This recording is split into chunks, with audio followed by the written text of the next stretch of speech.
Balzer and Bray and Harper Audio present All That's Left in the World by Erik J. Brown.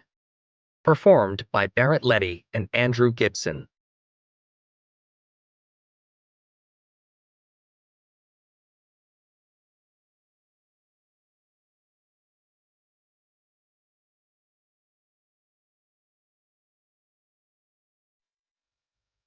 For my wonderful, loving, and supportive mother, Anne Marie Brown, I love you infinity and more than that.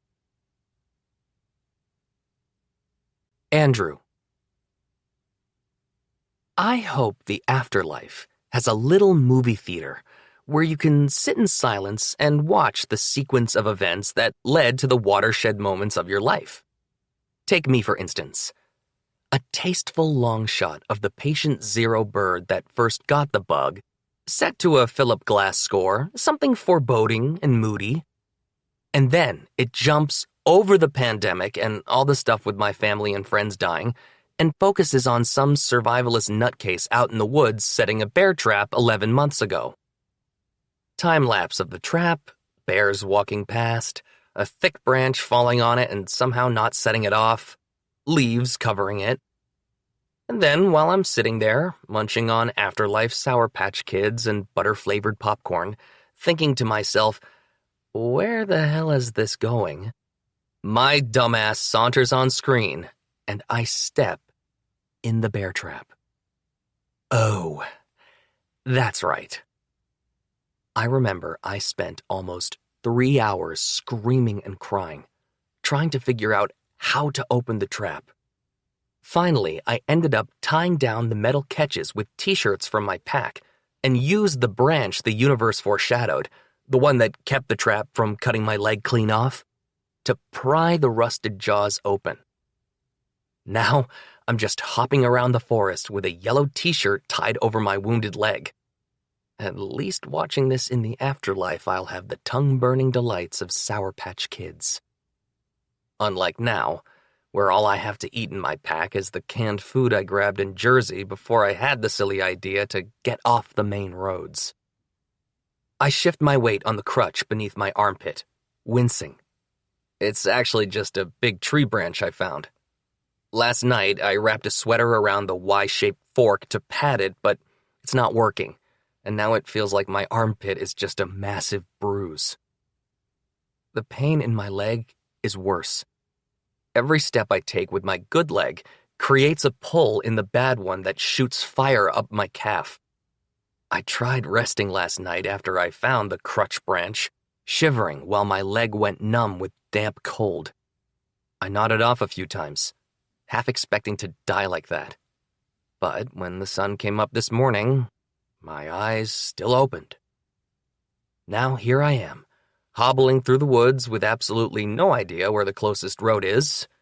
I just hope that if I keep walking straight, it will lead me to something. A road, a town, a stream to clean my wounds. Anything before infection sets in. And, of course, now I'm on the lookout for more bear traps, so that slows me down too. Because of the low cloud cover, I have no idea what time it is when I stumble upon not a road, but a cabin. It's cute, modest. From what I can tell from the outside, it's maybe 2 bedrooms. There's a small front porch with 2 chairs under a wide picture window. The shades are drawn and leaves litter the front gravel drive and pile against the stairs. No car in the driveway. Maybe it's empty. Abandoned. The owner dead in their condo in some city or in a mass grave. Or shot dead on the side of the road by another survivor. I take a few tentative steps out of the woods onto the gravel. It doesn't look like anyone has been here in a while. A small, chunky garden gnome sits at the bottom of the steps, a fluffy sheep in her lap. She sits on a toadstool, smiling at the drive as if she's waiting for someone. Kinda creepy. Especially since the leaves aren't covering her, like she just shook them off herself. But I don't think too much about that. Garden gnomes that come alive when you aren't looking are the least of my troubles. There are 4 steps up to the front porch. maybe I can just hop up them, see if the door is unlocked. Of course, it won't be. That would be too perfect. A nice little cabin, open and free for the taking. Maybe even something to eat. I let my mind have a short food fantasy moment as a treat, then crunch across the gravel to the steps. Jameson. The house is too quiet. I should have put on some music, something to distract me from the absolute silence. But now I can't be bothered to stop and put a record on. 17. That's how many cans of black beans I have left.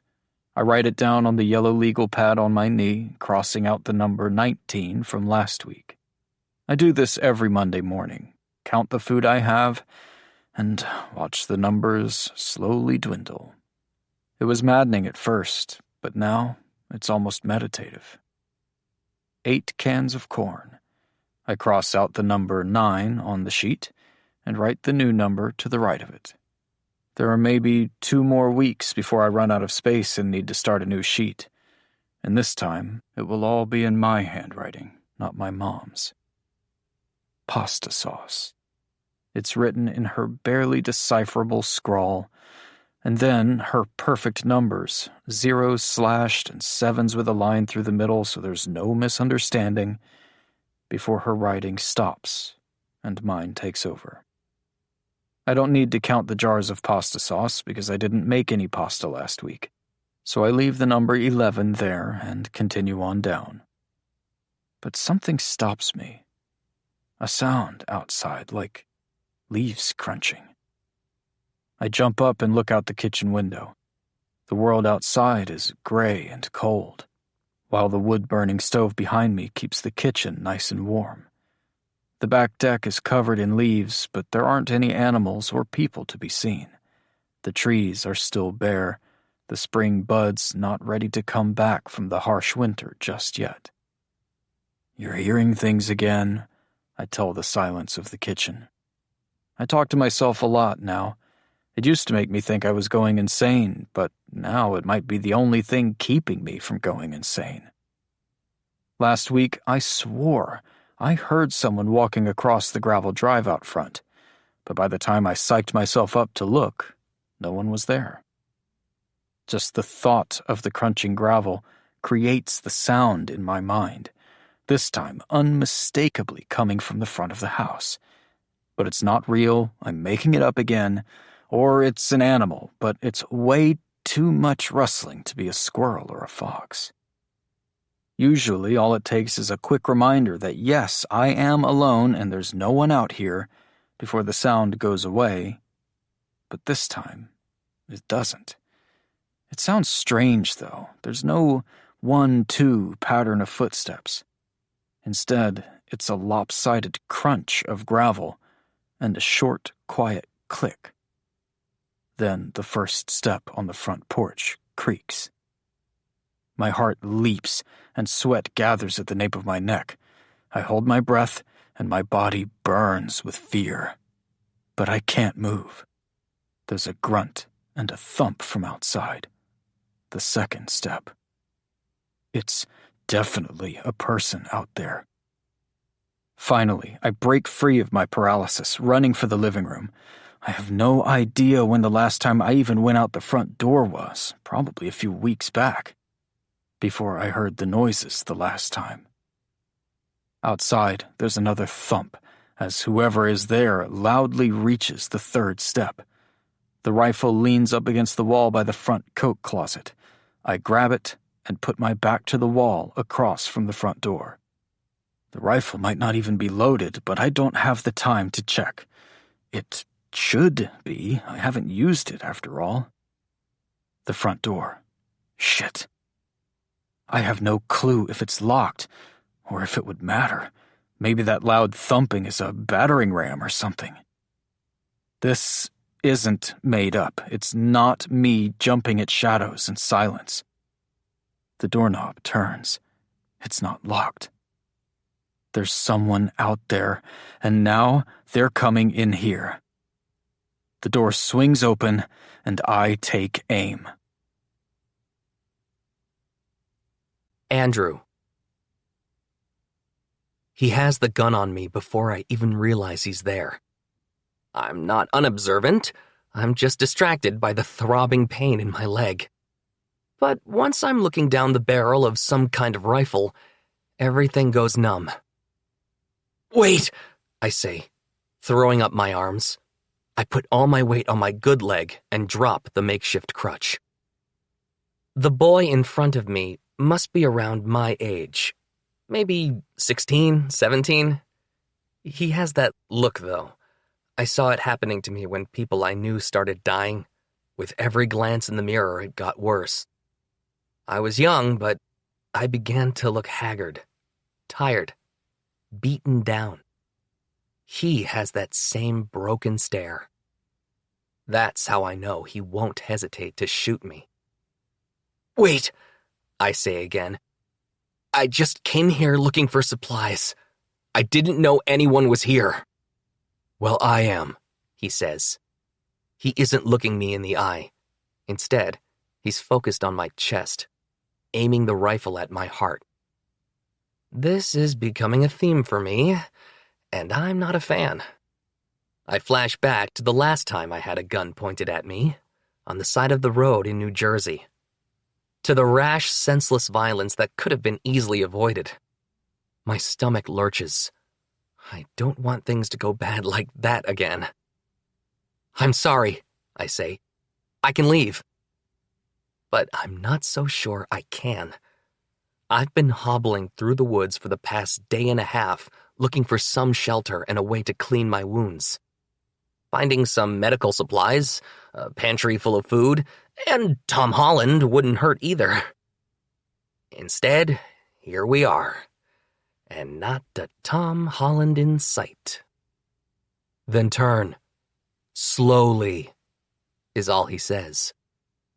I try to bend over, reaching for the crutch, but he lets out a warning that sounds like, eh, then adds, leave it. I need it to walk, I tell him. I'm hurt. He glances down at my bad leg, looking at the torn denim for some time. His gaze drifts up, finally meeting my eyes. He has nice eyes. Dark blue, clear but frightening. Like he's prepared to pull that trigger if he has to. I know the feeling. Turn as best you can, he says. I'll pick it up and throw it to you when you're out there. I want more than anything to let out a frustrated sigh to tell him he's a jerk-off. But the jerk-off's got a gun, so I don't. The world has ended, but jerk-offs still have a leg up. Ha! Leg up? Christ, even after the apocalypse, I can't resist a pun. I turn my foot like I'm doing some fucked-up version of the hokey pokey. You put your right foot in, you put your right foot out, you put your right foot in and get a bullet to the chest. I finally have my back to him when it hits me. He could have been lying all along. Maybe he doesn't want to look me in the eye when he shoots me. Please, I say, glancing back. I need help. I can't make it much farther out there. Please just help me and then I'll leave. I need to clean this wound and wrap it with a bandage that isn't a shitty Walmart t-shirt before it gets infected. I don't have any supplies. His voice breaks as he speaks. Is that his tell? Is he lying? Bullshit. You're telling me you're out here alone with no first aid supplies? I am. Now step forward. How? Hop. Christ. I let out the annoyed sigh I've been holding in. Finally, I put my back against his wall and slowly, carefully slide down. What are you doing? He asks. I use my hands to brace myself as I scoot down the wall, being careful to keep my right leg up until my butt hits the floor. Then I lower it slowly. Shoot me if you want, I say. The pain's excruciating, and at this stage of the game, what the hell's the point anymore? I survived the bug when better people didn't. Better people like my little sister. Now, all that's left is people like me. I focus again on the gun pointed at my chest and the boy who's holding it. People like us, I guess. But remember, I say, if you do, you're the one who has to carry me out of here. Get up. He points the gun right in my face. Good. Then it'll be over quickly. I'd make a Dreamgirls reference and tell you I'm not going, but this doesn't seem like the right audience for that. His silence and confused look prove my point. I let out a joyless laugh. Just do it, dude. The idea of a quick death is actually starting to sound appealing. It lets me off the hook. No more guilt. Who knows what comes next? Maybe a movie theater that will show me all the watershed moments in this guy's life that led to him shooting me. But even if what comes next is just darkness, it's better than the pain. Better than being aware of how truly fucked everything is. Still, he doesn't pull the trigger. I watch his face change from anger to fear. He isn't going to do it. Get up.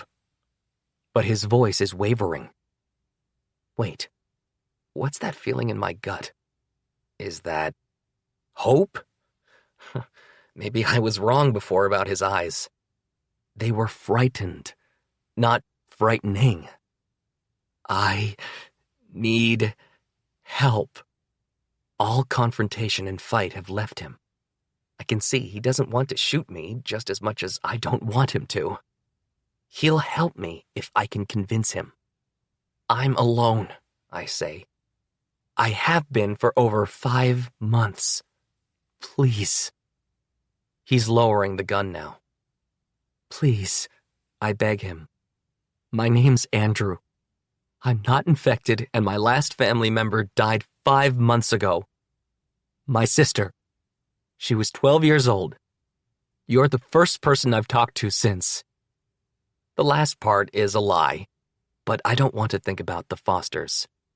I look away from him as my eyes burn with tears. Damn it, he says under his breath. He sets the gun against the back of the sofa and holds out a hand to me. Come on. I take his hand and he helps me stand. My muscles tense. I take a breath so as not to cry out. As we pass the cabin door, he slams it shut with his foot. My mystery boy is strong and manages to do most of the work himself. We make our way over to a dining room off the living area. There's a large wooden table with 6 chairs around it. With his free hand, he flicks the switch by the doorway, and the chandelier hanging above the table lights up. He has electricity? Hop up, he says, turning me around. I do as he says and push myself back onto the table. I'll be right back. Wait here. Oh, okay, because I was thinking of making myself a sandwich. He looks back at me on his way out of the dining room, as though he doesn't realize I'm joking. I open my mouth to apologize, but he speaks first. Sucks for you. I'm all out of bread. As he leaves, I swear I can see a smirk pulling at his cheeks. Excuse me, new kid. Having a post-apocalyptic sense of humor is my thing. But his joke manages to put me a little more at ease. I throw my coat to the floor and look around at the cabin for the first time.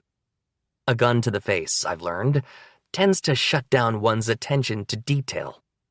The fireplace is cold and empty. I would expect to see animal heads on the wall. A mounted big-mouth bass, a crocheted rug under the couch in the living room. Instead, the living room rug is white shag, and the sofa is an oversized and expensive-looking gray leather number. There are 2 other leather chairs in the living area, and mounted above the fireplace is a 60-inch TV covered in dust. The dining room has no china cabinet or sideboard. Instead, there are framed pictures on the walls, scattered in a way that makes it seem like whoever did it spent a lot of effort making it look effortless. I look closer at the picture of a child and his mother at the beach. They're both white, but the mother's tan hints that they've been in the sun for a while. Lucky. Any time I tried to tan, I just burned. It looks like the son is similar, as his skin is still fair and there's an unabsorbed glob of sunscreen on his shoulder. The mother has brown hair. She's wearing red sunglasses and a white and navy striped bathing suit, and is holding a sun hat on her head, the brim pushed up by the wind. The boy is no more than 7. His smile is wide and gapped with missing baby teeth. Freckles dust his nose and cheeks. He's closing one of his eyes against the glare of the sun. The other is bright blue. I recognize this boy, only 10 years older. The now older boy enters the dining room with a small plastic box in his hands. He sets it down on the dining room table and looks over at the picture he caught me examining. "Is that your mom?" I ask him. He frowns and doesn't answer. "Sorry," I say. "I'm nosy. I'll shut up." He pulls the lid off the white container and sets it on one of the chairs as he digs through medical supplies. My eyes go wide. He doesn't just have gauze and alcohol and antibacterial ointment. He has a small jar of burn gel, individually wrapped sterile syringes, cotton balls, peroxide, a few sterile scalpels, and instruments that I recognize from medical dramas that used to run on repeat before the bug. Shit, maybe Tom Holland is here.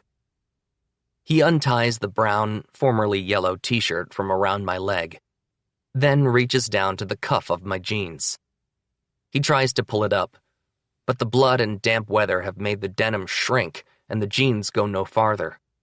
I breathe in deeply as pain shoots up my leg.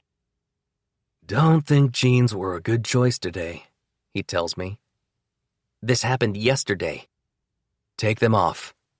"Shouldn't you buy me dinner first?" I ask. I don't realize I'm going to say the joke until it's already out. My face warms, but my embarrassment is short-lived as he finally lets his smirk grow into a smile. I unbuckle my belt and pull my pants down to my knees, taking my left leg out first. He helps me with the right leg as we both pull at opposite sides so the denim doesn't rub against my wound. Jesus! His eyes go wide at what's left of my calf. It's the first time I've seen it without the jeans obstructing the view, and my stomach churns. He leaves the room, running to the kitchen, but I can't pull my eyes away from my leg. My chest tightens, and my arms and legs tingle with fear. Things are worse than I thought. It looks like raw meat. The back of my leg from just below my knee to the cuts from the trap is swollen and a beautiful shade of horrific purple. My left leg is dirty, but about half the size of the right one. The boy comes back with a small glass vial and a bottle of pills in one hand. In the other is a small leather-bound notebook, the pages of which are well worn and yellowed. He sets the vial and pill bottle down on the table along with the book. I pick up the vial. It's cold and filled with a clear liquid. The word bupivacaine is printed on the label. Whatever that means. "Where did you get this?" I ask him, reaching for the bottle of pills. The "illin" suffix on the label tells me it's antibiotics. Even post-apocalypse, those SAT prep courses weren't such a waste after all. He unwraps a sterile syringe and sticks it into the vial, filling the plastic tube and setting it on the table before getting up and heading back to the kitchen. "You aren't allergic to penicillin or any antibiotics, are you?" he calls out. I hear the sound of water pouring into a glass. "I don't think so. How do I know?" I ask. He returns and hands me the glass and 2 pills. "I guess take it and find out." "This won't kill me, will it?" "If you're allergic, yeah, probably." Great bedside manner, dude. His eyes drift down to my leg. "But you said this happened yesterday, so if you don't take them, the infection will definitely kill you. And it'll be worse." He's probably right. If it's infected already and I do nothing, I'm dead. Do I have a choice? Yeah, I guess I'd just risk it, but that hasn't worked out so far. An amputation without anesthesia? Well, I hope even I don't deserve that. I swallow the pills and drink all the water. He picks up the syringe filled with the liquid from the vial he brought out. What's that do? I ask, still nervous. Why am I taking pills and medicine from a strange boy in the woods? You'll see. Before I can stop him, he sticks it in my leg and I howl out in pain. He pulls it out and sticks it in again, farther down. What are you doing? I scream. Just a little more. He sticks me several more times, holding down my leg just above my knee while he does so. Tears are streaming down my face, and I can hear my heart throbbing in my ears. I curse and scream until he finally stops. He returns to the kitchen with the vial and used syringe. The burning in my leg begins to subside, but the memory still aches. The shriek of a tea kettle comes from the kitchen, and I glance to the doorway, my vision blurred by my tears. He soon emerges with a large ceramic bowl, moving slowly and setting it down on the table. You have a stove, too? I ask him. I'll show you later. How does your leg feel now? Numb. The leg pain is almost gone. My brain has gone back to focusing on the pain in my armpit from leaning on the crutch. Fine, I say. I wouldn't say fine, he says, pulling a chair out and sitting down. He pulls the medical container over. But at least you won't have to bite a stick to deal with the pain while I stitch you up. He sets a few needles and black thread on the table and takes out the bottle of rubbing alcohol. He dips a washcloth in the hot water, wringing it out with one hand at a time, then sets it down on the table and waits in silence. Still hot, he says, looking up at me. Who are you? Some kind of kid doctor? He smiles his sad smile. It's nothing like the grin he has in the pictures hanging on the wall. Sorry. He holds out his hand, red from the hot water. I'm Jameson. Andrew, nice to meet you. We shake. His hands are warm and I'm jealous. It feels like I won't ever be able to shake the cold from my bones. When he lets go, he pours alcohol into a cupped hand and then rubs them together. Jameson picks up the hot towel and begins to clean the area around my wound. I flinch, expecting pain, but there is none. Watching him clean my wounds, I'm immediately thankful that Jameson, Kid MD, gave me some kind of local anesthetic. The white washcloth turns red-brown, but as he cleans the wounds, things don't look so scary. Gross, but not scary.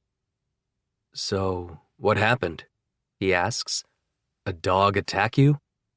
No. I shake my head and let out a groan. It was a damn bear trap. Jameson shoots a look up at me as he continues cleaning. You're kidding.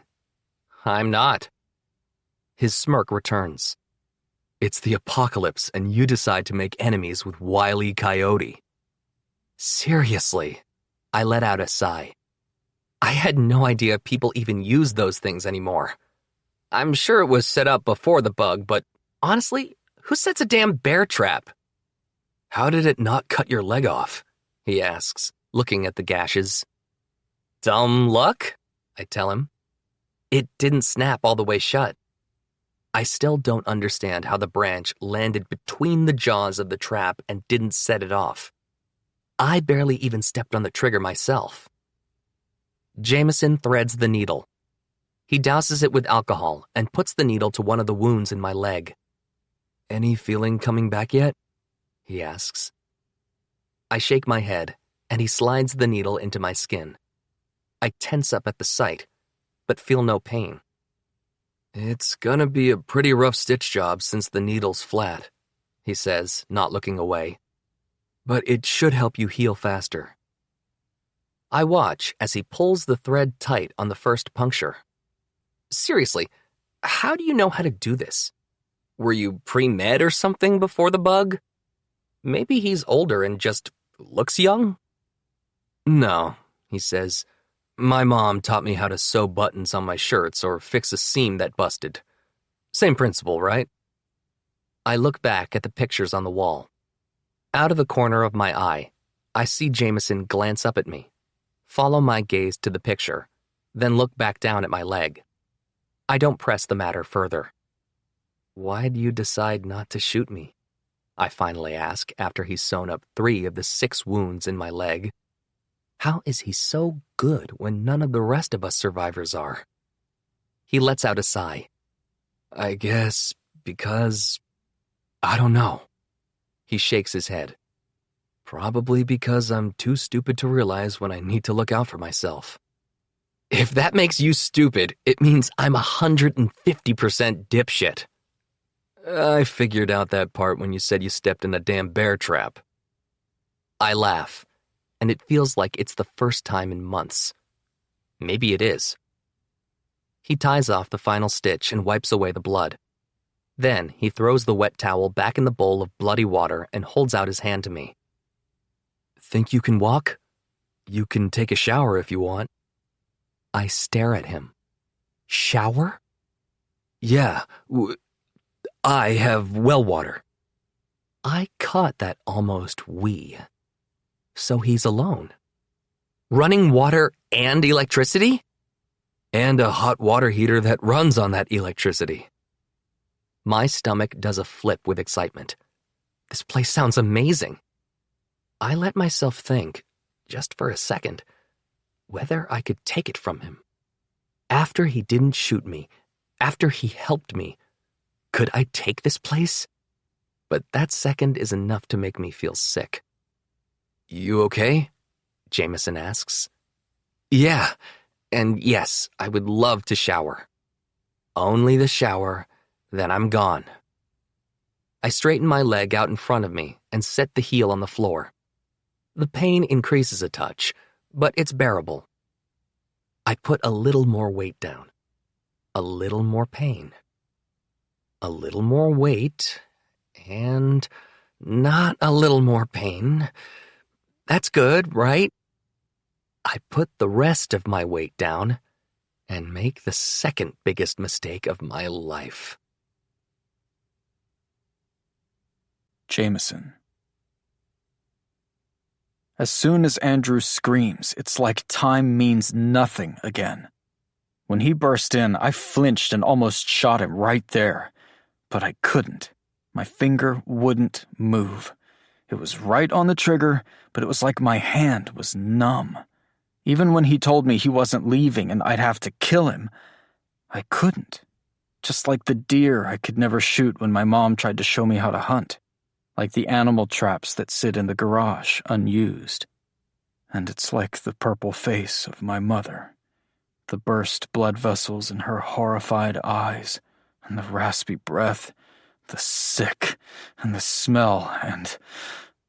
Andrew is screaming in agony on the floor. Maybe I did something wrong. He could be allergic to the antibiotics, or the local anesthetic, and he's having a cardiac episode, or whatever happens when people are allergic to those things. That's not in my mom's notebook. Oh God, I just killed someone. Or it could be a trick. He could be faking it, calling out to whoever is outside waiting for him, waiting to take this place from us. No, from me. Because I'm all that's left. But this doesn't sound like a trick. He sounds like he's in pure agony. I drop down to the floor next to him. What hurts? I shout over him. Can you tell me what's wrong? Tears stream down his red face. He's pulled his leg up, holding it by his thigh. There's no more blood on his wounds, but... Oh no. I move around his leg and put my hands on his knee.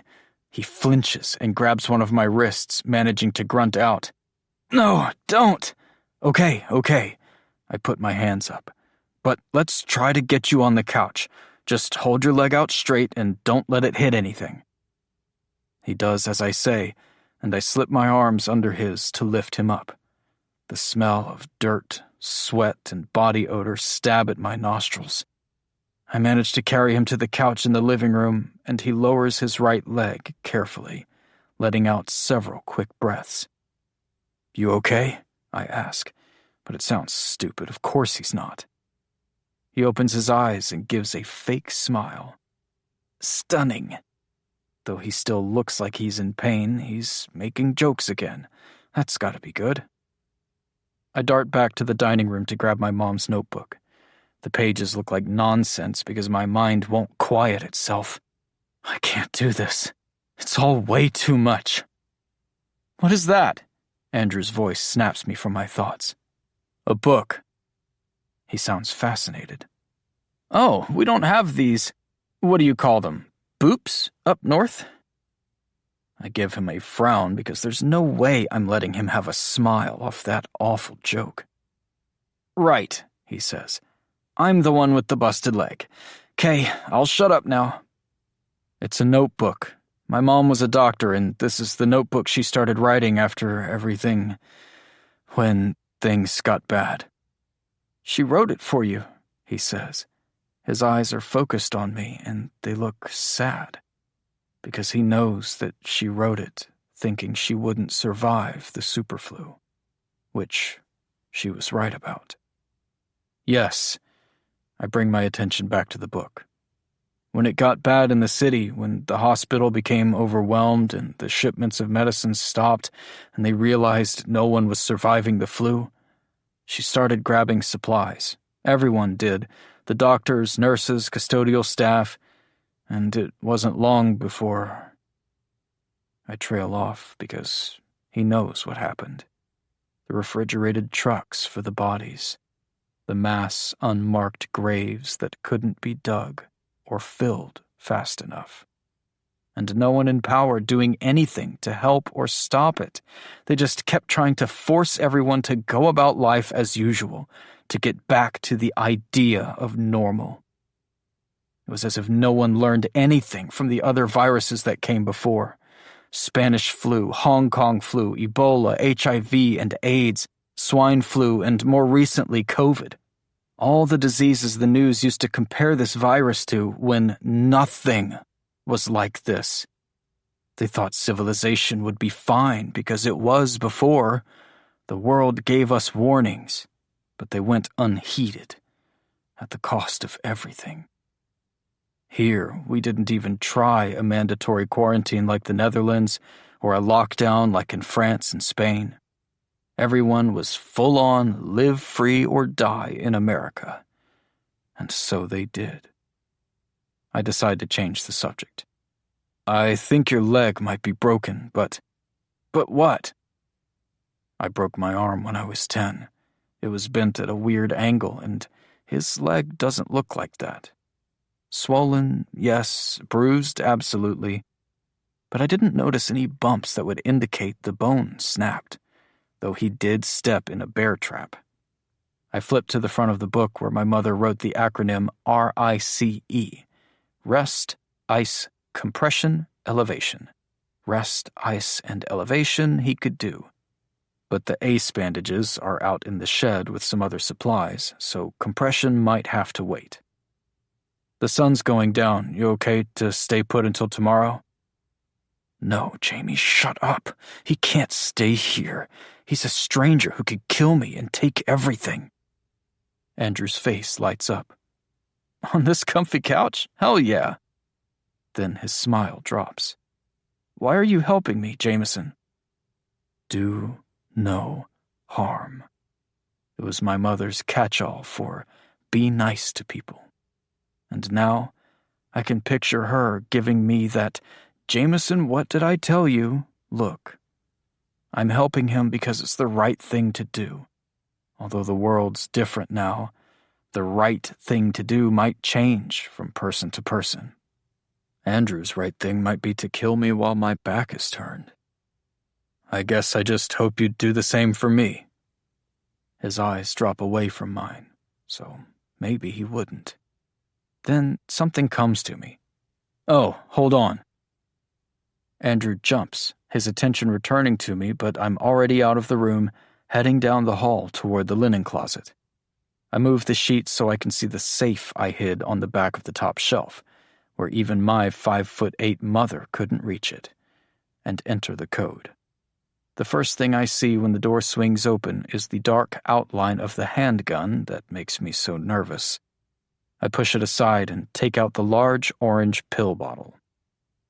Back in the living room, I shake out 2 pills and hold them out to Andrew. "What are these?" he asks, taking them from me and holding them in his palm. "Painkillers, the good ones." Andrew looks back to the hallway.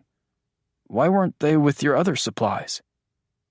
"Because my mom tore the house apart looking for them when the vomiting started. She knew what was coming. It's usually the fever that kills, but everything before that is pure agony. My mom was trying to avoid all that pain, so she told me what we would do if we got sick. Take as many of the painkillers as we could stomach and drift off to sleep. But I kept thinking, what would happen if we were different from the other victims of the superflu, immune or just lucky? They were saying a virus this deadly could mutate to become less lethal as infection went on. I didn't want her to give up, and I didn't want to be alone. So I hid them. In the tank of the toilet first. It was a sick kind of irony that she was throwing up so close to them for so long, all the way up until she couldn't get out of bed. Then I put them in the safe. I tell Andrew a lie because he doesn't need to know everything that happened before he came here. My mom kept them there, probably doctor training or something. I'll get you some water and ice for your leg. I head into the kitchen, cutting through the dining room and picking up the empty glass I gave him, but he calls out, "It's okay, Jameson. I can dry swallow them." Great, so he can choke to death on the horse pills, and I'll have to carry another dead body out to the fire pit. The thought threatens to rain sadness on whatever brightness Andrew's presence brings.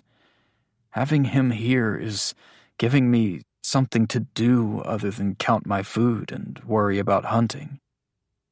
When I get to the living room, the pills are gone, but I still hand him the glass and a towel and a 2-gallon-sized Ziploc bag of ice.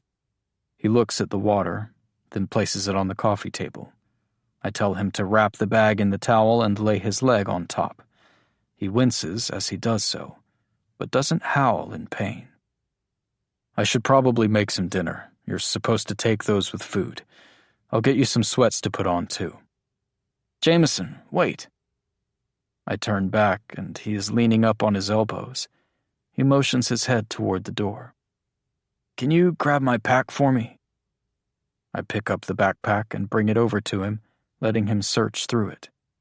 He pulls out some dirty clothes and sets them in his lap, along with a pack of Band-Aids, a dirty toothbrush, toothpaste, a small Nalgene of water, and a lighter. "Here we go." He takes out 3 cans, one by one, and hands them over to me. Garbanzo beans, olives, and vegetable soup. "No, this is your food. You keep it. You help me, I help you. And since I don't have medical training, this is what you get. Oh, and these."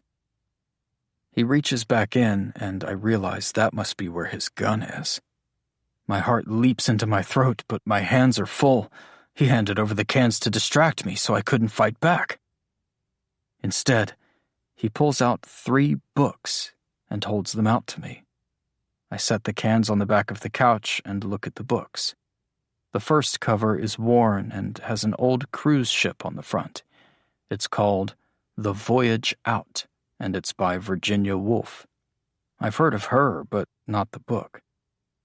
The next book in the stack is The Shining by Stephen King. This one I've heard of, saw the movie, never read the book. And finally, there's a worn, spiral-bound road atlas. "Food and stories," I say. "Isn't that all you need?" I finish making dinner, just a soup with canned vegetables, and bring it out to him. We sit in silence as we eat, as I eat. Andrew hasn't taken a bite yet. He locks eyes with me. "Hot," he says, blowing on the bowl. "Sorry." "Don't be," he says. "This'll be the first hot meal I've had in a while." But he's looking at the soup like it's a bowl full of spiders. "How is everything still working?" I swallow a mouthful of soup. "You mean the electric?" "I meant the water park down the street. It's winter. What the F, guys?" I'm starting to think Andrew will never not make a joke. "But yes, that too. You said it's well water, but aren't hot water heaters natural gas?" "There's no gas lines out here. Everything's electric. We used to come out for holidays. A bad thunderstorm in the summer could knock out the power for days. A snowstorm in the winter might do the same. Driving 3 hours here a few times only to discover we didn't have power was enough to give my mom a personal vendetta against nature." Andrew laughs and blows on a spoonful of soup. "So she spent a shitload to change the roof tiles to solar, and there's a battery backup that stores excess power." The last time we drove out here, I started wondering if my mom had sensed all this coming. Like she had some intuition that the world would eventually be wiped out by a plague and we'd have to survive out here on our own. That's why she taught me how to hunt, or tried to teach me how to hunt. Before the superflu, coming out here felt like another home, an annex of what we had in Philly. Coming out here this final time felt different, as if, because we were leaving our home in Philly forever, it severed the connection to this place. And now, this place is just that. A place. It feels wrong. 3 hours, Andrew says, and eats a spoonful of soup. "Where was that from?" "Philadelphia. Where were you from?" "Connecticut."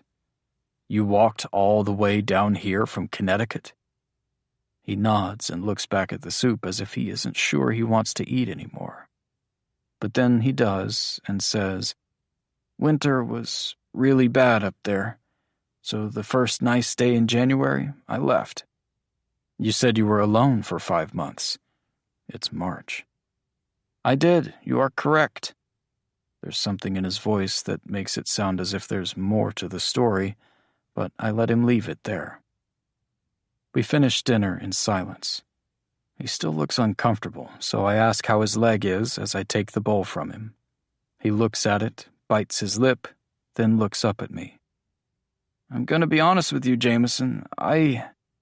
He pauses and reaches under the cushions of the sofa. "Shit, did he hide a gun while I was in the kitchen?"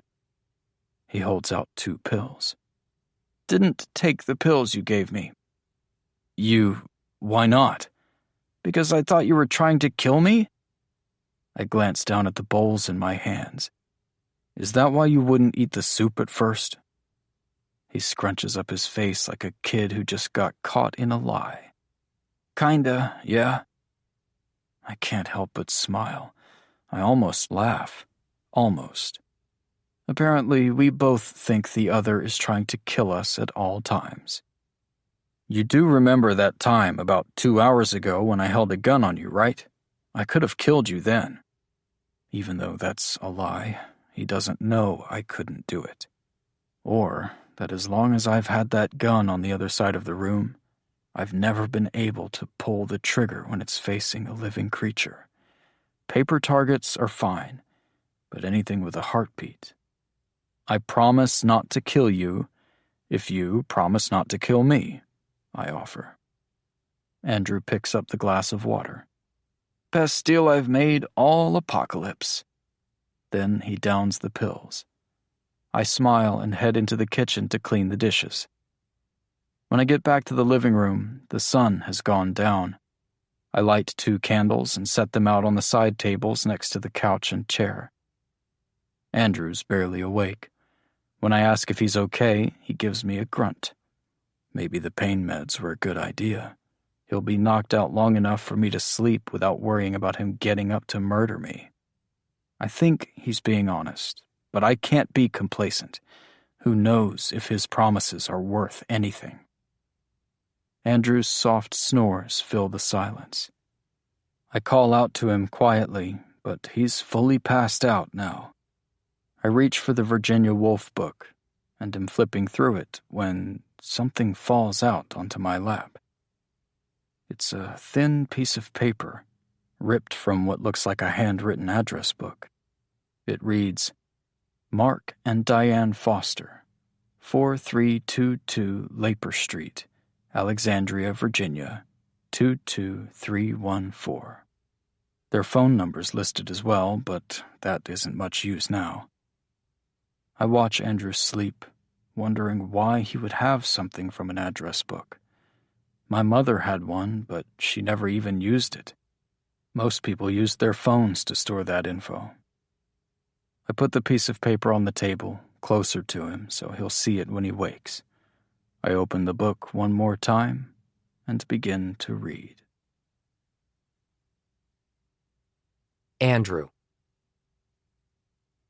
When I wake, sun is flooding the living room.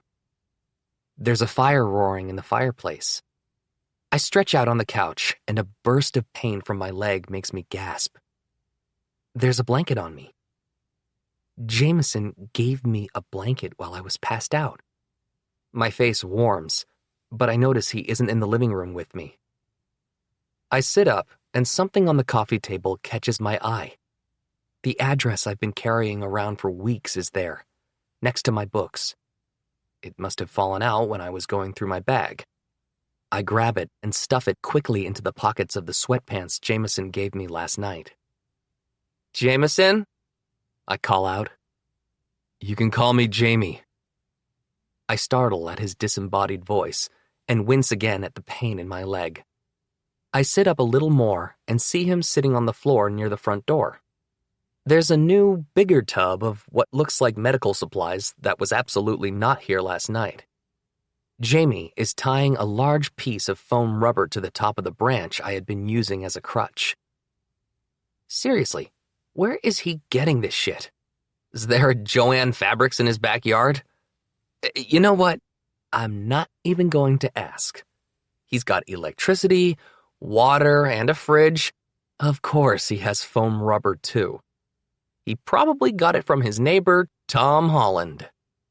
At least his padding is better than a t-shirt.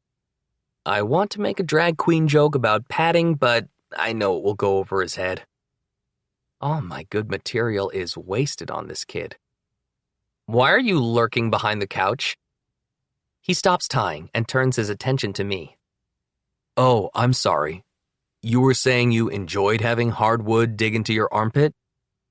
Does he not hear himself? Are straight boys immune to innuendo? Like I said, good material. Wasted. Looks great. As you were. Jamie goes back to the foam, and I can't help but smile as I watch him work. The muscles in my cheeks ache at being used so often for the first time in months. Wake up, smile. The apocalypse has provided a cute boy to nurse us back to health. Jamie has a look about him that just doesn't match his personality. He's big, both tall and wide. I watch his hands as they move. They're large but somehow delicate. He doesn't look up at me once while he works, so I stare at him freely. Even with his face turned down, I can see his handsome features. He shouldn't be helping me. He's like so many guys I've known from school who pick on people like me. But that isn't him. There isn't that defensiveness about him that there was with other guys our age, the ones who worry that if they get too close they might catch the gay. One guy told me that once, and I looked him up and down, pointed at myself and said, "You couldn't catch this gay if you had tickets to Hamilton." He kneed me in the balls and pushed me into the mud. But then I got the satisfaction of telling everyone his knees touched gay balls through 2 layers of clothes, and everyone knows the gay spreads even faster through natural fabrics. Okay, Jamie finally says, shaking me from my thoughts. He stands and leans the crutch against the wall. So, about your leg. We should just cut it off, right? He gives a lopsided grin and takes the notebook his mother wrote for him and flips through it.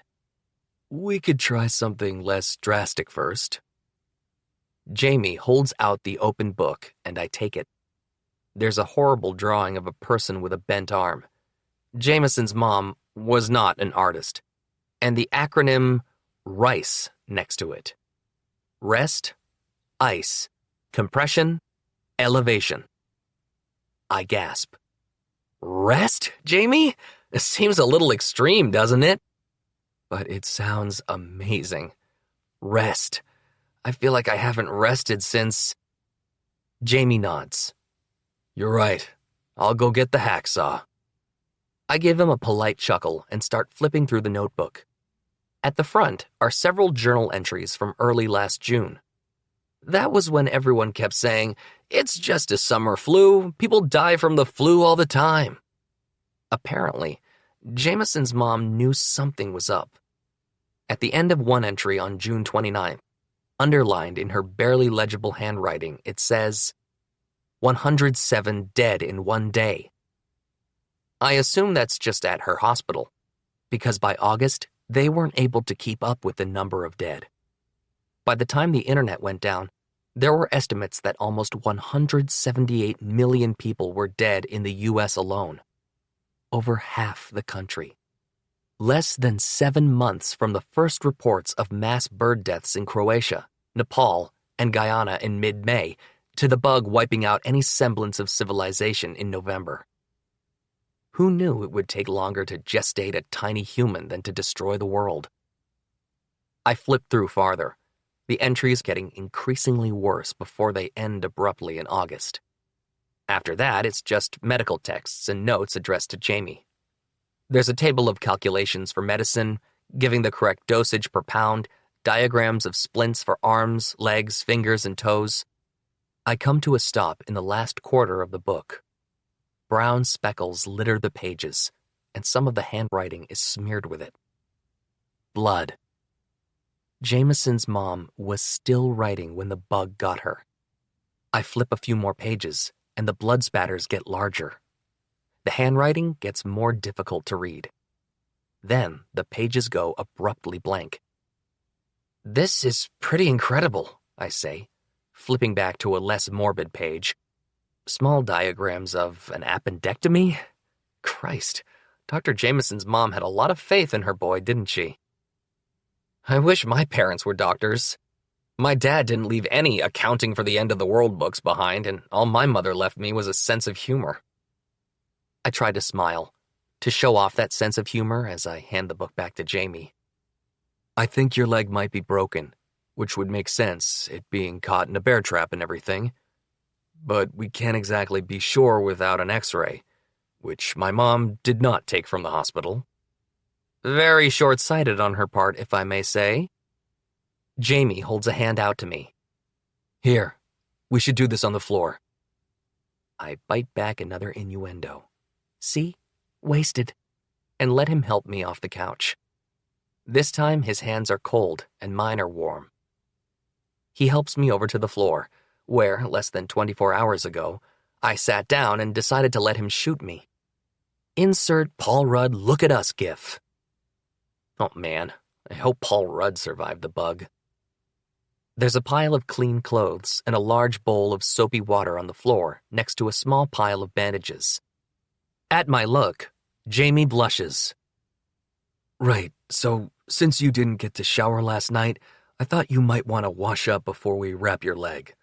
Also, that's probably how you'll need to clean yourself for the next few weeks until you can put weight on it. I groan.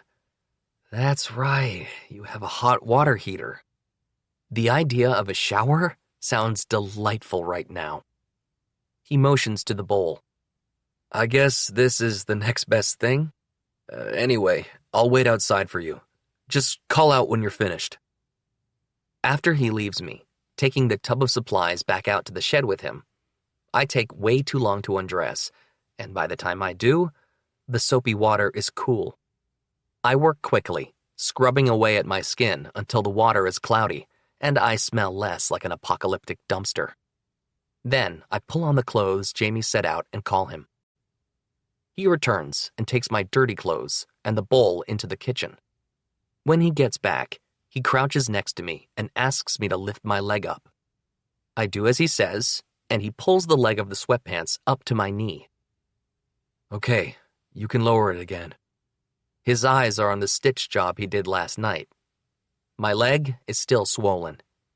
He places a gentle hand on my knee, and warmth explodes across my body. My cheeks burn, and I swallow hard. He's the first person who's touched me in... I have no idea how long. The bug ruined hugging and all touching in general. This feels so...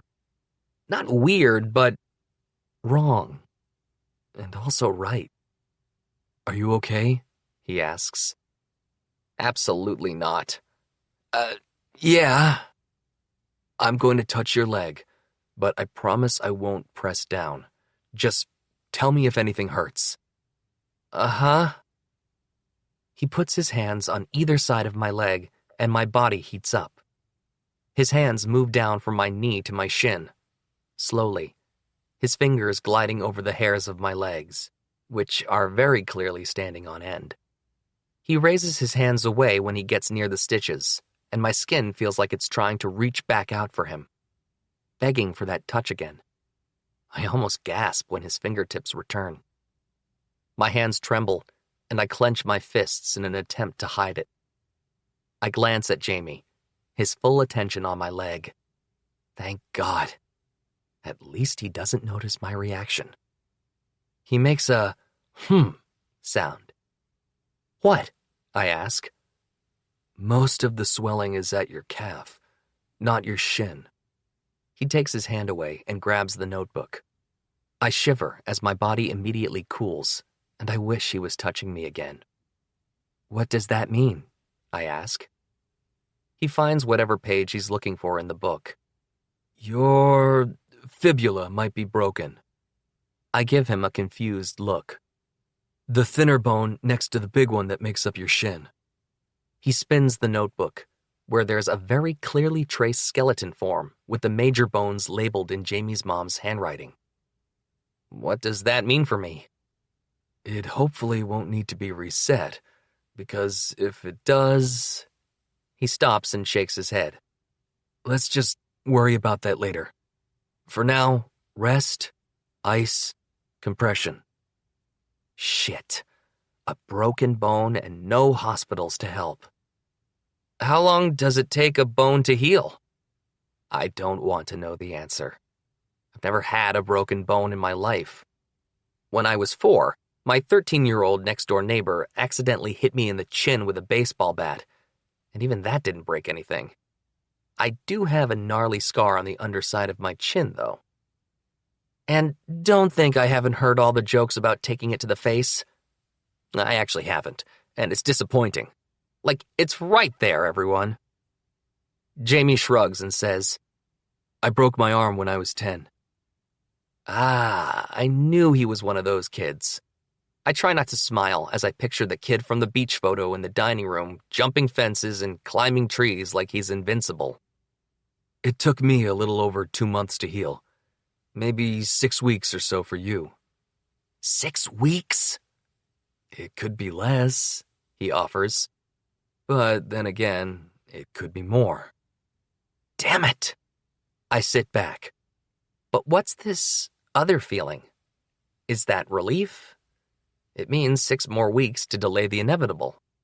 I squeeze the piece of paper in my pocket. 6 more weeks to pretend I'm someone else. What's today's date? He consults another page of his book, the one a silk ribbon attached to the spine is tucked into. March 23rd. I do the math in my head. 6 weeks would bring me to the beginning of May. Even mid-May might be safe. My deadline, the last day I know I'll find the Fosters still in Alexandria, is June 10th. But then I can't avoid highways. I have to get back on the roads again. The main roads. No more wandering through small towns and woods. I mean, the plus side of that is no more bear traps. Yay. And then there's the risk of running into other people again. "What's wrong?" Jamie asks, shaking me from my thoughts.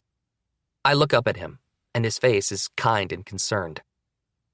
It makes my stomach flip and my chest ache. This kid had been out here by himself for months before I broke in. And now he's helping me. He's a better person than I am. Somehow, the apocalypse hasn't changed him like it did me. And everyone else out there, for that matter. How did he escape unscathed? Maybe it's this place. And if that's true, I don't even deserve 6 weeks of respite. 6 weeks is too long. No more delays. I have to get better and get going. Alexandria awaits. Nothing, I say, but already there's a sinkhole in my gut that I know will become a pit when I have to say goodbye to Jamie. Jameson. Once Andrew's leg is freshly wrapped, I help him up onto his good leg and hold the crutch out to him. I'll try to find you a real crutch when I go into town on a supply run, but for now, this will help you get around a bit. Fabulous. I'm thrilled to be serving you Tiny Tim realness. He says it with what sounds like a hint of frustration, and my eyebrows jump up. I'm sorry, he says. It's great. I mean, I really appreciate you helping me. It hasn't even been a full day, but having him here gives me something to do. Something to distract me from the silence and the memories and the fear. It also doesn't hurt to have someone to talk to. Just by being here, Andrew helps me in a way I didn't think I needed. Come on, I say. Let's get some breakfast going. I help him to the kitchen and sit him down at one of the tall bistro chairs in the corner. He sits on the edge and his leg sticks out toward the stove, which is still hot from the logs I threw on earlier this morning. Andrew picks up one of the old newspapers I use as kindling to start the fire. He won't find much in there. It's from early August, before my mom and I came out here, and it's filled with shortened obits and rumors about the NIH creating a possible vaccine. Andrew gives the paper a long look, humming. Yes, I'll have the scrambled eggs topped with cheese and Heinz ketchup, turkey bacon, and a side of whole wheat toast with the house-made almond butter, and a glass of orange juice, please. Smiling, he hands the newspaper back to me. I hide my own smile and throw the newspaper back on the pile. Canned baked beans and a Pop-Tart it is. You have Pop-Tarts? I open a cabinet and pull down one of the boxes I nabbed from a store in town several months back. Skip the beans, I'll eat the whole box. He holds out his hands, grasping for it like a toddler. You need to up your protein intake to help you heal. It's a little hard to find good protein sources in the apocalypse, Jamie. I open the freezer and show him the stores of meat from the fall. What is that? Andrew asks me. Deer. I take one of the small packages and move it to the fridge. I'll make a chili with it tonight for dinner. You can hunt? My mom taught me. Technically, it's not a lie because she did teach me. There's enough meat left to sustain us for a little over 8 weeks. Any longer than that, and I'll have to go hunting. The idea gives me anxiety deep in my gut. But if it's between starving to death and killing an animal, I'll kill the animal. I wasn't a vegetarian before the apocalypse, so it shouldn't be a problem now. That's a lie. Ending a life yourself is different from buying a pound of meat wrapped in plastic from Whole Foods. Perhaps on another supply run I'll find a restaurant with solar panels that powers a walk-in freezer stocked with meat for years. Yeah, we're gonna starve to death.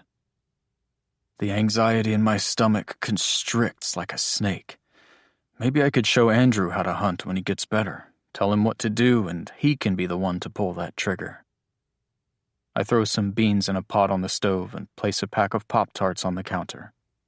It's gone quiet, and I don't like the silence that much, so I make small talk while I stir. You left Connecticut, and where were you going? I remember the address in Alexandria that fell out of his book. Out of the corner of my eye, I see him bristle slightly. "You haven't heard?" he asks. "Heard? I got here in late August, so if it happened after that, then no. You know about the Netherlands and the UK's quarantine, right?" I nod. Full-on, closed borders, violators shot on sight quarantine. Italy picked up after, using their experience with COVID to try to get ahead of the superflu, and Germany followed suit. Apparently it worked. Their numbers dropped off, and word is they're sending help. I figured I'd head south and see if help actually comes. "Who did you hear this from?" He's silent for a moment. "Just some people on the road, and there's graffiti everywhere. It says DCA 610. "What's that mean?" "I didn't know at first, but apparently it's the airport code for Reagan National Airport outside D.C., and 610 is June 10th, the date the new EU is supposed to arrive." So, Alexandria must be a stop along the way, or just a random bookmark and it means nothing. If it's the EU coming, wouldn't it mean October 6th? He sighs loudly behind me. "It's Americans spraying their graffiti, Jamie." I turn to look at him, trying to figure out if this is all a joke. "You really think someone's coming?" He shrugs, and when he finally speaks again, he sounds defensive. "Better than doing nothing. It's the end of the world. Do you have another place to be? Is that why you decided to walk through the wilderness and get caught in a bear trap?" I meant it as a joke, but it still sounds like I'm scolding him. For a moment, he looks like he's about to yell at me, but when he speaks, his voice is even, calm. "I got off the main road because there is nothing better out there. Nothing has gotten better. You've been here for how long? You don't know what it's like out there." "I'm sorry, that's not what I meant. People out there aren't like you, and maybe I tried to get off the road so I didn't have to keep..." He lets out a frustrated sigh and looks away. "Can we change the subject?" "Yeah, sorry." I stir the beans. "Do you want any more pain meds?" He doesn't answer at first, then says, "Yes." As I leave the kitchen, he adds quietly, "Please?"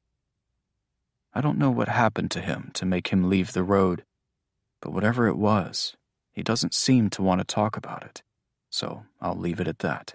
It's none of my business. He's stuck here till he heals, and then he's gone, back on the road. Then I can come up with other ways to distract myself from the memories and nightmares. I return to the kitchen and pass the pills to Andrew, adding in 2 antibiotics, and hand him a glass of water. He downs them and remains quiet while I continue to reheat the beans. Out of the corner of my eye, I see the wood piled in the bucket next to the stove is low. Only 3 more split logs left. The silence in the room is awkward, and this is the perfect excuse to leave. I have to get some more wood. As soon as I say it, I expect him to make a dirty joke. But all he says is, "Okay." I'd be lying if I said I wasn't a little disappointed. When I step outside onto the small deck off the dining room, the air is thick with fog. The deck shines with dampness, which means the wood will be damp too. I'm glad I came out for it now. This way it has some time to dry off in the house. I make my way across the wet grass to the shed. The wood is still piled high and in 2 rows along the entire length of the 11-foot-long shed.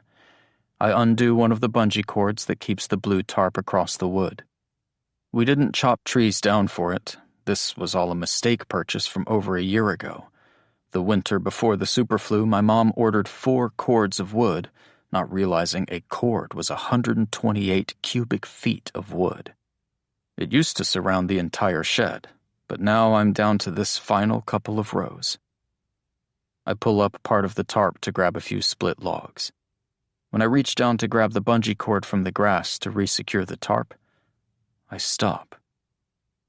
There in the grass next to the bungee cord are 4 cigarette butts. I swallow hard and look up at the trees surrounding our yard. The fog is still and lifeless.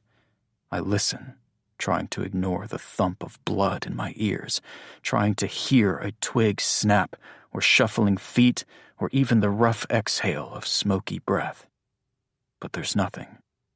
No birds, all of them probably dead from the superflu. No insects, no people. My gaze drops back to the cigarette butts. Whoever left them must be long gone, but they were here long enough to smoke for, and they knew enough to hide behind the shed. Maybe they saw me through the kitchen window and decided to leave. My chest tightens. Maybe Andrew was lying, and he wasn't alone after all. I gather the wood and head for the back door again, watching for movement from the trees or the side of the house. My senses are on high alert. I push the sliding glass door open with the back of my hand and use my back to slide it shut behind me. Andrew is perched on his good leg, stirring the beans, his other leg out to the side and just barely resting on the ground. He turns and gives me an arched eyebrow. I thought you'd gotten lost in the fog and I'd have to eat this whole box of Pop-Tarts by myself. His joking eases a bit of the tension in my chest. If he were with someone, I would think he'd be more worried about them and less making jokes about Pop-Tarts. And they wouldn't let him go into a strange house by himself while he was injured. Poor you, I say, dropping the wood into the metal pail by the stove. You can sit back down. I'll take over from here. He hops carefully back to his seat. The beans are bubbling, so I put 2 Pop-Tarts in the toaster and continue to stir, thinking about the cigarette butts out in the yard, and the fact that someone might have been watching this house. Andrew. After our brunch of Pop-Tarts and beans, I know, ew, Jamie takes our plates and begins washing them, making me feel useless. Can I help? I ask, desperate for him to give me something to do. Even if I can't, I'm damn sure going to try. No, I told you to go lie down and prop your foot up, he says, looking over at me as he scrubs. If you break your other leg, I'm going to be pissed. Stop making everything about you, Jamie, I shout. I'm the victim here. It's a risky joke, considering he may not get my humor yet. Thankfully, his smile tells me he understands. I'm the one who'll have to listen to your girly screams of pain. I'm the victim. It's not okay to call it girly anymore. That implies girls are weak. My single mother raised me alone for 16 years. Then, when the world was burning down around us, she taught me how to administer your medication, dress your wounds, and wrap your leg. Then, for a good 30 pages of the notebook she wrote all this in, she was sick and dying. And not once did she make the sounds you made yesterday. His smile is forced now. We all lost people, so I know how he feels. I want to give him a hug more than anything in the world. I want to run across the room and pull him against me and squeeze him and thank him. I want to thank his mother for everything she did to prepare Jamie for this life. I want to tell him about my family as well, and share our pain. I'm probably silent for too long because he speaks next. Sorry, it sounded a lot less dark in my head.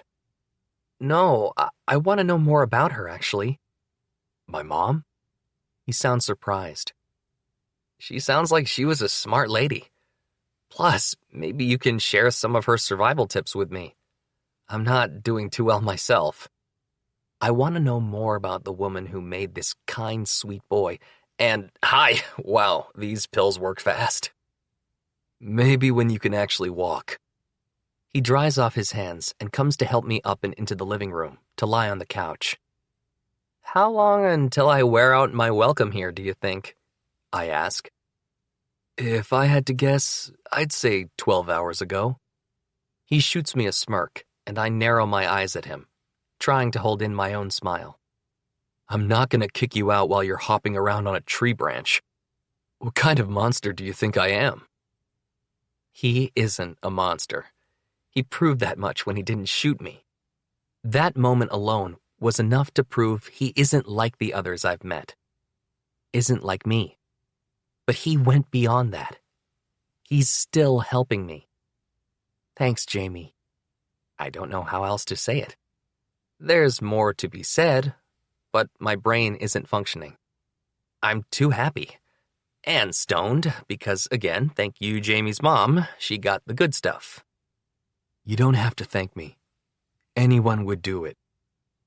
That's not true. He knows that, though, and he's trying to play it off like he doesn't. Like he's not the only one to help me since the world went dark and the bug killed everyone we've ever loved. He throws more wood on the fire, then heads back into the kitchen to finish cleaning, and I shut my eyes for a bit. My belly is full-ish. I'm warm in front of the fire. The pills are creating a nice swimminess in my head, and while the throb of my leg hasn't gone away, at least now I don't care about it. I smile, and for the first time in a very long time, I'm thankful to be alive. Thankful I'm not alone. I open my eyes as Jamie comes in. There's still the goofy smile on my face. You good? He asks. He's smiling too. I'm good. I nod. He looks like he's trying not to laugh as he sits down across from me in the chair. It's his chair. All the chairs in this house are his chair, but that one is his chair. I have my couch, and he has his chair. Oh my God, change the subject. What the hell were you doing every day before I showed up? I ask him, imagining him sitting in his chair, alone. He thinks for a moment. Hunting? I spent a lot of time looking over my mom's notebook. Always be prepared. Such a Boy Scout. Are my words slurring? And that's about it. That can't be it. You described like an hour of stuff. 9 a.m., wake up, shoot Bambi, gut Bambi, freeze Bambi, take a dump, knit a sweater, read notebook. 10 a.m., twiddle thumbs.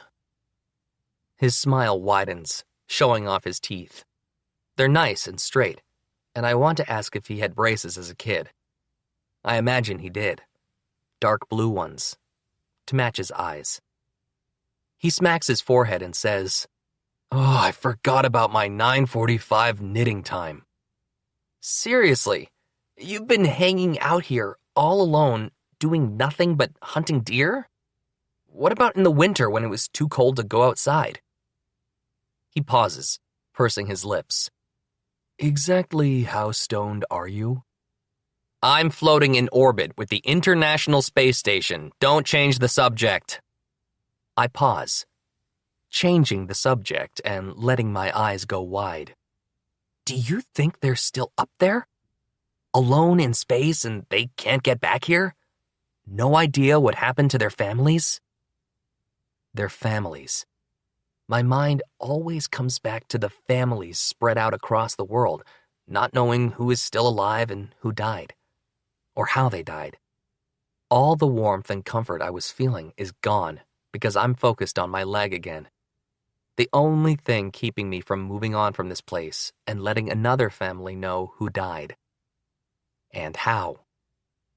Jamie's thick eyebrows go up. I hadn't even thought about them before this moment, honestly. But, yeah, I guess they are. Shit. They have to know at least a little of what's going on. Maybe they got them back before NASA's people called in sick. Maybe. I can't stop thinking about it now. What about the people in subs underwater that don't come up for months at a time? What about the people in an Antarctic research facility? I remember reading about a protected island off the coast of India that was home to the most isolated community in the world. What about them? Do any of them even know what happened? Wait, here's something I would do. Jamie stands and walks over to a console under the window looking out to the front porch. I sit up on my elbows and watch him as he opens the center cabinets and lifts the plastic top of a record player.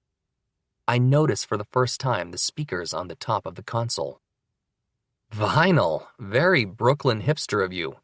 Wait, what's the Brooklyn of Philly? His shoulders go up and he spins, his nostrils flaring. How dare you? I laugh, because even Jamie's attempts at being offended come off as playful. He smiles and returns to thumbing through records. Do you have a preference? What's your favorite? He takes out a record. Without showing me, he puts it on the turntable, starts it up, and places the needle onto the spinning vinyl. His large, delicate hands move slowly and with great care, like he's disarming a bomb that could explode at any moment. He places the record sleeve on top of the console, then goes back to his chair. The silence before the music sounds messy, crackling and popping, like it's been played often. The deep voice of a woman arrives first. Then the sound of a bass, piano, and harmonica kick in. I lie on the couch, listening to the words and music. It's slow and soothing. I look over at Jamie. He has his eyes closed, his lips moving softly. I smile as I watch him mouth the words. He doesn't open his eyes until the singer lets out the final long note. When he does, he turns red and smiles, looking quickly away from me. The next song opens with bass and harmonica and is a little faster. Sorry, she was my mom's favorite, so I grew up listening to her. Who is it? I ask. Nina Simone. I love her voice. She was supposed to go to this music school in Philly in the 50s, but they wouldn't let her in because she was black. She kicked ass in the audition, but they didn't want a jazz singer to be the first black student they accepted. He says jazz like it's a filthy word. Racist pricks. She showed them, though. She got a job performing in a bar and eventually became one of the biggest names in music. You've heard her songs, even if this is the first time you've heard her voice. We stop talking and listen. Every once in a while, he slips into the music and nods along, or moves his lips during a favorite part. He tells me about her songs and her performances. As he speaks, I know this must have been how his mother spoke of her as well, sharing this knowledge with her son. If I was a girl, my mom said my name was gonna be Nina after her. So can I call you Nina? If you feel you have to. The music cuts to scratches and vinyl pops, and he gets up to flip the record. When he sits back down, I ask him, So, Nina, what were you like before you had to go all off-the-grid survivalist? He smiles. A C+, maybe B student with a part-time job at an ice cream shop. You? An artsy-fartsy student with a rebellious streak and a significant lack of parental supervision. Sounds fun. I pause, then say, At the time, I guess it was. My mom died first. It was still pretty early on. They knew of the bug, but by the time they knew how bad it was, she was practically dead. Nina Simone continues singing as I speak. After that, we were pretty good. We did everything we were supposed to, wiped down our groceries, stayed away from people. But then, after a while, my dad got sick and he left. We aren't sure where he went. I heard him coughing in the middle of the night. You know, that cough. He nods. Of course he does. It's a stupid question. Anyway, at one point, the cough stopped and I figured he fell asleep. When I woke up, the house smelled like bleach and there was a note on the kitchen table. It said he was sick and coughing up blood. He told us not to come looking for him and to stay in the house. That was August, maybe September? I don't know. Time was kind of nebulous at that point. My little sister got sick in November. I remember that because it was after the internet went down. Looking back, it may not have been a great idea to leave my only shelter in the middle of winter. I'll own that. I stayed as long as I could, but being alone in that house, I couldn't bury her because the ground was frozen solid, and I couldn't leave her outside to the elements and animals. So when I couldn't take it anymore, I left her in her bedroom, under her covers. I said my goodbyes, and I left. So, you haven't seen anyone since November? He asks. There's a hesitation in his voice I can't quite figure out. Yep. It feels rude to lie, and so poorly, but we want to stick with happy thoughts. What was her name? His question catches me off guard. My sister? He nods. Most people would leave it, afraid they'd drag out an awkward, uncomfortable conversation. Not him. He asks me point blank. I'm happy to say her name. Elizabeth. What was she like? I smile. This is even better. Really smart. And funny. My parents... I'm talking too much and bite my tongue. Tears add swimmy vision to match my pill-popped mind. Lizzie got me. She wasn't like them. I'm sorry. I shrug. It happened. We can't do anything about it now. I was next to her the entire time she was sick. I cleaned up her blood, shit, and vomit, and I'm still here. If I'm not immune, I don't know what else it could be. He nods. I don't want to keep talking about this. The meds dull the physical pain, but do nothing for the emotional. In fact, it feels worse. Everything feels heavier.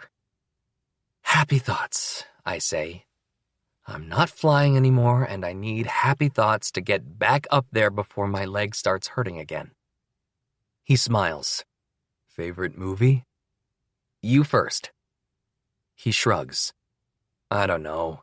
Avengers Endgame? Ugh, I shake my head. Such a typical straight guy movie. Pfft, Endgame.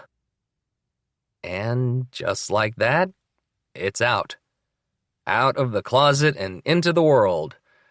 My heart lurches, and I'm scared. What if he kicks me out? Shit, what if he kills me? Can't have civil rights laws when there is no law. But he doesn't even flinch. Maybe he missed it? Go on then, he says. What's yours? Vertigo. He shakes his head. Never seen it. Of course not. I'm not surprised. I'm a weirdo. I only know it because my dad was a big movie nerd. He used to make us watch these old classics as a family on Saturday nights. We would each get a week where we picked the movie, but my dad's only rule when it was my sister's or my turn was that it had to be more than 10 years old. Why 10 years? I shrug. We started it when I was 10, and he wanted to expose me to movies made before I was born. It just became a rule. So you didn't get to watch any new movies? He narrows his eyes. Did you even see Endgame? New movies I could go see with friends. For family movie night, it was only older ones, unless here my mom picked it. Vertigo was one of the few my dad picked that I actually liked. It's Hitchcock, 1958.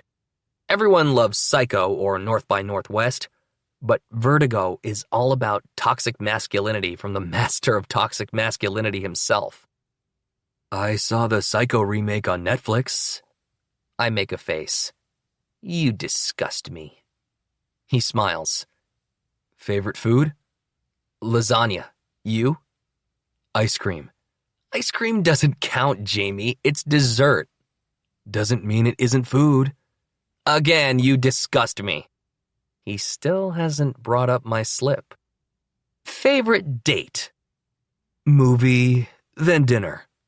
Inspired, really. You must have been a huge hit with the ladies. Is this me sussing him out? Am I trying to see if Jamie has any possible interest in me? What an adorable meet-cute that would be to tell our post-apocalyptically adopted grandchildren. Pop-Pop pulled a gun on Grandpa after he stepped in a bear trap. But no, that would be silly. Because what are the odds that I step in a bear trap and meet another gay guy in the middle of the Pennsylvania woods after a viral apocalypse? Before the TV went dark, because the internet went first, most of the estimates said over 2 billion in the world were dead. I'm way too stoned to do the math, but with those numbers, how many queer people my age could be left? All right, smartass, he says, shaking me from the downward spiral of queer existential dread. What's your big date? April 25th. He stares at me like he doesn't understand. Christ, Jamie, you'd get these references if you watched a movie outside the Marvel Cinematic Universe. Is it a movie? I don't get it. I groan and sit up on my elbows once more. Picnic under the stars in a park. Oh, right, you're from Connecticut. We don't see stars in Philly. The pain meds have fully encapsulated my brain in a wave of numbness, so I speak before I realize what I'm doing. Did you have a girlfriend before all this happened? He pauses. I did. Is she dead? She is. Sorry. How about you? I watch his face. Is he really asking me if I was dating a girl? Did he totally miss the straight guy comment? I was single, fortunately. Or unfortunately. However you choose to look at it. Fortunately. Should I ask about her? I know the answer is probably no, but he speaks anyway. Her name was Heather. We started dating last April. She died the first week of June. It was still early enough that they released her body for a funeral. A week later, and they probably would have dumped her in a mass grave like the rest. He pauses as Nina continues to sing. No one else came. It was just her parents and me. Everyone else was either sick or scared of getting sick. The image of Jamie sitting alone at this poor girl's funeral, wearing an ill-fitting suit, breaks my heart. I felt bad for them, but afterward I didn't know what to do, so I just didn't talk to them. They could still be alive. I should have checked on them before I came out here with my mom. I know how he feels. Checking in on people because you feel you owe them something. I think of the address in Alexandria, and guilt washes over me like a tsunami. Maybe I'm getting too comfortable here. Sorry, he says, looking up at me. Happy thoughts. The muddled fog of painkillers helps me hide the guilt. No, not hide. It's still there, but I can ignore it a bit more. It feels easier to pretend like nothing's wrong. Yes, happy. I pause and smile as an idea pops into my head. All right. You're going to get a crash course in movies that aren't Marvel. I've seen other movies. Not Miss Congeniality. Is that the title of the movie? Oh my fucking God, he's hopeless. He is so lucky to have my broke-legged ass right now. Yes, Jamie, that's the title. And you have to picture Sandra Bullock when... you do know who Sandra Bullock is, right? The Blindfold movie. My jaw drops. That's his Sandra Bullock movie? So anyway, Miss Congeniality. Sandra Bullock is in a Russian restaurant undercover. No, wait. There's totally a flashback with some major character development I have to hit first. This movie is great. Shut up. You're gonna love it. So I tell him the entire movie from beginning to end. He doesn't interrupt me once to tell me it's stupid or he's bored. Not even when the drugs muddle my memory a bit and I flub the setup for a joke or I have to think a little longer to remember what happens next.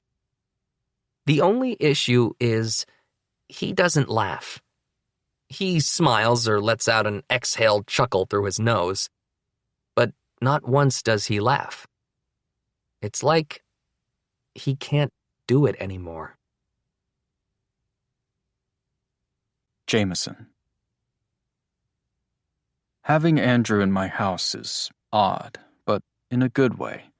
He's been here a little over a week, and we've kind of just slipped into this strange domesticity.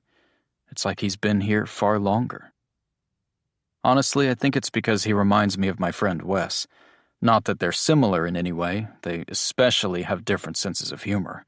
Andrew is sarcastic and deadpan, while Wes loves telling the corniest jokes. Though, when Andrew does make a corny joke, it's fun to react the same way I did with Wes. There's still something about Andrew that feels familiar, like we've been friends since we were kids. Because that's what we are now. Friends.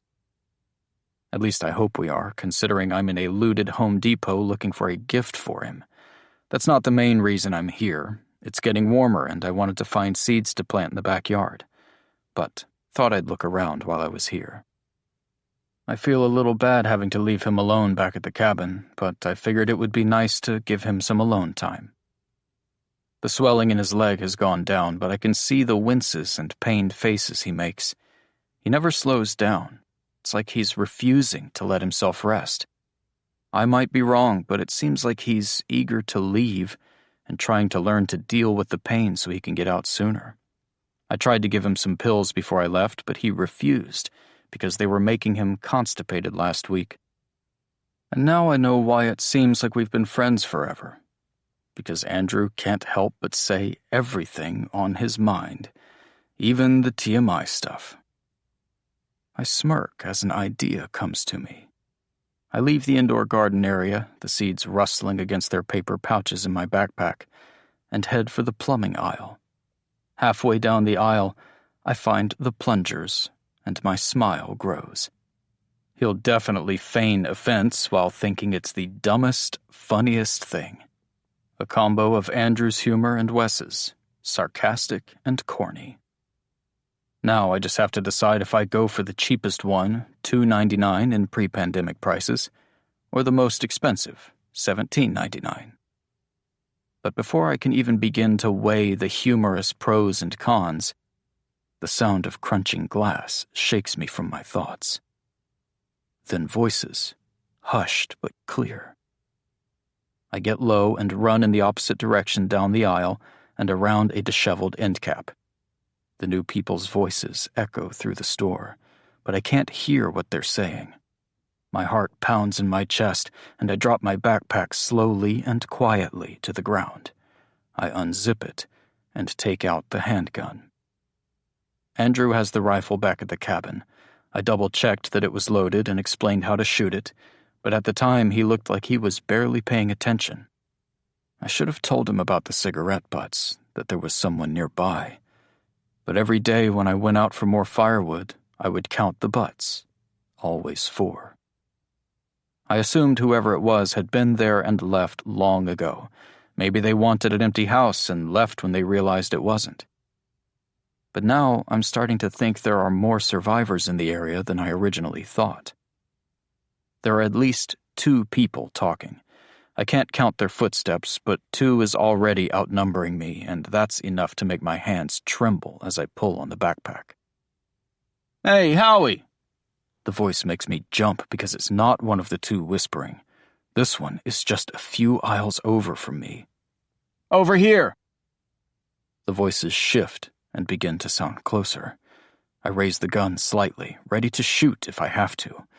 My chest tightens and it becomes hard to breathe.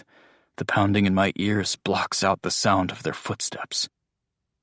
I scan the empty, dark aisles. The paint section is to my left, behind me is lumber, but all the wood is gone and the aisles are bare. There's a brief shuffling sound of plastic and the clang of metal against the floor that makes me almost jump out of my skin. They're in the next aisle. I catch the tail end of a conversation from farther away. It's a woman. "More on fortifying than this." "We can't do both?" a man asks. "Apparently not." She sounds annoyed. And closer. They're a couple of aisles down.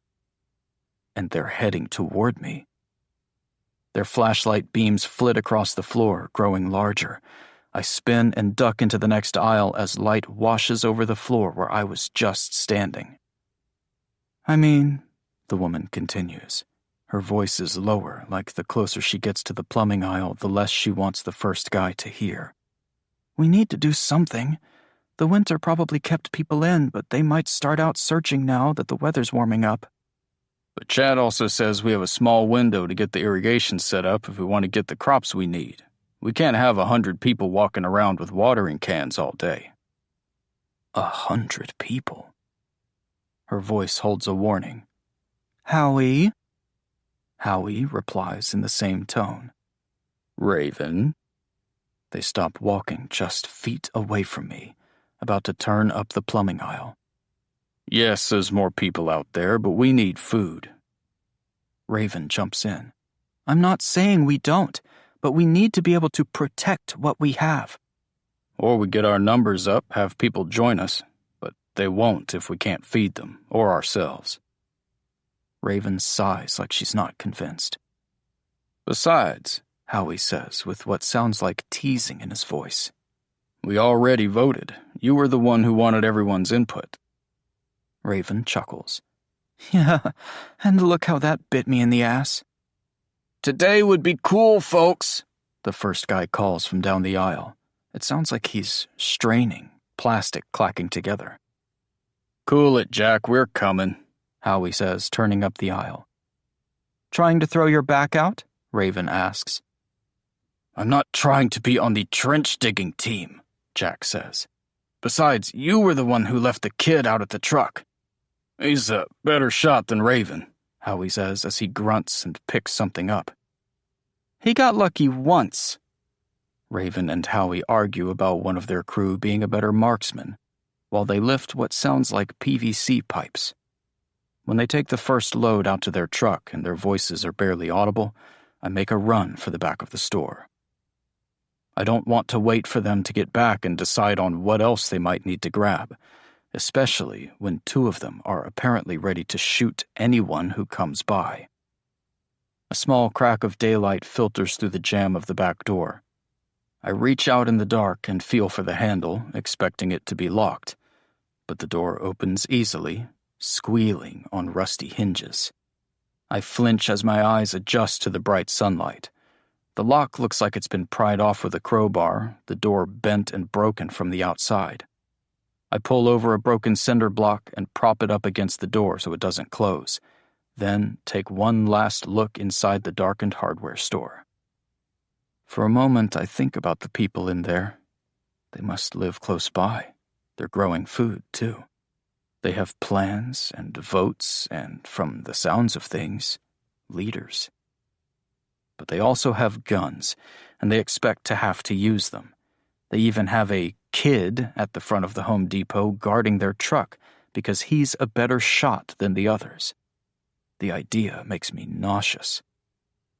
I can hear Raven and Jack talking from the front of the store, so I turn and duck into the trees behind the shopping center, glancing around quickly and watching for movement. Even once I reach the highway on the other side, I stay low. It's a 2-hour walk back to the cabin. It would have been faster if I took one of the bikes from the shed, but I wanted to be able to hide on the highway if I saw anyone. Still, it gives me time to think about what it could mean if we joined up with another settlement. Maybe Andrew and I would be welcome. But then I picture the both of us stationed outside another Home Depot or a grocery store that hasn't been completely ransacked.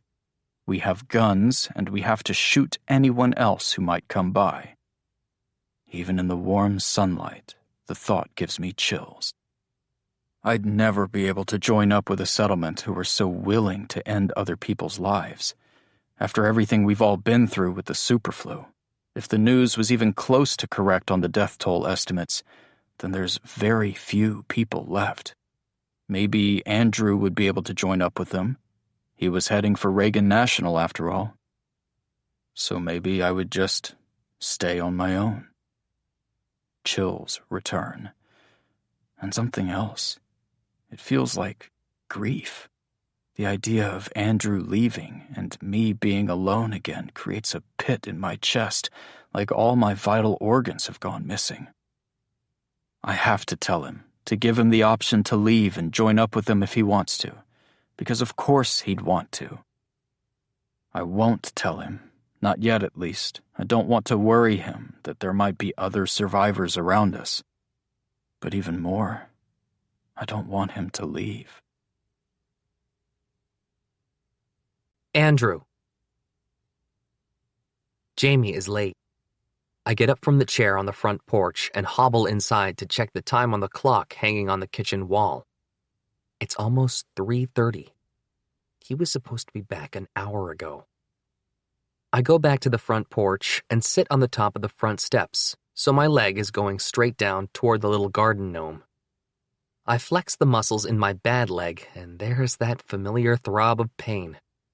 But it's only a dull ache now. I bend my knee and put a tiny bit of weight on the heel of my foot. The pain increases a bit, but it's bearable. I think about standing and trying to walk on it. If it wasn't really broken, maybe it was just some muscle tearing and walking will be better. I can leave now, or tomorrow, and get back on the road. But if it is broken like Jamie thinks, and isn't fully healed, I might ruin any progress I've already made. And I can't risk that, especially since Jamie is late. He's fine, right? I ask the gnome. She doesn't answer because she probably has a gnome-like sixth sense and knows he's been shot and left in a ditch on the side of the road. Maybe the little sheep in her lap told her. My stomach burbles with a combination of fear and hunger. I skipped lunch because it felt rude to eat Jamie's food without him. But I was also anxious as hell. He took the handgun and left the rifle, which I probably suck at shooting anyway, for me, but I'm still worried about him. I shouldn't be, though. What does it matter if he gets killed by someone and I'm left to heal in his house all alone until I can go find the Fosters in Alexandria? But the worry in my gut tells me it absolutely does matter. It matters because Jamie helped me when he didn't need to, and because he's kind and sweet and has an adorable smile, and sometimes when he puts his arm around me to help me up, I get that fluttery feeling in my chest that makes it hard to breathe. And then sometimes when I can't sleep, I imagine staying here forever and just skipping my quest to Alexandria. Why should I travel so far just to give a family bad news? We've all had bad news. Bad news is like the only news post-bug. Hey guys, sorry your parents are dead, but just wanted to let you know. Guilt makes my stomach burble even more. But staying here with Jamie is a nice fantasy. The guilt gets replaced by those flutters again, and that's not so bad. No, that's a silly fantasy. I scoot down the stairs and put my foot on the gravel at the bottom of the first step. I'll just test it. Use the handrail to balance myself and put a tiny bit of weight on the leg. If it goes even close to that first day of pain, I'll sit back down. Gravel crunches at the end of the driveway and I tense up. My body burns with a blend of excitement and fear. Jamie is home. But it's Jamie's eyes I see when he rounds the turn in the drive. Then his smile that, yes, does bring those flutters again. He gives me a quick wave and his gaze drops down to my leg. You're late. I cross my arms. Sorry. I burned dinner. Well, that's just because you're a shitty cook. I snort, and he gives me a lopsided grin. Seriously, I say. Everything all right? He opens his mouth like he's going to say something, but stops himself. Then he takes off his backpack and sets it down at the bottom of the steps. He crouches and unzips it, taking out a handful of paperback books with library stickers on them. I stopped at the library in town on my way back, he says, handing the books to me and hopefully not noticing how red I'm turning. I wasn't sure what you wanted, so I just kind of judged by the cover. You know you're not supposed to do that, right? I give him a smug look and he shrugs. This cute boy saved my life, gave me food, and now stories? All you need, indeed. Thank you. I point one of the books at him. But this doesn't mean you get to skimp out on your film education. You're disgustingly lacking on the pop culture front. He reaches for the books and nods. Yeah. Then let's go make something to eat and you can poorly explain another movie to me. Excuse your mouth! He tries and fails to hide another grin and holds out a hand to help me up. And right on time, it's the hard-to-breathe express train. He lets me go up the stairs first, holding his hands out to catch me if I fall. Was the rest of your trip fruitful? I ask. What? What do you mean? I turn back to look at him because he sounds thrown off, and yes, even his face seems to be confused. Unsure if he should be smiling or concerned or fearful. The seeds, I say. Fruitful, like veggies and fruits? Oh, yeah. He should have made fun of me for that joke, rolled his eyes or pretended to fake retch like he usually does. You okay? Jamie nods and smiles politely. Yeah, just beat. And hungry. Then you relax and I'll make dinner. Didn't I just say you're a shitty cook? Oh my God, you're such a bitch when you're hangry, Jamie. He chuckles, just a light laugh through his nose, and leaves the backpack by the door. Hey, he says as I reach the doorway to the kitchen. Why didn't you bring the gun outside with you? I look at it, propped up against the wall by the front door, and shrug. Because I really didn't want to have to use it. And if I brought it out and someone else came up that driveway, I would have. We're out in the middle of nowhere. Who was going to stop by? Jamie just stares at the rifle. I don't like... He stops and shakes his head. Never mind. You don't like what? He opens his mouth and looks at me. His cheeks turn a light pink and he shakes his head. Nothing. I just worry is all. He worries? About me? My mouth goes dry and I duck into the kitchen to hide my burning cheeks. Sit down, Jamie shouts, hanging his coat on a hook behind the door. Then he follows me into the kitchen. You make me nervous walking around all the time. You can't heal if you aren't resting. So he does worry about me. You're a very stubborn patient, he says, throwing a log into the stove. Why do you keep pushing yourself? Because deep down I know the truth, that I can't stay here forever. As wonderful as it is to have a cute, nice boy taking care of me, I have to go. The longer I stay, the smaller my window gets to arrive in Alexandria by June 10th. And I've already had so many setbacks. I obsess over all the possibilities once I leave here and head to Alexandria. I could arrive and find the house empty. Maybe the Fosters already left to find their parents. And this new option I've been pondering, where I go right to Reagan National instead and try to live a life on the lam. But then I imagine running into the Fosters in whatever settlement the EU helps set up and trying to ignore the guilt. Trying to pretend like my life is fine while they grieve, never understanding what happened.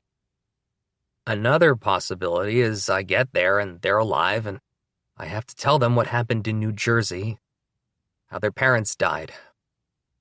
Or I arrive in Alexandria and the Fosters are dead and have been since before I ever met their parents. But I can't tell Jamie about any of that, because he'll either kick me out, be scared of me, or try to make me feel better. I just don't know which one of those would be worse. Because I feel like enough of a burden as it is, I say. Well, you need to own that and get over it. His tone is joking, but maybe he's right. I take a seat at the kitchen table while he digs through the cabinets. What movie will you be telling me while I prepare our food? Why don't you tell me one? I say. You can even just tell me Endgame if you want. He finally cracks a smile. I can't tell them like you. All I remember is the big scenes, like when everyone who died comes back at the end. And wouldn't it be nice if that could happen in real life? Fine, I say, but you have to help me. I only saw it like 30 times, so I don't remember all of it. He glanced over his shoulder. As opposed to the 80 times you watch every other movie to memorize them? Exactly. So start me off. Captain America's in his Snappers Anonymous meeting, right? Nope. He glances at me and shakes his head. Iron Man is trapped in space with Nebula. See? You're a natural. And we talk through most of the movie together. I'm surprised when Jamie actually chimes in with a scene I forgot. Specifically the taco scene with Banner and Ant-Man. About halfway through the time heist and after our lunch, Jamie starts to look a little bored. What's wrong? I ask. He shakes his head. Tired, sorry. Go lie down then. I can clean up here. I reach for his plate, but he gently grabs my wrist. I'll clean it up later. Don't worry about it. He lets go, but my skin still feels like it's on fire where he touched me. When I look into his eyes, he does seem tired. And now I'm the one worrying about him, and worrying about what happens if I leave. He stands up and puts our plates in the sink, then holds out a hand to help me up. I take it. And I'm worrying about what happens if I stay. Jameson. Packs of seeds are spread across the outdoor table, organized based on when they're supposed to be planted, and a stack that were to be sown indoors in early spring that I'll have to save for next year. I write each type onto a tablet and put a note of when they need to go in the ground. Andrew looks over the top of the library book I brought him on the seed supply run I did a few weeks ago. It's some novelization of a movie that was never released because of the superflu. I told him he needs to read it and tell me what happens. He's been here for about 6 weeks, and we've spent most of our evenings with Andrew retelling movies to me, scene by scene. You're so organized, he says now. I would have just thrown them all in the dirt and waited to see what popped up. And then you would have starved. We aren't starving yet, but the food in town is getting scarce. I did end up planting a whole bunch of the seeds I nabbed from the Home Depot, and vegetables are already starting to sprout. And the weather has been good to us. We should have a first crop ready by June. These seeds are the leftovers that need to be planned further out, including some winter cabbages. Or gotten scurvy. He turns back to his book, and I glance at his leg propped up on the chair across from him. He's been able to move a little better. The swelling is gone, and the bruising is yellowed and faded. Another week might be all he needs. I turn back to the tablet and write down that the mustard greens should go in the ground at the end of July. Jamie, his voice is cold and scared. I hear a twig snap and see movement out of the corner of my eye. I jump, reaching for the rifle and aim it at the man at the tree line. The man has long, coarse black and gray hair with a matching beard. The skin on his face is slightly reddened by the sun. I can see his smile beneath the beard. There's a rifle, too. He holds it low, but still pointing at us. Stop there! I'm trying my hardest to make my voice sound intimidating, to make it sound like I can pull this trigger. But the gun is shaking and my palms are already sweaty. No need to start shooting, the bearded man says. How many of yous are there? He takes a step forward. I said stop! My voice breaks and I sound like a child. Andrew whispers, Jamie? He doesn't have to say any more because the movement catches my eye. There are more people emerging from the tree line. A black woman in her 30s with a vest and short hair, an older white woman with gray hair pulled back into a ponytail. There are 3 more men, 2 are older white men, maybe 40s, while the third is a tall, stocky kid with brown skin who looks like he's the same age as Andrew and me. All of them have guns. 3 rifles, 3 handguns. You're outnumbered, the man with the beard says. So how about we lower our guns and talk? Talking sounds fine. I turn to Andrew, trying to see his reaction to this. He looks skeptical, and if I'm not mistaken, it looks like he doesn't want me to lower the gun. But I don't have a choice. There's more of them than there are of us. I don't know if those guns are even loaded, but if they are, we're screwed. And I still don't think I can shoot them. My stomach is in knots, and I can't psych myself up to think about it, let alone do it. I lean the rifle against the deck railing, and the rest of the interlopers lower their own weapons. I let out a soft breath of relief as the bearded man hands his rifle to the woman with the gray ponytail and comes toward us. When he reaches the bottom step of the deck, he holds out a dirty hand. Howard. Howie. Now I have a face to the name. I look back to the people at the tree line, wondering if one is Jack or Raven. My eyes fall on the kid, and I wonder if he's the one who's a better shot with the rifle in his hands than the others. Jameson. I take Howard's hand firmly and give it a shake, locking eyes with him. Howard looks to Andrew, who gives his name. Then Howard asks, Mind if I sit? I do mind that, sir. I would like for all of you to leave and never look back, and also feel free to step on a few bear traps out there. I turn to Andrew, who still looks at me like he's ready to set the world on fire. I step aside, trying to be diplomatic, but I grab the rifle anyway and carry it over to the other side of the deck. Out of the corner of my eye, I can see the others in Howard's group move their weapons up, then lower them once I set the rifle down and sit between Andrew and Howard. Howard takes his seat. Nice place, he says. Thanks, I say. You can't have it, Howard. As if reading my mind, he says, Don't worry, we're all set up. We're not going to take your house. He reaches into his front pocket, and I see Andrew flinch, but Howard only withdraws a pack of cigarettes. The cigarette butts. They must have been his, or someone from their settlements. I wonder how long they've been watching us. Howard smiles at Andrew, probably seeing the same flinch I did, then holds out the pack, his eyebrows rising. No thanks, I say.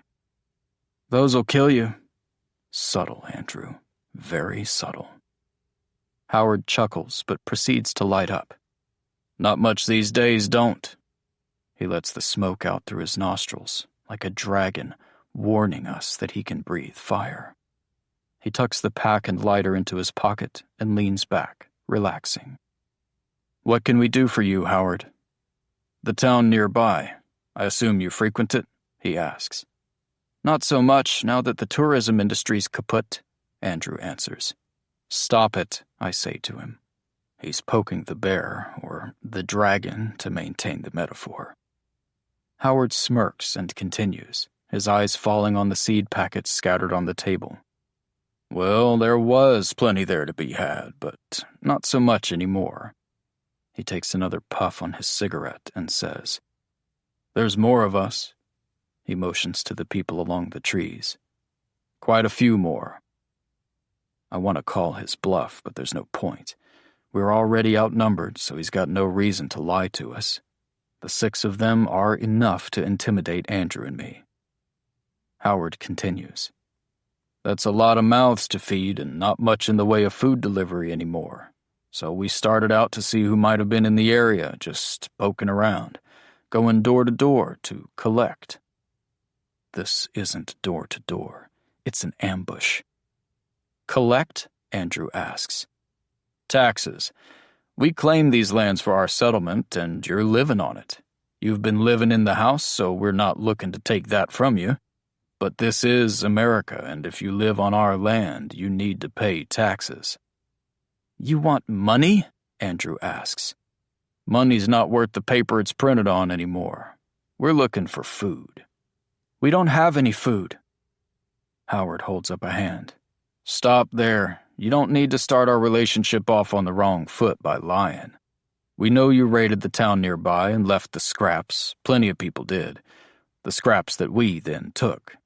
But again, there's more of us than there are of you, and I think we can come to some kind of mutual agreement. Maybe you'll need medicine or protection in the future, so you've got to pay up now. You help us, we help you." "And if we say no?" Andrew says. I haven't spoken a word. I'm frozen with fear, and I can't help but look back at the line of people at the edge of the yard. "I think you know what happens if you say no." I do. They'll kill us. It might not be now, but they'll kill us all the same.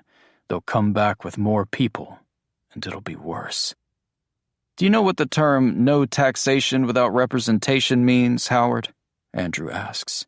I want to elbow him and tell him to shut up and just let them take some of our food, but I can't move. Howard chuckles and takes another long drag of his cigarette. "I am your representation." "I didn't vote for you." "Andrew, stop," I finally say, but I don't look at him. I'm still watching the others with the guns. They're gonna take what they want, and we can't stop them. They have the people and the weapons.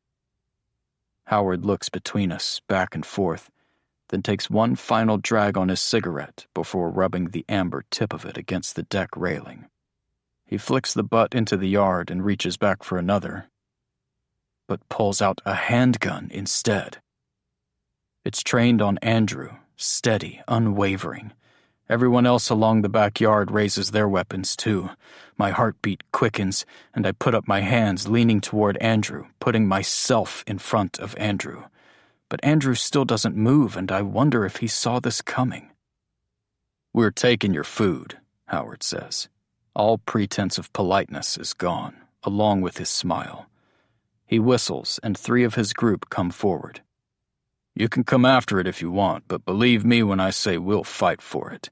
We've fought for it before."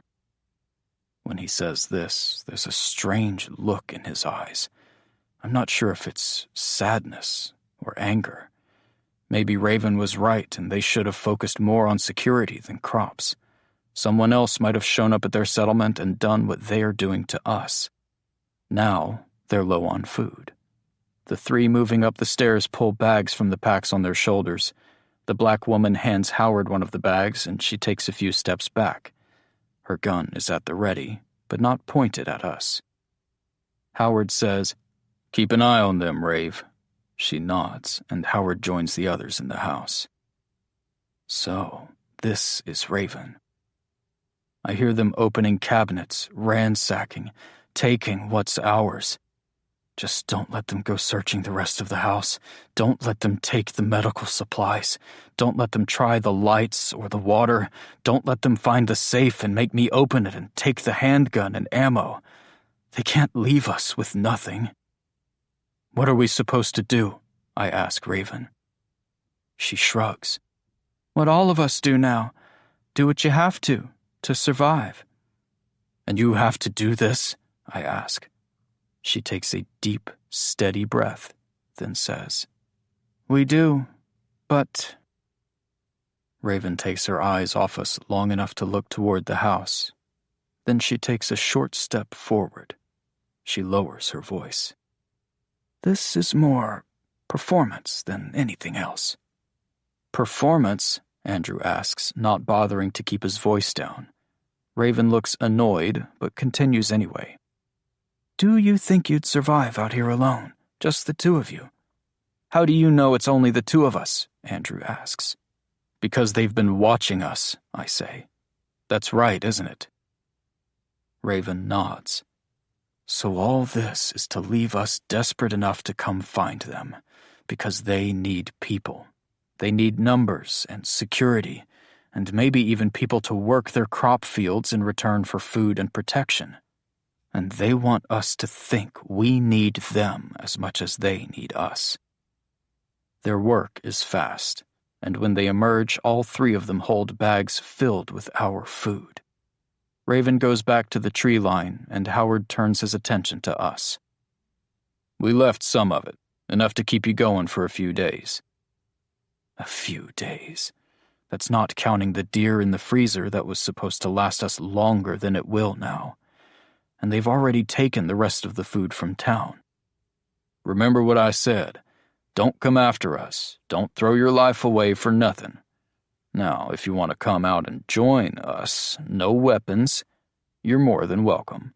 We'll find a way for you to help out and a way for you to get paid." Raven was telling the truth.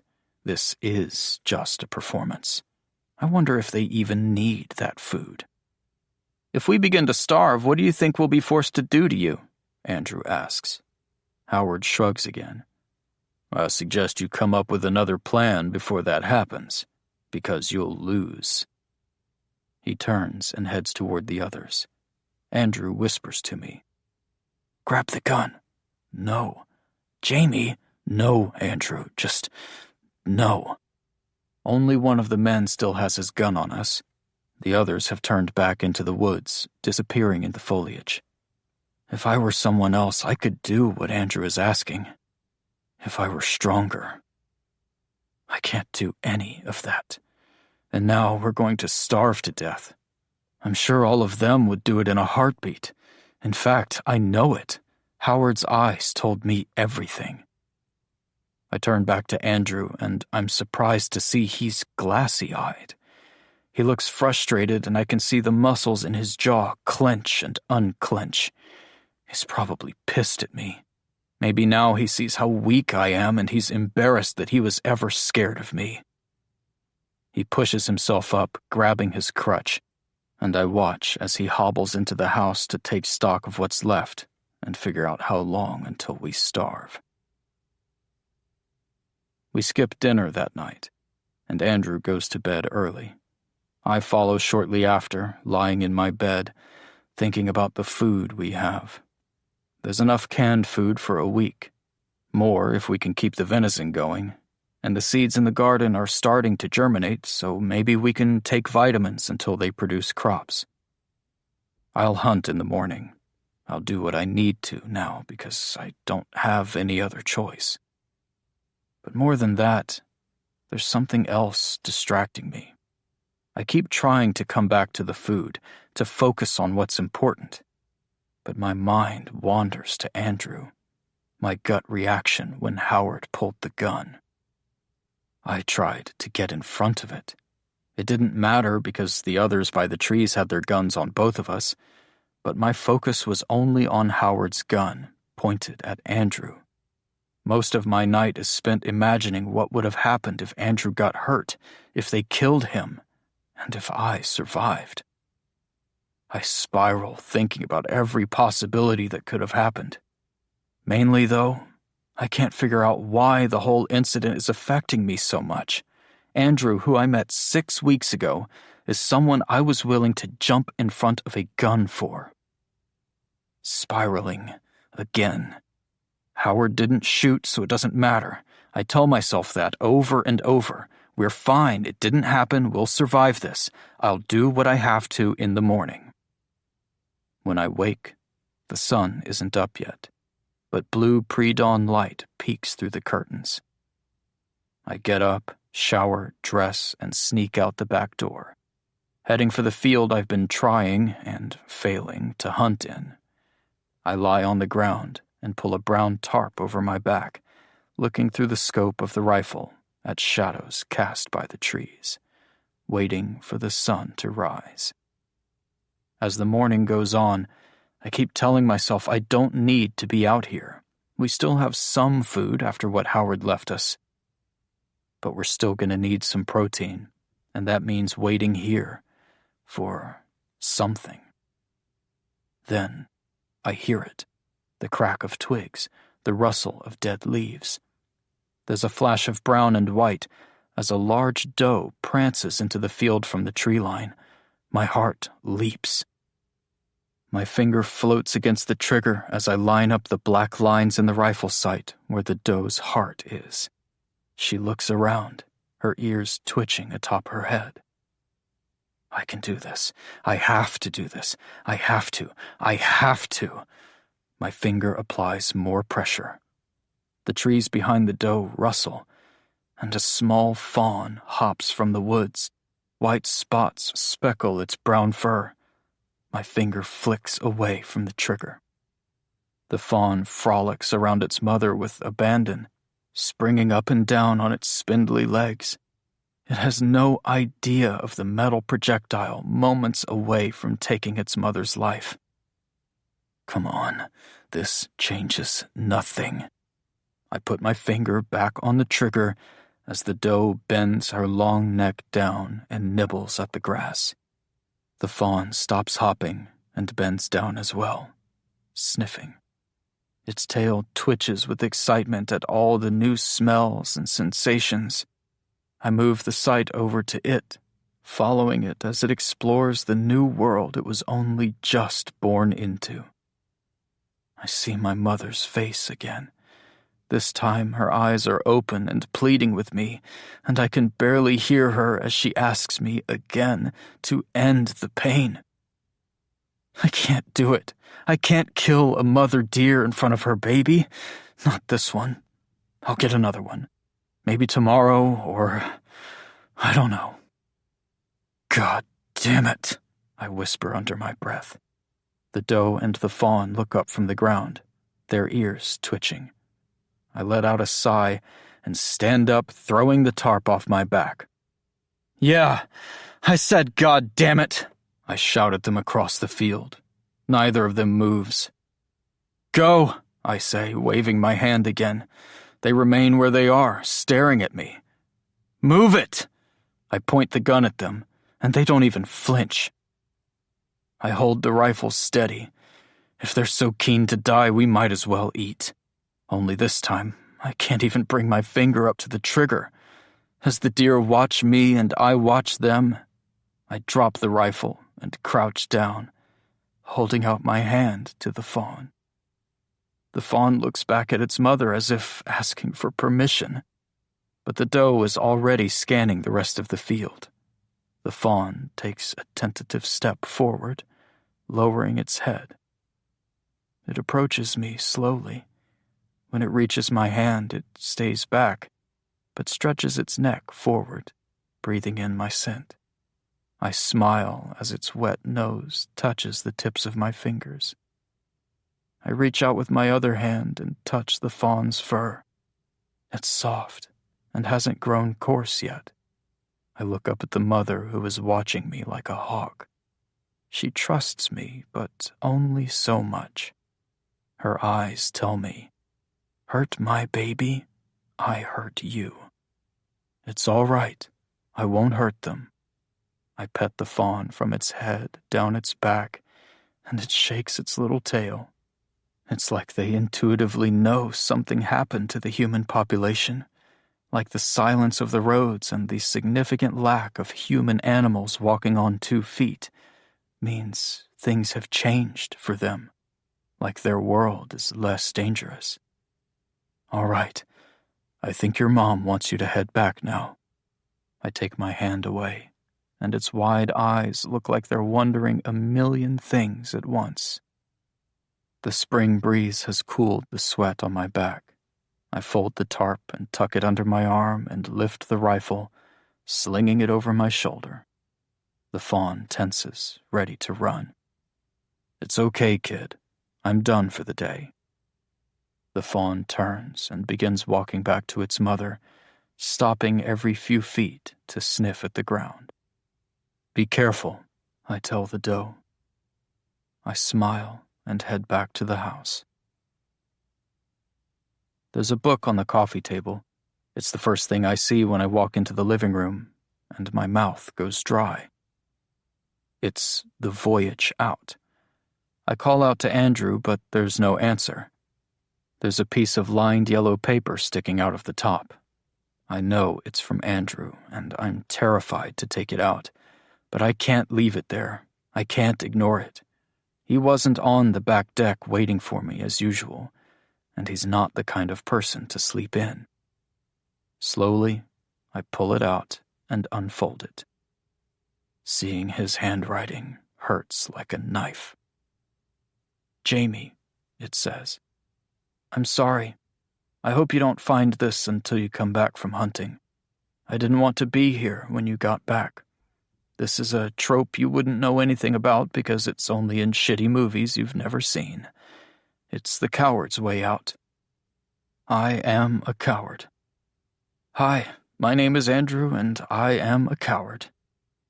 Hi, Andrew. I had to leave. This is your food and your home, and I've been enough of a burden.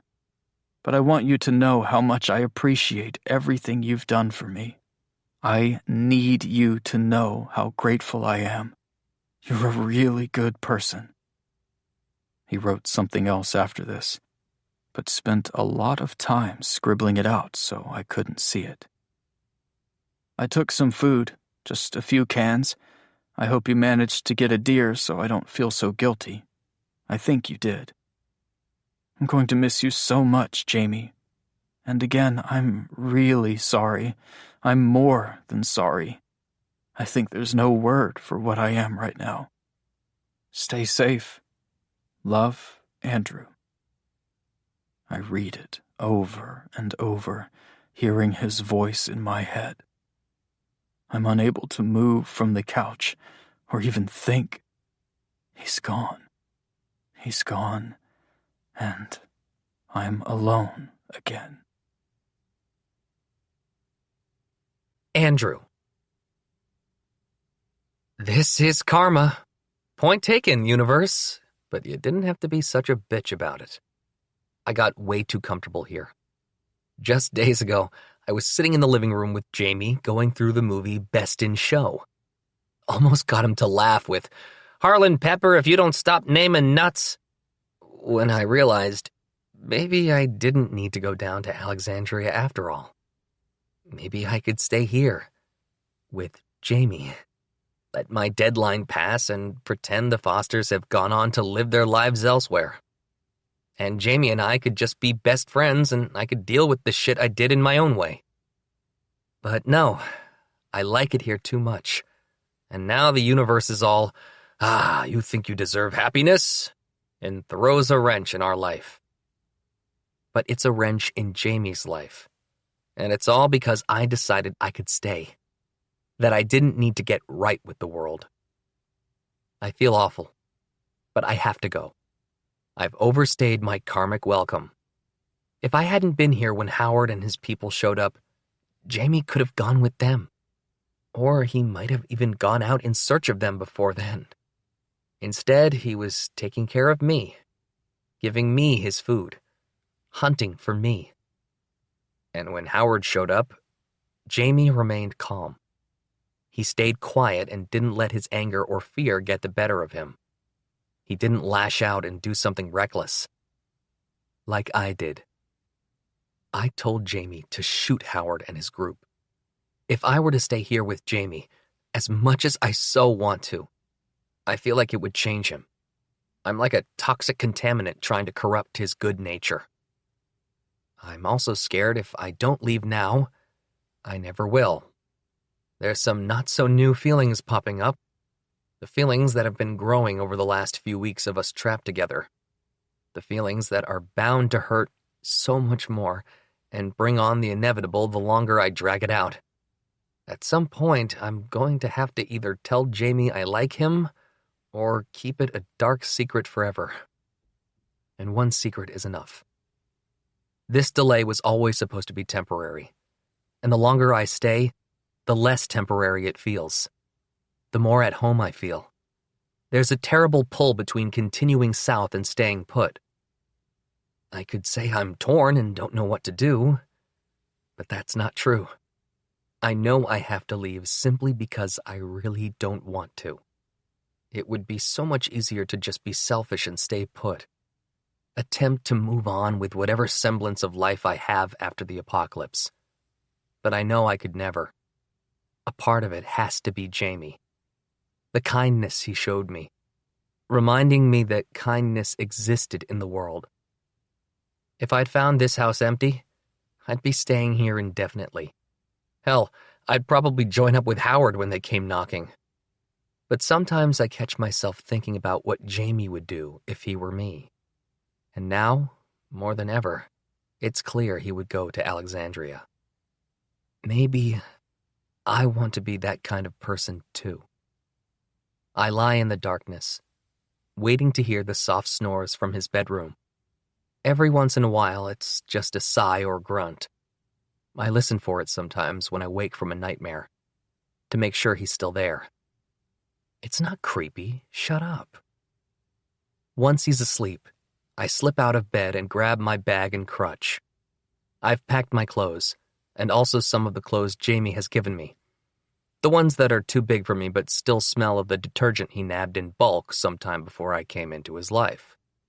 I sneak into the kitchen and take 3 cans of food, including 2 of mushrooms, which I know he hates. He'll thank me for that. Water, clothes, food. I've got almost everything I need. I put out the book my aunt gave me for my 15th birthday, my favorite book, and leave it and the note on the coffee table.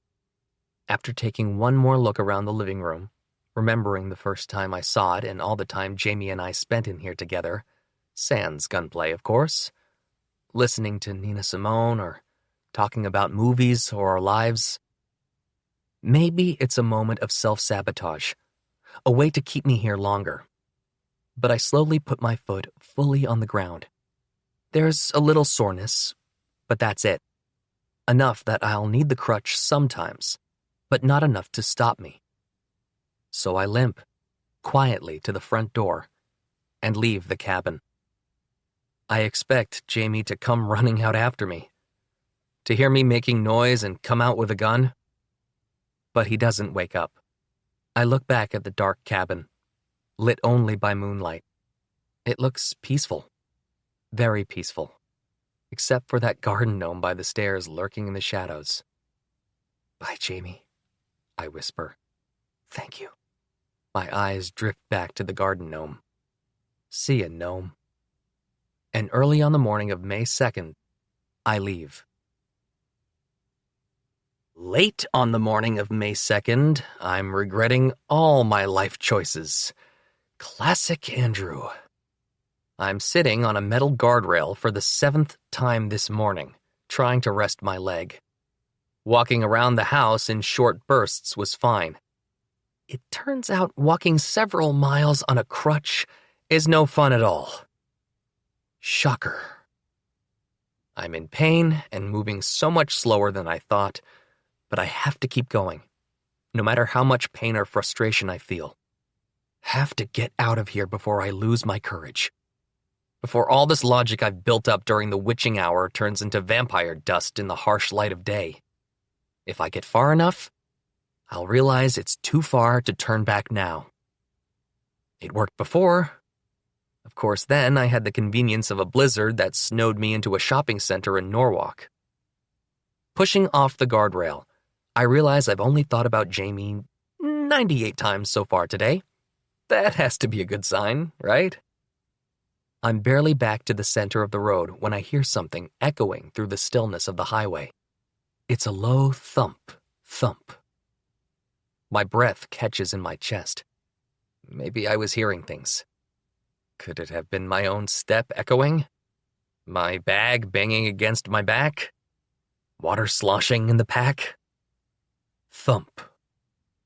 No, there it is again. It's erratic, but it's not coming from me. I limp to an abandoned car, ducking beneath and looking back the way I came. There's someone in the distance, obscured by the heat haze from the cracked asphalt. I slip off my bag and toss it beneath the car before I climb under after it. Whoever it is can't see me from where they are. They probably aren't even looking for anyone. I stay still in the shadow of the car as they approach. From where I am, it looks like a white male, and he's on a bike. Something hanging off the sides makes the low thump sound as he steers around the potholes and cracks in the road. The brim of his baseball hat casts a shadow over his face. He's 15 feet away now, and it's Jamie. My face betrays me, pulling into a smile. I want to laugh. I want to shout and scream and cry and hug him. He came all the way out here. He came after me. But then the excitement dies in my throat. He came after me. He shouldn't have done that. He should have stayed where he was. It was his home. I remain silent beneath the car, watching him pedal slowly past. There are 2 packs tied to the back of his bike. 2 of them. One for him, one for me. I smile again, laying my head against the road. He gets farther and farther away as he pedals. Tears burn my eyes. He pedals past a car and then he's gone from my sight. My stomach clenches. He's gone. No. No. It's a whimper at first, like my body isn't letting me talk any louder than that. It knows I shouldn't, that it's not safe for Jamie, but I don't care. I need to see him again. No! Louder. Better. I scramble out from under the car. Jamie! I'm screaming it now. I repeat it over and over and over, yelling after him. He has to turn around. I try to run, the wooden crutch digging hard into my armpit. I leave my bag beneath the car. He rides around in a circle, turning back to me. I can't see his face beneath the shadow of his baseball cap. I can't see if he is smiling or not, but I am.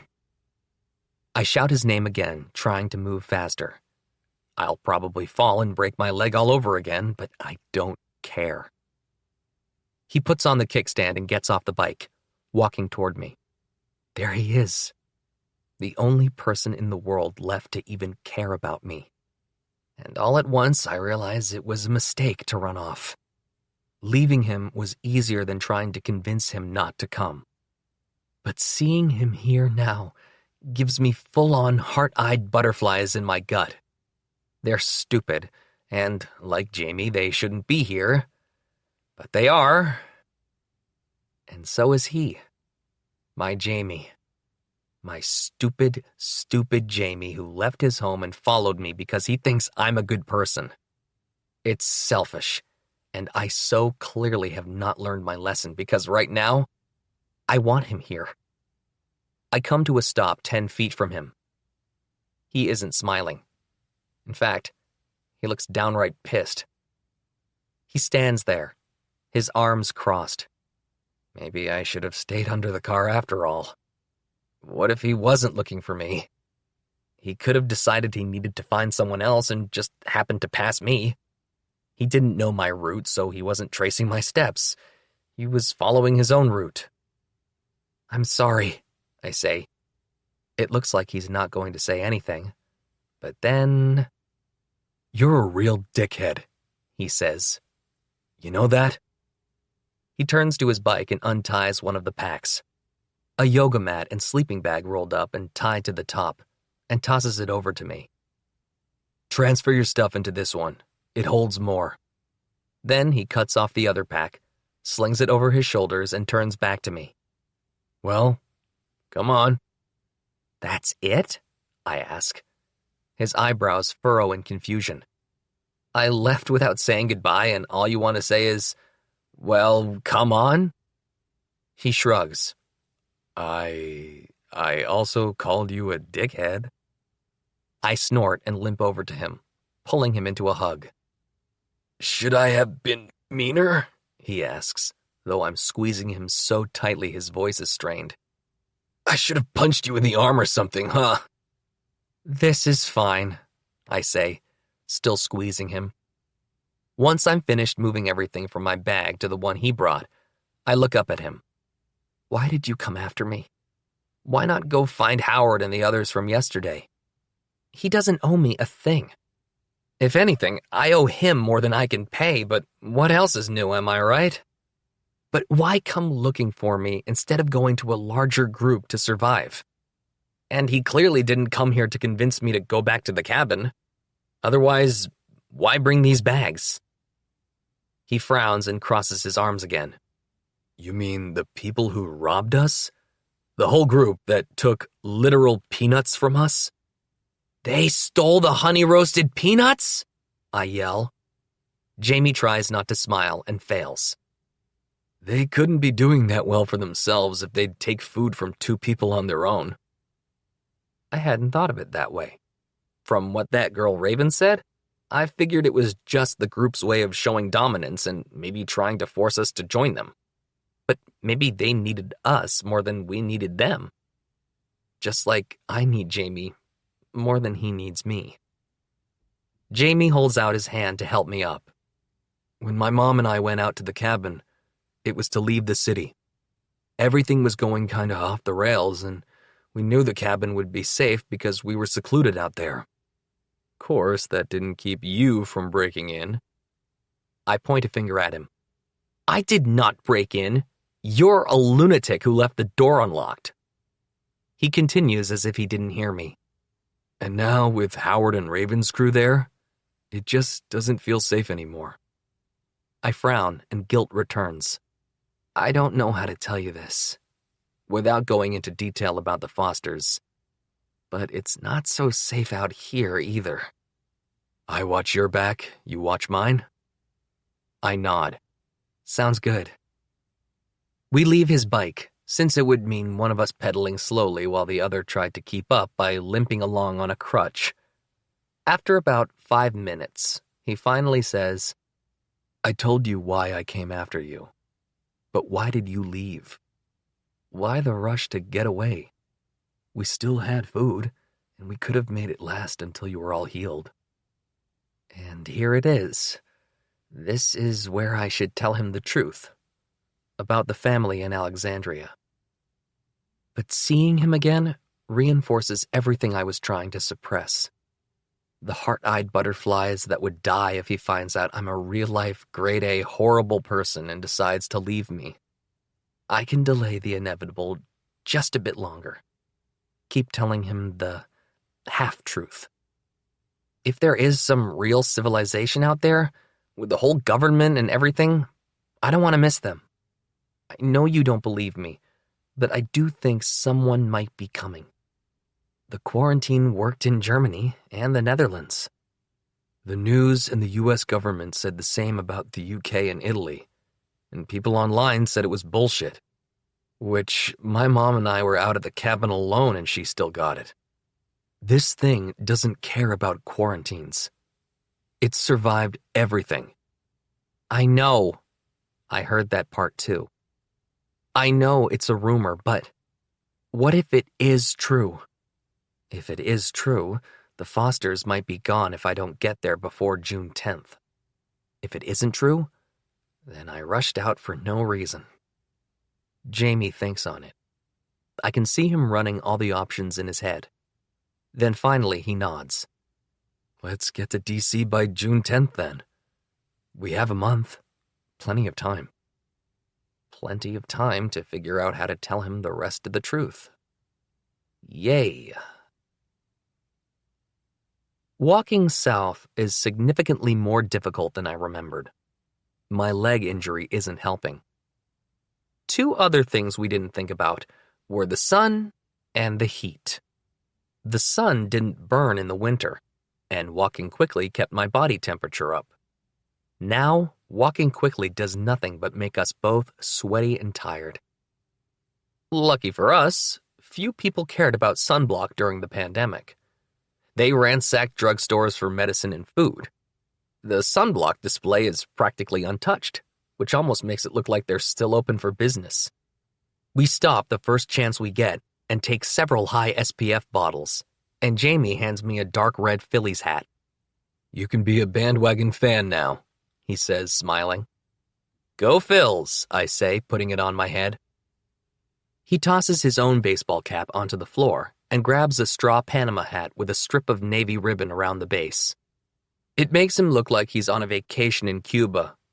When I say this to him, he puts a heavy glob of sunscreen on his nose and doesn't rub it in. We're going through water faster than we're finding it, so we begin to ration it. Whenever we find a thick area of trees, we stop and rest in the shade for hours at a time, trying to keep up our strength. I try to imagine staying back at the cabin to see if my conscience would have kept quiet. The answer is always no. I want to tell Jamie that I'm sorry for leaving, but he doesn't complain, and I'm thankful he's here. When I ask him to stop, he agrees without making me feel bad. When I ask if he's okay, he nods and smiles and asks if I am. But I'm still lying to him every day. That part kinda sucks. It doesn't help that we don't see any of the graffiti I saw before. Nothing saying, DCA 610 help coming, which makes me nervous. Maybe it was all disinformation. But no, I don't want to believe that. There can still be a reason for Jamie to go to Reagan National while I go to Alexandria. We'll find other survivors on the road and he can continue with them and I'll find a way to get to Alexandria. I'll be able to do it on my own if I know someone else is there to protect Jamie. On the 5th day, I leave the crutch where we camped. Jamie says I'm probably fine as long as I take it easy. So, no sprinting. On the 6th day, it isn't as hot, but as noon approaches, the clouds filling the sky behind us begin to look ominous.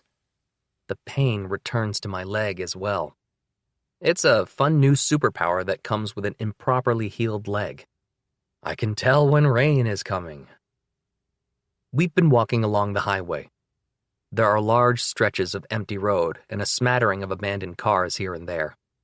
Some of the cars are filled with bodies, but we don't need to stop and look. We do check a few of the empty cars, but they're either locked, don't have keys, or don't start when we try the ignition. Not that it would matter if they did, because it seems like we'd just be stopping as soon as we reached another roadblock of cars in a half mile or so. We should probably get off the road and find shelter soon, Jamie says, glancing at the clouds. The last thing we need is to get struck by lightning. Aw, man. Now that the lottery's defunct, that's the only gamble we really had left. At least wait until we've been traveling for a month before you do it. We walk another 1.5 miles before we take an exit into a small town called Maley. We pass a large wooden sign on the ground. The beams that held it were chopped away with what looks like an axe or a hatchet. The sign has similar marks across its typeface, large gouges of wood taken out. It's painted white with dark green lettering that reads, "Welcome to Maley, PA. Our home is your home. Population 1,113. The paint is peeling and cracking.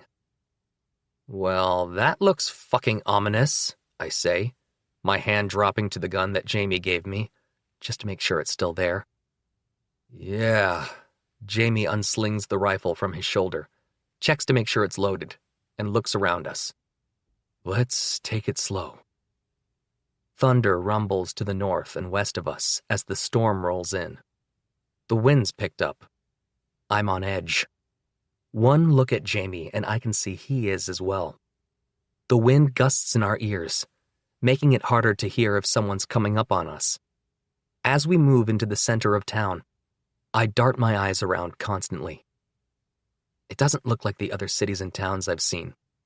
The streets are empty save for old leaves that blow in the wind. The pavement has cracked and split from the winter snow, and now green weeds poke up, swaying back and forth. No windows are broken. Nothing has been set on fire. The stores don't even look as if they've been looted. In fact, they look more like they've been neatly packed up, as if the town was dead even before the bug wiped everyone out. It's growing darker as the black clouds creep toward the sun like tendrils of smoke across the sky. A wind gust creates a miniature dust devil that dances across the road and dissipates as it hits the waving grass on the other side. We turn a corner, and the street sign above it reads, Viking Lane. My eyes are so focused on the sky that when Jamie puts his hand out to stop me, I jump and grab onto his arm, pulling it to my chest. He's looking down at the ground. I follow his gaze and let out a cry, but a rumble of thunder drowns it out. Right at my feet is a decayed and decapitated body of a man. He's tall, even without his head, and his leather-like skin is tight against his bones. His frayed clothes hang loosely from his body. Seeing a dead body is nothing to me, but I'm still shocked. "Where's his head?" I ask. His neck is a ragged tatter of broken bone and shredded flesh. The ground around his neck is dark and oily with the remains of washed and sun-baked blood. There are dried brown bloodstains on his shirt and pants, and deep cuts in his arms and hands. He was still alive. I point to the cuts on his hands and arms. Defensive wounds. At least that's what the police procedurals on TV called them. Law and Order, avian flu. Now isn't the time to make a joke. Why does all my best material pop up at serious moments? My therapist would call it a coping mechanism. It feels like someone's watching us. Jamie must feel the same way, because when I look over at him, his eyes are darting around Viking Lane as well. Lightning turns the sky purple, and a loud crack of thunder follows shortly after. Thick drops of rain begin to plop to the ground around us, and the smell of petrichor is all at once a terrifying one. Jamie nods to the right of us. "Let's try over there." I follow his gaze to a storefront that looks like it used to be an ice cream shop. What's that old saying? You can take the boy out of the ice cream shop, but you can't take the cliché out of the other boy who's with him. Now the windows are dusty and the inside looks vacant. I step around the body and move toward it, looking around for the eyes I swear are following us. It could be my imagination. I hope it's my imagination. I pull on the glass door of the shop and it swings out. The wind blows dust around until we shut the door behind us. "Watch the front," Jamie says. "I'm going to check the back. And take out your gun." The handgun Jamie insisted I be in charge of. I take it out and watch as the storm rolls in. The rain begins to pound against the glass storefront. Lightning illuminates Viking Lane in a bright purple flash, and I see a face in the storefront across the street. I cry out, but thunder cracks again. The man is standing back from the window, but his shape is burned into my eyes. I know exactly where he's standing. I hold my breath, waiting, shaking in the darkness. The lightning flashes again, and I get a brief look at him once more before I flinch and lose sight of him. He's standing there, naked, staring at me from across the street. There's an axe in his hand. "All right, looks like the back door can only be opened from the inside." Jamie's voice makes me jump, and I drop the gun. I flinch, expecting it to go off. Instead, it just clatters across the floor. Jamie stops it with his foot, widening his eyes at me like I'm a total dork. Which, all right, I'll give him. "He's over there. He's got an axe." The panic in my voice has him moving. He picks up the handgun and walks to the window in 3 quick strides. He holds out the gun to me and then points his rifle toward the shop, looking through the scope. Lightning flashes again. "There! See?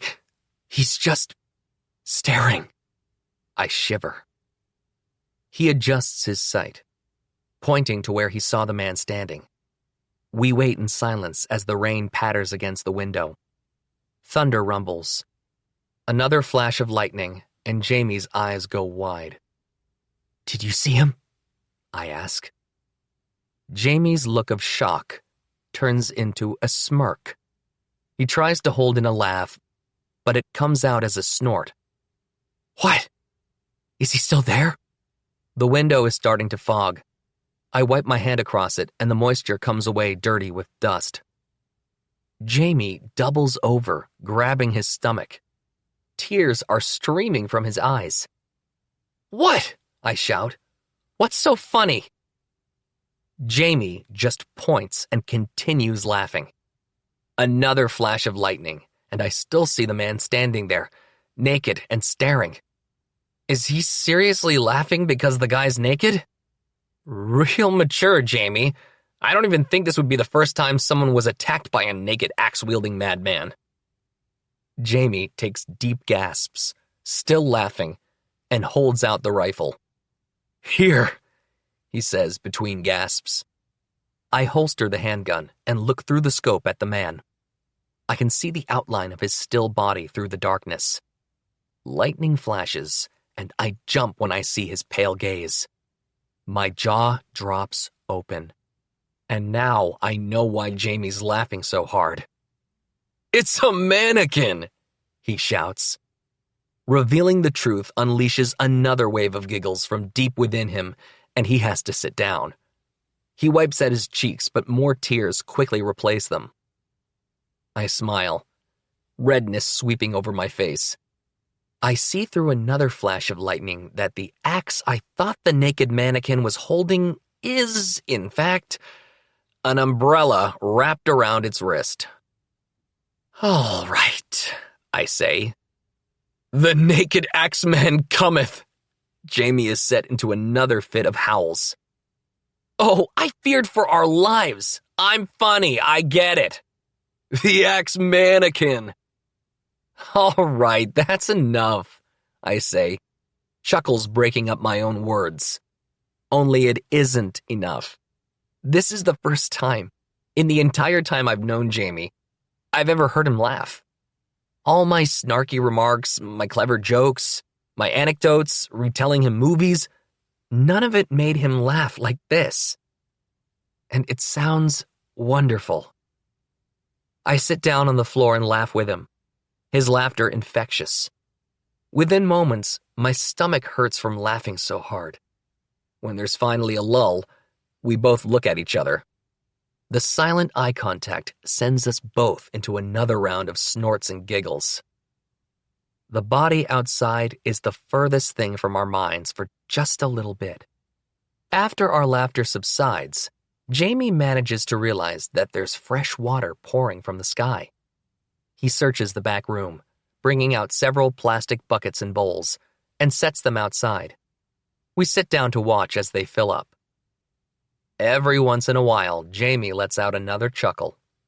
I smile and elbow him, and his laughter comes back.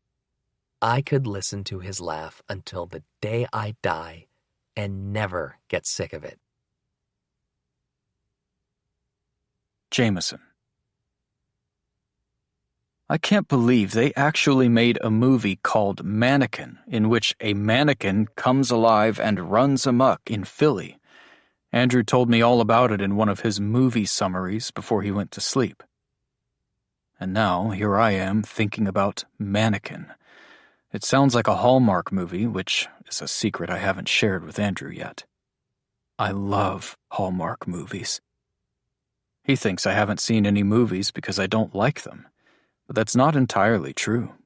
I just only watched Hallmark Channel movies, and I've seen way too many of those. In fact, I've seen so many there are some I've rewatched in their entirety, thinking they were a new movie, only to realize at the end I had seen them before. But that's what I like about them. They're safe and predictable, unlike the world now. My eyes are dry and they burn. A long yawn makes my jaw ache, and I glance down at my watch. It's only 1 a.m. I told Andrew I would let him sleep until 3. Then I can sleep from 3 until 9 or so. I remind myself to talk to him about going to sleep earlier and getting up earlier to try to cover as much ground as we can before the sun gets high. The temperature is only going to rise as we get farther south. Maybe we should stay up all night and travel in darkness so we can rest during the day. I remember hearing somewhere that's what you're supposed to do in the desert. Andrew's leg is doing much better. I can only see his limp now when I really focus on it. I wait until he asks me if I want to stop and rest, because it seems like he's worried we won't make it to Reagan National by June 10th. When he asks how I am, I tell him I'm fine, when in reality I'm exhausted. The heat and the walking are taking their toll. It's been a week since I left home to come after Andrew, and I'm thinking about it again. Most nights while I'm up and Andrew is asleep, this is what I think about. He asked me why I came after him, and the question haunts me. Because I don't know the answer. No, I do know the answer. It's just that the answer doesn't make sense to me. I told him it wasn't safe at the cabin anymore, and that might have been true, but it wasn't the whole truth.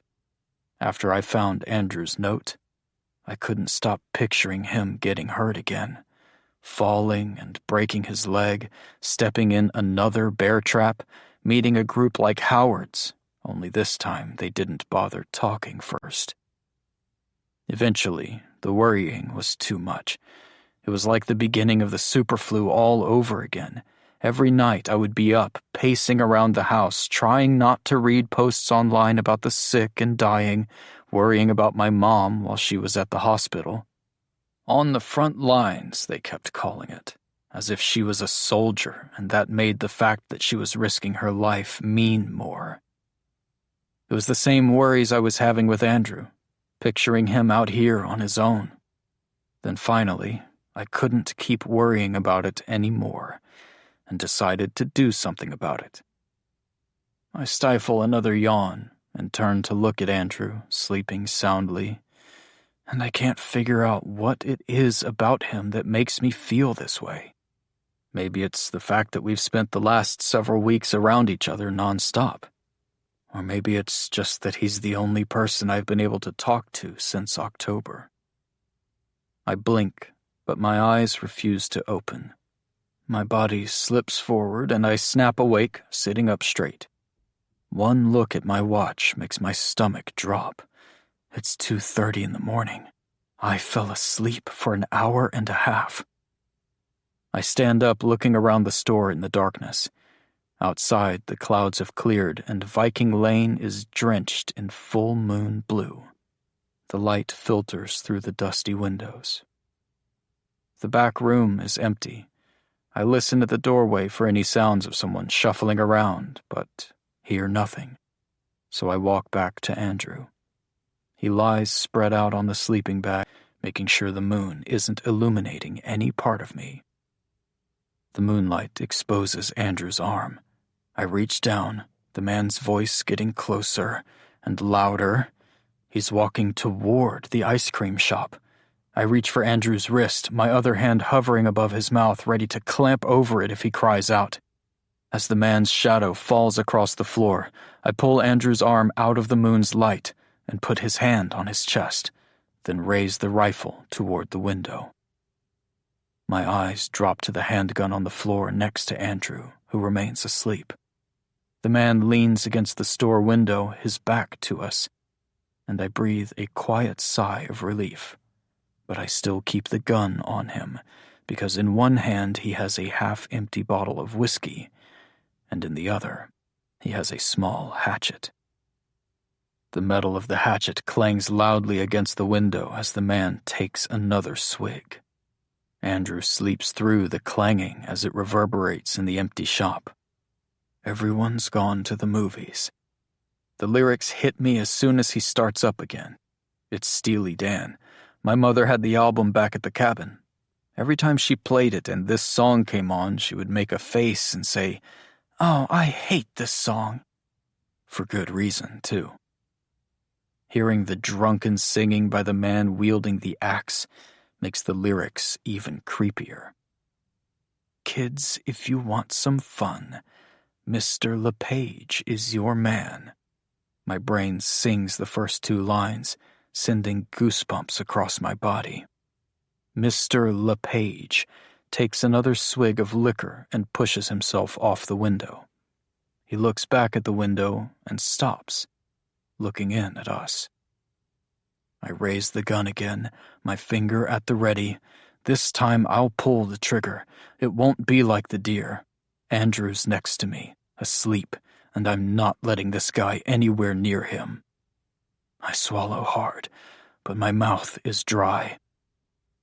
I wait for him to smile at me, to say something, anything. Instead, he closes one eye and fixes his long, dry hair. He's looking at his reflections. Neck and forehead are all sweaty. It has nothing to do with the proximity of Mr. LePage. It was the way my brain was working while he was close to us that makes me nervous. He was right there with the hatchet, the same hatchet he no doubt used to chop the head off a man in the middle of the street.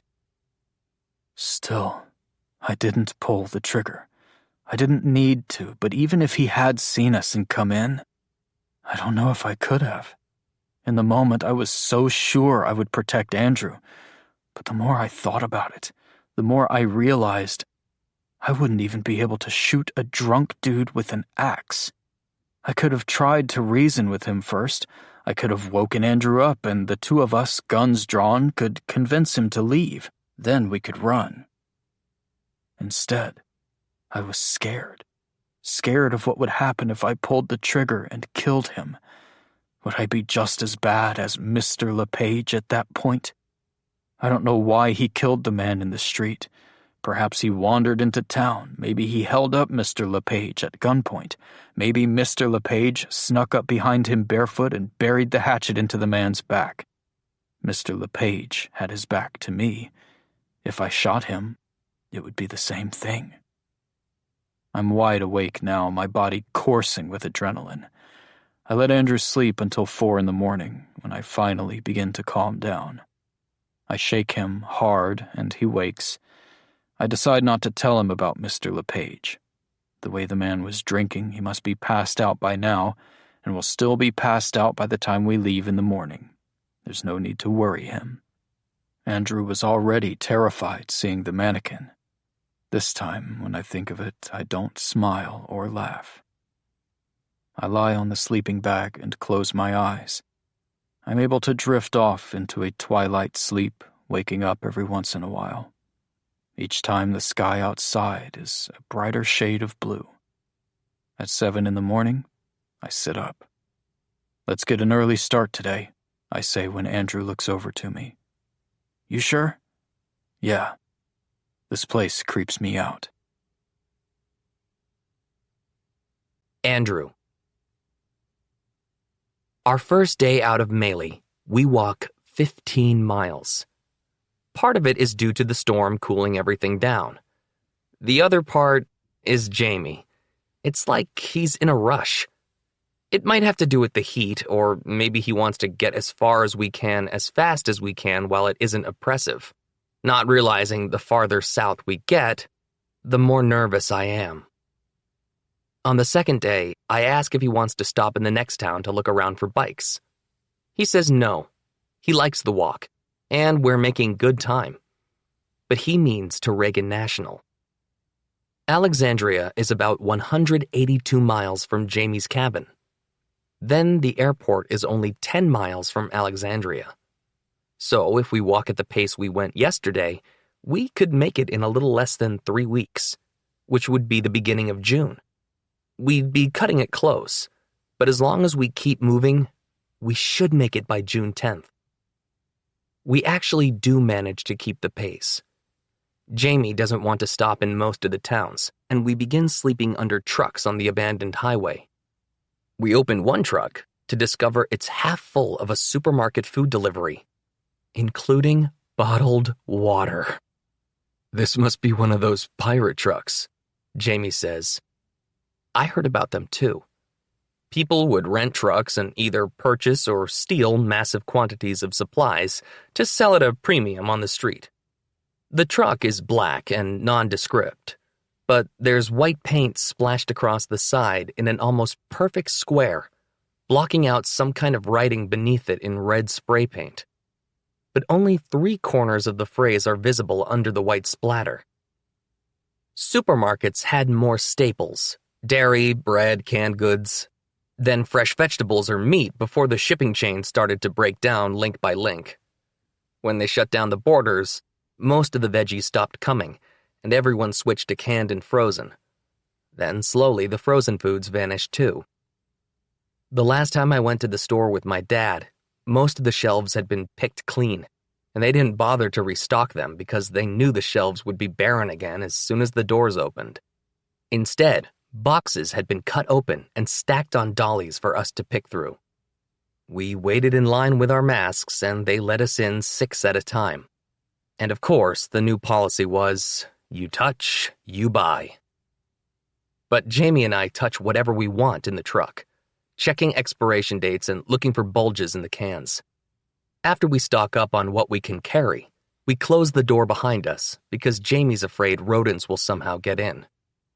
Opening a box of Sharpies, he writes over the white paint, "Open me, food inside." "Yeah, because that doesn't look like a trap," I say. The people who need it will risk it." I love how optimistic he is. It works for him, but maybe that's because he's never had to deal with liberal parents who still manage to shock you when you come out and they say it's a phase. Or how about that time in 6th grade when it seemed like you were making fun friends who invited you to meet them at the movie theater on Friday night and then never showed up? Or, no, silly me, they did show up. They just went to the earlier showing of the movie so they could come out and find you waiting there after an hour, and then try to gaslight you into thinking you heard the time wrong. Yeah, optimism isn't my thing. Sometimes I wish I could think like Jamie. His logic is sound, but it's also so full of hope. That makes me smile, and we continue on our way. It's our 27th day traveling, and we can see Baltimore in the distance. What's left of it, at least. New York looks similar. Only the last time I saw New York, the fires were still burning. Baltimore is silent and clear. It's gotten hot again. "Here's where things get interesting," Jamie says, dropping his pack. "Interesting how?" "I was checking the map yesterday and I realized something."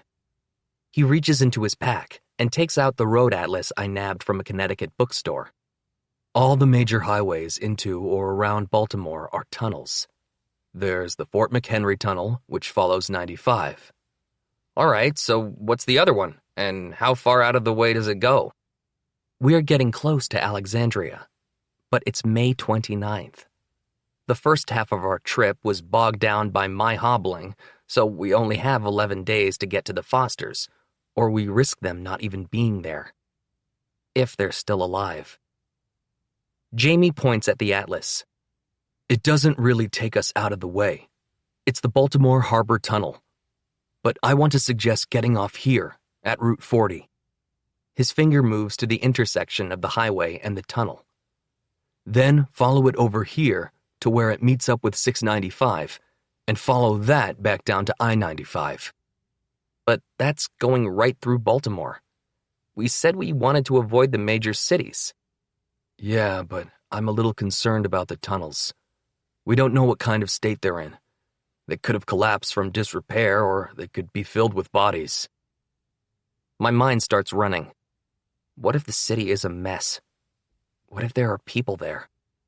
What if Jamie wants to stay with them for a while? So many possible delays. I'd have to leave him again. The thought makes me nervous because he would probably try to come after me like he did before. Only this time I can move a bit faster, and he might not be able to catch up. And this close to Alexandria, I wouldn't be able to talk myself out of it. I've come all this way. And yes, Jamie was never supposed to be here with me. But I couldn't have made it so far without him. But I do need to start thinking about how I get to Alexandria without him knowing. The best way is to just keep on our path and hope that by the time he realizes something is up, it's too late. I say, let's just take the route that stays on 95 and see how it is. If it's bad, we can go your way. That's a lot of backtracking. It is, but this route is the most direct, and I have no intention of backtracking. It's better than going out of our way and through the city. I don't think Baltimore was super safe even before the bug. If the tunnels have collapsed, we're still going out of our way. We don't know that there's anything wrong with the tunnels. There's also the Francis Scott Key Bridge down here. He points farther downstream of the Petapsco River to I-695. If you don't want to go through Baltimore, we can go back north to follow 695 down to where it meets up with 95 again. Oh my God, you sound like my dad with all these different routes, and that's still out of our way. I don't think the tunnels are a good idea, Andrew. They're the most direct routes. We can take the McHenry and see how it is. Look. I point up at a peeling highway sign. There's another one of those white boxes painted over the bottom corner of the sign, again covering what looks like red spray paint. But it doesn't block the words, Fort McHenry Tunnel, Toll Plaza, 5 miles. We're almost there. We can check it out. All right. He folds up the map and avoids my eyes as he puts it away, clearly annoyed. I don't want to go out of our way if we don't have to. We've also gotten lucky, as we haven't run into anyone in over 100 miles. Part of me believes that avoiding larger cities helps with that. The other part of me is starting to worry that maybe everyone else really is dead. We reach the tunnel a little before noon, traveling mostly in silence since Jamie is, of course, now annoyed with me. But only my own footsteps echo against the asphalt and concrete. I look back, and Jamie is gazing up at the mouth of the tunnel. You coming? Yeah, he says, still not looking at me. He takes off his pack and begins digging through it until he finds a small flashlight. It's a straight shot, I say. There's legit one and only one way to go. It's not the catacombs in Paris, it's a tunnel. He grunts and puts on his pack, then shines the light into the tunnel for me. I turn and we begin walking in, our footsteps echoing together now. You know, if you kill the battery in that thing, we're going to have to dig in the dark from now on. The flashlight is mostly used when we have to go to the bathroom at night. I'll deal with it. There's something in his voice. Is he scared? I smile, still facing forward. Jamie, did you ever watch the show Chernobyl? Shut up. What if it dies while we're in here? What if right as we get to the halfway point, we're engulfed in darkness? Shut up. You're scared of the dark, I say, turning to him. We march into the tunnel, following the darkness. His voice wavers slightly as his eyes dart around at the shadows.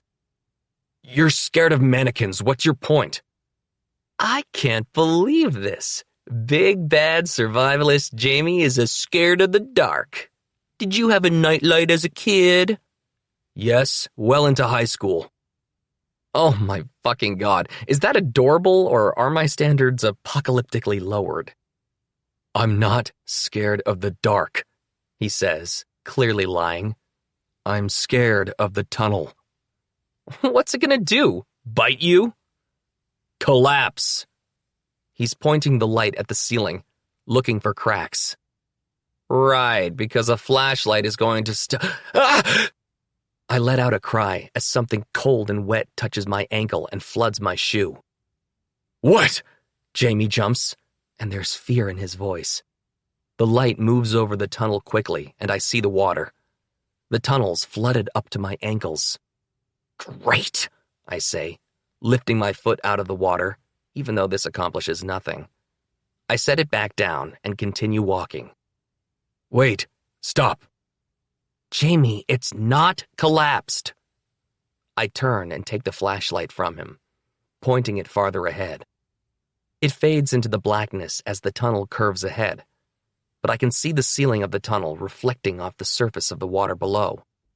It's probably just from the rain. This is a slope and the tunnel's wide open to the elements. Jamie doesn't answer, but when I turn to walk forward, his feet slosh into the water as well. I hand him the flashlight, and we continue. It isn't until the light behind us has totally faded that I realize the water feels like it's rising against my legs. I chalk it up to us making small waves, but then Jamie speaks. The water's higher. We're still sloping down, but I'm not so sure that's the answer anymore. We keep moving in silence, but then the water passes my knees. It's getting harder to walk now. Then the water reaches my thighs and, yes, we may have made a mistake. Jamie doesn't speak though. Either he's too pissed or he knows I've reached the same conclusion he has. We're already halfway through the tunnel, and the mistake's been made. The freezing water slips past my waist, and my teeth are chattering. I turn to Jamie. He's still pointing the flashlight up at the tiled ceiling. He isn't mad. He's scared. Is it too late to say I'm sorry? I ask. A little bit, but it's fine. We have to be close. We keep moving, but the water keeps rising. It's up to our chests, and we lift our guns over our heads. But the packs are waterlogged and slow us down. There are a few cars that have rusted under all the water. The inside's filled as well. Jamie flashes a light at one, and we see the bloated body of someone floating against the window. I think it's the pumps, he says. I don't ask for clarification because my teeth are chattering, but he gives it anyway. I think the tunnels have pumps that keep the river water out.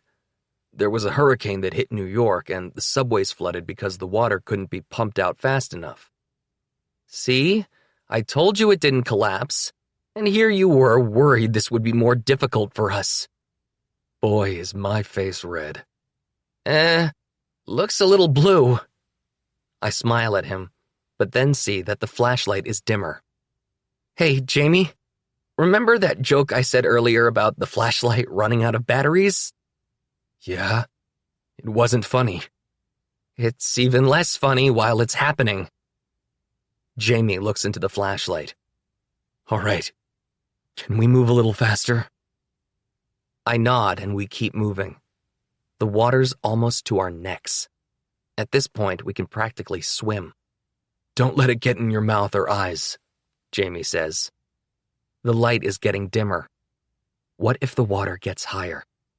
We can't swim because the canned food in our packs will weigh us down. What do we do? Jamie lets out a cry as the flashlight dies, and we're alone in the dark beneath 100 feet of cold river water. Jameson. I cry out, grasping in the darkness for Andrew. I feel him jump away from me, startled, but then reach out and grab my hand. That's you, right? I ask. Yes, he says. I have you. He links his fingers with mine and pulls me toward him. The water has stopped rising right at my neck, which means Andrew is barely above the surface. I wrap an arm around him and try to lift him up to my height. Thanks. His voice wavers. He must be scared too. We walk. I hold his hand, and he's holding mine, tight. My arm is wrapped around his waist, holding him up. I'm cold, I'm wet, and I'm terrified. But with Andrew this close, I feel safer. Like whatever's in the dark can't hurt us. Not that there is anything in the dark, not even whatever just brushed against my leg. I shiver, and Andrew's grip tightens. The water has gotten lower, but I don't notice it at first because my body's so cold. We keep moving, and when the water's down to our waists, we move faster, splashing as we see light from the curve up ahead. We run until we escape the cold river water, the sun within our reach. Our packs are soaked and heavy, but we're running full force. Gasping for air, we burst into the warm sunlight, and I let out a loud scream of victory. I don't want to let go of Andrew's hand, but I know I have to at some point, so I pull him into a wet hug and jump up and down. He joins me, squeezing me back and hollering as well. He's laughing again, and I laugh too. I let him go, but I'm still smiling. Andrew looks smug. I told you that was going to be our best option. You're not allowed to make decisions anymore. Not even what we have for dinner. Especially not what we have for dinner. And now that we're on the subject, I remember the food we have in our packs. I set the rifle down and take mine off. It's still leaking dirty river water. Andrew takes off his as well, and we unpack our clothes and canned food. The food labels are soaked, our books are soaked, the clothes are soaked, but worst of all, The road atlas is soaked. "Have I said sorry yet?" Andrew asks. I open my mother's notebook, turning the pages gently so they don't rip. The writing is still there, and the pages are intact. "It's not bad. We can dry it out." I set the book down in the sun, open to the middle, and Andrew gently unfolds some of the pages of the road atlas and puts it down next to the book in the middle of the road, placing 4 cans of food on top of the corners. "Plus, look at the bright side." I hold up a can, its label missing somewhere in the pack or in the wet piles of them on the ground. "Every night is mystery dinner. I guess I'll let you choose a can every once in a while." We spread out our wet clothes and sleeping bags across the highway, turn our wet packs inside out, and lay out ourselves to dry in the sun. I take the last 2 batteries in my bag and swap out the dead ones in the flashlight. Andrew makes fun of me again for my claustrophobia, and I make fun of him about the axe mannequin while pretending it wasn't just claustrophobia. I think he thinks I was joking about the nightlight. Keeping it well into high school was more out of habit than my fear of the dark, but that fear is real. We go 3 more days without seeing another person. I'm surprised at how empty the roads are, especially when we should at least be seeing other travelers on the way to Reagan National. Don't get me wrong, I'm more than happy to avoid as many people as possible until we get there. But still, it's eerily quiet on the roads. In movies and TV shows about the apocalypse, the ones Andrew would be shocked that I've seen, the roads are always packed with abandoned cars, bumper-to-bumper traffic at the end of the world. But the reality of it is, when it got bad, no one wanted to go anywhere. We've come upon a few abandoned car or truck roadblocks on the highways, but mostly it's a few cars here and there, usually filled with bodies of people trying to get somewhere, to family maybe, or a favorite vacation spot. I can't help but feel sorry for them, never reaching their destinations. We stop for a water break, and Andrew takes out the map again. He's been looking at it every couple of hours the past 2 days, but won't tell me why. "What are you looking for?" I ask, tightening the cap of my water bottle. "A different way around DC, but it's hard. Look." Andrew points to the map, and I crouch down to look. "We could take 495, but it looks like it just runs in a circle around the city." "What's wrong with that?" "Nothing. But look at Route 1. He points out Route 1, running through Alexandria, Virginia. "It basically starts to run parallel to 95, and if we take that to 495 and then cut through Bethesda, we can avoid taking 1 through DC. Alexandria. There's something about Alexandria, but I can't quite remember what it is. "Okay," I say. "So we go through Bethesda down here, and..." I follow the road with my finger a bit, then look over at him. "This still goes through Washington. Look, here's the Vietnam Memorial, the Lincoln Memorial, the Pentagon, and, finally, Reagan National." He focuses on my finger as I point out each landmark. "Huh, so it does. Something's up with him. Just to be clear, you want to cut through DC to avoid going through DC? "I thought it went around the city," he says quietly. I stare at him, trying to figure him out. Usually I can do this. At least it's been that way since I met him. It's not that I know everything he's thinking, but I can tell when he's annoyed, like when rain is coming and his leg aches. I can tell when he's thinking about something that happened before the apocalypse, because he gets quiet, and when I ask him what's up, he smiles and says it's nothing, or that he was thinking of a movie to tell me about. Right now, I can tell he's hiding something. Then it hits me. The piece of paper in the book he gave me had an address in Alexandria written on it. So it was a stop he wanted to make. Alexandria is farther south than Reagan National, but I don't know why he wouldn't tell me about it, or what's there. I try to think of any number of reasons why he would hide this from me, but none of them seem right. He trusts me. He proved that when he let me torture him to help his leg heal. But I can't figure out why he doesn't trust me with this. For the first time, I wonder if I made a mistake in trusting Andrew. The thought makes my stomach hurt. Why do you really want to go there so bad? You can tell me, Andrew. I'm hoping he'll just take the bait and tell me about Alexandria. I purposefully say there instead of D.C. He still avoids my gaze. I just didn't look close enough at the map. I sit down next to him, tucking my legs under me. He's still not ready to tell me, and I don't want to sit here making up possibilities. But I trust him, so I feel like I should let him know he can trust me. I know what this is about. He finally looks at me. It's not true. I know there's something specific he's looking for, but doesn't want to tell me about. The most obvious thing it could be is that he wants to find someone.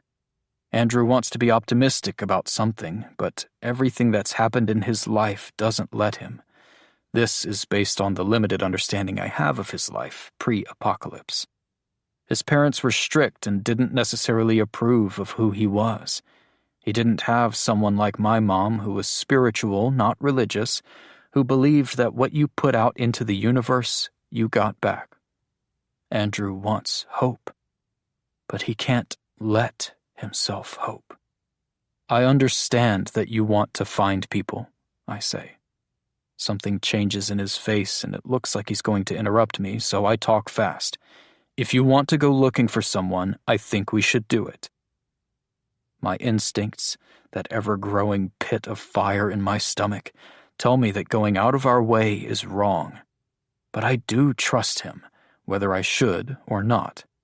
So far, Andrew has been so forthcoming about everything that he has to have a reason for this. I know it.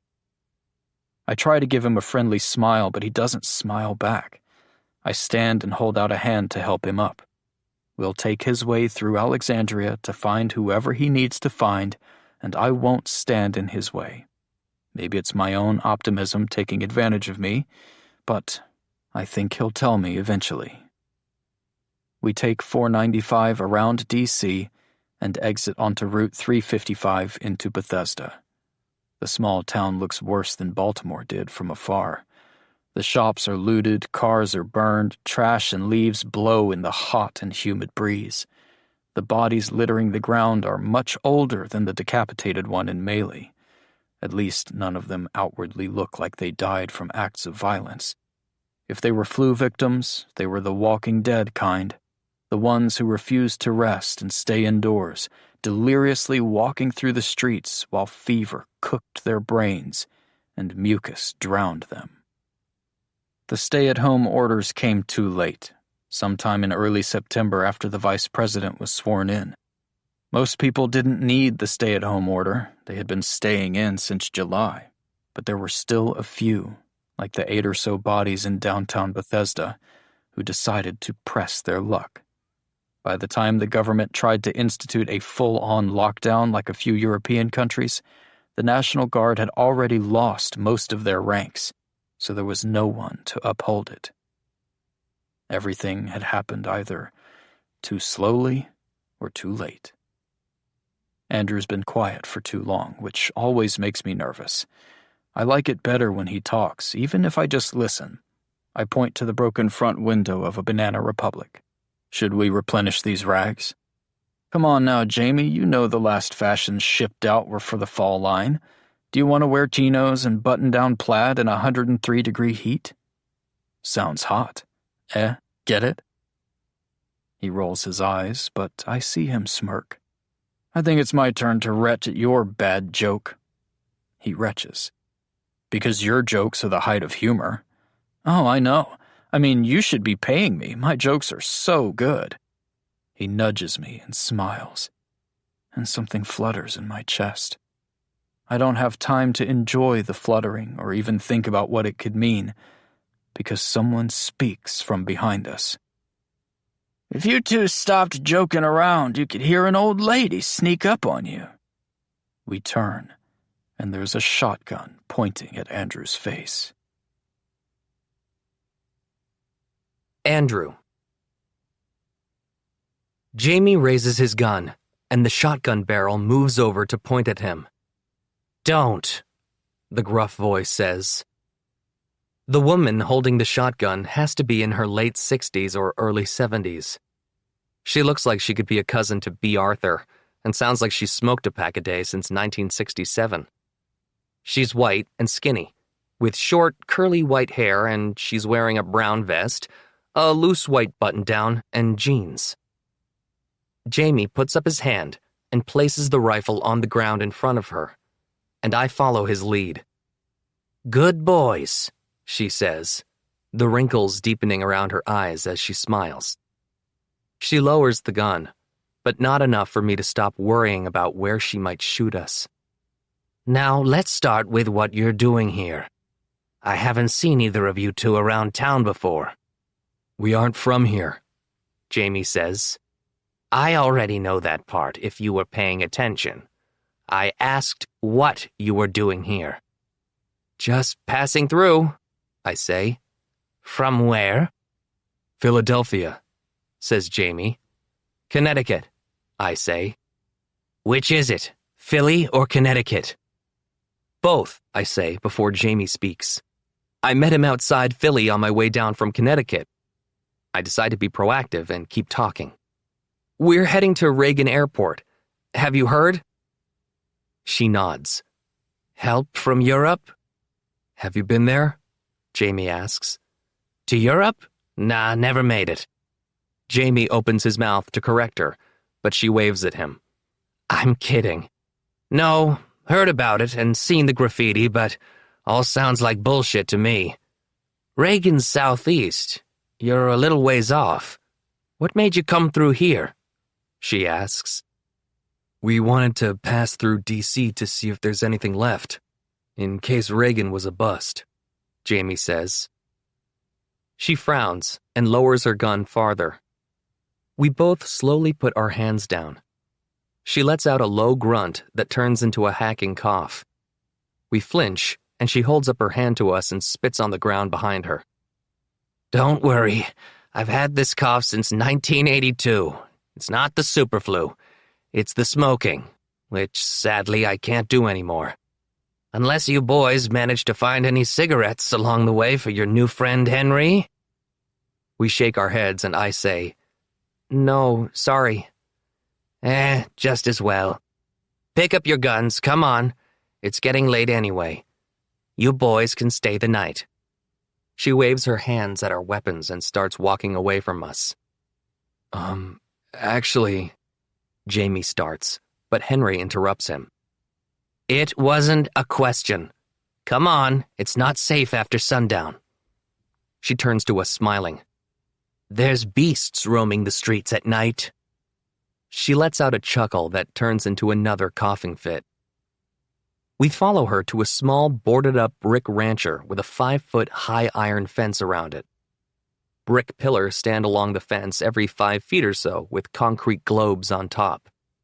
The house is small, with a little front yard and a concrete driveway that's also gated off by the fence. An old brown Buick covered in dust and pollen is parked in the drive.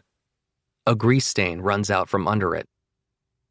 Henry unlocks the large padlock, pulls the chain, and pushes open the front gate with a low squeal of rust. She holds it open for us and wraps the chain back around it as we scoot past her, locking us in. Jamie shoots me a look of uncertainty, but for some reason, I don't fear her.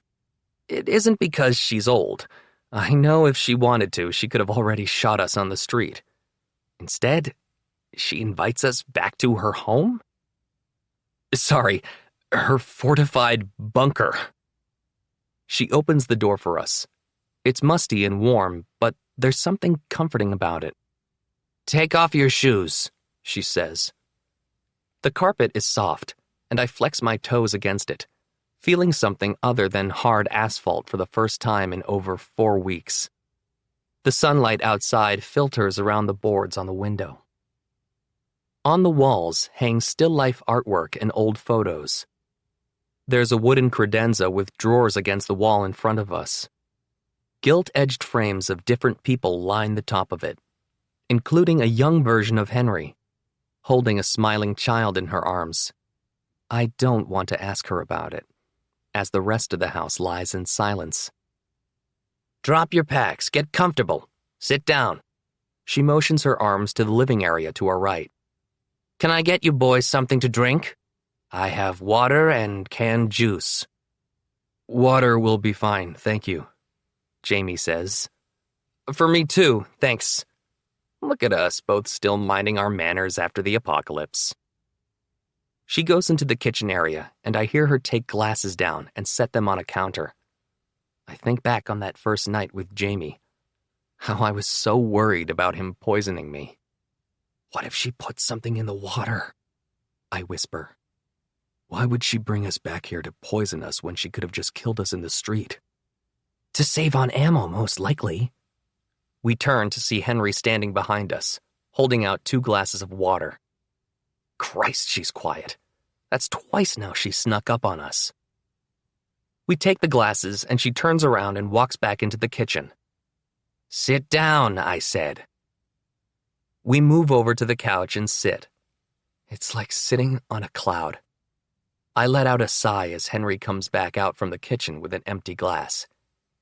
She takes Jamie's glass and pours a few drops from it into hers, then pours a little of mine in too and hands it back to me. She downs the water in a gulp and sets it on the coffee table in front of us. She points to Jamie. If I wanted to kill you, I wouldn't have spoken to you in the street. I would have shot you in the back. Then she points to me. Then, when you turned around, I would have taken you out too. And yet, here we are, sipping fresh sterilized rainwater and introducing ourselves. She sits down on the love seat across from us and puts her arms across the back of it. So, I'm Henrietta, but call me Henry. Everyone did. I'm Jameson. He takes a drink of his water. Andrew, nice to meet you. You're both well met. Now, let's talk civics. You boys are cutting through Washington in hopes that the United States government got their act together enough to have their own little civilization down here. That was the idea. We figured everyone else who was following the signs would hole up there to wait until June 10th, and the government had to survive somehow, Jamie says. I'm glad he's the one speaking. Part of me fears that Henry comes with a well-tuned BS detector and will call me out on my half-truths as soon as the words leave my mouth. She laughs. Oh, honey, our government fell apart before anything else did. Congress took years to pass health care bills and then argued they were unconstitutional. Then, when everyone started getting sick, all they cared about was their economy. What makes you think they could make decisions regarding the safety and continuance of our country? Those pricks were all just worried about themselves. No. Capitol Hill was the first town to reach population 0. She holds up her hand, shaping it into an O to emphasize her point. It's not just us, though. The foreign embassies didn't even bother to pull out their people, which is why I'm not putting much credence in the Reagan rumors either. She shakes her head, sadness in her eyes. Sorry, kids. It looks like it's everyone for themselves, no matter where you go. Jamie nods. We figured, but no way of knowing without trying. You're welcome to stay the night here. Longer if you need. She pushes herself up from the couch with a groan. Best start working on dinner. Who wants to come outside and keep lookout? Lookout for what? I ask. She looks at me, a knowing smile on her face. She reaches for her shotgun and tosses it over. I told you, there's monsters in the dark. She turns, laughing and coughing as she makes her way to the back of the house. Jamie shoots me a look that says, she's insane. I shrug and stand up, following her out the back door into the yard. There is a high wooden fence surrounding the yard. In the center of it is a small fire pit with a brick wood fire oven and grill. Next to the house is a small wooden structure that has a moon carved into it. An outhouse. I assume she put it together after the water stopped running. I hope she put it together after the water stopped running. My late husband built this, she says, hitting the brick oven with her hand as she passes it. She continues to a shed in the back of the yard, shouting to us as she opens the door. I thought it was a real eyesore at first, and we used it maybe 12 times in the 20 years from when he built it up till he died. But I tell you, it's been mighty useful since the gas stopped working on the inside stove. My house had a wood-fire stove too, Jamie says. Good. Then you can help me cook. Andrew, you keep watch. You see anything come over the fence, shoot it. Yes, ma'am. She is joking, right? And don't yes, ma'am me. The only people to call me ma'am were telemarketers and Jehovah's Witnesses. So, Henry, what do these monsters look like? She looks at me with that same sly smile and hands Jamie 4 cans of food. You think I'm crazy, don't you? How do I say this delicately? You are talking about monsters that come out at night. Nailed it.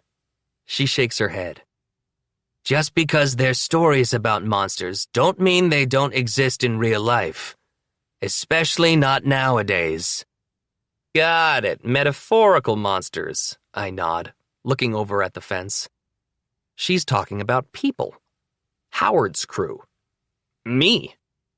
We're the monsters now. There, now you're using your head, kid. Just use your eyes along with it. I scan the fence as Henry and Jamie talk and cook dinner. The sun gets lower, and Henry asks Jamie to start a fire in the pit for them so they can see. Under the gutters at both ends of the house are large black barrels collecting water from the downspouts. At the back right corner of the yard are rows of fresh vegetables. Henry takes a pepper and a cucumber and fills a large bowl with water from the rain bucket using a spigot in the side. She washes the veggies and returns to Jamie. Whatever they're making smells amazing. I look back at Jamie and Henry. They're smiling and talking as they cook.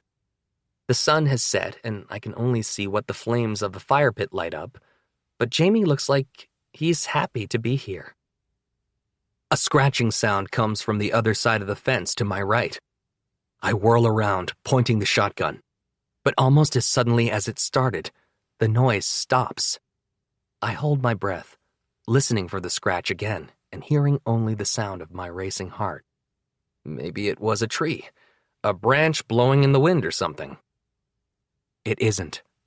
There's a harder, louder scratch. Several of them, like a creature pawing at the other side, and the fence shakes. I hear a growl from behind the fence, low to the ground. I point the shotgun where I think whatever could be making that sound is. The top of the fence, Andrew! Henry's voice screams from behind me. Not there! The top! I raise the shotgun to the top of the fence. What could it be? What could jump up to the top of the fence? Henry's on the move. She runs to the side of the house. If you see it, shoot it and run to the house as fast as you can. Both of you. Don't wait to see if you hit it. Just move. Henry grabs something. She runs to the fence and begins shaking whatever's in her hand, creating a piercing noise. She stops long enough for me to see it's a mason jar filled with pennies. She puts her ear to the fence, then shakes the pennies a final time, screaming. She stops, and we all wait in silence. A minute passes, but we hear nothing, and Henry turns, smiling. There, all gone. She puts the jar back and goes over to Jamie. What was that? He asks. She shrugs, unconcerned. Told you there's monsters. Yeah, metaphorical, I say. So, there's real ones too. Even with the monster scare, we eat outside. She's made us rabbit, which came from mason jars she canned herself, and grilled veggies. It's the first time since leaving Jamie's that I've had meat that wasn't stuffed into canned ravioli. It's absolutely amazing, and there's plenty of it. We ask more about the monster, but all Henry tells us is she knows it's some hungry animal.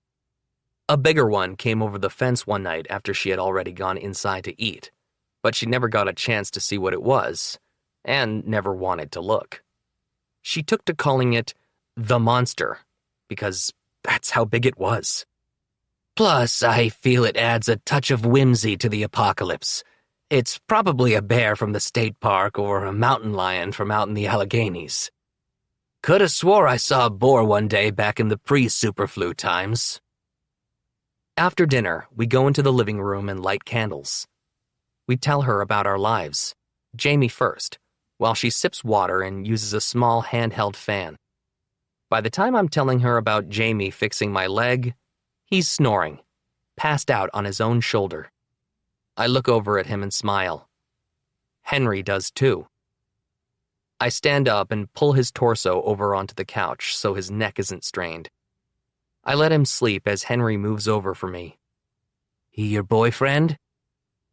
I smile and shake my head. I'm not his type. She gives me a skeptical glance. He left home to follow you? It was a vacation cabin, but yeah. What did that matter? The vacation cabin with hot water and electricity? So? He was worried about Howard and his people. She doesn't get it. How bad everything is out there. She's been lucky. If she wants to make the trip up north for a hot shower, I'll give her the directions. Sounds like a nice place is all I'm saying. She gives me another skeptical look. Or maybe it's judgy. Maybe she thinks we were thoughtless for leaving. I smile and nod, her eyes still on me. I look back at the pictures on the wall. Is one of these your husband? She chuckles, allowing the subject change, and points at a wedding portrait. That's us, Tommy and me. He passed in 2007. We had 3 great kids, though. She points them out as she speaks. Tommy Jr., Christy, and Amy. Tommy and Christy both have 4 little ones each with their spouses, and Amy was pregnant with her first. Last I heard. Sadness clouds her glassy eyes. Is she... I don't want to say it. It's horrible even thinking it. She shrugs. Don't know. I stopped hearing from her when the phone went out. Little Tommy is. His wife, Maggie, called me last August to let me know. She called me again when their son William and daughter Anna died. That was the last I heard. Christy lost her husband and 3 of her children. She called me every day until the phones died. I'm optimistic, so I like to think they're still alive. Where were they? Christy was in Colorado. Tommy was in Maine. She smiles a sad smile. Amy was in Florida. Where in Florida? Isla Morada. It's right under Key Largo. She owned a bookshop down there. Called it Henry's Hideaway. There was a cafe and little reading nooks along the stacks, and hammocks out on a patio for people to relax and read. Henry lets out what could barely pass as a chuckle before she coughs. I was always supposed to go down there. I was going to help her run it, and... Her voice trails off and her eyes get a little glassier. I kept putting it off. Putting off cleaning the house, getting it on the market. Then the bug? A sad smile creeps across her face. You know, at the end of July, when we finally realized just how bad it would be, I started death cleaning. Death cleaning? I didn't want my kids to have to deal with all the shit Tommy Sr. and I had accumulated, so I started cleaning. But here I am. The house is ready and no one's here to buy it. My heart breaks a little for Henry. I don't know what to say to her. Maybe you should leave with us. We can go down and look for her together if the Reagan National rumors aren't true. It feels wrong lying to her, but she could help Jamie. She could stay with him if things don't work out in Alexandria. And then again, if they don't work out at Reagan. It's the first time I think of those two things as a 1-2 punch for Jamie. Losing me, then finding out the rumors about a European convoy have been exaggerated. She laughs, and we both look to see if Jamie wakes up, but he doesn't. I don't want to slow you down. Not like we'd be in a rush, but knowing Jamie, he wouldn't mind at all. I also don't think I have a 1,000-some-odd-mile walk in me, kid. Sorry, but I'm hunkered down here pretty nicely. But I can still see that sadness in her eyes. It looks like she would make the journey if she could. And I know I just met her, and I could be entirely wrong, but it sounds like she's thought about it before. I hope she's alive, but then I feel that guilt again. That I was being foolish before all this came and messed it up, thinking I had so much time. Mothers are supposed to be there for their daughters when they have a baby, and I'm not. Maybe if there is help coming, they'll be able to find your daughter and bring her up here. Maybe, if you're even heading for the airport, that is. I look up at her, and she's giving me a knowing look, like she's accusing me of lying. How did you know? She scoffs, and if I'm not mistaken, she seems to be happy to move on to another subject. Honey, I raised 3 children, and none of them were as bad at lying as you are. Every time Jamie said something about Reagan National, you had this little guilt face going. Tommy Jr. used to pull that shit when he snuck my smokes. I'm glad she kept this to herself until after Jamie was passed out. You're farther out of the way than if you just went right through D.C. to the airport.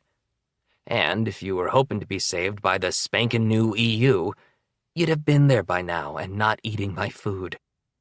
Where are you really headed? It's a long story. But you haven't told him? She points to Jamie. Otherwise, he's the best damn liar I've ever seen. No, he doesn't know. She shakes her head at me. He seems to trust you, to leave his whole life behind.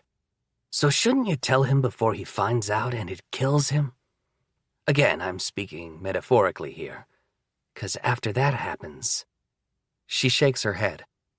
What if the truth kills him anyway? She shrugs. If you're really in a lose-lose situation, you need to figure out which option you can't live with. I look over at Jamie. He's still snoring. Well, I'm off to bed, she says, patting me on the leg and standing up. Do you want me to make up the spare bedroom for you? I shake my head. No, that's all right. I'll stay out here with him. I thought you might. Good night, Andrew. Good night, and thank you for your hospitality, and your advice, too. She smiles, and I hear her walk down the hallway into the back of the house. Her door shuts and locks, not blindly trusting me. That's how she survived so long. She knows what I am. Just another one of her monsters. Jameson. Henry is up before me, and I hear her walk outside to the backyard. I look over to Andrew, but he's still asleep on the couch across from me, so I get up and follow Henry outside. Good morning, James, she says from beside the brick oven. You can call me Jamie. Can I help you with anything? She smiles and hands me the shotgun. I don't think they often go hunting in broad daylight, but just in case. She begins cooking. Rabbit again with sautéed peppers. It smells amazing. My stomach is already grumbling loudly. You should get a smoker, I tell her. Should I? You can preserve your meat with that instead of canning it. Might not be a bad idea. We stand in silence while she cooks and I scan the fence line, listening for noises and hearing nothing but the end of the world silence. No birds, no planes, no cars, just wind and insects. I turn back to Henry. Why did you invite us in? You were behind us. You could have let us keep walking and we never would have met you or known where you live. Yes, but then, like you said, we would have never met. Her eyes crinkle with a wide smile. Do you believe in fate, kid? A higher purpose and God and all that? I let out a low grunt. I used to, not anymore. She nods. Same with me. It's hard to believe there's a greater purpose for everyone when 90% of them have been wiped out. So I've been focusing more on luck than fate. If you met me before, you would have known I'm a gambling woman. I played the lottery twice a week, not for the money, just for the hope of winning. My kids were all set financially since Tommy had decent life insurance, and I had my pension, so I didn't need the money. Yet I still played. The most I ever won was $5,000 on a $2 ticket. Since the world went kaput, I've been pushing my luck a bit more. I'm also a great judge of character, and I could tell you boys were on the up and up with just one look at you. What if we weren't? She shrugs. Then my luck's run out, and that's that. So, just like that, you're ready to die. She looks at me as though I'm speaking in tongues. Are people running around killing each other with reckless abandon? Honey, if all that stops people from killing each other is the laws of men, then maybe we deserve to be wiped out by the flu. You have to trust people sometimes. The good in this world might surprise you. Look at me, look at the two of you. Here I am making you boys breakfast before you're off to retire to Europe. And your friend gave up the chance to sleep in a soft bed because he wanted to make sure you were safe in the middle of the night. I smile. She could be on to something. We're only the choices we make now. Press your luck, hun. People can surprise you sometimes. She flips the rabbit in the pan and moves the veggies around. Now go wake up Andrew so you boys can line your bellies and be on your way. I move toward the house, but stop to take a quick look back at her. I imagine her here, alone, cooking for herself, fighting off strange beasts in the night. Every day she's been doing that. My life was like that before Andrew, too, alone. Just the memory of it feels like a crushing weight on my chest. After breakfast, Henry walks us outside, shotgun in hand. Andrew turns to her and smiles. Thank you again for everything. Henry waves her hand, brushing the thought away. It was nothing. She reaches into her pocket and takes out a small tool. The metal is scuffed and it's rusted around a joint. She unfolds it. It's a multi-tool with a knife, pliers, screwdriver, and several other implements. Here. She holds the tool out to me. This used to be my husband's. No, we can't accept. She cuts me off. I found it a few months back when I was cleaning up. I thought we'd lost it, but here it is. Take it. You might be able to use it on the road, and I've got a whole toolbox in the garage. I'm not sure if I should take it. She's given us enough as it is. But then she sighs and grabs my hand, closing the multi-tool in it. Just take it. I glance at it. It's engraved with the initials TCW. If you boys are ever in the neighborhood again, stop by. Only this time, bring some food with you. She winks as she opens her arms. Thank you, Henry. I go in for the hug. You're welcome, sweetie. She squeezes me goodbye and whispers in my ear. Remember what I said. People can surprise you. I nod. Then Andrew gets his Henry hug, and we walk through the iron gate. Henry locks it behind us. We say goodbye again, and she watches us go. When we turn the corner, we wave to her one final time, and she gives us a wave back. Andrew tells me about her family and how she had a daughter named Amy who could still be alive in Florida. I think of Henry, all alone up here, and I want to go back for her. I'd walk her all the way down to Florida alone if I had to, but I don't think she'd come with us. I come to a stop and point to a highway on-ramp sign. We could go that way. I checked on the map this morning and it said it meets up with 95. Andrew looks as though he's thinking about it for a moment, but then shakes his head. No, I think we should keep heading this way. He points straight, the direction we're going, toward Alexandria. I nod and we keep walking, but I still know there's something Andrew isn't telling me, and Henry's words resound in my head. People can surprise you. It could have been a warning, but only if she knew why Andrew was pointing us toward Alexandria. He wouldn't just tell a stranger something he wouldn't tell me. He said he wanted to find other survivors, but Henry said there's no one left. It's only us out here, so there's no logical reason for us to be passing through Capitol Hill and into Alexandria. Then, last night I remembered more about the sheet of paper that was in his paperback copy of The Voyage Out. I can't remember the name of the people, but I remember the street. Leaper Street. It could be a family member or an old boyfriend. That would explain why he would leave and not expect me to follow, because then I'd be a third wheel. But he would tell me if that was it, wouldn't he? Whoever lives in Alexandria, he doesn't want me to know about them. He might be keeping quiet about it because he really wants to find whoever lives on Leaper Street, and he's worried that speaking the hope aloud might ruin it all. I'm curious what his endgame is. How does he expect to go looking through Alexandria without me asking him where he's going?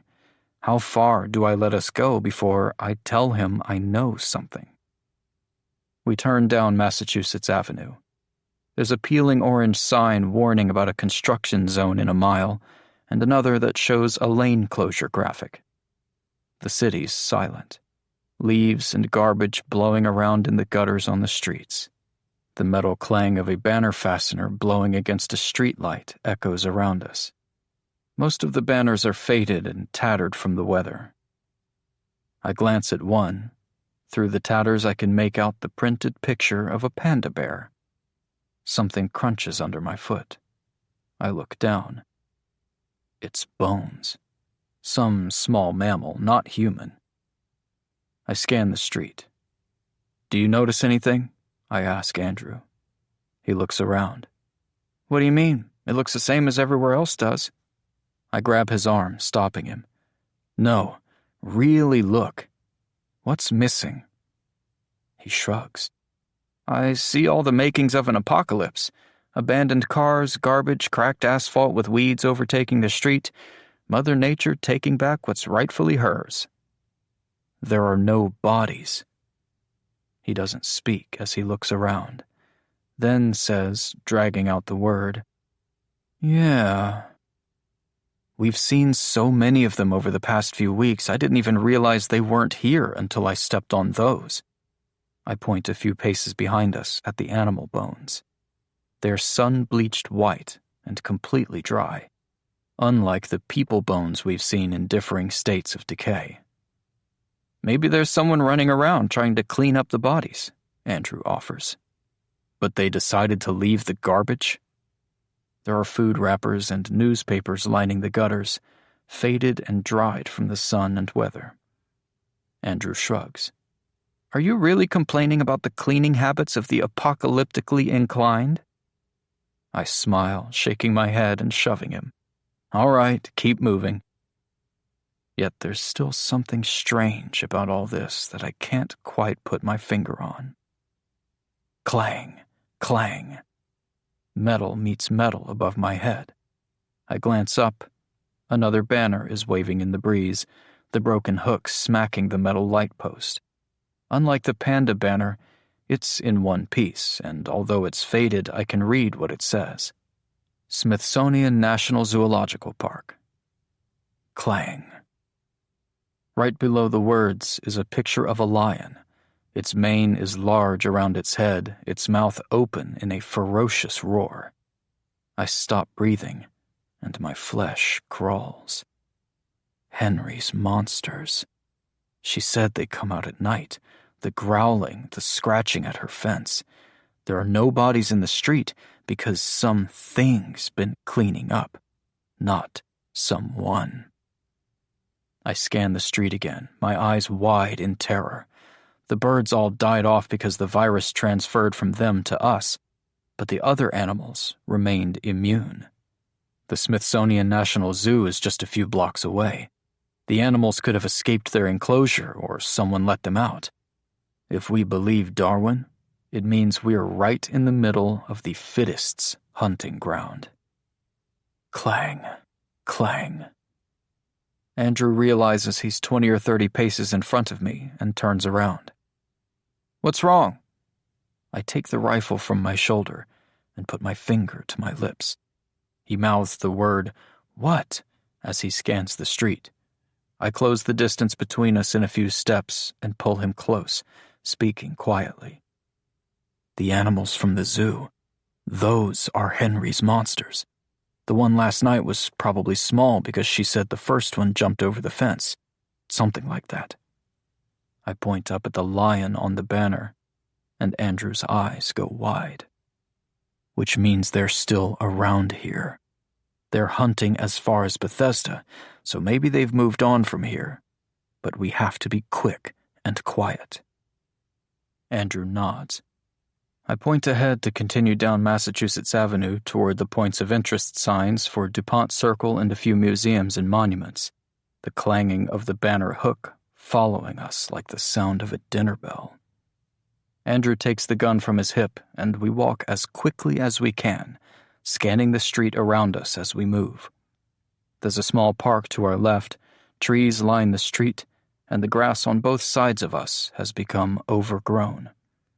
My mind flashes back to nature documentaries, the leopards and cheetahs lying low in the high grass of the African savanna.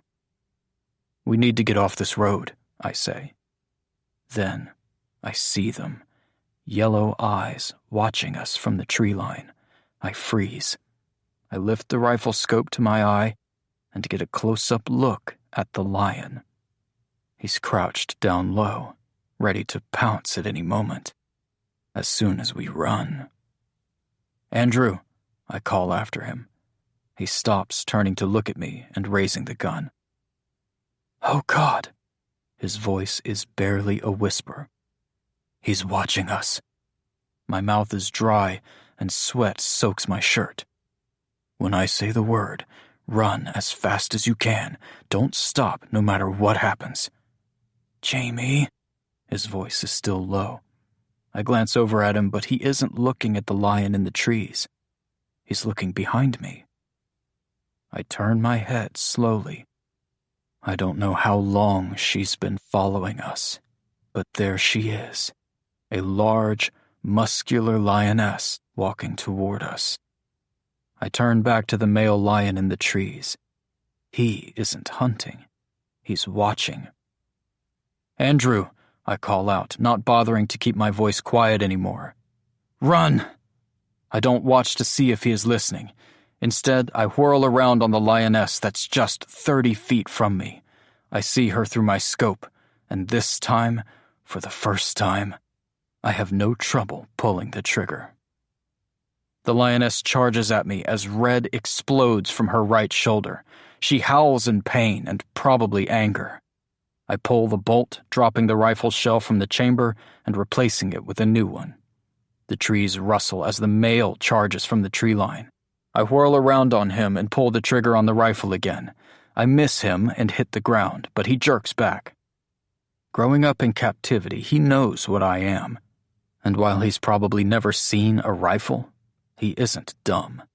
He stops charging and his back arches, his hair standing on end as he lets out a roar that reverberates throughout my whole body. I slowly move backward. I pull the bolt on the rifle again and hope there's another shell in there. The lioness is still limping forward, the male moving sideways toward her. Only 50 feet separate us now. I keep eye contact with the lion, but I want to look for Andrew. I can't hear him running anymore, but that doesn't mean he's safe. There might be more of them ahead, or something worse. The two lions are still moving forward, side by side now. The lion leans over to the lioness and licks at her wound. They stop moving, but watch as I continue to back away. Maybe they're no longer seeing me as prey. Or they're waiting for one of the other lionesses hiding farther ahead to pounce and take revenge for their injured pride. "Andrew!" I scream out. I hear nothing in return as the lions continue to watch me. The lioness falls back as her leader steps forward, lowering his body close to the ground. He's going to charge me. I raise my hands and step forward, shouting, trying to make myself look bigger. I think that's a thing, at least it is for bears.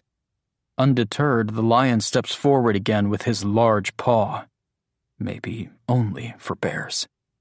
Oh, man. Blood pumps loudly in my ears, sounding an awful lot like the low growl of a lion. I raise the rifle, making sure I get him in my sight, before pulling the trigger again. Click. No, out of ammo. There's more in my pack, but there's no time to get it. I wish I hadn't sent Andrew away. His gun could come in handy right about now. I see a flash of yellow to my left, another lion, and my chest feels like it's going to explode. My body acts on instinct. I turn my empty gun on the lion, expecting to see it running at me from the embassy on the side of the road. This is how I'm going to die. Survived the apocalypse to be mauled by lions. But it's not a lion. It's a yellow excavator left in a construction area. The orange barrels closing off the far right lane have fallen over and rolled onto the grass separating the sidewalk from the road. My eyes go back to the lion, which has moved several steps closer. He bares his teeth. The excavator has a cab. I think I can run to it. I can make it if it's unlocked, then wait in there and reload the rifle. I can do it. I just have to run. But my legs won't let me. They continue to move slowly backward away from the lion, as if they have a mind of their own. I'm almost past the excavator now. Go! Stop walking backward! I shout at my trembling legs, but they aren't listening. I sling the rifle over my shoulder and take a hard step to the side. The lion jumps, throwing its paw out to the side as well. That's all my body needs to convince it, and I'm running. But the lion's running too. He isn't running toward me, though. He knows where I'm going, and he's running toward the excavator, trying to cut me off at the pass. My pack is weighing me down. I go around the back of the excavator. The door is right ahead of me, so is the lion, his claws out. I jump up on the excavator tracks and reach for the door handle. It doesn't turn. I'm dead. Somehow my brain forces me to pull the handle again, and this time it turns. It isn't locked, just rusted. I yank it open as the lion reaches my side. I jump into the cab and pull the door shut behind me, but it won't close all the way. The lion bats at the glass door, prying at the gap between the door and the cab with his claws. He roars and gnashes his teeth at me. There's tugging against my left. I turn, expecting to see another lion somehow reaching into the cab from the other side, but it's the rifle strap that's pulling at my shoulder. My eyes follow the end of the rifle up to the top of the cab, where it's sticking out through the door, keeping it from closing. I take the strap off and turn in the cab, still pulling on the door as tight as I can, but it's clear that the lion's going to win. With all my might, and hoping I don't break the glass, I kick out with both feet. The door swings open and hits the lion hard on the nose. Letting out a roar, he recoils and falls to the ground. I watch in slow motion as the rifle falls out of the cab. I reach forward, my fingers grazing the weapon, which sends it away from me a little faster. I fumble, then manage to get it in my fingers and grasp as hard as I can. I pull it into the cab and reach for the door as the lion rears up. The door shuts with a metallic groan, and I latch it just as the claws push against the window, scratching the plexiglass. I let out a scream of celebration. The lion continues to scratch at the cab and roar at me. I'm breathing deeply. I feel like I haven't taken a breath since I told Andrew to run. Andrew. I scan the road but don't see any sign of him, so that's good. He got away. I turn back to the lion. He's now pacing around the excavator, looking for another way to come at me. I take my pack off and reach in for the bullets. My body tenses up. No. I move the clothes around, pulling them out along with the cans of food. No, I say out loud. My voice is trembling. No. There are no bullets. I remember now, Andrew held on to them so he could take off his pack and hand them to me as needed. And I let him because I never thought I'd be able to use the damn thing. I throw my empty pack against the front of the cab and sit back. The lion is still pacing. I hold my middle finger against the window. Keep pacing, Cujo. Sweat's beading on my forehead. I pick up the bottle of water on the floor of the cab. It's full, thankfully. Henry saw to that before we left. I open it and take a sip. The sun's getting higher in the sky. By noon, it's going to be over 100 degrees in here. I just have to hope the lion gives up before then. Andrew. I don't ask questions when Jamie tells me to run. I don't want to leave him, but I'm hoping he has a plan. Run! He screams. I turn and bolt. The rifle goes off behind me, and I look back to see blood on the lioness prowling the street. I keep running. There's another rifle blast, but I don't look this time. He's still alive. He'll be fine. I keep telling myself this as I reach a bridge a half-mile down the road. I run across it, looking down at the creek that flows beneath it. At the end of the bridge, I turn around. I wait there, catching my breath. 5 minutes pass. I haven't heard a gunshot, or a scream, or even a roar. Come on, Jamie, I say to myself. I sit down on the side of the road, waiting to see Jamie come walking down the street. I picture the rifle slung over his shoulder, the smirk on his face. I imagine myself running toward him and hugging him tightly, and him hugging me back. I don't see his smirk, though. I don't see him at all. I stand up and pace back and forth on the road. Maybe he's hurt? Maybe he's limping, or the lion scratched him before he killed it and he had to clean the wound. That option becomes less likely as the hours pass. I'm sitting at the side of the road now, my shadow getting long on the ground. Tears burn my eyes as every kind of horrible thought begins to run through my mind. Jamie's dead. I break into sobs. He's dead and it's my fault. I wanted to go to Alexandria so I could ease my guilt, and now my best friend, my only friend, is dead. I killed him. I have to go back for him, but I can't. Not yet. I have to get to Alexandria first. If I find him dead now, I won't be able to go on. It becomes too real. I've learned that now. I've seen the bodies of my mother and sister. It isn't real until you see that life is gone from them. Until you see the corpse that looks nothing like the person they used to be. I pick up my pack and turn away from the bridge. As I make my way to Alexandria, tears continue to stream down my face. I'm sobbing so hard I don't hear the thunder until the dark clouds are right over me. And when the rain starts to fall, I let my sobs grow louder. I don't know what's tears and what's rain anymore, and it's better that way. Lightning lights up the monuments as I pass by them. I cross another bridge over a larger river. I move under a tree and take out the road atlas, memorizing the roads I have to travel to get to 4322 Leaper Street, the end of the line. As soon as I do what I have to do, I'm going back for Jamie. If I can't find his body, if the lions have taken it, I'll go after them. I'll shoot them until I run out of bullets or they tear open my belly with their claws.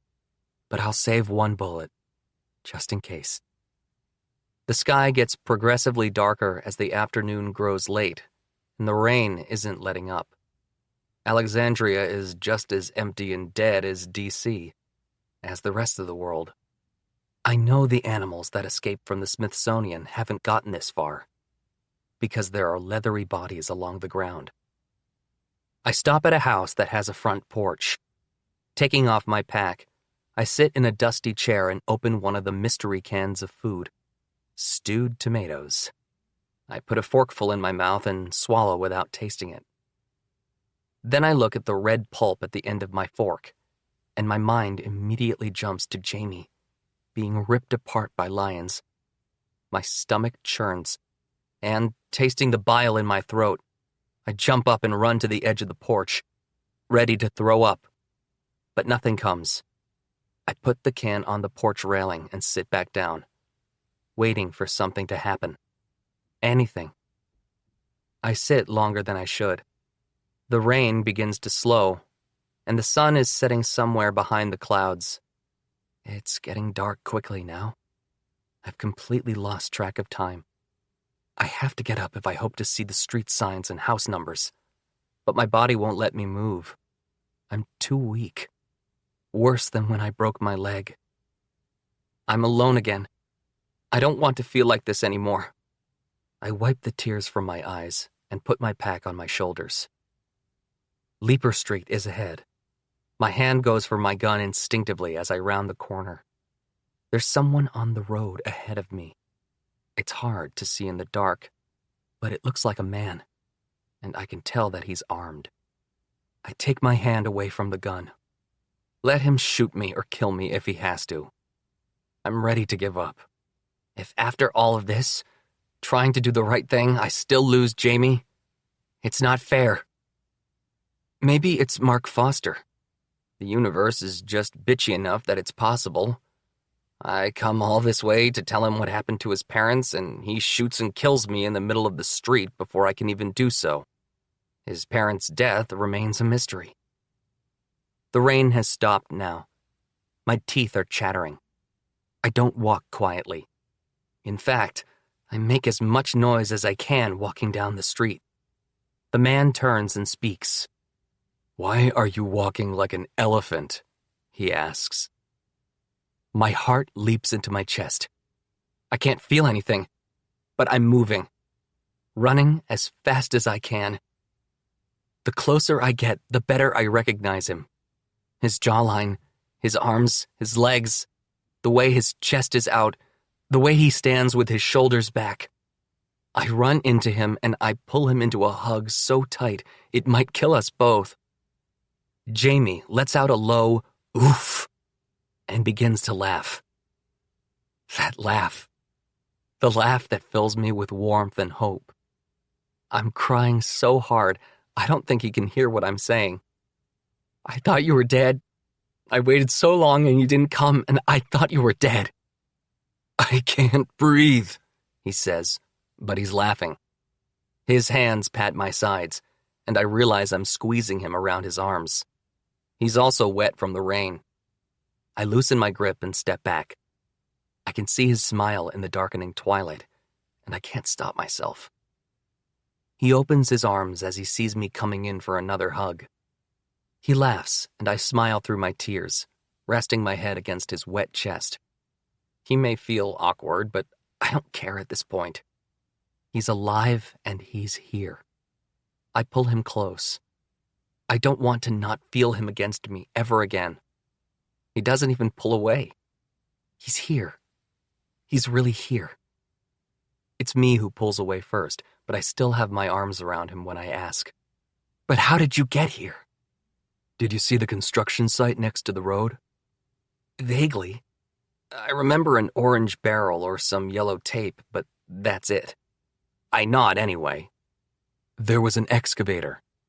I hid there while the lion waited for me. He paced around me with another lioness for a good 4 hours. Then the storm came, and I guess even big cats don't like getting wet. He shrugs, and I allow my hands to fall away from him. So they left you? Reluctantly. They ran over to the tree line and watched me from there. Then they finally turned around. I guess they headed home or were going for reinforcements. So I ran. After a mile or so, I hoped I was in the clear. Though now that I'm saying it, it's possible I led a pack of lions here. But at least you have bullets. Could I get some of them now? He shakes the rifle back and forth at me. I put the pack down and dig through it, taking out some rifle shells and handing them over to him. As he loads his weapon, something else crosses my mind. But how did you know to come here? Why wouldn't he head for the airport? We're on Leaper Street. Looking at the mailbox to Jamie's right, I can see we're standing in front of 4314. 4 houses down from the house I'm looking for. He reaches into his pocket and hands me a torn road atlas. I found a souvenir shop with a stack of D.C., Virginia, and Maryland maps. I remembered something about Leaper Street. I couldn't remember the full number, but I've been walking up and down this block for about 30 minutes. I figured if I kept walking, I'd find you eventually. My body has finally gone numb. How did you know? You had the address written down on a piece of paper. I found it in the book you brought to the cabin. He shrugs, and for some reason looks like he's the one who should feel guilty. I didn't think anything of it at first, but when you made us travel around D.C., I remembered the address. So, you knew I was coming here? Yeah. Again, he sounds like he was the one who was caught in a lie. But you didn't say anything? You could have been killed by escaped zoo animals because I wanted to come here and you didn't even ask why? He shrugs. I figured if it was that important, you would tell me when you were ready. Again, I feel like I might throw up. He washes away in a blur of tears, and I cover my face as I fall to my knees sobbing. He drops and pulls me into a hug, rubbing my back as I cry. It's not an awkward patting. His touch is warm and comforting. He keeps telling me it's all right and asks what's wrong, but I can't form it into words yet. I also like his hands rubbing against my back. He stops asking me what's wrong and telling me it's all right and just lets me cry. My sobs taper off and he lets me go. I sit against the picket fence of number 4314 Leaper Street. He's looking at me. Do you want to tell me what we're doing here? He asks. He doesn't say it rudely or demand an answer. He wants to make sure I'm ready first. And I am. I finally am. He's come all this way, and he's waited the whole time, knowing I was lying to him. He deserves to know. Okay, I say. Only, how do you start a story that ends with you becoming a murderer? Jameson. Okay, Andrew says. Then he pauses as if he doesn't know where the story starts. I wasn't alone the entire time I was out here. After my sister died, I mean. I left home in January, but got stuck in Connecticut until the end of February. I was hoping to get as far south as I could before it got really hot. I nod. I know this part of the story already. I had just gotten past New York City when I ran into a couple. They were from Vermont, George and Joanne Foster. They were maybe in their 50s. We met at a supermarket in a small town in New Jersey I was passing through. I don't know if people didn't get around to looting it or what, but there was still a good amount of food on the shelves. We agreed we would each take whatever we needed and go on our way. I saw they had a gun, and I wasn't armed, so I let them do their thing, and I took my stuff, and that was that. I know this can't be the end of the story, though. My stomach is in knots, worried about what event would create the one thing Andrew would keep from me. They left before I did. A few miles down the road, I ran into them again. They had set up a fire and stopped to camp for the night. I was wearing layers and gloves, but it was still so cold. I waved to them, and I heard Joanne and George speaking, very low. Then they called after me. They invited me to share their fire, so I joined them. We ate our own food, and we got to talking. They were heading south to, well, here. They were coming to meet their son, Mark, and his wife, Diane, and their 2 kids, Katie and Emily. He says these names like they're people he's always known. He doesn't have to pause to think or try to remember. He just says the names like he's always been on a first-name basis with the Fosters. George and Joe last spoke to them in October before all the cell signals started dropping. They had been traveling south since then. I swallow, despair filling my chest. I remember the sudden lack of graffiti Andrew claimed he had seen before the cabin, how we saw none of it along the way, and how we didn't run into anyone else on the road. Maybe there is no EU coming.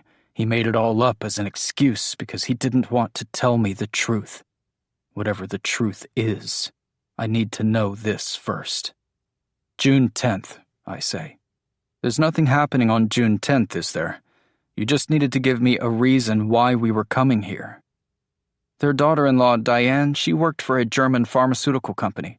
She's the one who told them the EU was sending help. Apparently, viruses as deadly as the bug can mutate rapidly, so they might become less lethal.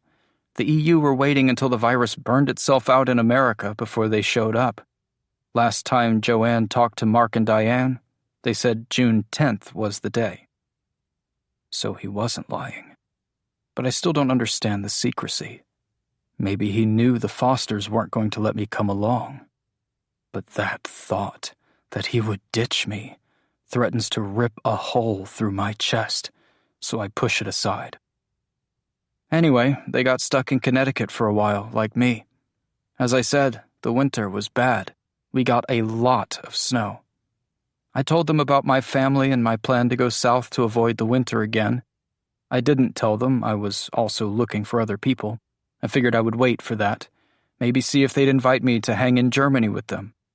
I went to sleep that night, and everything was fine. The fire was blazing, and I was warm and comfortable in my sleeping bag. When I woke up, it was dark and cold. At first, I thought maybe they had left and the fire had gone out on its own. But then I heard them. They were whispering, and I could hear the sound of their bags rustling. The moon wasn't full, but it was bright enough that I could see them. They were hunched over their packs. There were little piles of snow around them that hadn't quite melted. I stayed still, listening. If they were going to leave me, that was fine. I'd let them go. I didn't want to make a big deal out of it, and I knew I could just go to Reagan alone if I had to. He's telling the story like one of his movies. I don't know which details are truly remembered and which he's embellishing. If he really does remember all this, it means he's been thinking about it non-stop, torturing himself with every detail for months. My stomach clenches because I know the story can't possibly end well. Then I saw what they were doing, Andrew continues. They had taken my pack and were rummaging through it, taking the food I had brought with me. We were both in the same market, and here they were robbing me while I was asleep. I didn't get it. I still don't. Why would they do that? I know the question is rhetorical. After all this time, it must be. But still, I shrug. It was this one stupid thing they were doing, and it... His voice breaks, and he swallows hard before continuing. I jumped up and started yelling at them. That's when George turned on me. I saw the gun in the light of the moon, and I stopped moving. Joanne told him not to shoot me, but he didn't put the gun down.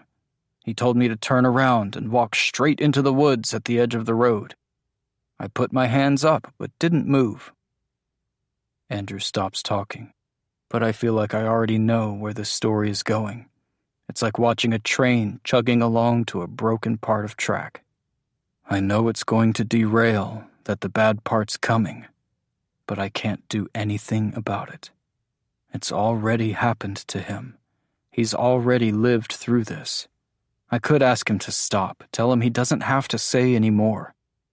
But he's kept this story to himself, held it in for so long. He needs to let it out. I reach for his hand and hold it, squeezing tightly. Andrew watches my hand like it's a strange creature sniffing at him. Then he finally squeezes back. When he continues, his voice has changed. His throat sounds tighter. I asked them to hand me my pack and I'd be on my way. But he said it was theirs now.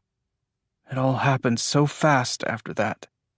Joanne said something, I don't even remember what, but it distracted George and I ran at him. I tackled him and slammed his hand down on the ground, but he wouldn't let the gun go. He hit me with his free hand and I heard Joanne screaming at me, and then she was hitting me too. My lips split open and my nose was bleeding. I don't even know which one was hitting me, maybe both. I reached out and grabbed the closest thing I could see in the moonlight and hit him with it. I don't know if that one blow killed him or created a bleed or what, but George stopped moving. He let up on the gun and it fell into the snow. When I got off him, Joanne was screaming. She kept screaming his name and shaking him to wake him up. I still had it in my hand, the thing I hit him with. It was a can of soup. Not even one I had taken. I don't know when I picked up the gun, but I had it in my hand when Joanne turned and ran at me screaming. I shot her twice. I heard her. Andrew stops talking and tears fall from his eyes and he lets out a sob. I put my arm around him and pull him closer to me. The sounds he's making hurt my heart. His cries are exactly why I've been afraid to use the gun, why even when my own mom asked me, I couldn't do it. She asked for the pills first, but I hid those, thinking she could get better.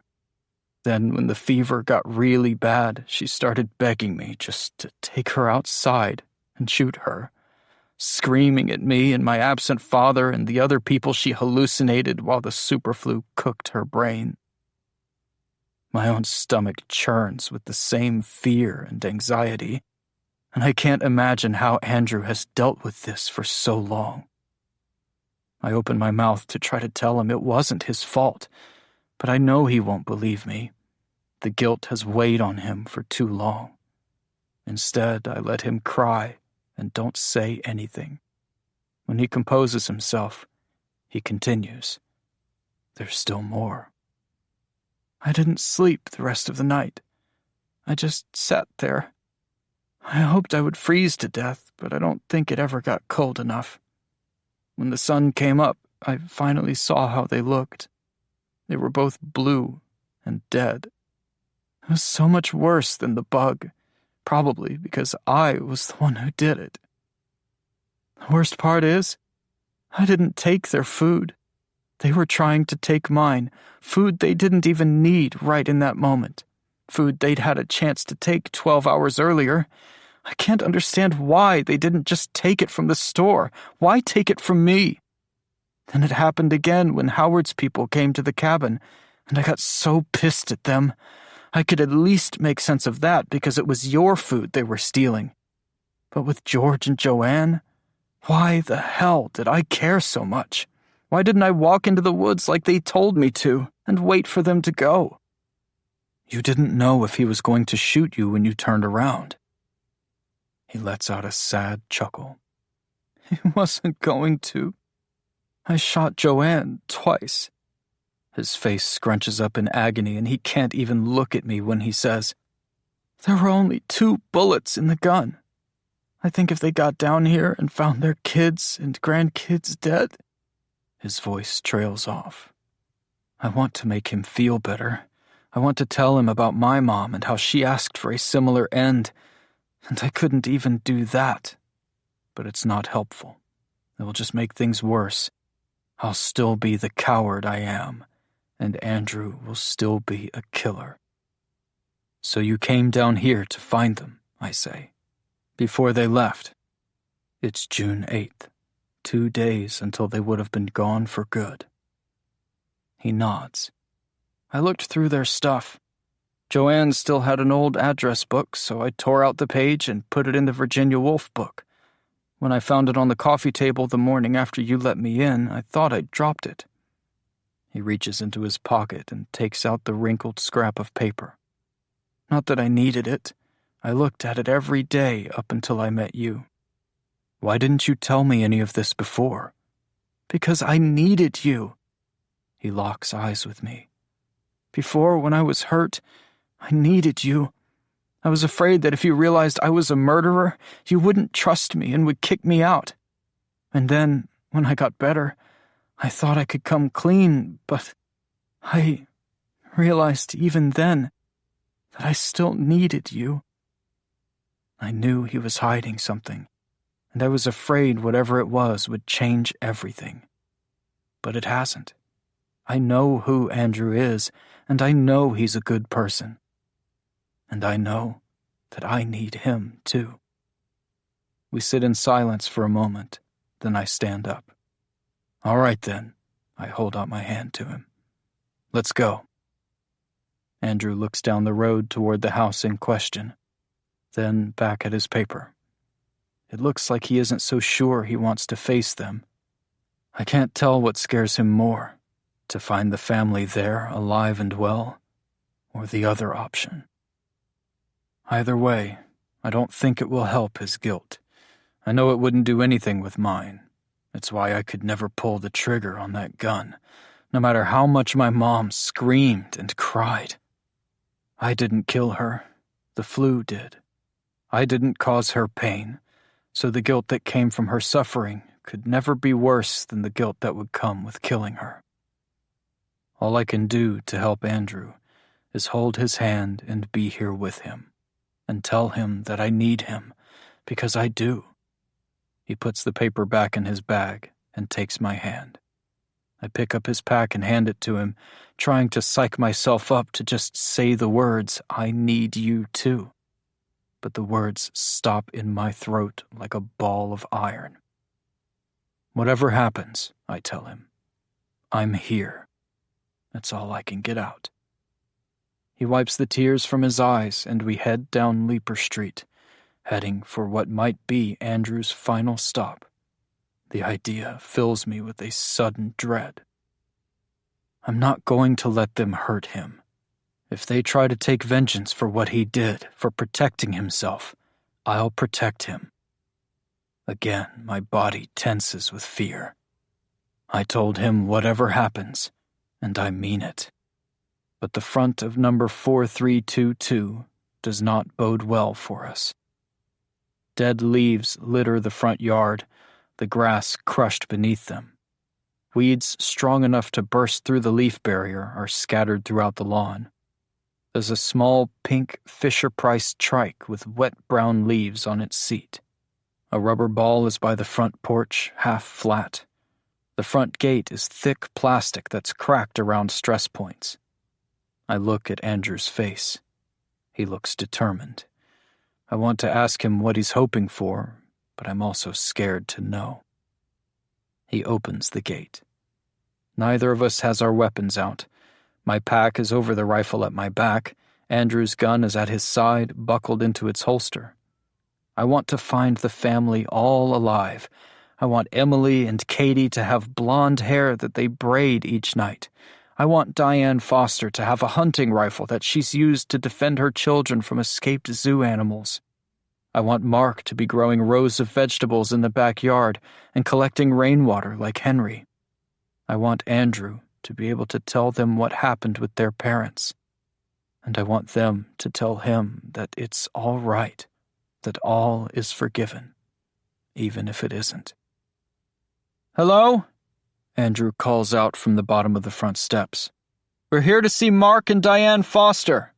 I knew Mark's parents, George and Joanne. No one opens the door. Andrew walks up the steps to the front porch and knocks on the door. I flank him, looking into the windows. They aren't boarded up like Henry's. Andrew knocks again, but no one answers. There isn't a sound inside the house. Andrew turns the doorknob and the front door opens. The house smells stale and musty. There's a thick layer of dust over everything, even the floor. I follow Andrew inside, taking the flashlight from his pack without him asking me to do so. "Hello?" he calls out. "We aren't here to hurt you. Mark, I knew your parents, George and Joanne. They sent me here to see you." I want to tell him that's not a good way of putting it, but I'm starting to think it doesn't matter. I run the flashlight over everything. None of it's been touched in months. We search the first floor. Andrew doesn't call out again. Either he thinks they aren't here, or he's thinking what I'm thinking. I open the fridge, but it's empty. That's a good sign. They could have taken whatever they needed with them when they left. The backyard is overgrown. No veggies or barrels collecting rainwater. I follow Andrew upstairs. He pushes open the bedroom door at the top of the stairs. Before I even point the flashlight inside, I see him slump against the door. It's a little girl's room. There are no toys on the floor, but there's a stuffed animal on top of the bed, next to a long, thin lump. The blanket is pulled over what looks like a small body. I reach for Andrew's arm, pulling him back, and we shut the door. The second bedroom is empty. There are toys on the ground. Maybe the rest of the family left. The bathroom is empty as well. We go to the front bedroom. The door is open. On the large king-size bed are two adults, their arms wrapped around a little girl. Their clothing is loose and moth-eaten, their skin tight against their bones, their lips pulled back over their teeth in mocking grimaces. Andrew drops to his knees, sliding against the door jamb to the dusty floor. If he's crying, it's silent. I turn off the flashlight and lean down to him. "Give me your hand," I say. He doesn't move. I reach for him, pulling on his arm. "Come on, there's nothing we can do. Let's go downstairs. We'll figure out our next move tomorrow." "They're dead."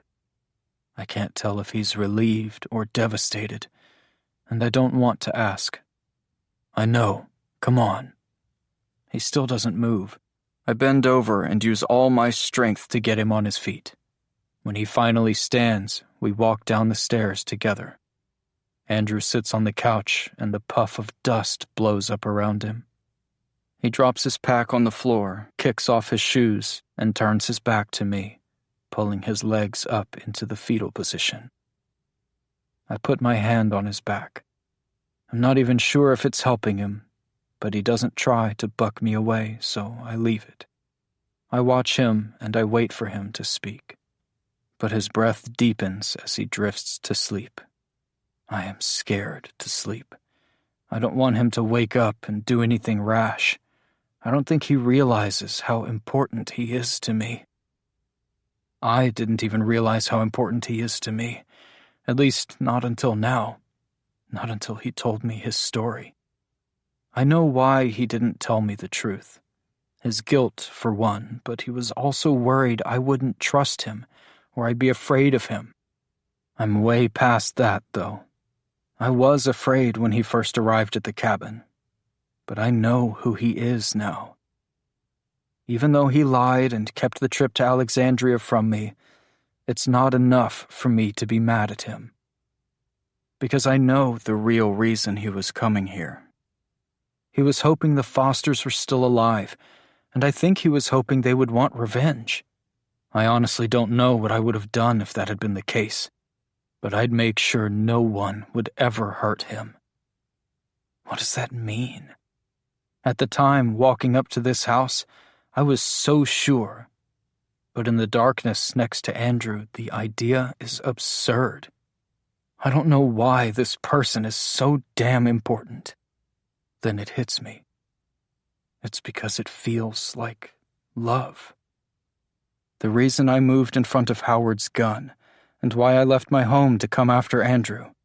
What gave me the strength to finally shoot the rifle, though that may have also been to save my own ass. I feel safe when he's with me, and I want him to feel safe too. Andrew's breath continues its steady rhythm across from me on the couch. I want to tell him, but I don't know how. How do I explain it when I don't understand it myself? The idea of kissing him isn't scary or strange, and I have thought about it a few times, more so at night before we go to sleep. When he says goodnight to me, it feels like I should kiss him. The idea of holding him doesn't make me uncomfortable. Actually, it's the complete opposite. I want to pull him close to me and hold him while he sleeps. It makes sense in my heart, though it doesn't make sense in my mind. Even the thought of more intimate things doesn't deter me. But I'm scared. Disappointing Andrew is what scares me. There's a massive difference between thinking about things and doing them. What happens if I'm wrong and it's just friendship and loneliness and horniness all mixed up? And then we try something and it's awkward and weird and I suck and then I've ruined the only relationship I have left. It seems so trivial when I think of it like that because it feels like so much more than just the only relationship I have left. I keep my eyes open and my thoughts running as night turns into early morning. I don't know what time it is when I finally drift off to sleep. I hear a gentle hum. In my mind, I see an air conditioner. It's blowing on me and I'm lying under it in the afternoon sunlight. My eyes open, and the hum grows louder. As my mind clears, I realize it's not an air conditioner. The sun's up and the room is hot and stuffy. I look around, getting my bearings. I'm still in the Foster's house, but Andrew isn't lying across from me anymore. His shoes are gone as well. I jump up, following the humming noise of a motor that grows louder as I reach the back of the house. There's movement in the backyard. Andrew is pushing a gas-powered lawnmower through the tall grass. The backyard, which was overgrown last night, is half cut. Clumps of wet, masticated grass are being spewed out of the side of the lawnmower. I push open the back door and stand on the deck, watching him. He's taken off his shirt and tied it around his head. His shoes and legs up to his knees are green with cut grass. Pink scars on the leg I sewed up stand out against the green. I watch him, studying him like I've never done before. It's strange. No, not strange. Different. He doesn't notice me until he loops around the back of the yard. He holds up his index finger. 1 sec. I nod and sit down on the steps, waiting for him to finish.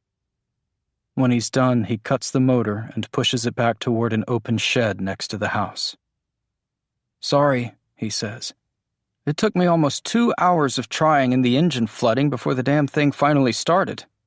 I didn't want to risk turning it off and it not starting back up again. He picks up a red gas can and puts it in the shed too. You decided to do yard work. He looks up at the second story of the house. I want to bury them. I want them to be able to rest together. I didn't like seeing them separated like that. Did you bury George and Joanne? He lowers his eyes and shakes his head. The ground was frozen. I couldn't. I nod. All right, I'll help you. There are 2 shovels in the shed, but only 1 pair of gardening gloves to share. It's almost 11 in the morning when we get started. By the time we finish digging 4 holes, 2 large, 2 small, the sun is low in the sky and our hands are covered in blisters, despite swapping the gloves back and forth. For the last hour, Andrew declines all my offers for him to use the gloves. We wrap each member of the Foster family in a different blanket and carry them down the stairs one by one. As the sky turns from orange to purple, we gently lower each of them into the ground. They aren't 6 feet down like they should be, but there isn't much of the Fosters left to dig up even if animals did try to get back here. Andrew says a few words and tells them what happened to George and Joanne Foster. We cover the girls, then their parents. Andrew says one more time that he's sorry, and we put the shovels back in the shed. We're in the house, tea lights flickering around us. We both smell like sweat and earth. We're low on water, which means our hands stay dirty. There's a river a quarter of a mile away, so we can wash up there first thing tomorrow morning. What do we do now? I ask Andrew as he opens up a mystery can. Oh, beefaroni. But there's no joy in his voice. He doesn't even open the second can and digs in with his fork. He swallows 3 heaping forkfuls of the room temperature pasta and hands the can over to me as he opens the second. I'm going to leave it up to you now, he says. Do you still want to stick around with me? I choke on my food, looking up at him in surprise. Of course, why wouldn't I? Something in my chest constricts. It never occurred to me that he might not feel the same way about me as I do him. It's not that I'm conceited. I didn't assume he would like me because of, I don't know, whatever reason he would like someone. But I thought he felt it too. He shrugs and stares down at the can he's opening. Wasn't sure if you were still interested in being friends with the murderer. You're not a murderer. Pretty sure that's what they call you when you murder someone. I think 2 might even make me a spree killer. What happened to you was a mistake. He interrupts me. It didn't happen to me. It happened to the Fosters. It was an accident. They didn't even need the food, but they were willing to take it from you. Whatever it was that got into them, you didn't do it. What happened was bad, but that doesn't make you a bad person. He doesn't say anything, just finishes turning the can opener. The lid of the can sits on top of whatever the contents inside are. Henry said something to me, I say. He looks up at me, interested. She said sometimes you have to give people a chance. Sometimes they can surprise you. I think that's true, whether the surprise is good or bad. He looks like he thinks about this for a moment, then stares back down at the can in front of him. He uses his fork to pull the top off the can and smiles. Bad surprise, he says. He turns it toward me so I can see the contents. Canned mushrooms. I scrunch up my face and shudder. Pass. Come on, give me a good surprise for once. He holds out the can to me, smiling through the dirt on his face. I notice for the first time there are 2 clear lines through the dirt on his skin, right under his eyes. I frown and I stick my fork into the can, grabbing a big, rubbery forkful of mushrooms and putting them in my mouth.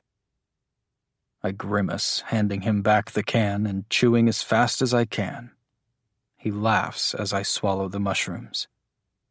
All right, you've finished the beefaroni. I'll eat the mushrooms, he says. That had better be our last can of those. He chuckles a few more times as we eat in silence.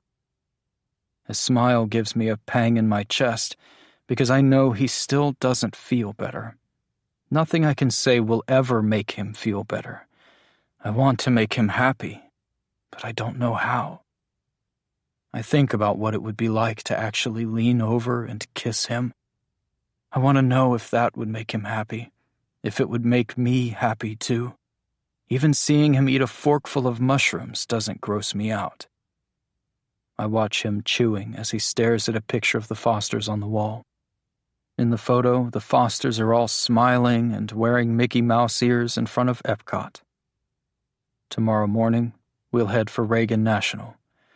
I can't stop thinking about it. All the people who might be there waiting for us, waiting for some European Union military outfit to show up and save us all. The idea of leaving gets me homesick. If we were to leave. They might just be here to help get everyone back on their feet, or even just to run tests on us to try to find a cure. It's all been rumors so far, but if we believed it, other survivors would too. And they wouldn't be a settlement. They'd be nomads, I guess, like Andrew and me. Other survivors on their own might be a good thing. I can't help but hope for that, because the other option is just me. And I'm scared that after this, I might not be enough for Andrew to be happy. Andrew. From outside, Reagan National is one of the most nondescript airports I've ever seen. It's bigger than Bradley International in Connecticut. But isn't this named after the dude everyone had such a boner for in the 80s?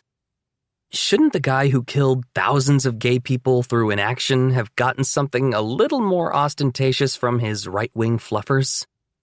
Frankly, I'm disappointed. Where should we go? Jamie asks. The economy parking garage to our right is blackened with soot from a fire on the second level that went out long ago. Concrete has cracked and fallen in chunks to the overgrown bushes below. Beyond it, at the far end of the terminals, is a tall control tower. I point at it. Maybe head that way? We can see if a higher vantage point can tell us where to go. He nods, and we cut around the parking garage. The chain-link fence that should be blocking our way is cut open. Maybe we're going the right way after all. As we walk around the terminals, each fence we come to has been cut open or broken for people to pass through. Jamie gives me a look that seems to say this must be correct. But I don't like it. It's so quiet here. Shouldn't there be someone on the road to greet people? Some kind of lookout on top of the parking garage? Maybe they're all in the ATC tower. We round the corner to the main runways. They're cracked, weed-ridden, and scorched with burnt rubber from before the bug. Holy shit, Jamie whispers. My heart leaps.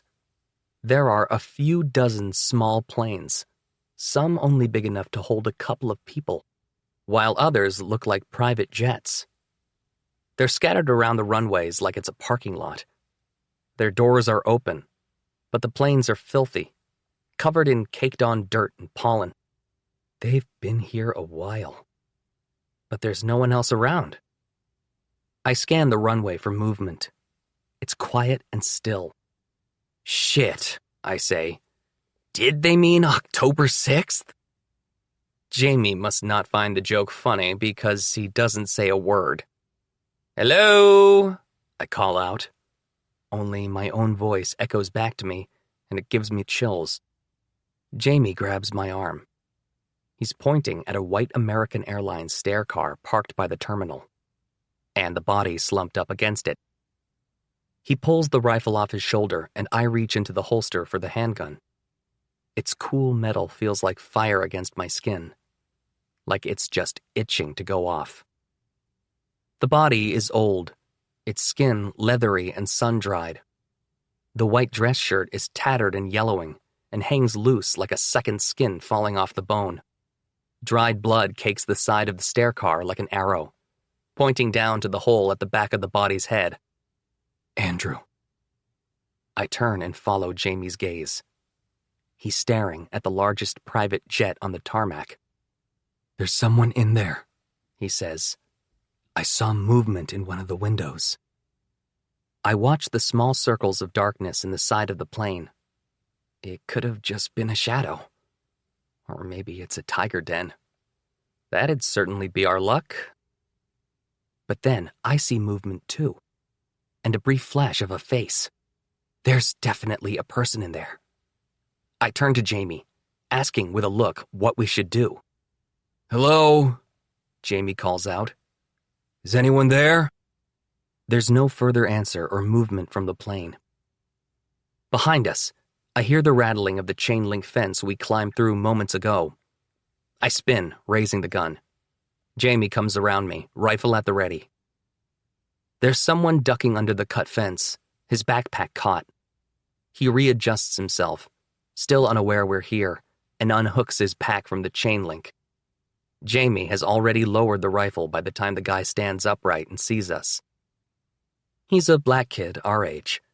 His eyes go wide, and then flash quickly to the jet we had been focused on. He puts his hands in the air and calls out, You here for the Europeans?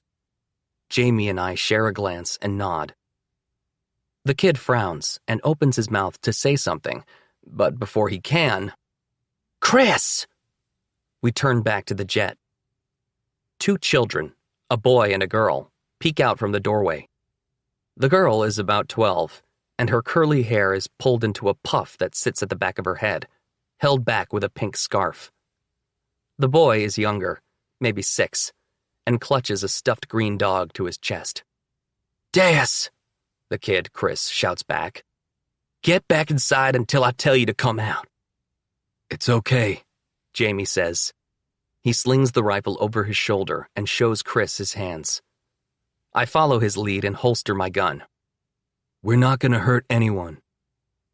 Chris looks unsure, and I already clocked the lack of gun on his part. I turn back to the kids and give a friendly wave. Neither of them returns it. Well, Chris says, I got some bad news. He motions for us to follow him as he heads for the jet. Jamie and I follow, keeping our distance. Chris lunges up the stairs 2 at a time and hands his backpack to the girl, saying something to her that we can't hear. She disappears into the plane as Jamie and I come to a stop at the bottom of the stairs. I cast a quick glance at Jamie, gauging how he feels about this, but he seems calm. I'm Chris. My little sister's Desiree, and my brother's Keith. He tugs at the stuffed dog Keith holds to his chest as Desiree emerges from the jet cabin, a massive navy blue binder in her arms. We give him our names, and he nods. He takes the heavy binder from Desiree and comes halfway down the stairs. Assuming you 2 were expecting a bit more than... Chris glances around the empty airport, then back at us. Us, I guess.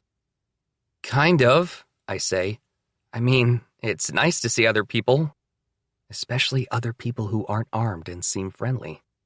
It's also weirdly nice to see someone our age. Chris holds out the binder to us. You should take a look at this. I take the binder and a laminated paper falls out.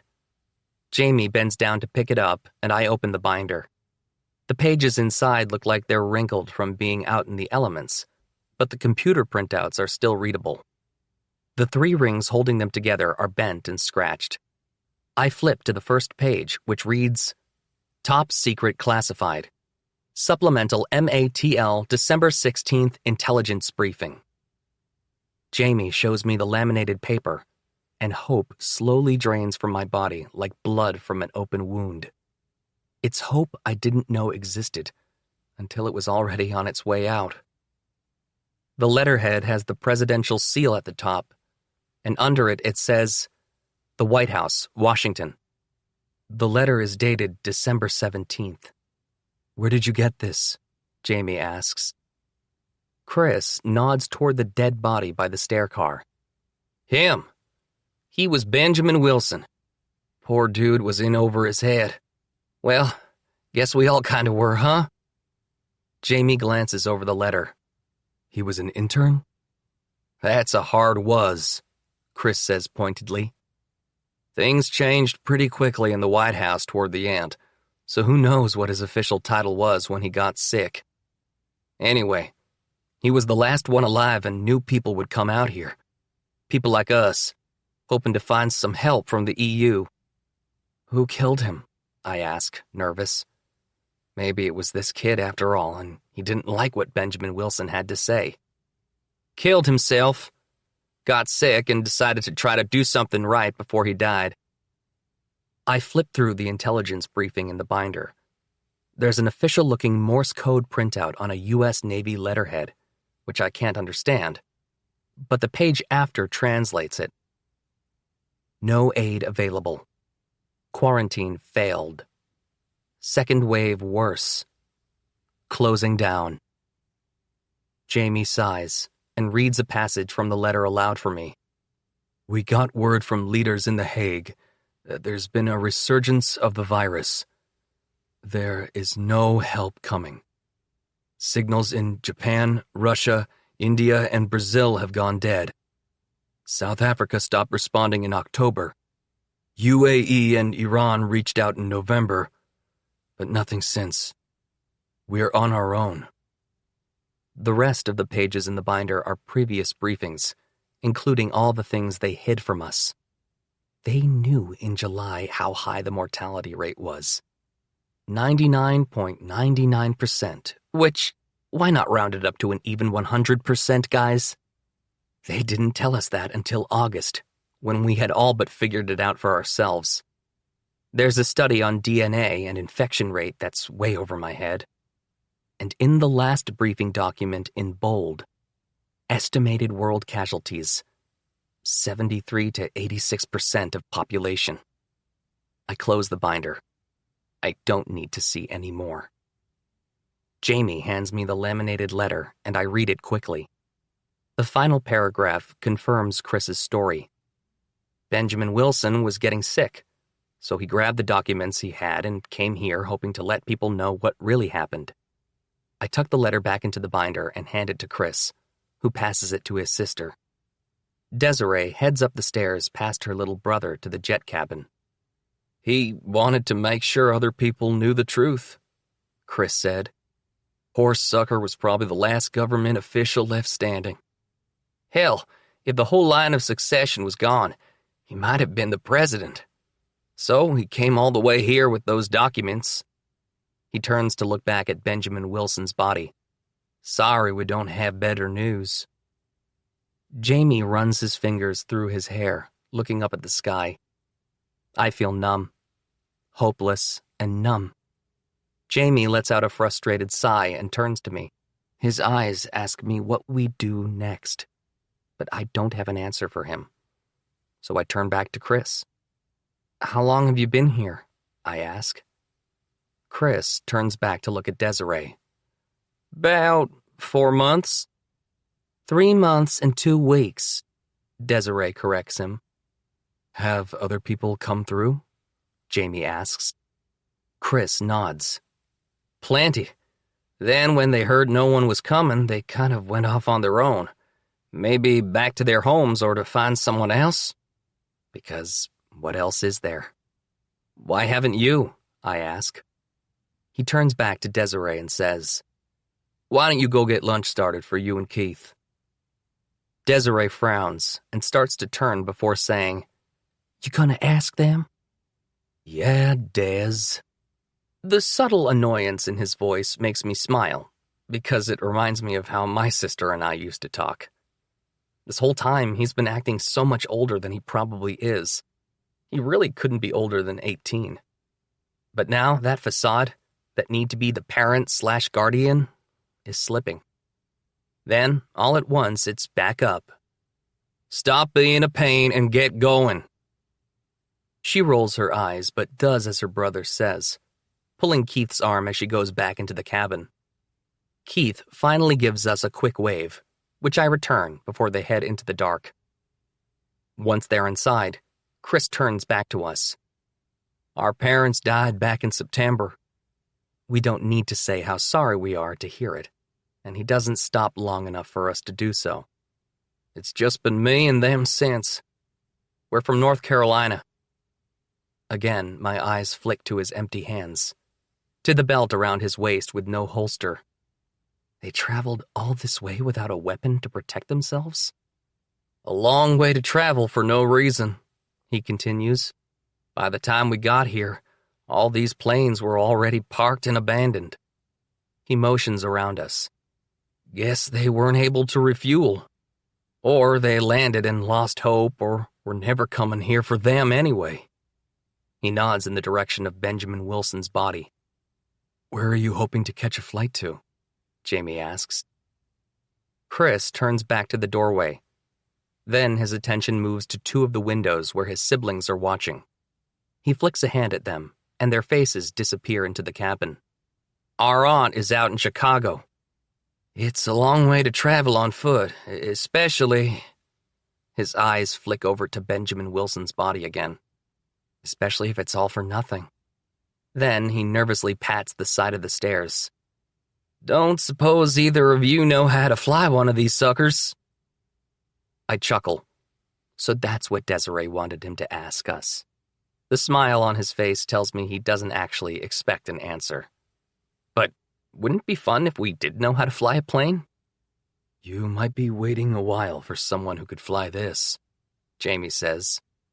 Chris nods. Yeah, I figured we'd stay a few days past the 10th and do what we gotta do. What about you guys? Where are you headed now? Jamie turns to me, and I have no idea what to say. We could go back to the cabin, risk it with Howard's crew, go back to Henry and help her fend off lions. I already took what supplies I could from the other planes, Chris says. There wasn't much left. The airport didn't have a lot in the way of shelf-stable items either. I was out looking for more this morning and didn't find much. I shake my head. We're good for now, thanks. We'll find something on the road. Good luck, Chris says. Sorry you had to come all this way for nothing. Thanks, I say. You too. All the way to Alexandria for nothing. And now Reagan was a bust as well. There was no reason for any part of this journey. Chris heads up the stairs into the cabin of the plane. Desiree and Keith are back at the window, so I give them another wave before their heads disappear into the dark again. You hungry? Jamie asks. We skipped breakfast, opting to wash quickly before heading here this morning. There's nothing here for us, and nothing left for us to do. Yeah. We leave Chris and his siblings, heading back toward the front of the airport, leaving Benjamin Wilson where he took his final sickened breaths before ending his own misery, knowing there was no hope for himself or anyone else who came here. I decide if I see any more graffiti, I'm crossing it out. But then I remember the lack of graffiti we saw around Baltimore. When I was alone, before Jamie, the DCA 610 graffiti was everywhere. But since heading here from the cabin, I saw only 3 of those messages max. Then it hits me. The perfect square of white paint on the side of the truck and over a few road signs. Someone else already crossed it out after coming here. You said Henry's daughter is in Florida? Jamie asks. We're sitting by the parking garage, the empty cans of our sad brunch at our feet. I nod. If she's alive, Isla Morada. If. And it's a big if. Florida's pretty far, but we've already gone pretty far. Jamie reaches for the multi-tool hooked onto his belt. Henry's husband's. Henry gave the multi-tool to us, but it's not rightly ours. It belongs to their daughter, Amy. And if Amy's still alive, she deserves to have it. And to know her mother's up here, too. Again, a big if. It's a long way to go just to return an old multi-tool, I say. We'd be doing more than that. He has a point, and Henry did help us. We could go back to the cabin now, maybe ask if Henry wants to come. Though I highly doubt it. And then there's what she said to me. Something that's haunted me since she said it. How helpless she felt, being up here, while her pregnant daughter was down there, alone. It's entirely possible Amy is on her way up here, but no, that's a long hike with a newborn baby. And dangerous, judging by our experience. Then there's Chris and his siblings. They all have each other, and they're hoping to go out to Chicago and find more of their family. We already know what's behind us. It's more road and a group of survivors who decided the best way to force us to join them would be to intimidate us with guns and steal our food. We know there's nothing but the cabin. Is that enough? It would be for me. Jamie and me together in the cabin for the rest of our days sounds like a wonderful way to spend the apocalypse. But would that be enough for Jamie? Of course not. We've known each other for almost 3 months. He's bound to realize there's more out there for him than just nursing wayward gay boys back to health. maybe there's something more down south. More settlements and survivors. Maybe Henry's daughter. If I'm being honest, it's a terrible idea. But I want to hope. I have to hope. No, it's not a want. It's a need. I need her to still be alive. I need there to be something left in this world that's worth hoping for. Because before, I never thought I would survive after Alexandria. I expected Jamie to leave me because he only saw me as a murderer.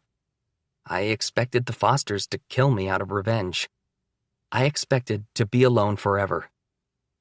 Jamie hasn't left me, though. And like Jamie did for me, Henry helped us when she didn't need to. I heard how upset she was when she said she couldn't be with Amy. She said mothers were supposed to be there for their daughters after they had a baby. But the world ended, and she couldn't. We need to help someone else. Jamie likes the Marvel movies. What was that thing Black Widow said about having red in her ledger in the Avengers? Because my ledger is redder than the end of Jamie's notebook.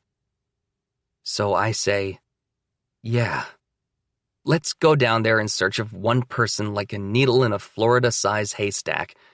And if we don't find anything, and civilization really is only you, me, a 70-year-old woman in Bethesda, some tax-obsessed Pennsylvanians, Chris and his kids in Chicago, and an axe mannequin, then so be it.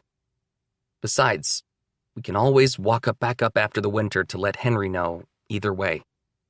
Jamie smiles, and he seems genuinely happy.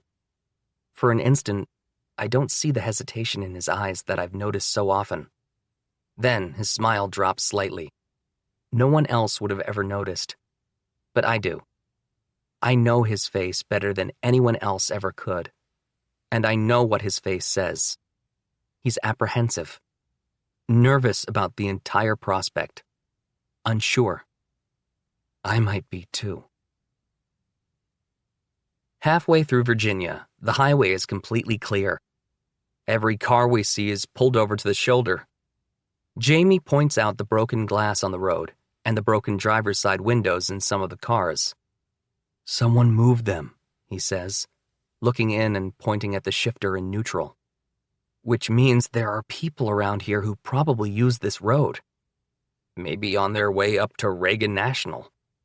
Or away from. But we don't run into anyone. And we don't hear the sound of a single car while we follow 95 south. About 10 days out of Alexandria, Jamie points to a Honda on the side of the road, a lopsided grin on his face. The windows aren't broken, and a layer of dust covers every inch except the back windshield. There's a message scrawled in the dust and almost washed away by rain that makes me snort. Apocalypse blowout sale. Free. Runs great. Quarter tank of gas included. Jamie opens the door and the car starts to ding. He reaches in and takes a pair of keys out of the ignition, and the dinging stops immediately. Jamie holds up the keys to me. A small foam sandal with the words Sea Isle City hangs from them. Jamie gives me a look. Should we drive a bit? Oh my God, yes. My feet would sing, but none of this feels right. This doesn't seem like a trap to you? How is it a trap? I thrust my hand at the message. The free car note is a dead giveaway. You've probably turned the ignition and it explodes. He smirks. Remember when I left a message on the truck about the free food? Again with the optimism. Hasn't he learned his lesson yet? Do you really think someone would rig a car to explode on the side of the road? For what purpose? Yes, that's true. But why would they leave the car? If they were moving all those other cars out of the way, why leave this one here? Jamie looks farther down the road. It's still empty, and right before it turns, there's another 3 vehicles pushed off to the shoulder. Maybe they found a better car. Before I can stop him, Jamie climbs into the driver's seat. He turns the keys in the ignition, and for a moment it cranks, and I think it's not going to turn over. Then, the car roars to life. Well, as much as a Honda Civic can roar. And Jamie gives me a wide, childlike grin that makes my stomach flip. "Get in," he says. I roll my eyes. "I'm going to set you up here, and I need you to get this right." I move around to the passenger seat and hop in. I stare at him as seriously as I can while looking at his goofy grin. "You have to back up. I don't think you have enough road to get to 88. For just a second, he looks concerned, and I'm so ready to punch him. Then, his smirk returns. He shifts to drive and says, "Roads? Where we're going, we don't need roads." "Yes!" I shout and roll the window down. "America! He knows Back to the Future!" Jamie hits the gas pedal and the car lurches forward. He spins the wheel hard to the left, and we get back onto the highway, just in time for him to hit the metal guardrail in the middle of the road. "Oh," I mumble, bracing my hands against the dashboard. But he doesn't know how to drive. "I'll figure it out." My eyes go wide. "Wait, do you really not know how to drive?" "I lived in a city. I took public transportation everywhere." He reverses a little too fast, and I grapple for the "oh shit" handle above the window because, oh shit. He hits the gas in drive, and we speed forward for a moment before he slams on the brakes. Then we lurch again, and he hits the brakes as though he isn't sure how to regulate our speed. I grab his arm. "So hey, I'm going to say something to you that took my father 3 weeks of screaming and yelling to finally tell me." "What's that?" "You're a shitty driver, now get out. I'm paying someone else to teach you." He frowns. "You're lucky there's only a quarter tank of gas left." He opens the door and hops out as the car starts to drift forward. "Jamie, you have to put it in park." I scramble over to the driver's seat and stop the car. When I turn to look at him, he's wide-eyed and grimacing. "Sorry." "You're a menace." But I can't help laughing as I watch him walk around to the passenger side. Something in my chest loosens and I feel better. Not great, obviously, but having Jamie here with me, making me laugh, making me feel normal. As normal as I can given the multiple circumstances we find ourselves in. It's nice. I don't know what would have happened if I'd made it all the way down to Alexandria alone. Jamie coming after me was the best thing that could have happened. I like that he makes the world feel not so awful, and that he might be making me a better person. Oh shit. I really just fell in love with a straight boy, didn't I? I mean, it's clearly been there for a while, and I only just noticed, but there it is. "What?" he asks after I've been smiling at him for way too long. I shake my head. "Nothing." "Stop making fun of me. Just drive." "I'm not making fun of you, Jamie. I would never." I've missed this. Being able to just drive. We roll the windows down and keep the air off because my dad always said it used more gas. Not sure if that's even true. Sadly for us, there's no radio, but even with the wind as our only soundtrack, it's nice. Funny how little things can feel so big when you haven't done them in a while. The car gets us just past Raleigh before the engine finally dies. When we unload our packs, I wipe the message off the back windshield and scrawl my own on top of the trunk. "Runs great, just needs a little gas." From there, we're back on foot. And foot travel takes so long. We even check a few cars along the way. All have been pulled off the highway, but none of the others have keys in them. We traveled almost 120 miles in one day while in the car. On foot, in the summer heat and humidity, we only get about 20, if we're lucky. A couple of days are a wash because it rains so much we have to stop. About 2 weeks after we found the car, we get sidetracked in a small town outside Coosawhatchie, South Carolina. We stop to check for food, but the supermarket is completely bare. The 2 gas stations in town are empty as well. We try the diners and the restaurants, but it looks like someone has taken all the food and supplies. Finally, Jamie says we should check a house. We've been trying not to break into homes while we're on the road because it feels a little like grave robbing. I understand no one is going to be using what we take anyway, but it still feels wrong. We find 2 houses that are open. Their owners inside, but still long gone. Whoever ransacked the grocery stores and gas stations hadn't gotten around to checking the houses yet, because we find plenty of canned and dry goods to fill our packs. I say a quiet thank you to the corpses on the couch and floor on our way out. That night, we stop just outside Hardyville, South Carolina. It's nighttime. We've eaten and we're by a stream, so our bellies and water bottles are both full.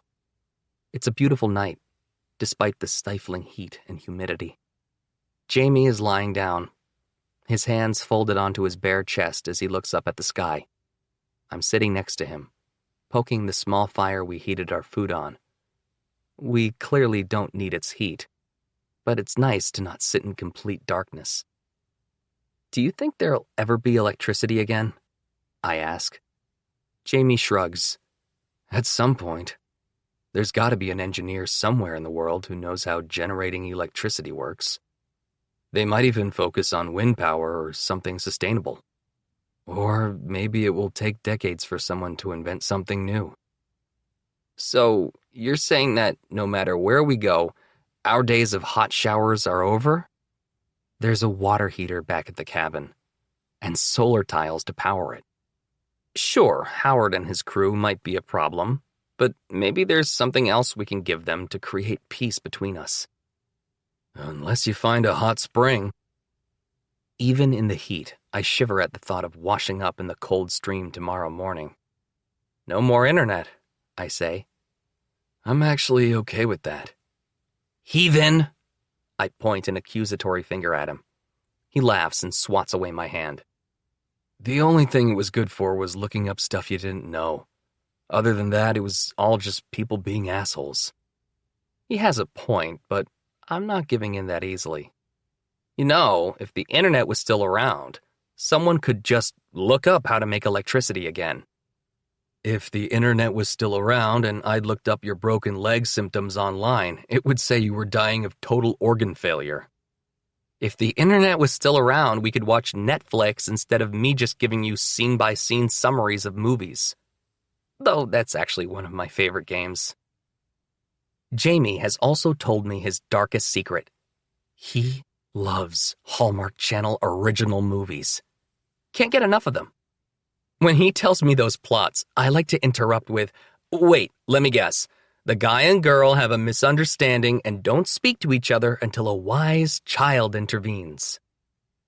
9 times out of 10, I'm right. The 10th time, it's usually a wise old person who intervenes. But he does have a way of making movies like October Kiss sound good.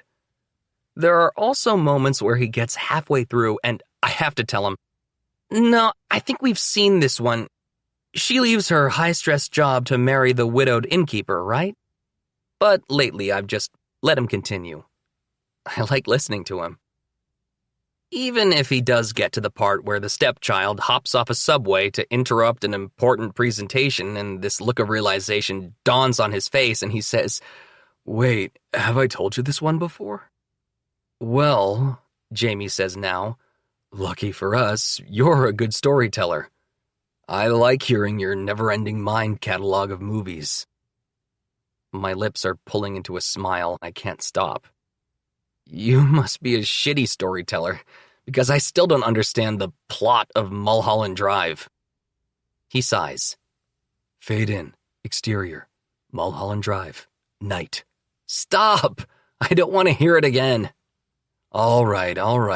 I'll skip to the Winky's diner scene, he says, sitting up. No!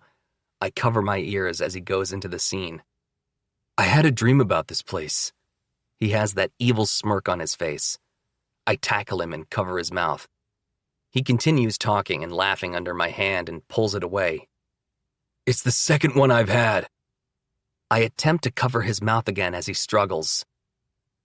An explosion behind us lights up the night sky in red. I jump off him and scramble over to our packs, picking up the gun from beside them. Jamie is there, his hand already lifting the rifle. My heart's racing. My lungs have stopped taking in air. We turn around, looking for the explosion, for the people, for the attack. But nothing's there.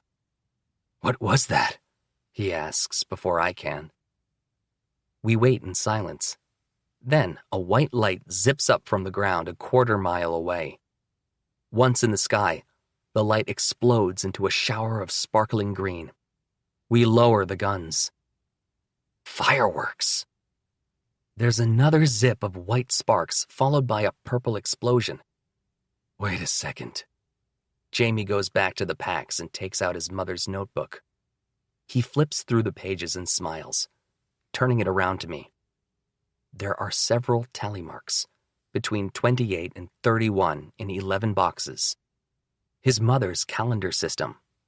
It was too much wasted space to draw a full box calendar, so he keeps tallies and labels the boxes for the month. He points to the 11th box. JL written above it. There are 4 tally marks in it. It's July 4th. I didn't even think about it. Another yellow explosion lights up the sky. Neither did I, until now. He tucks the book away and we sit down, our backs to the fire, and we watch the fireworks. I didn't expect to see fireworks ever again. No. Blue and red explosions at the same time. Maybe they have electricity and internet too, I say, joking. Our voices have a dazed tone to them as we watch the fireworks shoot up from the ground. Do you want to go find them? I do, but I don't. But I do. I don't, but I think Jamie does. At least his voice sounds like he does. He's leaning up now, looking at me. And as another firework ignites the sky, he looks hopeful. He wants to find people. That's why Jamie left the cabin to begin with. Because he thought I was looking for civilization. And why we decided to keep going instead of turning back to the cabin after all. My heart aches as he smiles at me, and I say, Sure, let's go find them. But even as the words leave my mouth, my stomach twists into a ball of nerves. Jamie pulls on his shirt, and my stomach knots. What if they're like Howard and the others back at the cabin? What if we're packing up and heading toward danger? A purple firework explodes over us. I pull the pack over my shoulders, and it feels like it weighs more than it did a couple of hours ago. I don't say anything to Jamie as he dumps some of the water on the remains of our fire, and we set off in the direction of the fireworks. They're only a quarter of a mile away, but the walk there feels like millions. I hear them now. People talking, laughing, cheering. There are a lot of them. The handgun is in my pack, the rifle over Jamie's shoulder. He looks back at me, orange lighting up his face as another firework explodes. His eyes ask for permission to continue, to walk out and see if these people with the explosive devices are safe. And I can't tell him no. He deserves to be happy. Not that I know this is what will make him happy, but it's a step in that direction. It's other people, and not just me and my baggage. Maybe he can find a nice girl, and I can go down to Florida on my own, only to find out Henry's daughter is dead and there's nothing good left in the world. Yikes, that just got real bleak. Hell, maybe we both need these people. So I nod at him, and we step out into the clearing with our hands raised. Jameson. I count at least 7 men with guns. The weapons are holstered, but when the men see us, their hands instinctively drop down to the butts of their handguns. I put my hands up higher. A firework, the fuse already lit when we step into the open, shoots up into the sky and explodes, but no one looks at it. Everyone's eyes are on us. My jaw hangs open. There's got to be close to 40 people here. A dozen are kids. It's more people in one place than I've seen in almost a year. A large, white, barrel-chested man with thinning gray hair steps toward us. 4 men flank him, 2 who look to be a little older than Andrew and me, the other 2 almost middle-aged. "We saw your fireworks," I say. "We just wanted to come say hi and see if you were people we wanted to know, see if we could all be friends. They have fireworks, so they aren't worrying about food taxes." I shrug. "See if we can watch." The large man's face softens and he smiles. He puts a big hand out to me and I lower my arms to shake it. He speaks with a slow South Carolina drawl. "Danny Rosewood, head selectman of Fort Caroline." "Fort?" Andrew asks. "Are you military?" Danny Rosewood turns and holds out his hand to Andrew, who shakes it. "Nah, not military, though some of us did have some experience in the armed forces." Danny Rosewood spins, looking around at the people behind him. He points to one of the men whose hands dropped to his gun. "There he is. That over there is our sheriff, Grover Denton. What branch were you in, Grover? Army?" "Air Force," Grover Denton answers. Denton isn't Southern, but he has an accent I can't place. Midwest, maybe? "Flyboy, that's right." Rosewood nods and brings his attention back to us. "And his second in command used to be a Marine, a girl Marine at that." He says this like it's supposed to be shocking, and I can practically feel the dam of Andrew's self-control bursting as he remains quiet. I can't look at him because I know we'll start laughing. "I didn't get your name," Rosewood says. "Andrew, sorry, sir." The sound of his voice tells me I'm right. Andrew's barely keeping himself together.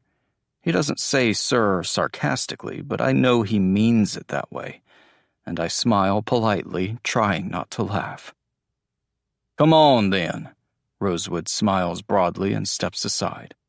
"By the grace of God, you're here, so let's keep the show going, and you boys can make our acquaintance, get to know some people." His eyes flit briefly to the rifle on my shoulder, but he doesn't say anything. Maybe because he's confident their people would end us before we could try anything. Everyone behind Rosewood seems to settle as he pats Andrew and me on the shoulders. It's as if they were waiting for approval from their leader before lightening up. Another firework is lit, and this time mostly everyone is back in the celebratory mood. Andrew takes the explosion as a moment to whisper into my ear. "Hear that? They got lady Marines in these parts." I snort and whisper back, "I hate you. You love me." My stomach does a little flip and my mouth goes dry. Completely oblivious to the reaction he just got out of me, Andrew walks past to greet more people from Fort Caroline.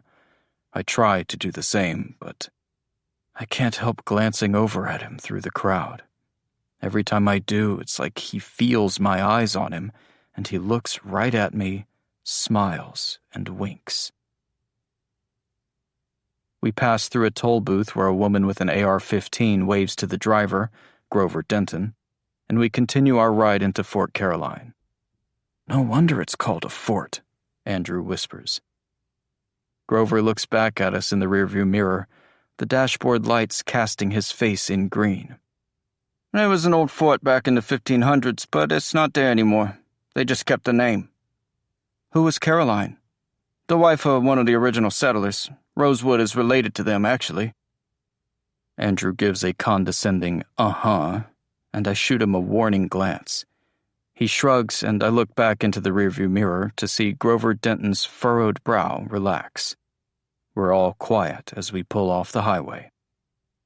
The streets are empty, the caravan of cars following us, and 2 school buses full of people, veer off as we drive through what looks like downtown Fort Caroline. The shops are all in one piece, no broken glass, no fires. There are lights at every intersection. They're the types of lights I used to see at nighttime roadwork zones, 2 bright lamps atop a movable pole pointed down at the road. Each light is powered by what looks like a gas generator, chugging along in the silent town. "Was that everyone we saw back in the clearing?" I ask. "No way." Grover sounds happy about this. "That's just the people who are on second shift tomorrow." I glance at Andrew to see if he knows what second shift means, but he gives me a quick shake of his head. "You'll see," Grover adds. He pulls into the parking lot of an old 2-story motel. The whole building is dark except for the office on the first floor, which is lit only in candlelight.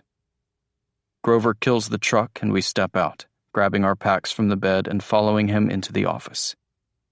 There's no one there. The candle flickers alone on top of the desk. "Kara?" Grover calls out.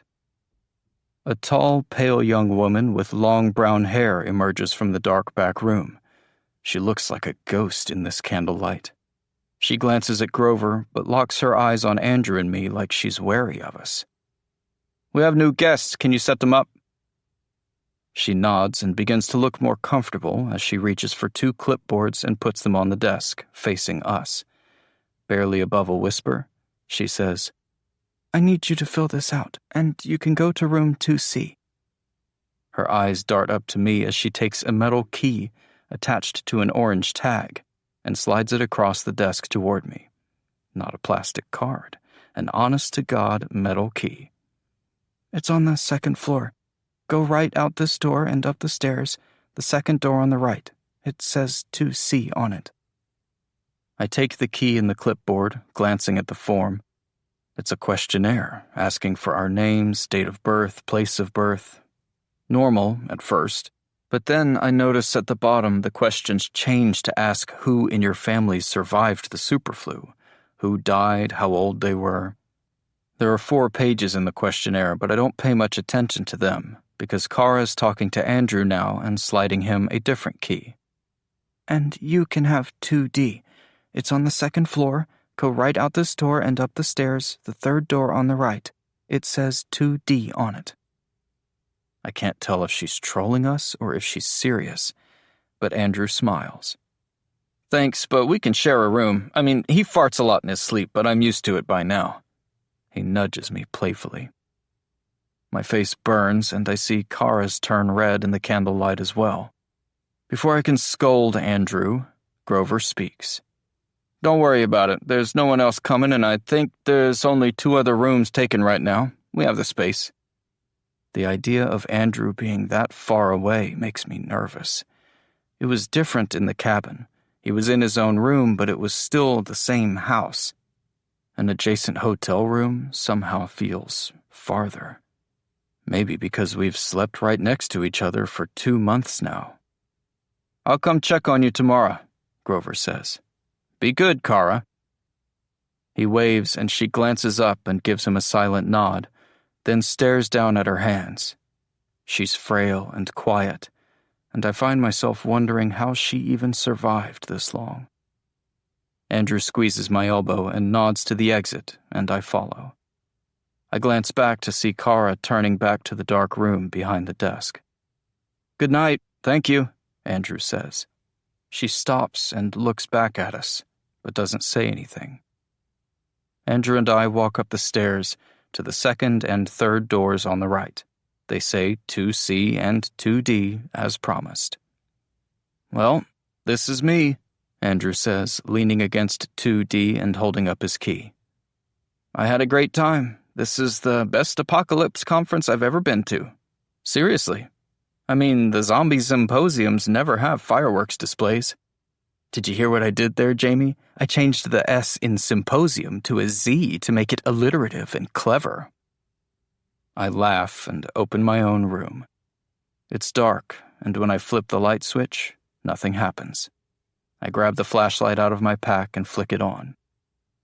The room has a king bed, and there are candles strategically placed throughout. Andrew leans in the doorway. I believe you promised me lights and internet, he says. Subtle for a fort and a king-size bed? I look over at him. He has a skeptical look on his face and seems to be chewing the inside of his cheek. What's wrong? He shakes his head. It's nothing. It's something. I know when you're hiding something from me, remember? That gets him to smile, and he shakes his head again. Really, I don't think it's anything. You'll tell me when it's something? I will, promise. And my promises mean something. He unlocks his own door and narrows his eyes at me. Unlike yours and the internet's. Good night, Andrew. Night, Jamie. I find a matchbook by the bed and light a few of the candles. There's running water, but it's all cold. I jump in the shower and clean myself off as fast as I can in the icy water, then change into fresh clothes to sleep in before blowing out the candles. It's musty and hot in the room, so I open the window, but it doesn't really help.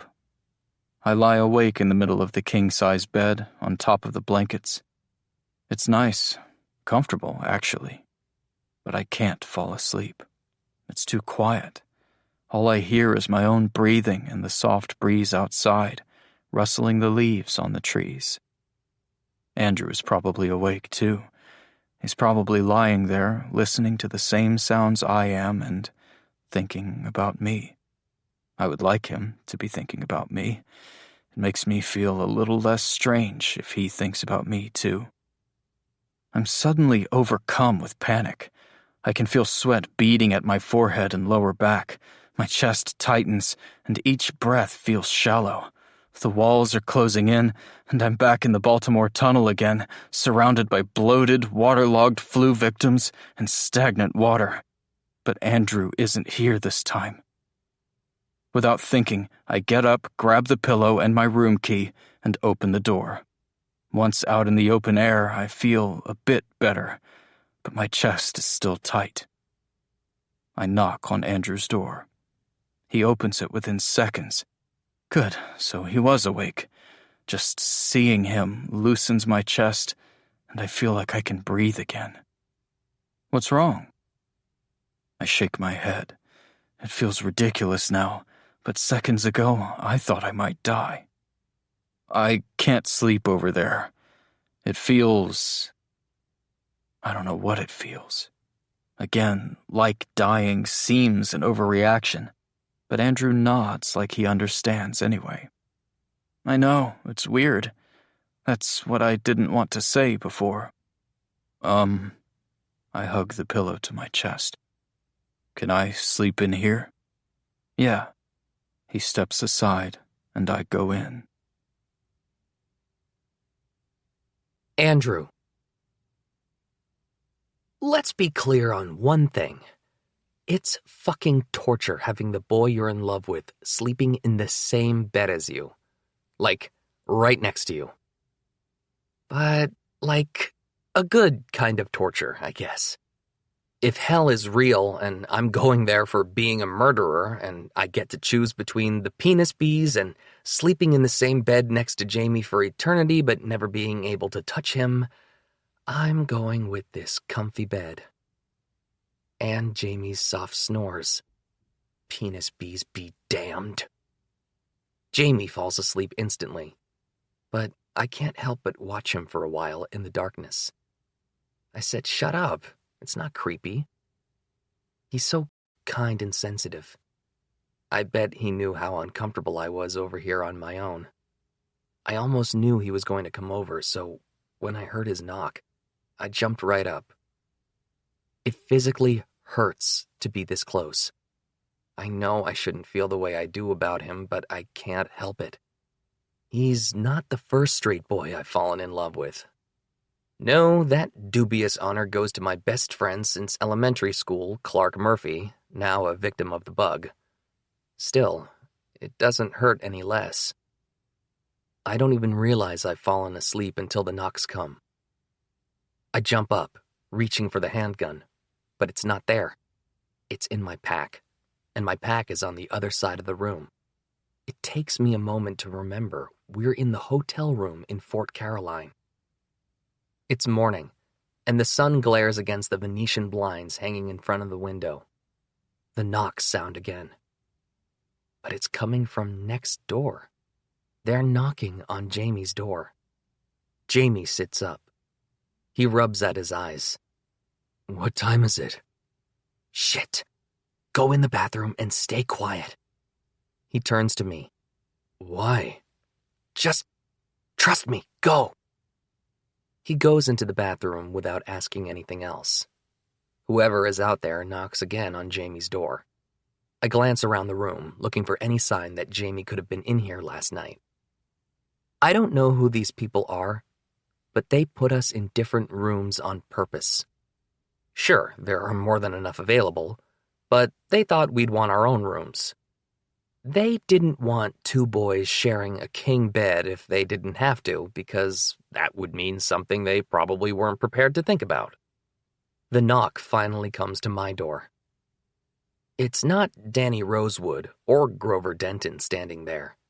It's not even the motel night girl, Kara. It's a tall woman with her light hair pulled back into a tight bun. She wears a beige outfit that does nothing for her pale complexion and has a badge across her chest. Oh, look it, the Lady Marine. Where's your friend? She asks. I frown. Hi, good morning. I'm Andrew. Nadine Price.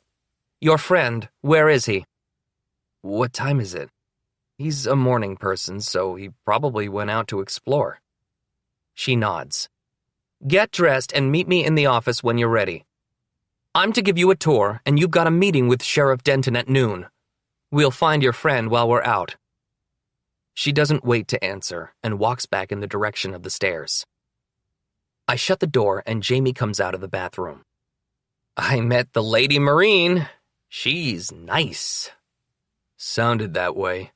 Why didn't we just say I slept in here? Oh, Jamie, sweet, innocent Jamie. Because I wanted to keep you my dirty little secret. I shrug, pretending to play it off. Just force of habit. Anytime there's a boy in my bed and someone comes a-knockin'. He smirks and turns a light shade of pink. Go back to your room before the Lady Marine does a room check again. And when you meet us in the office, pretend you were out for a walk.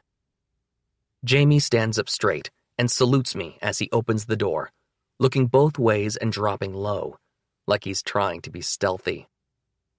Our plan works fine. When I reach the office, Nadine is sitting there in silence. Kara is there too, also quiet. The two of them probably get along famously. As Nadine leads me out to the squad car in the parking lot, Jamie rounds the corner with his went for a walk story.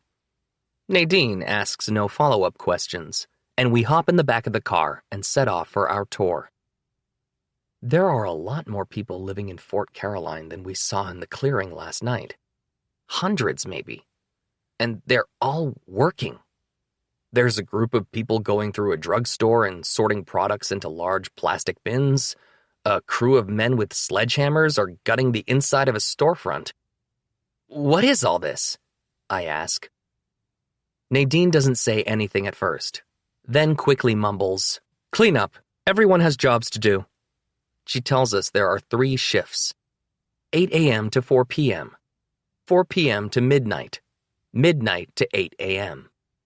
The shifts change week to week, so no one is fatigued working overnight. But everyone does their part to help clean up and start over.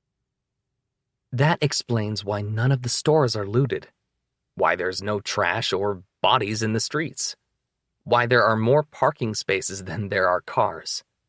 In fact, every road is empty of cars except for Nadine's. What did you do with the bodies of the flu victims? I ask. Nadine doesn't answer.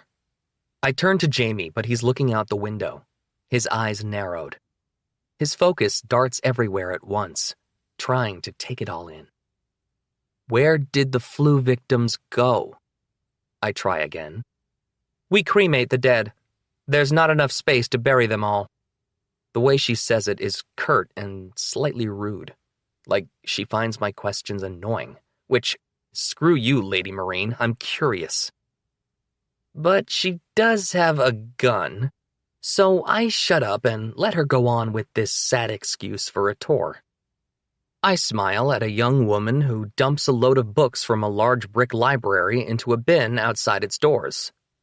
She doesn't smile back. I open my mouth to ask what they're doing with the library books, but remember Nadine has the personality of a poisoned cornflake and shut it. I still turn to watch as someone else reaches into a wheelbarrow full of books and dumps them into a bin. There doesn't seem to be the same sorting going on with the books as there was at the drugstore, but at least they aren't burning them. I hope they're not burning them. Nadine comes to a stop at a large windowless cinder block building that says Fort Caroline Sheriff's Department in silver letters across the top. "This is the Sheriff's Department," she says. You know, I bet she wasn't even a real Marine before the bug. She probably gave tours at Disney World pretending to be a Marine. "You'll turn in your questionnaire here when you're finished with it. Sophie or Gloria work the front desk between 9 a.m. and 6 p.m. And if you ever have a problem with one of the residents, you can report it here, too. Other than that, we're mainly just here to help with smaller problems." "Like what?" "Oh, Andrew, why do you ask things you know she isn't going to answer?" But she surprises me. "Theft, mainly, but even that's stopping. Everyone understands we're a community now, and stealing from one person means stealing from everyone. Also, they understand the food ration rules. The food and supplies you came with will be added to the surplus, and we'll give you ration certificates for those on top of your weekly allowance." Ration certificates? But before I can ask, Jamie says, "We have to turn in our supplies?" "Just your food and anything deemed useful. You keep your clothes and water bottles." "What about books?" I ask. She frowns and looks back at me in the rear view. "You're carrying around books? Not a literature fan? Not a fan of wasting space?" Yikes. Maybe they are burning the books. Nadine pulls back out of the sheriff's lot and continues our tour through Sadville. I mean, Fort Caroline. "What were those guys gutting the store back there for?" I ask. She seems to be in more of a habit of answering me. "The selectmen have created a plan to condense the town, so we have one drugstore, one convenience store, one grocery, and then there's the hospital. Any store deemed redundant is being emptied to the studs, and when a need for something arises, they'll put it in there. Right now, it's just residential living. We have a few of the apartment buildings fully occupied, and our scouting parties are traveling farther out than they've ever been.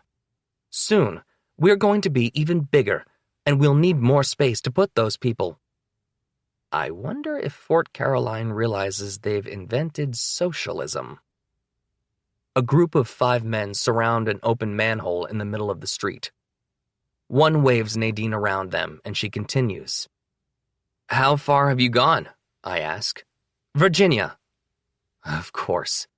That explains why it was harder for us to find food after leaving Alexandria. It also explains the cleared-out highway. I wonder if the people who left the car ran into a Fort Caroline motorcade. Nadine adds, "They're hoping to get to D.C. by the end of the year." "We passed through D.C., Jamie says. There's no one there." "Supplies, then." "Hope they bring their weapons," I mutter to Jamie and make a silent, growly lion face. He doesn't smile. He doesn't laugh. He just keeps his eyes trained outside. His fingers move next to his leg, raising and lowering one at a time. Is he trying to speak in some code? Is this sign language? But when we pass another crew gutting a store, I realize he's counting people. Not all of them, though. What is he counting? Nadine takes us to the grocery store, which is an old Aldi, and explains how the ration vouchers work. We'll receive our first vouchers once we turn in the questionnaire we've forgotten to fill out. Vouchers are delivered every Sunday morning.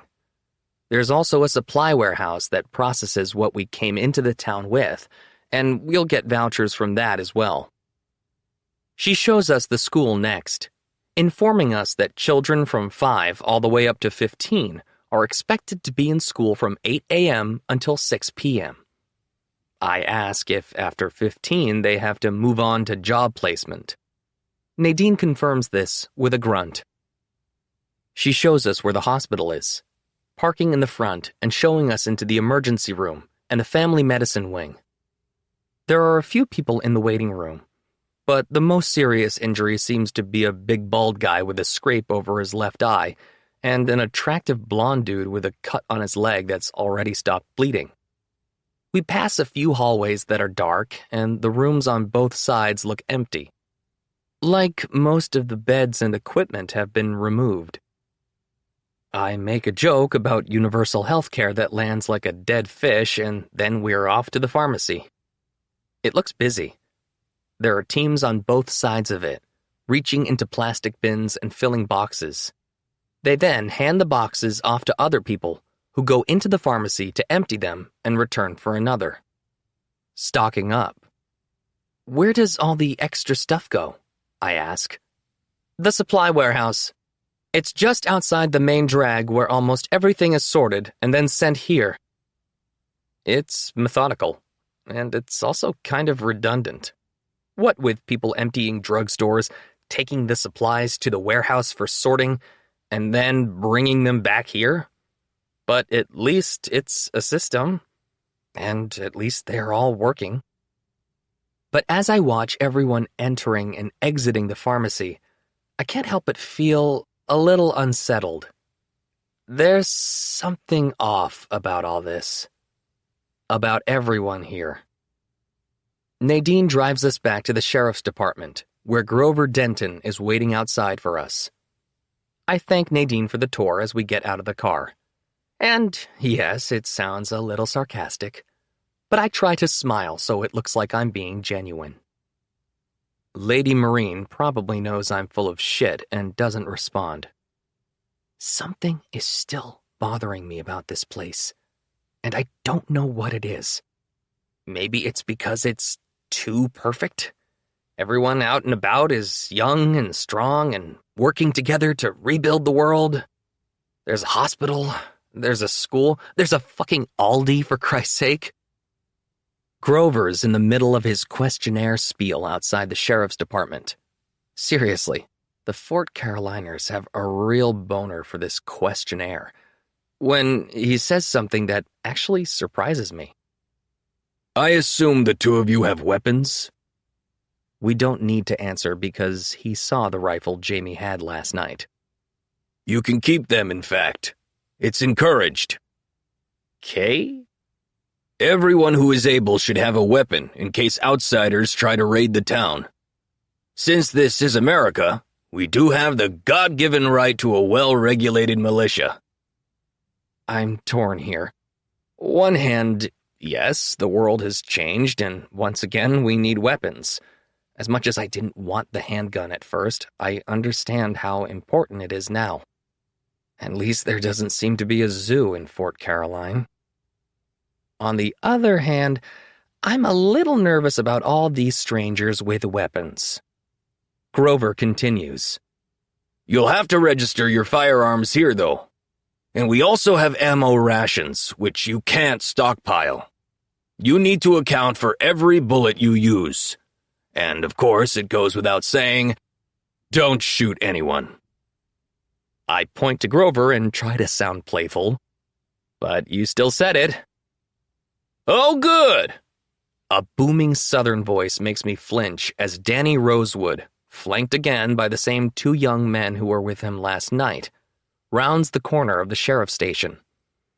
He's wearing a full suit, even in the hot July sun, and large beads of sweat slide down his red forehead. I was hoping we wouldn't miss the end of the tour. Right on time, Danny, Grover says. I was just finishing up. Y'all hand in your questionnaire yet? See? Boner City. And now I bet I have a contender for the creator of the questionnaire. How long do we think before he takes credit? Not yet, I say. We were a little wiped after last night. Not a problem. He waves a swollen hand. Not a problem at all. Just make sure you get that in ASAP. The questionnaire was my idea. 11 seconds. One of my better ones, if I do say so myself. It's important to get it in so you can get your work placements. That's something we're very proud of here. Everyone's happy to pitch in and help get America back in business again. Back in business? Who is he kidding? There's no way any country is going to be the way it was before. Did you hear about Reagan Airport? I ask, interrupting Rosewood's spiel. He turns to me, looks confused for a moment, so I help him along. The EU coming to help us? Realization dawns on his face. Right, back in June, we heard. But we also got word from a few of the newer folks that no help was coming. I nod. That's where we came from. It's going to be a while before anywhere is back in business. Rosewood's grin widens, and he claps a heavy hand on my shoulder. America first, son. We all built America from the ground up once. We can do it again. Actually, America was stolen. What kind of job placements could the two of us expect? Jamie interrupts me before I can remind Danny Rosewood that his ancestors killed the indigenous people of America and then built everything lost to the bug on slave labor. Which, yes, maybe Jamie is right and I should keep my mouth shut right now. Danny Rosewood doesn't seem the type to change his mind easily, and my knowledge bomb would only serve to make us less welcome. Rosewood looks back and forth between us. How old are you boys? 17? 18? 16, Jamie answers. He turns 17 in November, I say, hoping there's some clout to that. Danny Rosewood nods and continues speaking, but something happens with one of the guys behind him. The taller guy with the sad excuse for a mustache on his upper lip and a patchy beard lowers his eyebrows and looks between Jamie and me. Shit. I know that look. When he sees me watching him, his eyebrows return to their normal position, and he turns to face the pale boy to his left, who doesn't seem to be paying attention to anything. Oh, and this! Danny Rosewood turns and claps Fuzzy Lip on the shoulder. It's my youngest boy, Harvey. Harvey Rosewood nods at both of us, but when Danny Rosewood claps the pale boy on the shoulder, introducing him as Harvey's best friend, Walt Hauser, Harvey gives me the same unfriendly look he gave me before. The look that said, I see what you are, and we don't like it here. And then everything clicks, and I feel lightheaded. What's off about this place? It's the people. They're all relatively young, the oldest I've seen being either Danny Rosewood or one of the men by the manhole who was in his early 50s. I haven't seen anyone on crutches or in a wheelchair. There were no sick people in the hospital. Nadine didn't point out the surgical wing. I didn't even think to ask what happens if someone gets sick. What if they have appendicitis? Do they have anyone to help?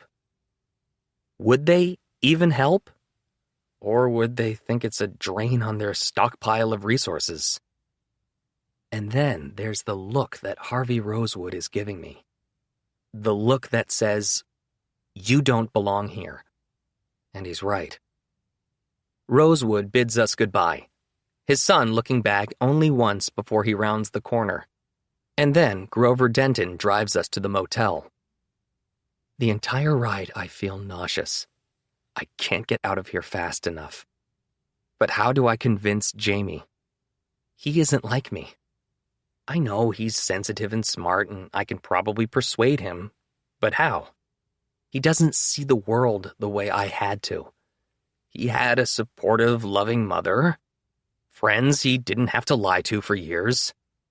Jamie didn't have to spend his life constantly thinking ahead and trying not to say anything that might give away that dark secret that no one is allowed to have. He doesn't see the look Harvey Rosewood gave me, or what it means. For him, this is civilization. It's what we've been looking for. For Jamie, this is his new home. He's never going to leave it. He follows me into my room and I shut the door. I don't know how to say this. How do I get through to him? But he speaks first. We have to get the fuck out of here. Jameson. Andrew just stares at me. I was worried about this, that he'd be so excited at the idea of a settlement that he'd just want to stay. But we can't stay here. I'm sorry, I say. I know it's all probably great, but not for us. He shakes his head slowly. Can I just fucking kiss you? My face burns and my stomach flips. What? I'm kidding, but not really. I hate this place. It's fucking weird, right? So weird. I counted while we were driving. There were maybe 30 people over the age of 50 total. Realization dawns on his face. Yes! That's what you were counting? I also counted how many women there are. A little over 100, but none of them looked under 40 years old. The 4 doctors in the hospital were men. The one nurse we met was one of the few people I counted over 50. Lady Marine can't be over 40, he points out. Kara downstairs is 20 max. Okay, so that's 2. And I wasn't counting at the time, but there were plenty of women in the clearing last night. Kids, too. But I didn't see them out there today. Andrew grimaces. All the women between 16 and 39 are what? Playing daycare? Thinking more along the lines of traditional gender roles. Also, I'm worried he won't believe me, that he'll think I'm crazy or jumping to conclusions, but he does believe me so far. I didn't see one person of color here. Almost half Philly's population was black. Over half my school was. So walking through a new town where every person you see is white definitely sticks out. It's something I noticed about the small town near the cabin when my mom first bought it. Then one summer we invited my friend Wes up for a week, and he made a joke that he'd have to hide in our trunk if we went to town.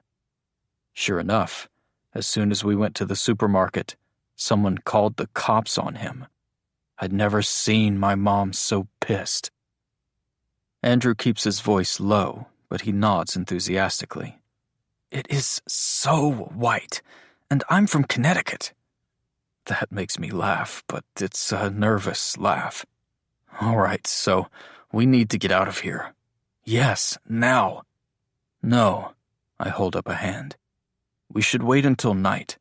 It looks like they only have the toll booth on lockdown, so we head through the woods and just get as far away as we can. You think they won't let us go? He asks. I don't. It was the questionnaire that really got me.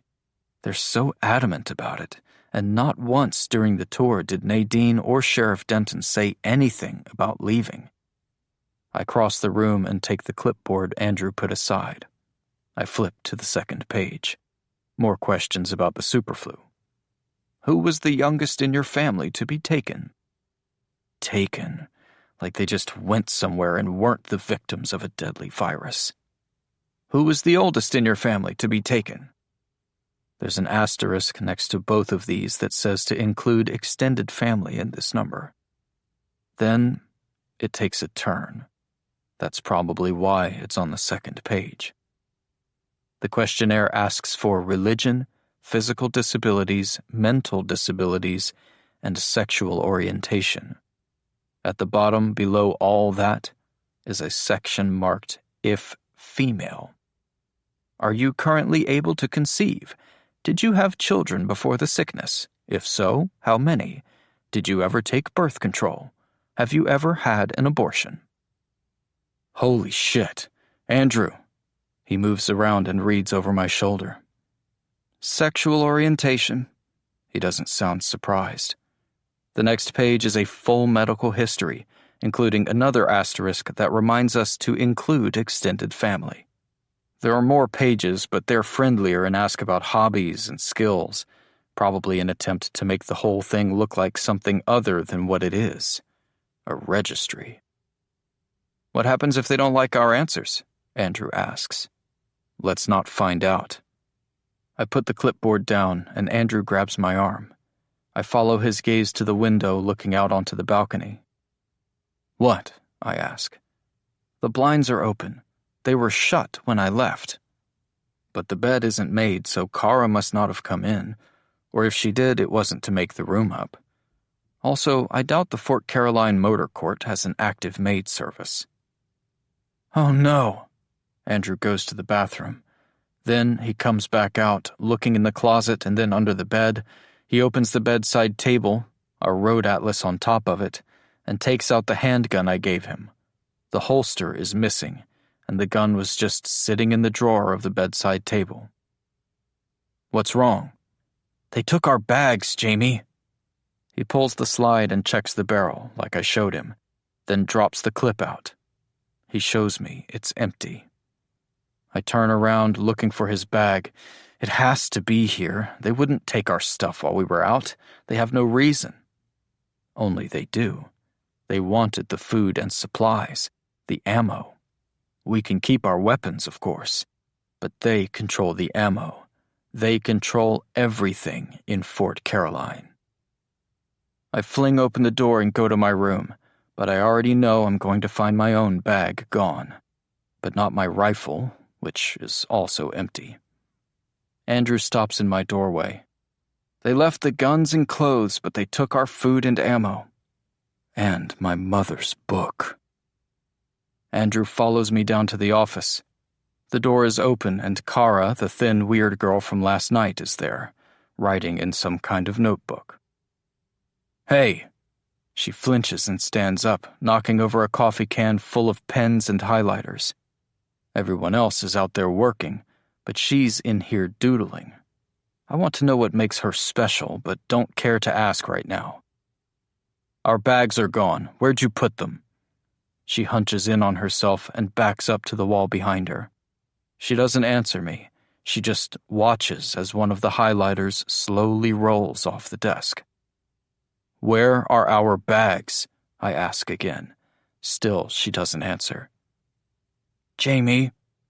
Andrew's voice is a quiet warning, telling me to calm down. They can take whatever food they want, but I want my books back. My mother's notebook is my main concern, but I also had the old book Andrew left me. I want them both, and then we're getting the hell out of here. Where'd they take our shit? My blood pumps in my ears and the muscles in my throat tighten. Jamie, stop it. Andrew steps in front of me, putting his hand on my chest. It has almost an instant effect, and my blood pressure lowers. Can you just...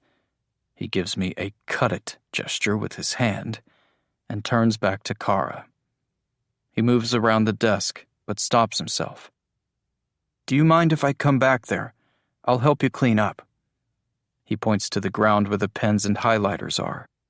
Kara doesn't answer him and bends over to pick it up herself. Andrew disappears behind the desk, and I hear him talking quietly, only picking up a few words here and there. I pace the office slowly, trying to breathe calm into my mind while I formulate a plan. Wherever they took our stuff, it's going to be guarded, and we already stand out because we're the strangers. They also took our ammo, which they said would be rationed out. Andrew pops up with Kara and puts the coffee can back on the desk. Can you tell us how to get there? She glances at me as if I'm the asshole who stole her shit and reaches behind the desk to take a paper from a stack on the counter. It's a crudely drawn map of Fort Caroline. Kara circles a building in red marker she pulls from the coffee can. Supply warehouse is here. She puts the red marker back and picks up a pencil and circles the motel. This is where we are, and you make a left on Cherokee Avenue, a right here on Glower Road, then a right on Morgan Lane, another left on Magnolia Road, another right on Burke Street, and it's ahead of you on the corner of Burke Street and Broad Avenue. You can also cut through the park here on Morgan." She puts a graphite star at the corner of Morgan and Glower, then provides 3 different routes. "But the first way is quickest, unless you want to cut through the park." This explains why she's stationed at the motel. She might be shy and not a people person, but she knows her way around. Maybe she was in this motel even before the flu hit. Andrew gives me a look that says he's got an idea. "Wait here," and he leaves us. I take the map gently and look back over it, following her directions.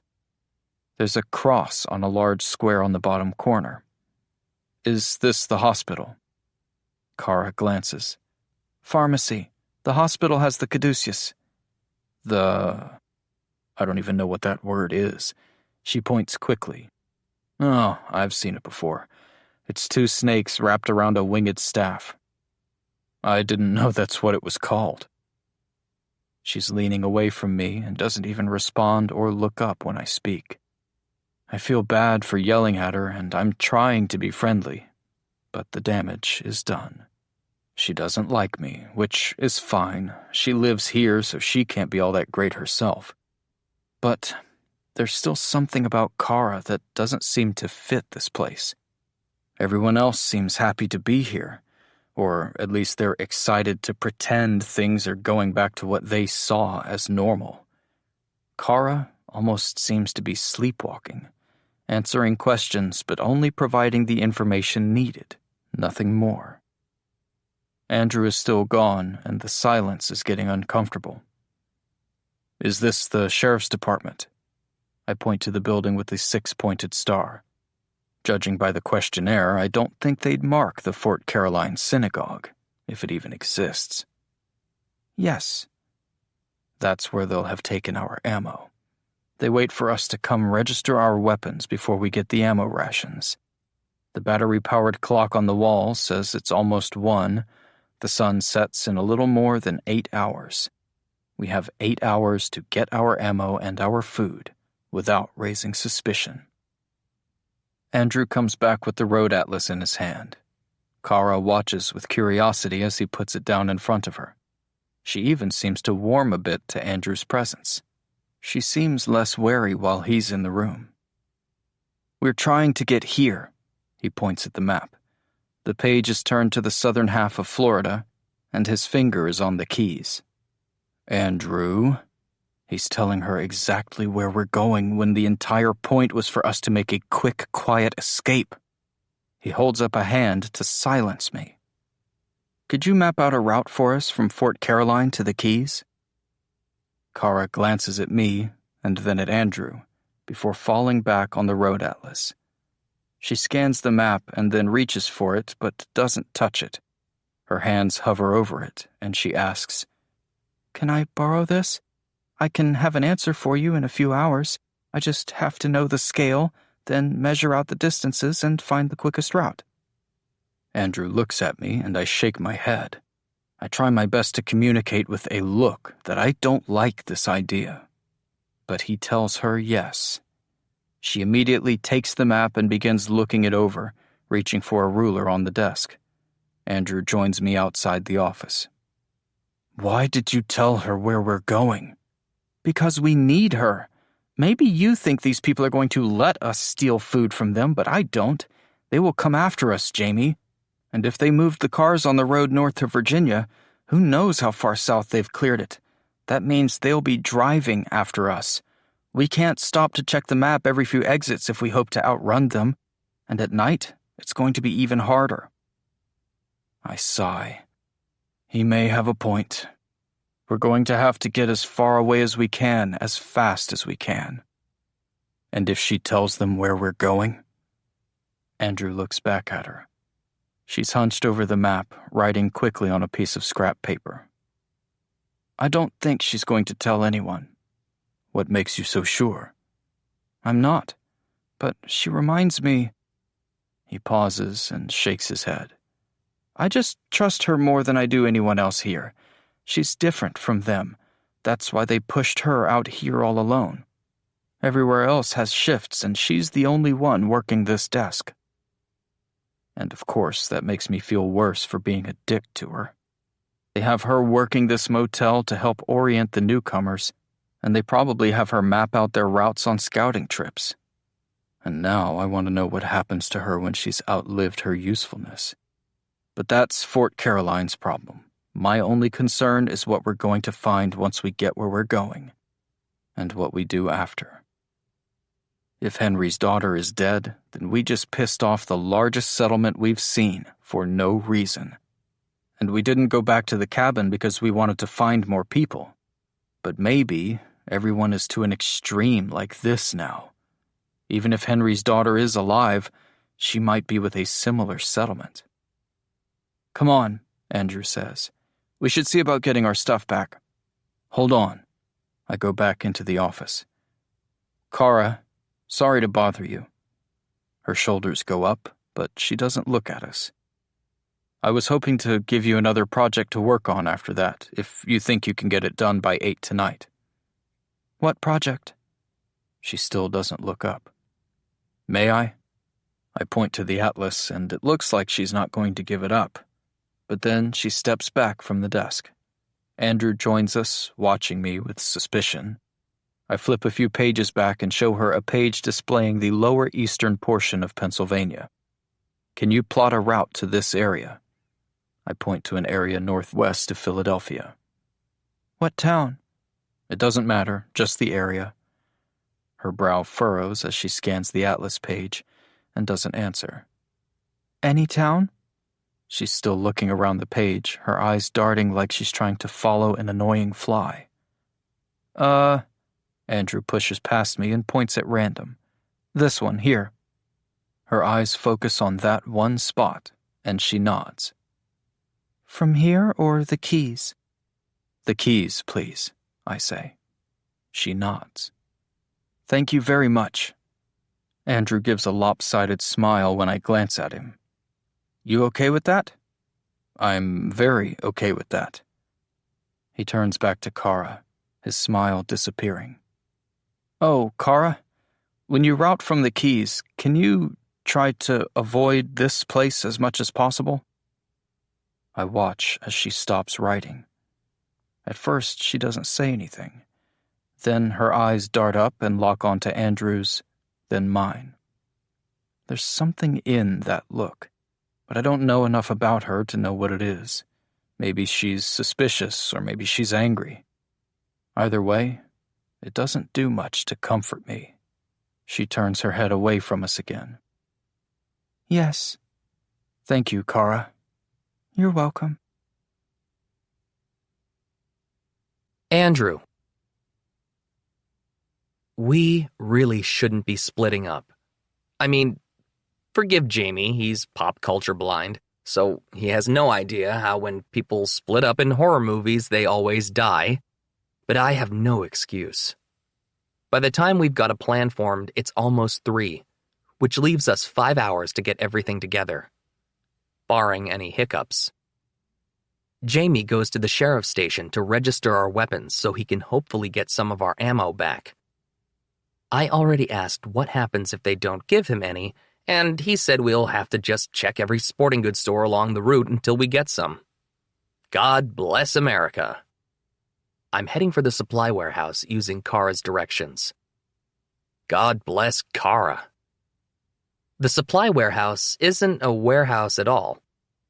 In fact, it's a strip mall of chain restaurants with a massive, empty parking lot out front. There's a loud chugging sound happening behind the building, like a generator. The signs have been pulled from the front, but the architecture is unmistakable. I see you, Olive Garden. I see you, Cheesecake Factory.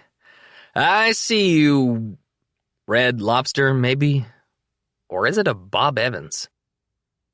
They've made it easy for me by boarding up the Olive Garden and Bob Lobster that bookend the Cheesecake Factory, whose doors are open.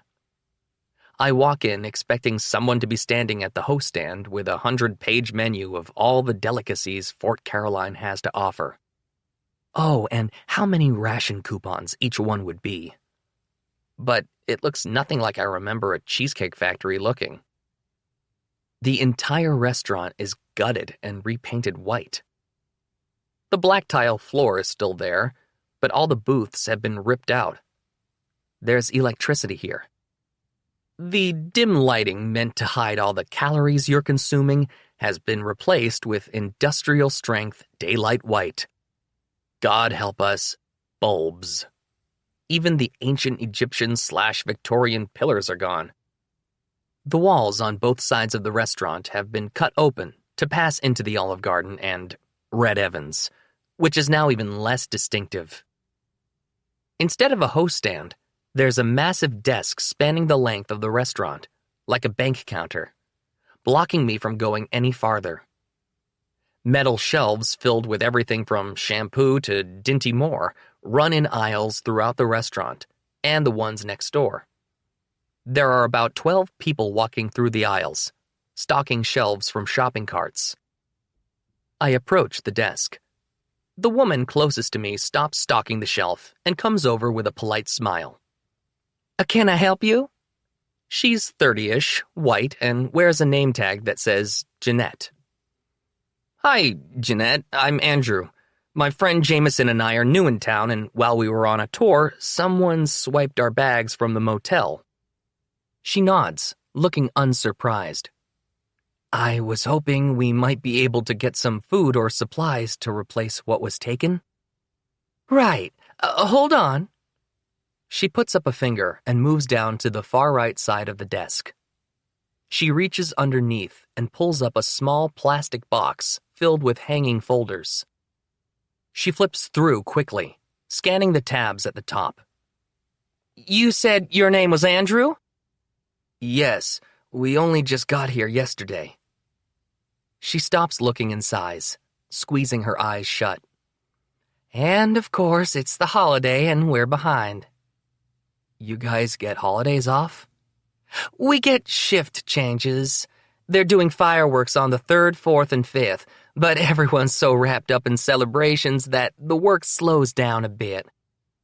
It doesn't look like you've been processed yet. Processed? Their stupid questionnaire again. Yeah.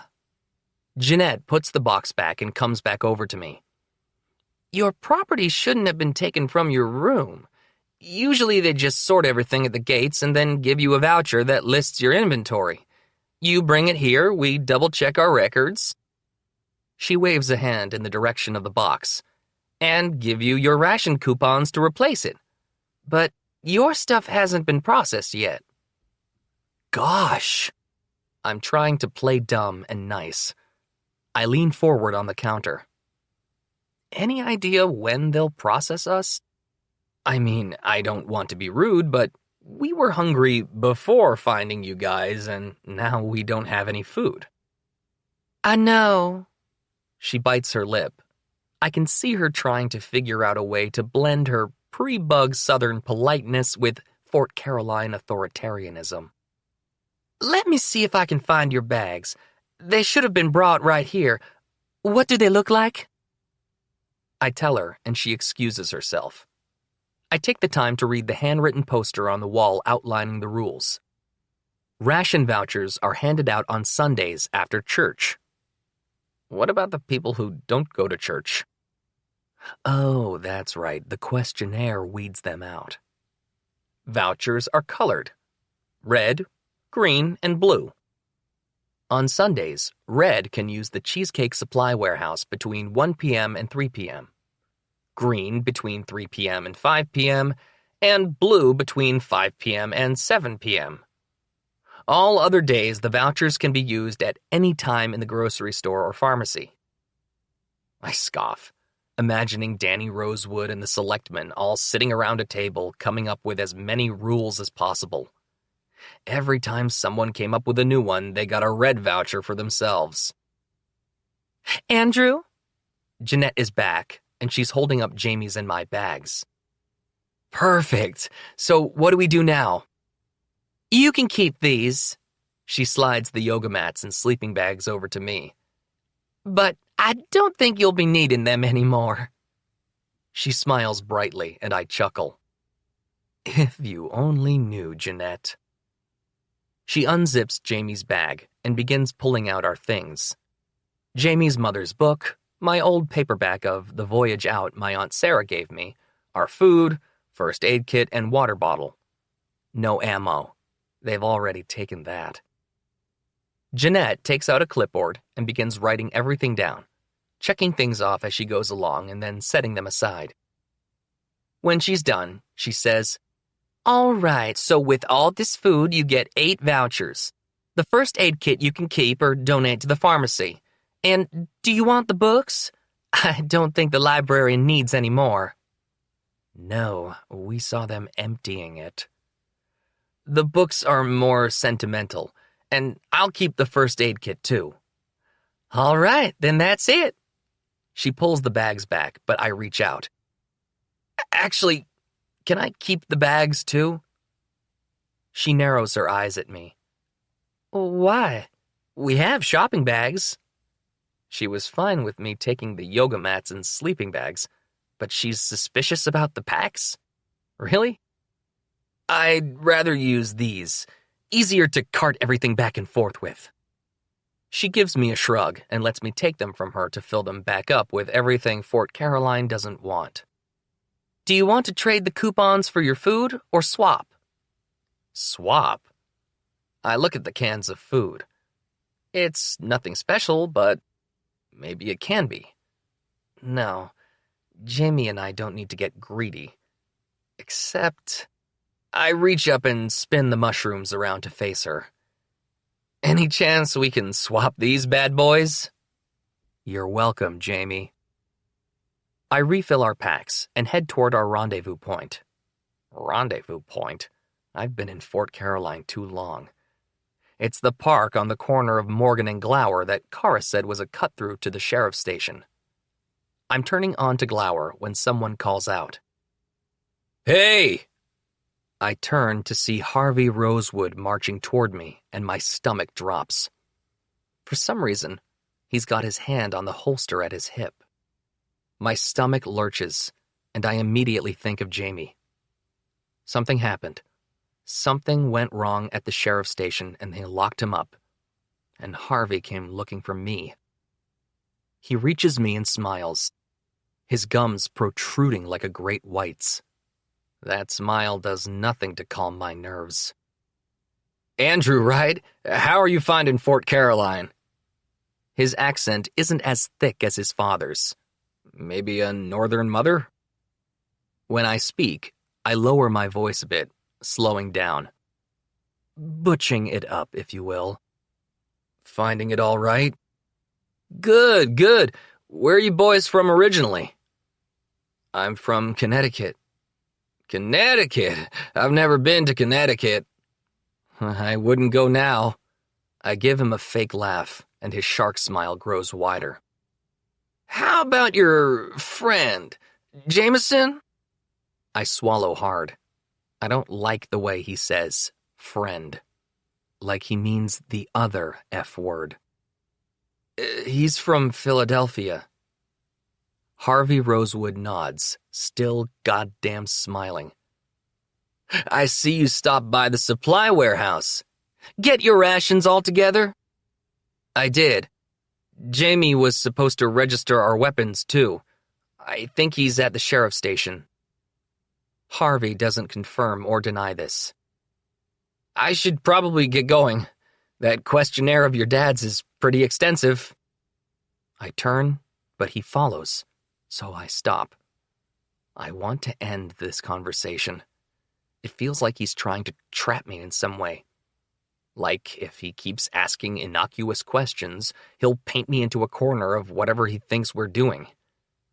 I know Jamie didn't say anything, but... Oh, shit. Kara. Maybe I was wrong about her. Maybe she told Danny Rosewood everything. Maybe she's even Kara Rosewood. But she doesn't have an accent like them. You all right with the food there? He asks. He knows we were taking it. I don't say anything. You don't have any special dietary needs, do you? Dietary needs? No, I'm good. You sure? Nothing you'd rather have more of, or less of, or not at all? I roll my eyes. I find the lack of caviar simply appalling. Is that what this is, dude? Making fun of the stuck-up Yankees? 'Cause post-apocalypse, it's a little gauche. His smile drops at that. How about your friend? There's that hidden F word again. It's not Yankees he's making fun of, and he's not talking about food. That look that he gave Jamie and me earlier. He knows, or at least he's suspicious, and using the word gauche probably didn't help. I can feel my knees start to shake. A bead of sweat slides down my spine, and my mouth is dry. I glance around the road. There's no one else here. It's just me and Harvey Rosewood in the street. And he has a gun. I try to speak slow and steady. Jamie doesn't like mushrooms. I love mushrooms, but Jamie's not into them. That's the only dietary restrictions we would have. You cool with that? He stares at me for a full, silent 10 seconds, his hand never moving away from the gun. Then finally his shark mouth returns, and he claps me on the shoulder, turning around and heading back the other way. He shouts back, "See you around, Connecticut." Not if I see you first, Harvey Rosewood. When I get to the park, Jamie is waiting for me. 3 steps away from Harvey Rosewood, and I realized how scared I had been. I spent the last block or so trying to breathe and not cry. Seeing Jamie's face makes me feel safe again, but I can't hold it in anymore. I burst into tears and run to him. His smile drops, and he lets the rifle fall to the ground as he pulls me into a hug. What's wrong? Nothing. But I'm still sobbing. I can't help it. Then I remember myself. I push away from Jamie, glancing around to make sure no one saw us. The park is empty and overgrown. The sidewalks are cracked, and weeds grow knee-high through the fissures. Fort Caroline doesn't have a parks department yet. Andrew, what is it? I was worried about you. Did you get our ammo back? He frowns and hands me the handgun he had tucked into his shorts. The holster is still missing. The handgun, yes, but they wouldn't register the rifle without you there. 1 gun per person, apparently. And they only let certain people carry the guns around town, so they won't give the holster back. It's better than nothing. We'll find some on the road. I just want to get the hell out of here. Now. We can't go now. I know. It's broad daylight. We'll have to wait for nightfall. I learned something, I say. There's more fireworks tonight. They have enough for a second show? 3rd, actually. I think each shift gets one. So the people who will be on watch tonight are pulling double shift. Jamie smiles, and I feel better already. So 1/3 of them are going to be at the fireworks, and everyone here is going to be distracted. And no one will even notice we're gone until tomorrow morning. Let's go pack. Jameson. When we go to pick up the map, not only has Kara not routed us out, she gives us an off-road route out of town. It's through the woods on the opposite side of the motel. She tells us to steer clear of the woods on the highway side because that's where they're going for the fireworks show. She also tells us when the buses are heading out, so we know when we need to leave. It's just before sunset, and the clouds are lit in vibrant pinks and purples, though Fort Caroline is dark. We head for the woods and listen as we walk, moving slowly. We agreed on this back in the motel. We'll move slowly until we get to the road Kara has highlighted for us. Andrew and I don't speak as we walk, listening to every sound around us. The cicadas are loud and drown out our footsteps. We reach the road and turn right, just like Kara mapped it out. I feel bad for leaving her. We should have at least said goodbye, or maybe offered to let her come with us, if for no other reason than to not leave a loose end. Because that's what Kara is now, a loose end who knows exactly where we're going. Henry's voice reminds me to trust people, and I push the thought away. We don't need to stop because we've both memorized our route. We spent our last 2 hours in Fort Caroline going over it until we could recite it. The less we need to stop, the better. We travel through the night and into the morning, our legs aching and our shirts soaked in sweat. The sun is hot as it rises high in the sky. It has to be almost 100 degrees and humid as well, but we both keep going. We don't stop to eat, and we ration our water no matter how thirsty we get. When the sun goes down, we finally stop to rest. We're somewhere in Georgia. Before we stopped, I saw signs for Ludowici, South Newport, and Darien. I check the road atlas while Andrew gathers sticks to start a fire. It will be a quick fire, just to boil the water from the nearby stream, then we'll put it out for the night. We don't want to draw attention to ourselves in the dark. Kara has highlighted our suggested route in pink, with blue detours if parts of the road are blocked, or if we need to get off the main highway. She also outlined the areas where Fort Caroline has already sent out scavenging parties to look for supplies. We're just past them. We've traveled almost 40 miles in the 24 hours since we left. And my feet definitely know it. I pull off my shoes, the blisters on the sides burning. Andrew sets down the sticks he's found and does the same as I start the fire. I think we're okay, I say, nodding at the road atlas. We're out of their area. Thank God. He winces as he rubs at his foot. If we have to keep moving at that pace, I think my toes will fall off. The shoe from his right foot, the leg that was injured, is more worn down than the left. Maybe we should try to find a car that runs again. The roads have been clear, but that was part of Fort Caroline's cleanup along their scavenging routes. My life for air conditioning, Andrew says, peeling off his sweat-soaked shirt. I'm staring at him in the low light of the fire. My eyes are unwilling to move away, and my stomach does that flipping thing it's been doing lately. What's wrong? Andrew asks. I shake myself from my stupor. Sorry, nothing, just tired. Go to sleep, he says. I'll finish this up and take first watch. Not that tired. I'll be Jamie, go to sleep, it will be okay. He gives me a lopsided smile, and I nod and lie back. He's only a small fire away, but it still feels too far. My chest isn't tight like it was in Fort Caroline, but I still wish you were closer to me. Thankfully, I'm also too tired to worry about it.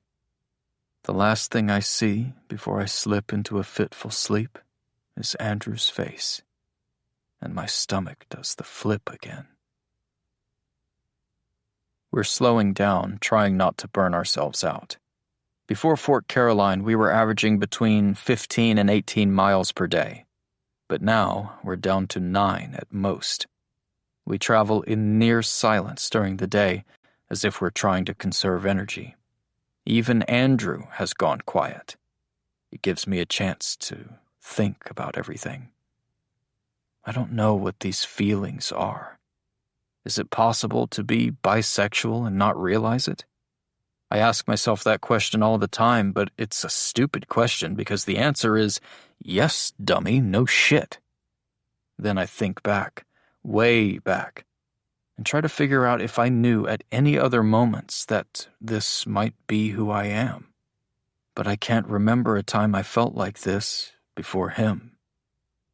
Before Andrew, so many times I was on the verge of just giving up, scared to leave the cabin, horrified at the prospect of staying alone with all the memories that haunted me there. Along came Andrew. I wish my mom were still alive. As weird as it sounds, I could talk to her about this. I know she would be okay with whatever I am, and she could help me talk it out so I can understand it myself. She'd just listen. I don't have anyone to listen to me now, and I don't want to tell Andrew. I could tell him anything but this. This would be a tease. Then again, that's me being optimistic. It would be a tease if he felt the same way about me, which I don't know if he does because I don't talk to him about it. I'm not going to assume that because I'm a guy and he's attracted to guys that it means he must be attracted to me. That's clearly not the case given that I'm attracted to Andrew, but I've never felt an attraction to any other guys before. Jesus Christ. This sucks. I don't know how Andrew even survived all this constant questioning and back and forth as a kid. And why is it so fucking hot? I realized too late that I said the last thought out loud. Did you just have a conversation in your head and say the last part aloud? Andrew's grinning at me. I sigh. Yes, I did. Maybe my brain is having a meltdown. I want to empty my water bottle over my head, but relief will be short-lived, and then we'd have to boil more water over a hot fire. We pass a kudzu-covered sign on the side of the road, welcoming us to Darien, Georgia. What was the first half of the conversation? I could tell him. This could be the moment when I say how I feel and ask what it means and if I'm being stupid or needy and it's all just temporary. I've had 3 girlfriends in my life: Jessica Webley, Lori Hawk, and Heather Brooks. Jessica hardly counts because it was the summer between 7th and 8th grade, and when we went back to school in the fall, we ignored each other. Lori Hawk was the first girl I ever said I love you to. She was the first girl I went to a dance with freshman year. The first girl I took to an actual dinner date. It was Valentine's Day when we were 15, and it was just the Mexican place down the street from my house because nothing says romance like refried beans and melted cheese. Maybe that's why she was also the first girl to ever break up with me. I wasn't aware at the time that all those firsts might also be lasts. Because of the apocalypse, not because of Andrew.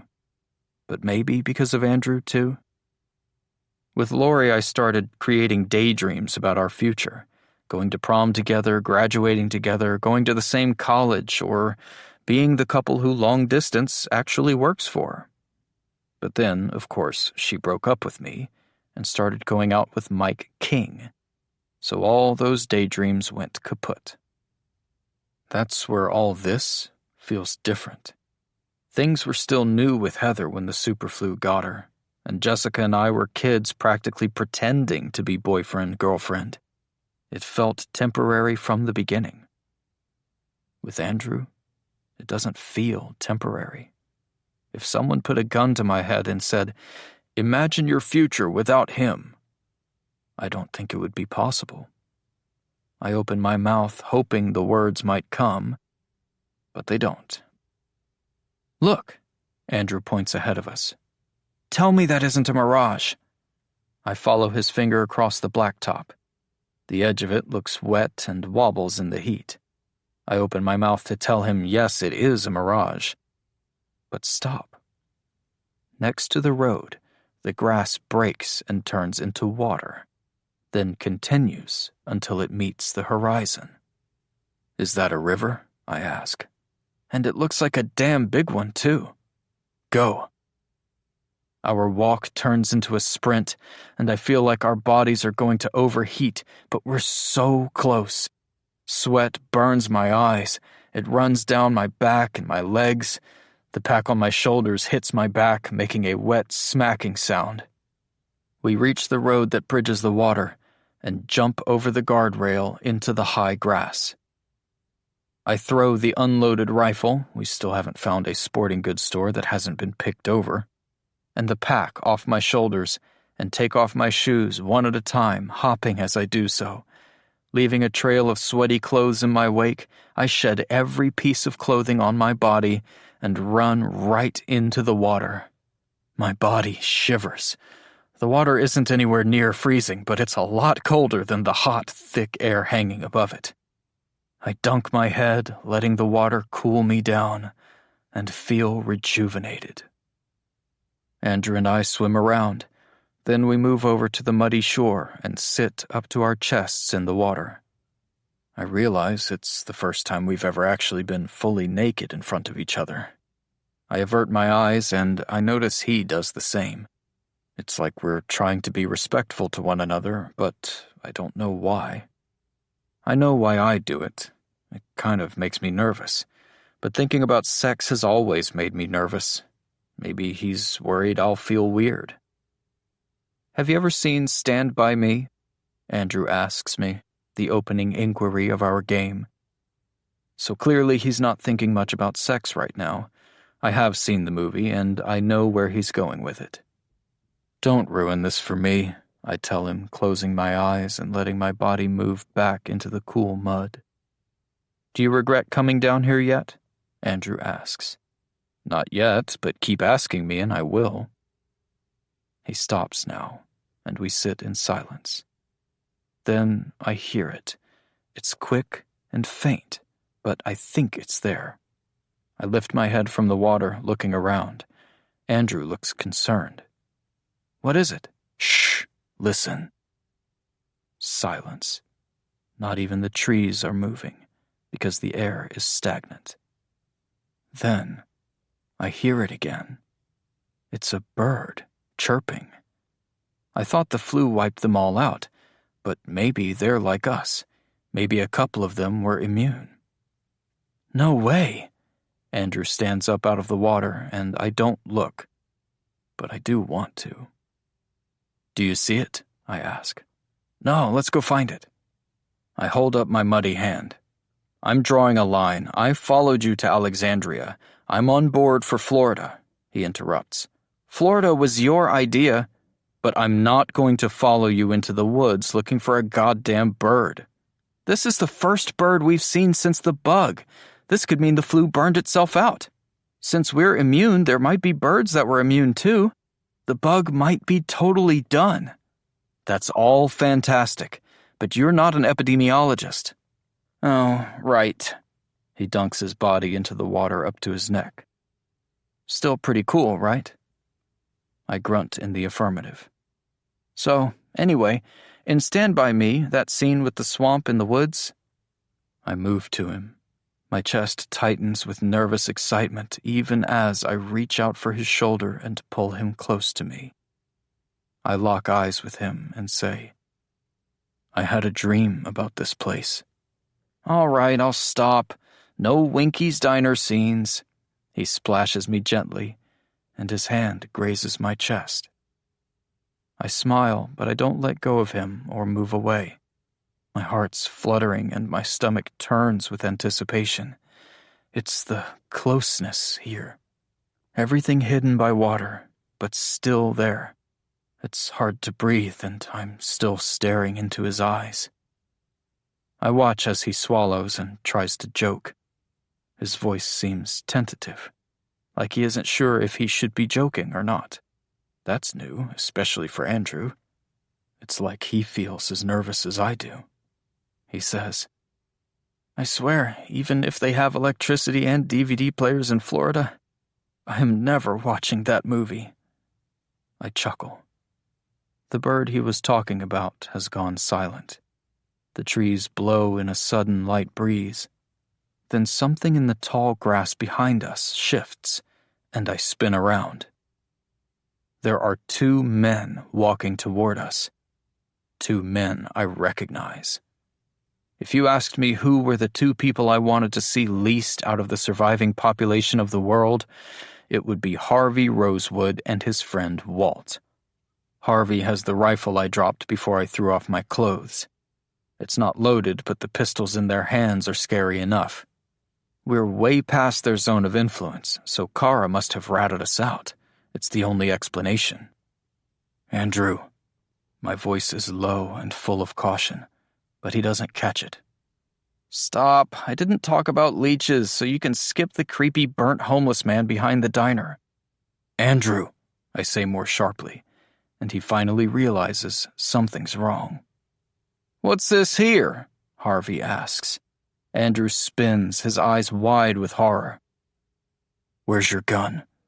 I keep my voice low enough that they shouldn't be able to hear me, but if Andrew takes too long to answer, they might hear his reply. Pack. It's all he says, and I look down to see Walt carrying Andrew's pack. It's still zipped up. I got the handgun registered in Fort Caroline, so it's the only weapon that has bullets. Henry's multi-tool has a knife on it, but that's tucked in my pants somewhere in the high grass. Did we interrupt something, boys? Harvey asks. There's a tone to his voice that sends a chill down my spine. I turn to Andrew, and he looks pale. No, I say, trying to remain calm. They haven't raised their weapons at us. There's no reason to panic yet. One of you dropped this, seems, Walt says, holding up the bag. My heart's racing and the river water is very cold.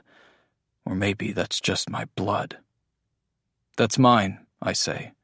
Thanks, you can leave it on the bank. I disagree, actually. Harvey Rosewood smirks and the two of them share a look, but he doesn't drop the pack. But I think the most offensive thing is that you stole from us and then just decided to be this careless about our property. It's not your property, I say. It's ours, and was before we met you. They share another look. They've stopped moving at the edge of the water. I've kept to the water for my own modesty. But an idea comes to me. I stand up, stark naked, and walk toward them. It has the intended effect, as for a moment they're shocked at the nudity and look away. I approach Walt and hold out my hand. Mind if I put something on? He's so uncomfortable that what I said hasn't registered with him. He's trying hard to keep eye contact, but hands over the pack. Hold on now. Harvey points the rifle right at me as I drop to a knee and unzip the pack. I put my left hand into the air, but my right one is still in the pack, digging around. Harvey doesn't move toward me, but he also doesn't point the weapon away. Get your hand out of there, he says. Now. I take out a t-shirt and slowly pull it over my head. Just trying to get decent, man, I say. I hope they don't think it's strange I'm putting on new clothes instead of the ones scattered along our path from the road. My hand goes back into the pack, trying to find the gun, but it's probably all the way down at the bottom. Walt! Harvey looks over to Walt as he points his gun at Andrew, and I freeze. There's cool gunmetal at my fingertips, but I don't move. Andrew locks eyes with me, the water still up to his chest. Get your hand out of the pack, Harvey says. Then he lowers his voice. Or my friend shoots your friend. He says friend like it's a dirty word, and I know exactly what's going to happen.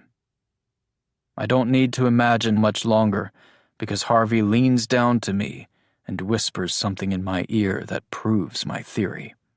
He wears a disgusting yellow smile as he says it. I'll have him shoot your little friend in the leg. I won't kill him fast, but I'll kill him first. And you get to watch. How's that sound, friend? Something in my stomach knots, and all I can do is will my body not to shake with fear. I remember Andrew's screams of pain when he tried to stand on his broken leg. I never want to hear him make that sound again.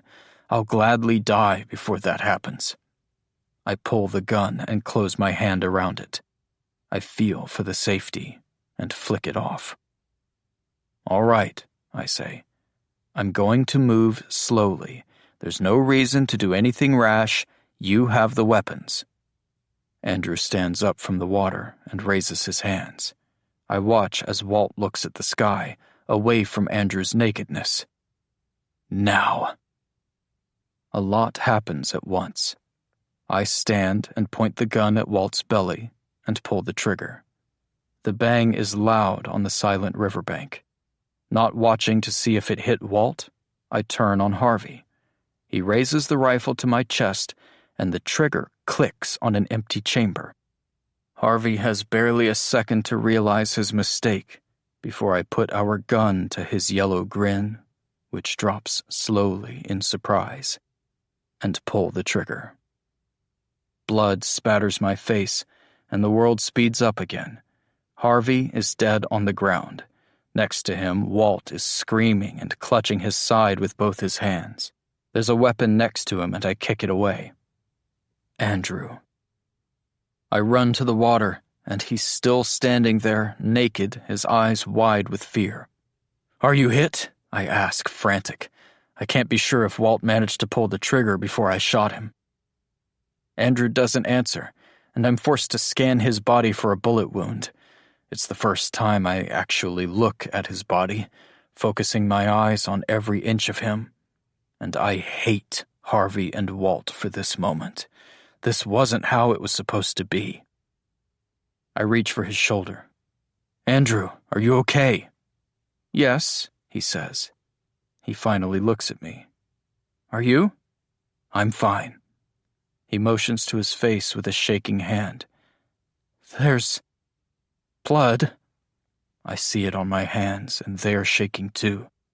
I hand him the gun and dip my hands into the river, splashing my face. I want Harvey's blood off me. "Jamie, he's running," Andrew points.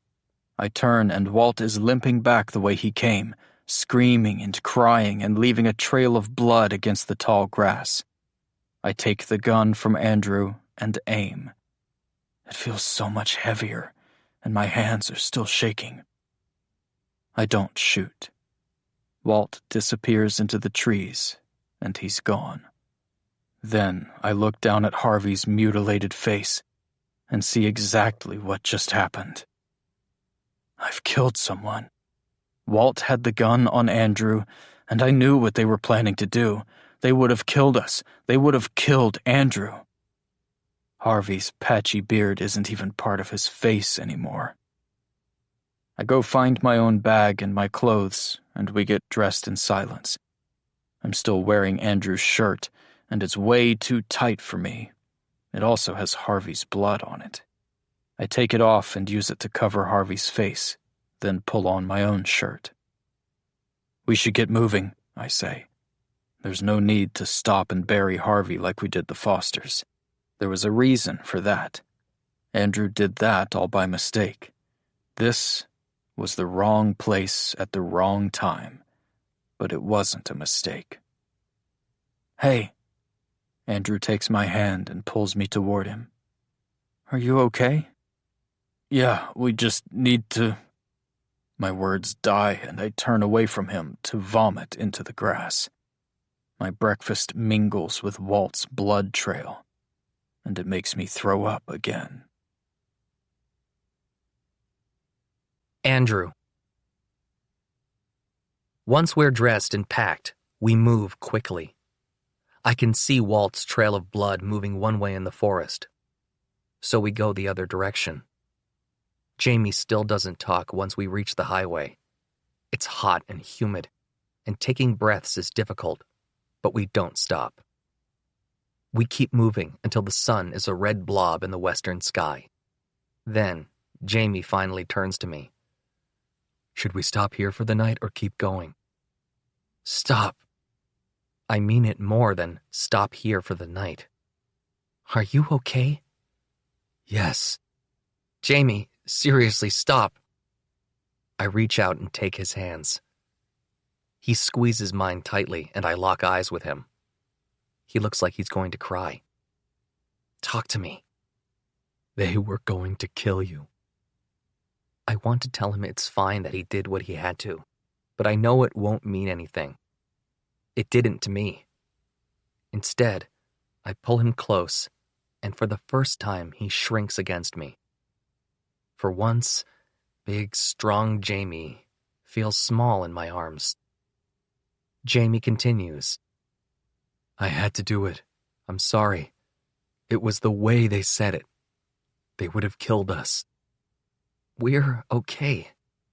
I rub his back as he cries against my sweat-dampened shirt. We're going to be fine. Are we?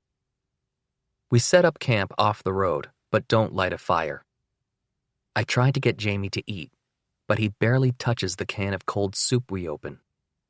After he falls asleep next to me, I stay awake, listening to him breathing. I want to be here for him, awake. I remember the nightmares that came after I killed the Fosters. They lasted weeks. Until I met him. We're both killers now, and I'm not sure what kind of people that makes us. A gender-bent, post-apocalyptic Bonnie and Clyde, maybe? I want to tell him his reason for killing was much better than mine. Mine was panic in the heat of the moment. He was saving me. Us. Jamie lets out a whimper in his sleep, and his breathing speeds up. I reach out and grab his hand. In moments, his breathing returns to normal, and he's asleep again. Taking one of Kara's detours, we get off the main road, and 2 days pass without us seeing another person.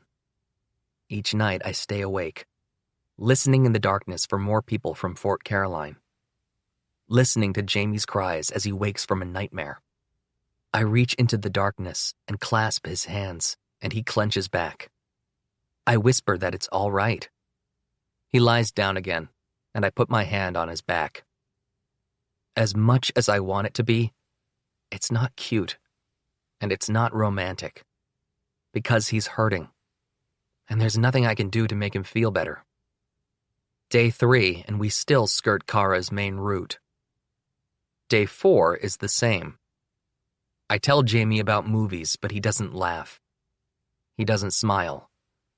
I'm trying so hard not to cry, because he needs me to be strong, but it's hard.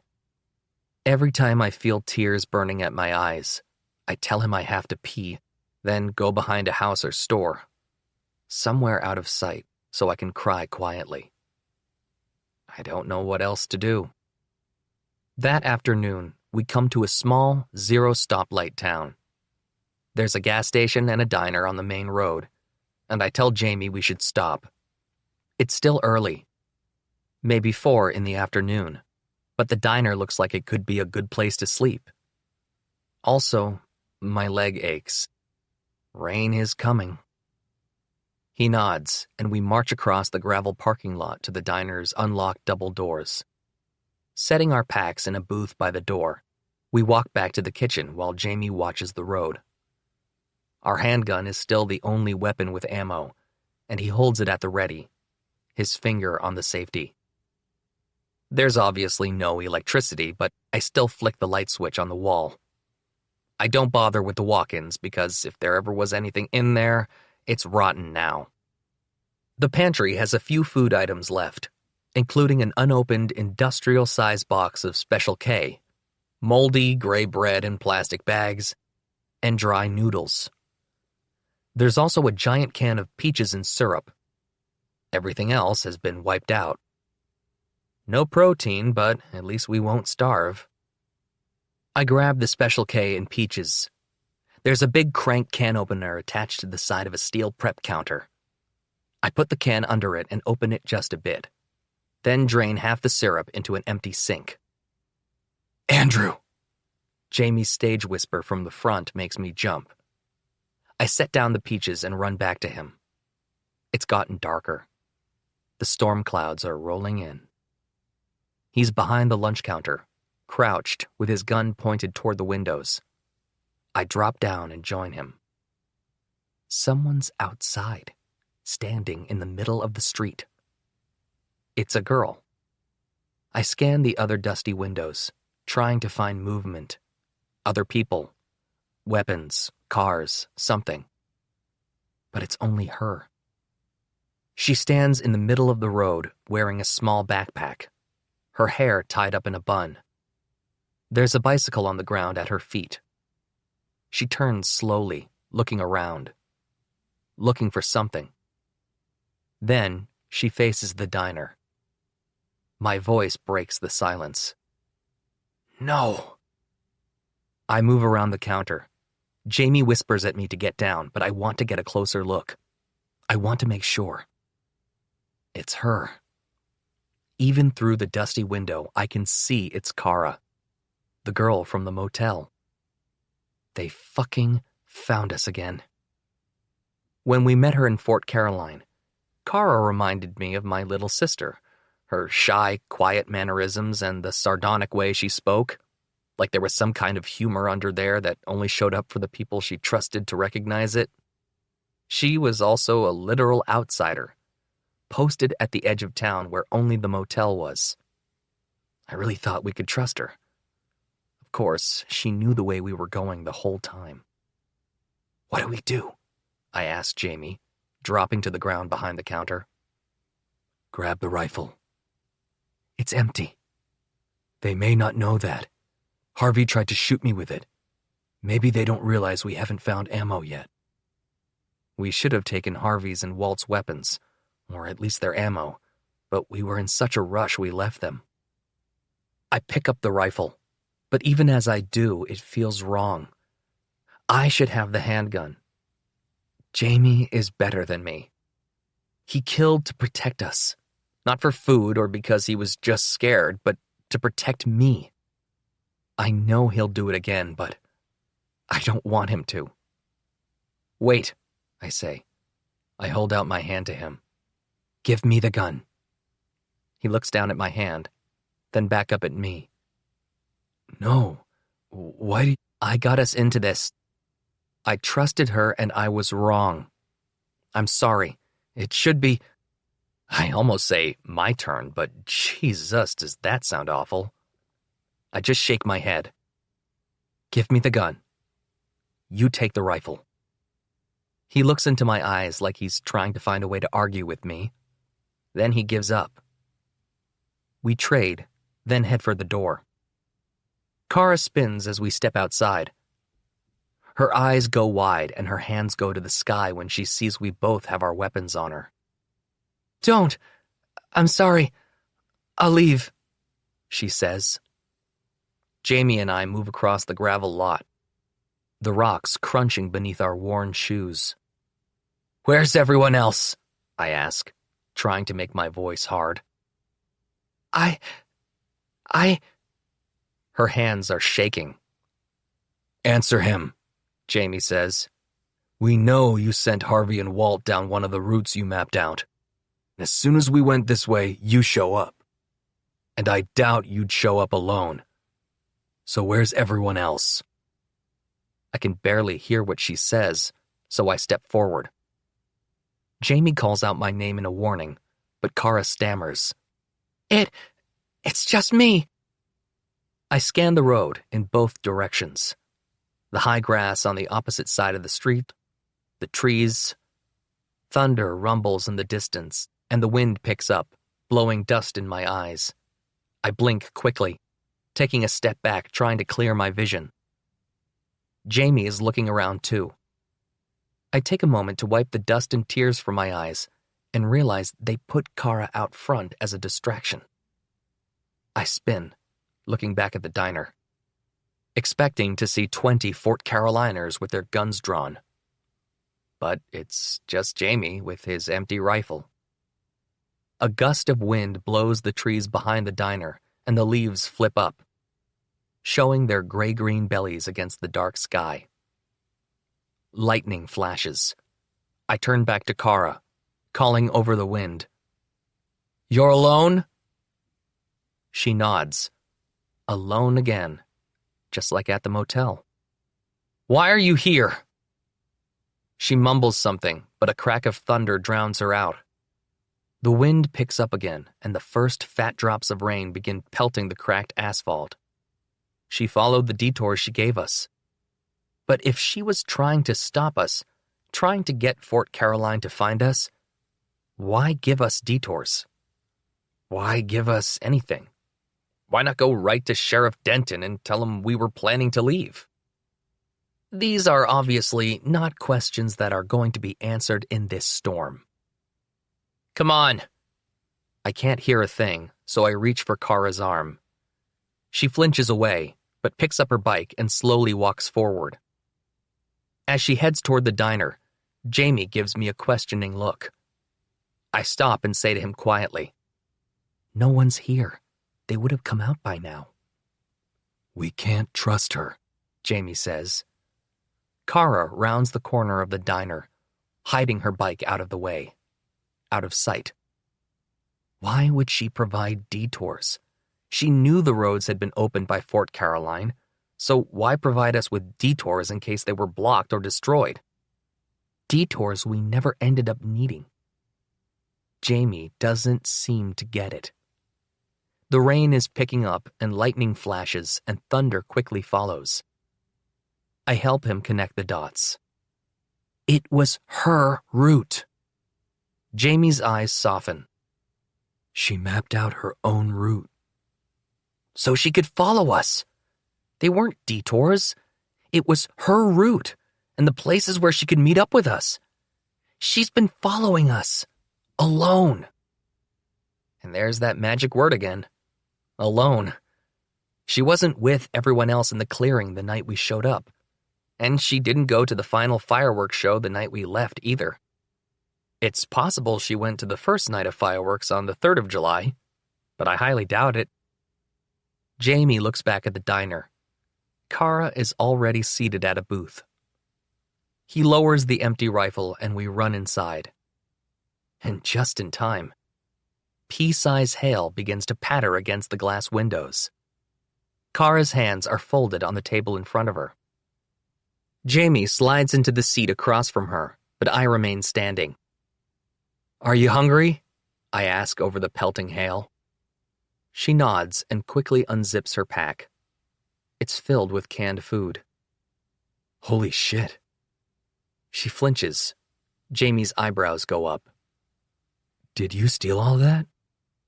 "It's mine," she says. "I've been saving it." Jamie and I share a look. She's been planning to leave for a while. It just took us to get her to do it. Maybe she didn't want to be alone. Like Jamie. Like me. I sit down in the booth across from her, putting my chin in my hand. What are we 3 musketeers all in the mood for? In the dim light of the diner, Kara glances at me, and I think I can almost see her smile. Jameson. Kara shares her food with us, and we eat a dinner that manages to fill all 3 of us up, though Kara doesn't really eat much to begin with. "Why did you come after us?" I ask. It's the question Andrew asked me, and I lied, so I'm fully expecting her to lie to me now. I'm not entirely convinced she isn't still working with Fort Caroline. She shrugs, using her right hand to squeeze the space between her middle and index fingers of her left hand. "Not good enough," I say. Kara turns to me, and for an instant, I see what could be interpreted as annoyance. But it quickly dissipates, and she looks back down at her hands. "Jamie," Andrew warns. "No, you left your home with plenty of food and safety to come after us, so you can tell us why, or you need to go right back." "Fort Caroline wasn't my home." She looks right at me when she says this, briefly, and I see annoyance return in her eyes. Then she's back to staring at her hand, tapping her fingers lightly on the Formica tabletop. "Where is your home?" Andrew asks. "Easton. It's in Maryland, on the eastern shore." Andrew keeps the rhythm of the conversation going. "How did you get to Fort Caroline?"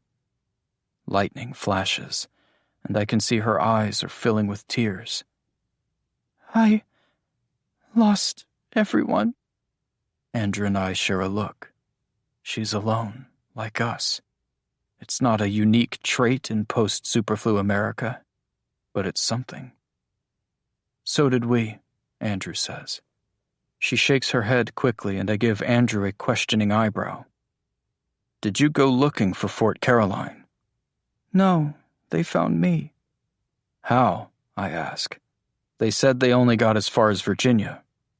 I left. Your house? Andrew asks. Why didn't you stay? Again, her head shakes. It wasn't there anymore.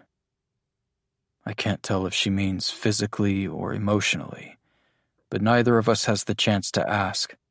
Wiping at her eye, she looks out the window and starts talking faster than I've ever heard her. I left and I was trying to go to Houston because my aunt lived in Houston and I liked to visit her there before... And then they found me. It seems like she jumped over a bit of story to get to the end. Fort Caroline. She nods once. Why were you the only one working the motel? Andrew asks. Her voice turns grave and slightly resentful. I was out of the way. They didn't want me there at first, but Grover told them to let me stay and help with the motel. Grover Denton, the sheriff, the one who brought us into town. Why did he want you to stay? Because he's nice. I barely hold in a scoff. He couldn't be that nice if he associated himself with them, the people who came after us for a few cans of food and threatened to kill Andrew. Fort Caroline is much worse than Howard's group by the cabin. Andrew points to Kara's bag. You'd been planning to leave for a while, hadn't you? That's why you have all this food. She doesn't answer for a moment, then nods. How come? They can't be trusted. Then why did you wait so long to leave? Again, she doesn't answer, and after 20 seconds of silence, I assume she's not going to. Still not good enough. I reach over and grab the handgun from Andrew, pointing it right at her. She flinches and her hands go up. Tears stream down her face as Andrew screams at me to stop. My stomach threatens to empty its contents on the table between us, but Harvey's voice echoes in my mind, his threats and his disgusting smile. I refuse to let them hurt Andrew, and I will kill her to protect him. Where are they? I don't know. She's trying so hard not to look at me. A thin strand of snot hangs from her nose as tears drip onto the tabletop. How can we trust you? I ask. Jamie, stop it. I ignore him. Fort Caroline sent people to find us because we stole their food, and you're helping them. I'm not. Her voice is barely audible. She's probably been faking this shy act and is here to get us to drop our guard. They think we'll just let her join up with us because she has food and she's playing nice. Put the gun down. Andrew's hand is on my arm, and I realize it's shaking. But no, not yet. I'm not letting this go until I know we're safe. I'll do anything to protect Andrew. I've done it before, and I can do it again. I flick the safety off. Kara flinches, putting her hands up. Jamie, no! The fear in Andrew's voice is enough so my finger instinctively moves off the trigger, and I have a moment to realize what could have happened. Kara buries her face in her hands as I put the gun down on the table slowly. Andrew moves around to her side of the booth and tries to comfort her, but she moves away, pressing herself to the window. He gives me a, "What the hell is wrong with you?" look, and I feel nothing but shame. I don't know what's wrong with me, how I've changed this much. 7 months ago, I was terrified of using a gun, and now I'm pointing one at an unarmed girl who helped us. I fold my trembling hands in front of me. Andrew spends a few minutes whispering to Kara, trying to calm her. For a moment, I think that's it. She won't say anything else. When she finally speaks, her voice is so quiet, so broken, I have to strain to hear it. Everyone in my family is dead. Andrew looks across the table at me. They were killed. Not by the flu. By people like them. She doesn't have to clarify that she means Fort Caroline. Then why did you stay there? I ask. Why did you leave? She looks at me. Her eyes are red and glassy, but she seems more confident for a moment, like this is something she's thought about for some time. Neither Andrew nor myself answer her, and when she speaks again, that indignation is back. You figured it out faster than me. By the time I did, it was too late, so I stayed because I didn't have anywhere else to go. But the two of you didn't stay. We don't know what's waiting for us in the Keys, Andrew says. She nods and once again turns her attention back to me. That's fine. I didn't know what was waiting for me when I left home, but now I know what I don't want to find. I don't want to meet people like them again. They think they're righteous, but they aren't. They're poison, and they spread it to other people who don't know better, and then bad things happen. What makes you think we're any better? I ask. She doesn't answer, so I tell her what happened before she showed up. I killed Harvey Rosewood, and probably his friend Walt. She looks at me, her eyes wide with surprise. Andrew quickly adds, They were going to kill us. Kara's still looking at me as the storm begins to slow. They must have sent out groups to find you, because they were afraid you knew too much, that you'd tell others how to get in and out unnoticed. I'm sorry. I turn to Andrew, and he looks disappointed. I ask one last time, Did you tell them where to find us? No. There's something in how simply she says no. She's not lying, which means I really threatened her for no reason. Do you think they'll come after us? Kara shrugs. They don't like wasting things, but Harvey. I nod. Rosewood will want revenge, and he might waste whatever he has to in order to get it. We should probably get some sleep, I say. Get an early start if we hope to get farther from them. I'll take first watch. I stand up, taking the gun off the table and tucking it into the back of my shorts. Andrew follows me, out of earshot of Kara. Are you okay? I'm fine. You're not. Talk to me. I was scared, all right. Just leave it. Go get some rest. I'll keep first watch. Then I'll wake you up when it's your turn. He looks like he's going to argue, but instead he gently grabs my forearm, giving it a squeeze. He goes behind the counter to lie down while Kara lies under a table, as far away from me as she can get. The thunderstorm stops after sundown, and the diner windows fog up. After a few hours, I wake up Andrew for his watch, but I don't get much sleep. A little before sunrise, we're on the road again, all three of us. Kara refuses to leave her bike and brings it along, walking it quietly 3 steps behind us. We walk and walk. The days are hot, and Andrew keeps trying to get me to talk, but I don't want to.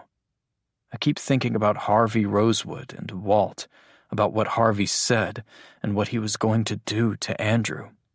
If he was in front of me now, I'd kill him all over again to protect Andrew. But I wish I knew why I still felt like this. Guilty, but also so sure, so certain that it was horrible, but the right thing to do. Every time I remind myself of that fact, the guilt returns along with Kara's words about Fort Caroline. She said they think they're righteous, but they're really poison. Maybe that's me now. So poisoned by doing what I thought was right, I was willing to pull a gun on Kara and possibly kill her to protect Andrew too. It feels like some malignant cancer of violence spreading through my thoughts. I know it's there, and there's no cure for it. We walk and walk, and I keep thinking about Harvey and Walt. Andrew. I don't know how to fix Jamie. Having Kara with us doesn't help. She talked enough when she was pleading her case to stay with us, but now she's back to the quiet girl from the motel. There's something so similar about the way they act, and Jamie wasn't like that before. But anytime I ask about Kara's family, to break the silence, she shakes her head and doesn't talk. And now Kara's quiet has spread to Jamie, the way the bug spread between people. Most of the time it feels as if I'm talking to myself. I get it, though. We weren't made for a world like this. Before the bug, there were rules and regulations and laws. We had years of moral code ingrained in our minds, and now none of it matters. Does anything matter? I feel like all it will take is time, and then he'll be Jamie again. But we'll always have the memories of what we did. I let myself think about the keys once and only once. Any more and I'll spiral, and then it will be both of us moping, and Kara is going to be all, I left my motel for this? What happens if no one is there? If everyone is dead and all that's left in the world is Fort Caroline? A gay guy, a broken straight boy, a cartography genius with PTSD, and a 70-year-old woman with a shotgun fighting zoo animals? Plus, Howard's crew. Then there's Chris and his brother and sister, but hopefully they're in Chicago by now. We can launch the first post-apocalyptic sitcom. I file all this away because it's too dark to joke about right now. Jamie needs to believe that there's going to be something there. He needs to believe we're truly doing this to help someone. I think it's all that will save him. That will save us. My foot catches a crack in the asphalt and I trip, crying out. But Jamie's arm is there to grab me before I can stumble any farther. Thanks. You all right? He asks. The concern in his voice fills me with warmth. Or is that just embarrassment? I look at the shoe on my right foot. The rubber sole has completely come loose from the ratty canvas. I wiggle my toes, and it looks like my shoe is talking. You should get new shoes, Kara says. I glance up at her, folding the front of the shoe down so my dirty sock is visible to everyone. Amazon's probably still delivering, right? She sets her pack down and pulls out the road atlas. As she pages through, looking for Florida, I tempt fate a bit more. Did you work for Google Maps before the apocalypse? No. It's about what I expected from her. Still, I press on. So, you just like looking at roads then? Jamie says my name in a warning tone. Fine, I'll shut up. That's a lie, though, because I keep talking. I'm just trying to learn about our new friend. You're being nosy. Yes, that's how I learn about my new friends. Or have you forgotten? Jamie actually smiles, and it's so fake, but I can't help but love him for trying. Kara's eyes remain on the road atlas as she scans each page to find our location. I figure she's going to answer, but then she surprises me. I used to get carsick when I was little. I turn to Jamie. Oh, yeah, that definitely explains it. Kara looks up from the road atlas at me. Do you want to learn about your new friend, or do you want to keep talking? Jamie snorts. I wouldn't give him the option. I stick my tongue out at him and motion for Kara to continue. She goes back to flipping through the road atlas. My dad would pick me up from school, and without fail, I'd be nauseous as soon as we got moving. So, to distract me, he would point out street signs as we passed them and say, Look, down there is the PetSmart. Now we're passing Madison Street where the library is. Eventually, I started pointing out the streets on my own, and it became a game. Then some days he'd make a wrong turn on purpose and ask me for directions. She lets a quick sigh out through her nose and focuses on the page in front of her again. The car sickness went away as I got older, but after I got my license, I was anxious driving around alone, so I started doing it again. Then it became a habit. It's just soothing. I turned to Jamie to see his reaction to this, but he's staring at the road, his face completely unreadable. And that's scary. Usually I can tell what he's thinking, but not now. He snaps out of it when Kara speaks again. Maybe there's a store in this town. She points to the small town of Yulee, a few miles north of Jacksonville. There's an exit here. She puts the road atlas away, and we continue down the road. Jamie's still quiet. Eventually, through the hazy July air, I can see the exit she spoke of. I do need shoes, and maybe there are a few other stores we can hit up for food. The look on Jamie's face tells me it's up to me. You could use a new pair of shoes too, I say, pointing at his worn sneakers. Can you walk? He asks. Or do you need us to carry you, princess? You mean that's been an option this whole time? Before Jamie can say anything, Kara says, No. Then, barely looking at us, she continues toward the exit. Wow, I say, nudging Jamie. That's the closest Kara has come to telling a joke. I think it was a joke. Jamie seems to think so as well, because his smile grows into what could almost be considered genuine. Almost. Yulee, Florida is quiet and empty. Kara, ever the directional wonder, leads us down a cracked roadway toward a shopping center. And sure enough, there's a Lowe's, Wendy's, Burlington, a nail salon, drugstore, and a place called Soul for Real. How do you do this? I ask, heading for the Soul for Real. She shrugs. I saw the Lowe's sign from the highway. Just thought it made sense they'd have other stores around it. Jamie stops outside the store, looking up at the cracked plexiglass sign. I don't get the name. Is it a pun? It was an R&B group, Kara says. Oh, sing us one of their songs, Kara, I try. No. This time, Jamie nudges me and I smile at him. The front windows and door of Soul for Real have already been smashed open. It looks like all the other stores in the shopping center have been picked over as well. The glass crunches under our feet as we climb through the front door. Jamie stops and we listen for signs of life, but there's only silence. The shelves are mostly empty, the boxes littering the floor with mismatched shoes.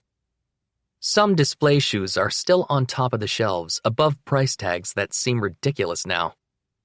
Jamie flicks on his flashlight and points it at a sign at the front of an aisle that says Men's. I take my own flashlight and hold it out to Kara. Here, take mine. You can find yourself some new shoes too. I'm fine. She kicks up her feet one by one, grabbing her ankle to check the soles, which aren't nearly as worn as ours. No, Kara, that was a very subtle hint for you to get lost so I can talk to Jamie. Please take it and go. Can you keep an eye on the front then? Jamie asks. Oh, yeah, that's actually a better idea. She nods, and we head back down the aisle. What size are you? Jamie asks, picking up boxes from the floor. I keep my voice down. 10.5. Are you okay? Mm-hmm. He nudges a box to the side. Jamie. He sighs and stops looking at the floor to focus on me. What do you want me to say? I want you to talk to me. Talking about it won't make me feel any better, Andrew. His voice breaks, and I don't even wait before I pull him into a tight hug. I can feel him trying not to cry. It's okay. You don't have to talk then. He finally lets loose and buries his face in my shoulder, trying to quiet his sobs. His arm squeezes my shoulders, pulling me tight to him. It's okay. No, it's not. He finally pulls away from me. I turn to one of the benches in the middle of the aisle and motion toward it. Come on, sit down. He doesn't fight me, just lets his bag fall to the ground and sits. I drop down next to him and keep rubbing his shoulders. I couldn't do it before. Jamie's voice is so quiet I can barely hear him.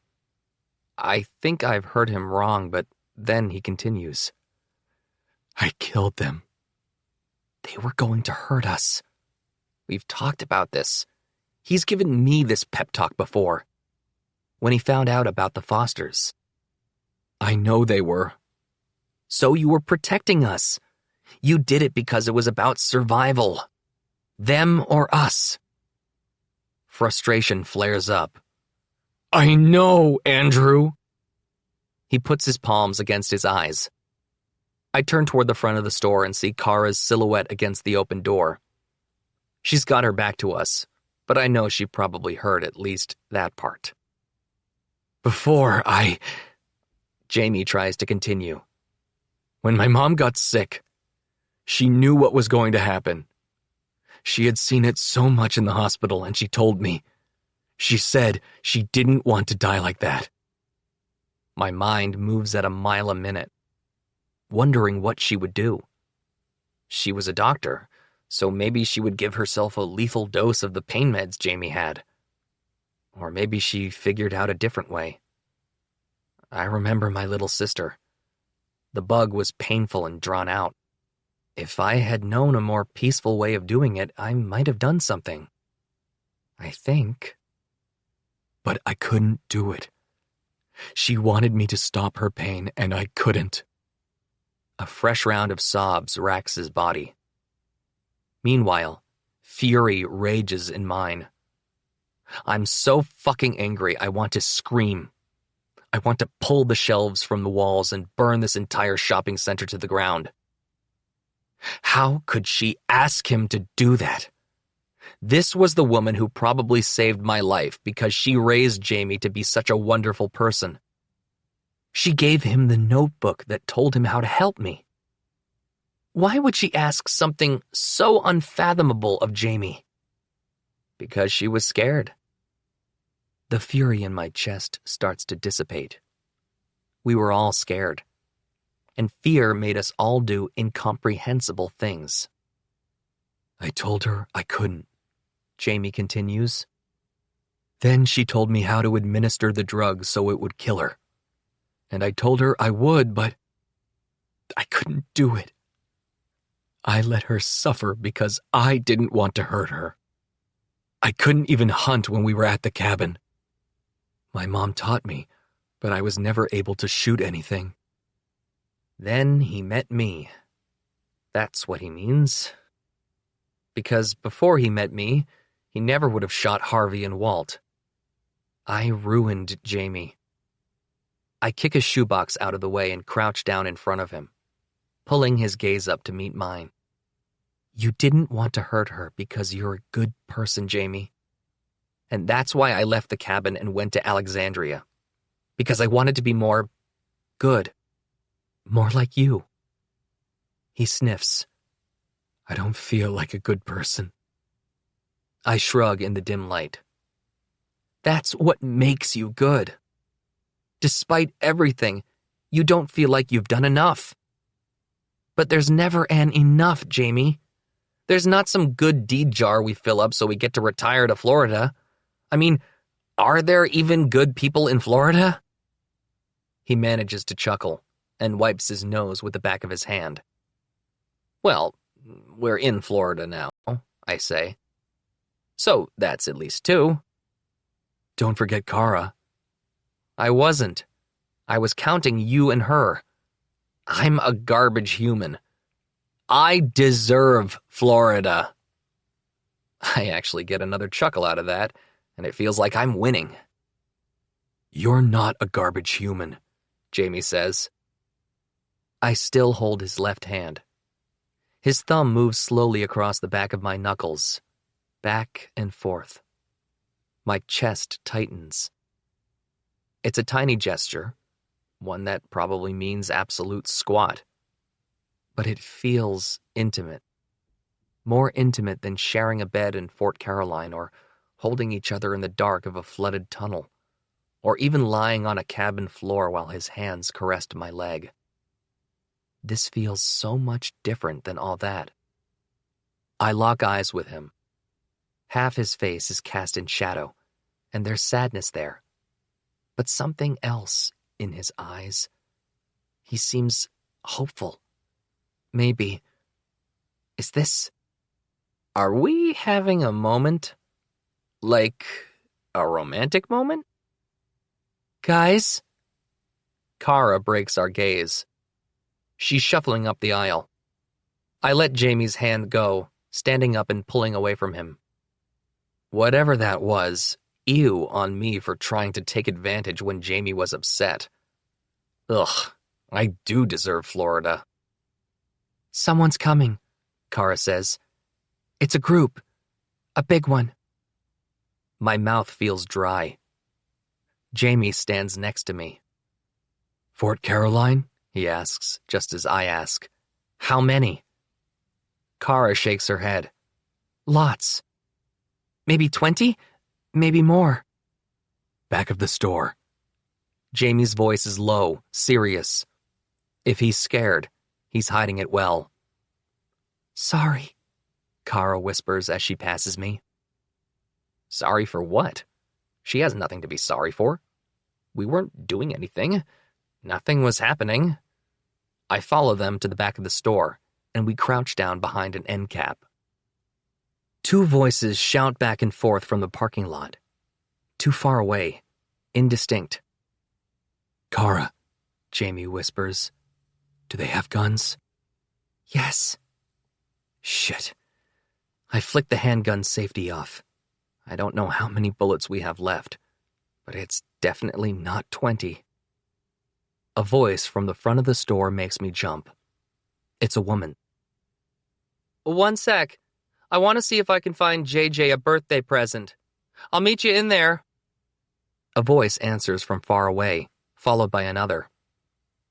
Yeah, she replies. Glass crunches beneath her feet.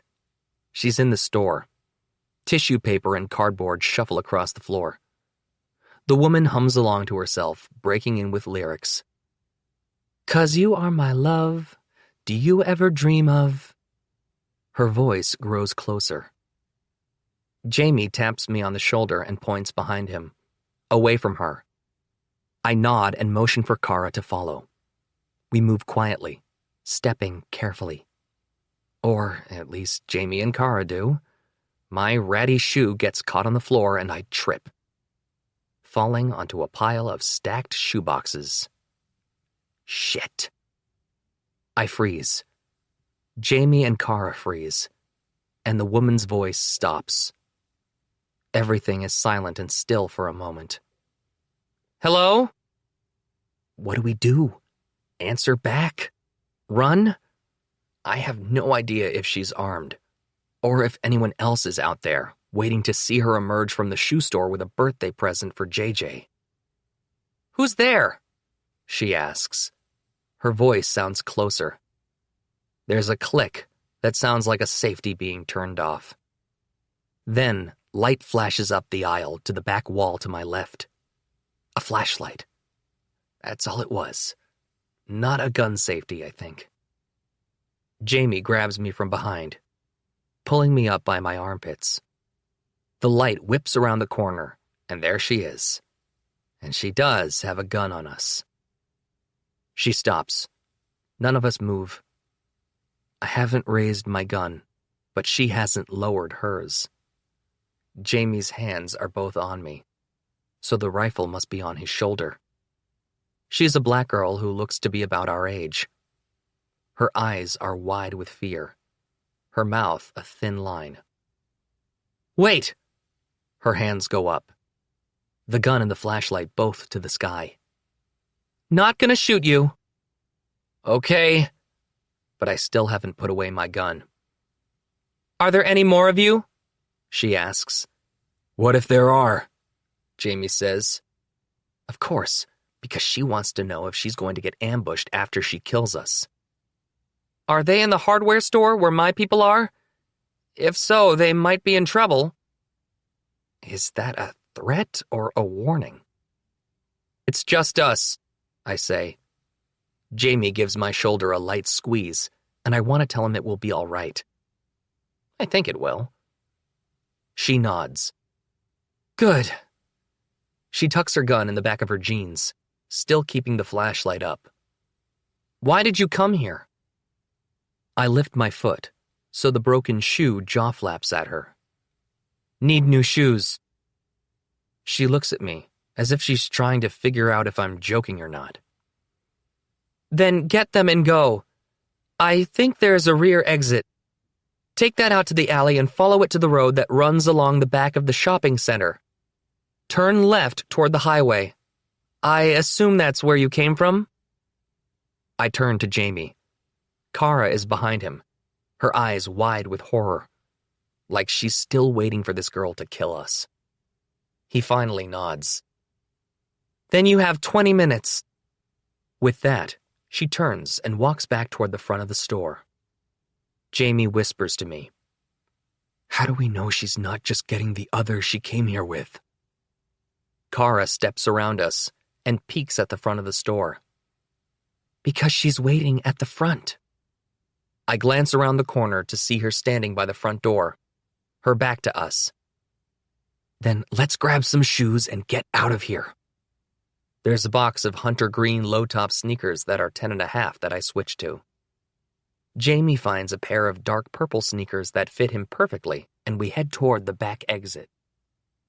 I stop as Kara pulls open the door to the stockroom. Thanks, I say loudly. The girl doesn't answer me. I hope she finds a good gift for JJ. Jameson. We put some distance between us and Yulee, trying to get through Jacksonville as quickly as we can just in case that's the group's central hub. If it is, they aren't as methodical as Fort Caroline. The roads are messy and strewn with litter and cars. Andrew makes several Blake Bortles references I actually get. How do you know who Blake Bortles is? He didn't even play for the Jaguars anymore when the Superflu hit. The Good Place dude. And that one I don't know, but out of the corner of my eye, I see Kara smirk. The first night we stopped to rest at the burned-down shell of a shopping center where no one will think to look. But Kara freaks out, refusing to go near it.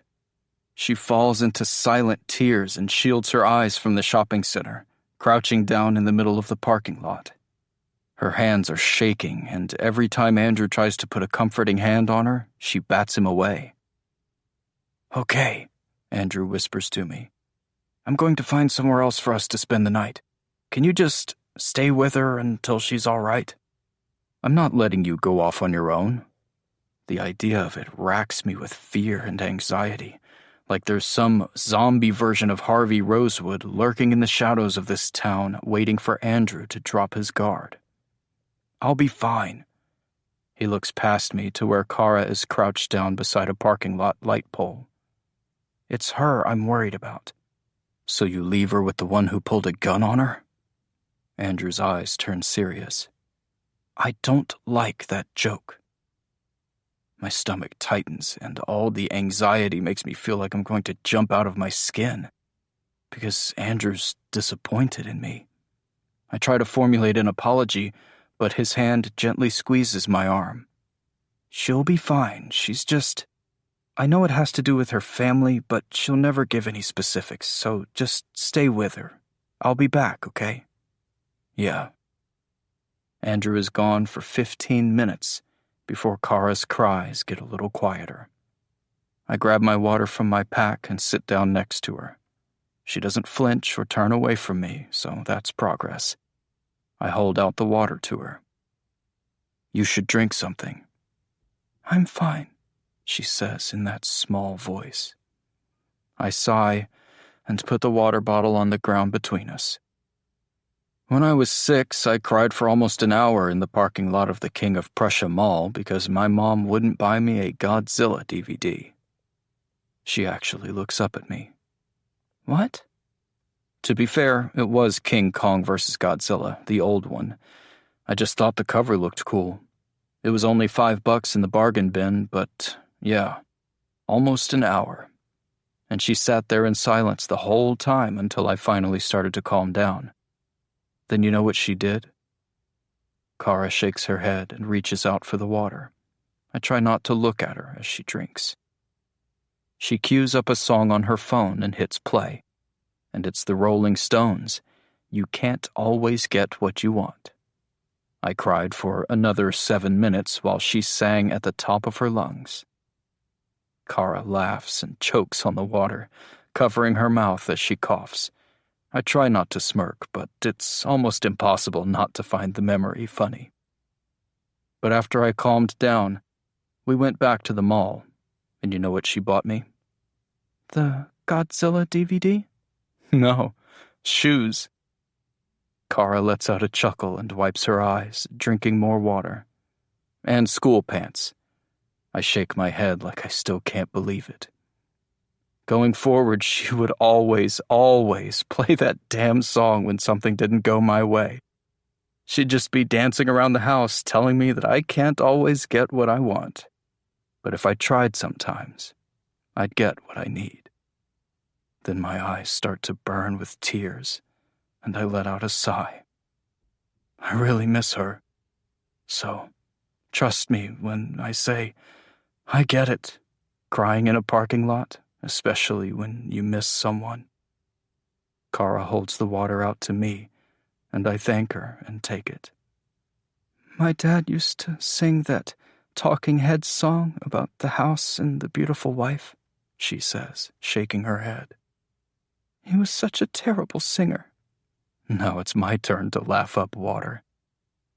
A few minutes before sunset, Andrew returns and leads us to an abandoned Holiday Inn Express's lobby to stay the night.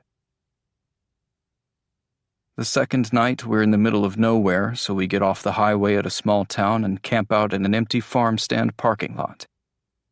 We light a fire to boil water from a nearby stream with kindling from dry wood pallets we find behind the peeling farm stand. Andrew finishes telling us about the movie 10 Things I Hate About You. I don't remember the whole poem, but number 1 is that she doesn't hate him, not even close, not even a little bit, not at all. And Kara, sitting farther back from the fire, wipes a tear from her eye as Andrew stands up. BRB, I have to piddle. Figure out which movie we're watching when I get back. I smile as he wanders across the gravel lot to the woods. It's windy tonight, and the trees sway in the gusts. The only thing louder is the cicadas. I like how he tells movies, Kara says. Me too. I've seen 10 Things I Hate About You, and he got all the plot points right. I smile again and nod. He's gotten a lot better. You should hear how he tells Miss Congeniality. Oh, I'd love that, yes. Then that's the one he shall tell. I nod as I poke the fire. You love him. I stop, looking up at her. She has her eyes narrowed at me. I don't say anything. I can tell, she continues. My sister used to flirt shamelessly with our lawn guy, and then she married him. I don't flirt shamelessly. No, but when he tells movies, you watch him. And if he stands up and gets too close to the fire, you watch his feet and move your arms toward him. And she used to do something similar that you do. When Andrew's telling a story about you both, you tense up a bit because you don't know if it's going to be embarrassing or sweet. But either way, you have the same smile on your face at the end of it. I don't know how she knows I love him when I don't know it. I know I watch his feet because I don't want him to get too close if he's going to do some physical joke. I certainly don't know what my face looks like when he talks about our journey down here together, but yes, sometimes I am worried he'll tell an embarrassing story. And even when he does, I do still like the way he tells it. And he loves you, she says. But you don't say it to each other when you go to bed. What? No, we don't. Why? I kinda wanna know where the fuck this all came from. Because I don't know. It's just not something you say to everyone. No. Did you get in a fight?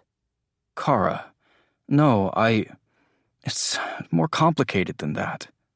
I spin, looking toward the woods, trying to make sure Andrew isn't coming. Why? Because it is. I can't explain months and months of complications to you in the time it takes Andrew to pee. But you don't need to explain to him. I imagine Andrew leaning over to me and whispering, "Bitch got your number there." Because she does. Andrew's the only person who's been with me this whole time. I've been wishing for someone to talk to about this, but it's been him all along. He's the only one who's left.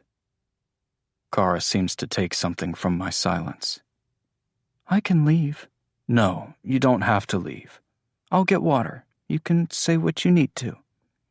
She doesn't wait and begins to pack up. What if he doesn't like me? Kara actually looks at me, locking eyes. But she seems confused, like she doesn't understand how I could be saying the things I'm saying. He does. She picks up her water bottle and puts it in her bag. Kara. She turns her attention back to me. There's something that's been nagging at me ever since we saw her in the road outside the diner.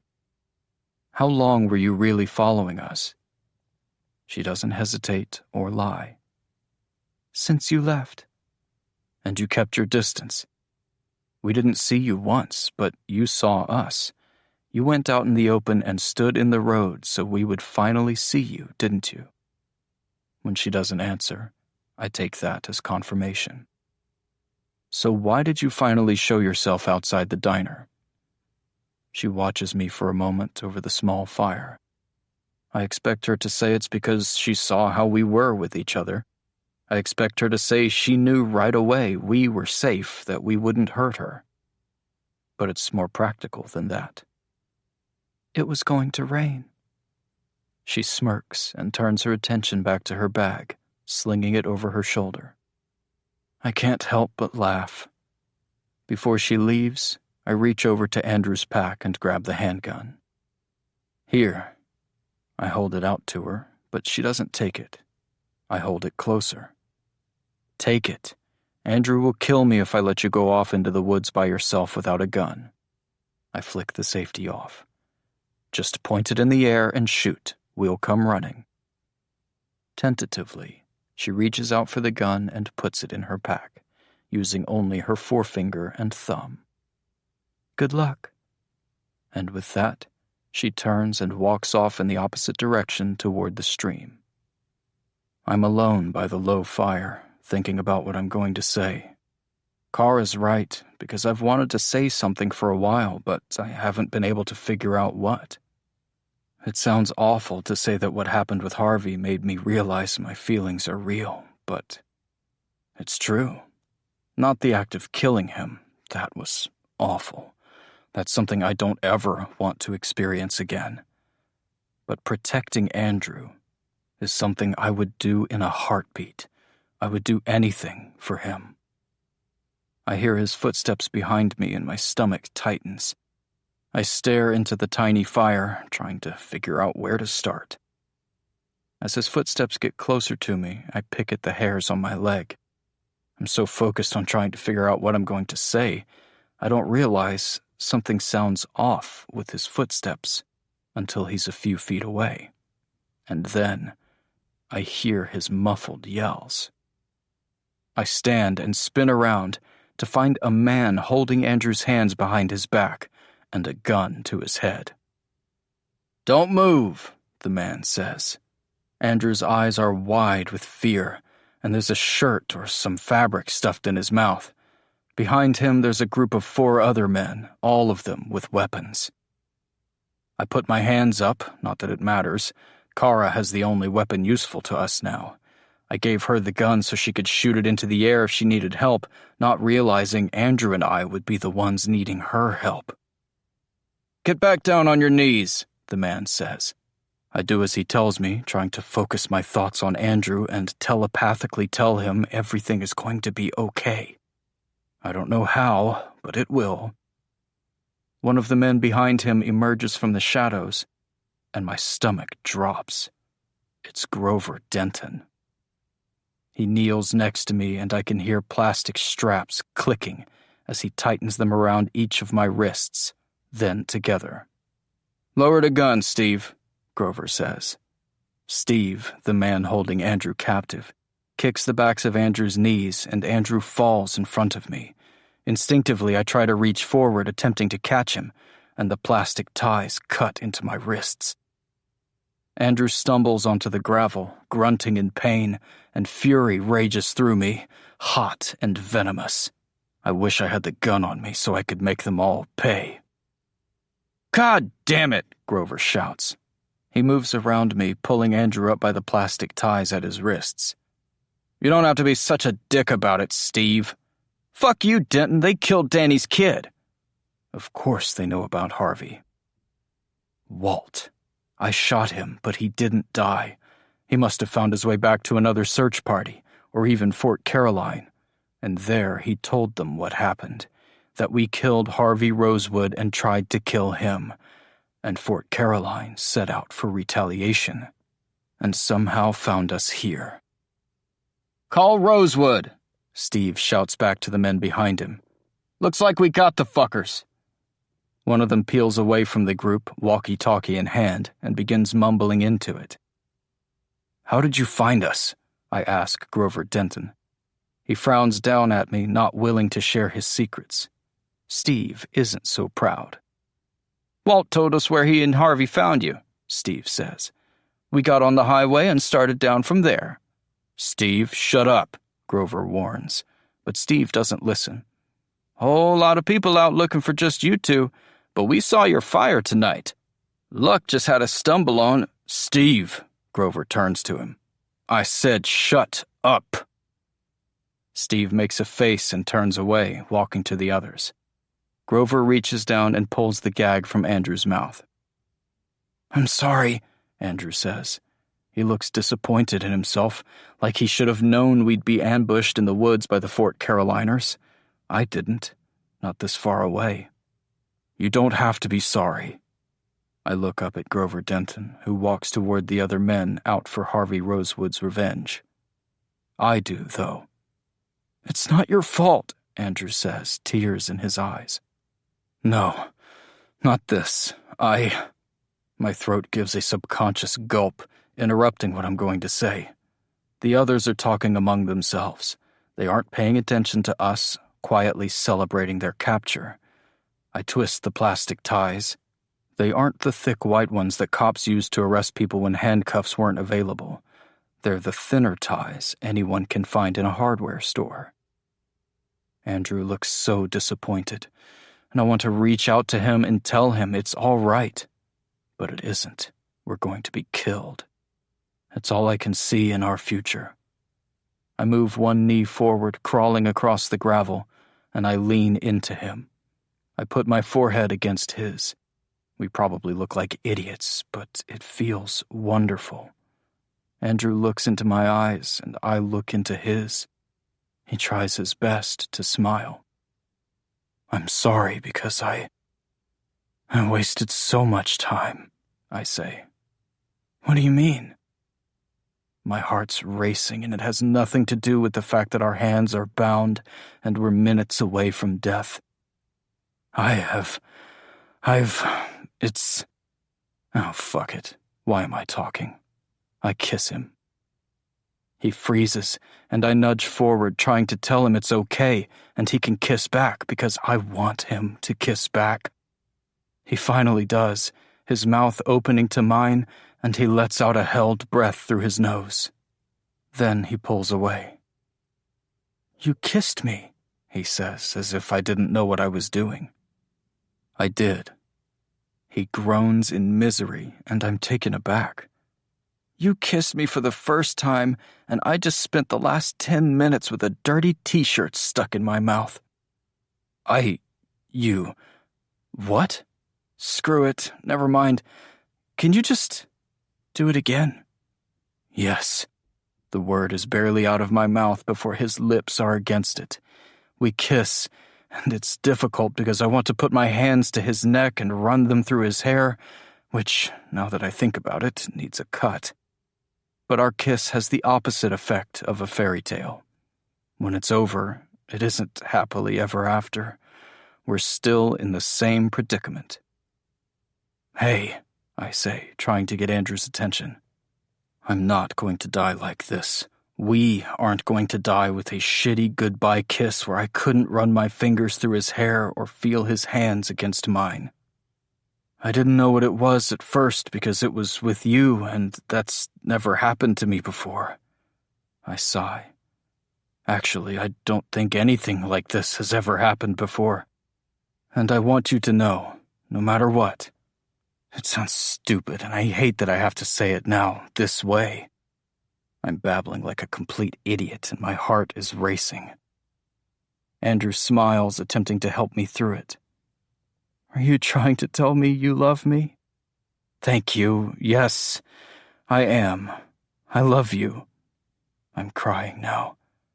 And I will always love you. Dolly Parton or Whitney? He asks. Tears fall from his eyes, and I can't help but laugh, and snot flies out of my nose. I groan as he laughs. God, you're so attractive. I laugh even harder. The tears continue. I know he's just as scared as I am, but it's numbed by our proximity. Our foreheads touching. We're facing the end, and it's not okay, but it is. It's all okay. The world ended, and there's nothing left but shit. And him. Us. So that's all right, then. You can use my shirt to wipe your snot, he says. If we're going to die, I'd rather you not kiss me one final time and confess your love to me with snot flying out of your nose. I take him up on his offer and rub my face against his shoulder. He laughs. This is why I love you, I say. Exactly this. I was so scared before you got here. I don't clarify, but I mean the cabin. I was lost without him, and I would have died. I know that now. I never would have been able to survive another year alone in that cabin. You make me feel safe, like the world hasn't ended and there's nothing left, because I have you. He puts his forehead against mine. I may make you feel safe, but you're the one who saves my ass all the time. His voice breaks, and he closes his eyes hard. I wish I could do the same now. It's okay. I kiss him. You're here. I kiss him again, hoping he knows it's enough for me. I love you, Jameson. Everything is so bleak, but nothing has ever sounded as amazing as hearing him say those words to me. Weeks, no, months of fear and wondering gone in an instant. He loves me. I only wish we could find a way out of this mess so he could retell this whole story to me like it was a Hallmark Channel movie. I open my mouth to tell him I love him, but a shot rings out in the dark. Both of us collapse to the ground. I try to ask if Andrew's okay, but the men shout over me. Another shot rings out and a cloud of dust bursts from the gravel. Everyone's shooting now, aiming blindly into the darkness around us. It's Kara. She's out there shooting from the woods. Across from me, Andrew is struggling to get the plastic ties off his wrists. I twist my own constraints, feeling the plastic digging deep into my skin as I try to find one area of weakness. Then it hits me. Henry's multi-tool. God, I love that woman. I reach into the back pocket of my shorts and take it, feeling for the knife. The Fort Caroline men cease firing and listen in the dark. I pause, listening as well. Kara stopped shooting. She only had 15 bullets to begin with. But then, another shot rings out in the darkness, from the opposite side of the lot this time.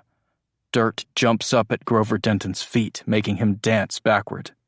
The Fort Caroliners spin, all of them shooting now except for Denton. He's yelling at them to stop wasting bullets, but no one is listening. I pull the knife open on the multi-tool and nick myself as I try to slide it up against the plastic tie. I gasp and try to cut it, keeping my eye on Grover and the others. They're too busy shooting into the woods. Christ, I hope Kara's okay. The tie breaks and I use my hands to push up from the ground. Andrew smiles in the firelight when he sees the multi-tool in my hand. I cut him free. "We love you too, Henry," Andrew says. "Yes, we do. Now, let's go." We're both moving, grabbing our packs. I snatch up the ammo-less rifle and sling it over my shoulder, pulling the bag on as Andrew takes my hand. We sprint to the tree line. Behind us, I hear someone shout, "Hey!" I spin to look, and Grover Denton is watching us run, his gun pointed down at the ground. A man over his right shoulder is pointing straight at us, his gun raised. Just as we duck into the trees, he starts shooting. I let go of Andrew's hand and a bullet hits the tree that splits us up. We're running as fast as we can in the dark. A tree branch smacks me in the mouth, bringing blood. There's more shouting behind us. "Andrew!" I yell. "Here!" He's to my left and a little farther ahead. "Keep going!" I do as he says, and a bullet whizzes past my ear, way too close for comfort, before it hits a tree to my left. More gunshots ring out behind us, but they're getting farther away. Every time they shoot, they stop moving. It's slowing them down. There's another shot, and my foot catches a fallen tree. I don't even have enough time to put my hands out and break the fall.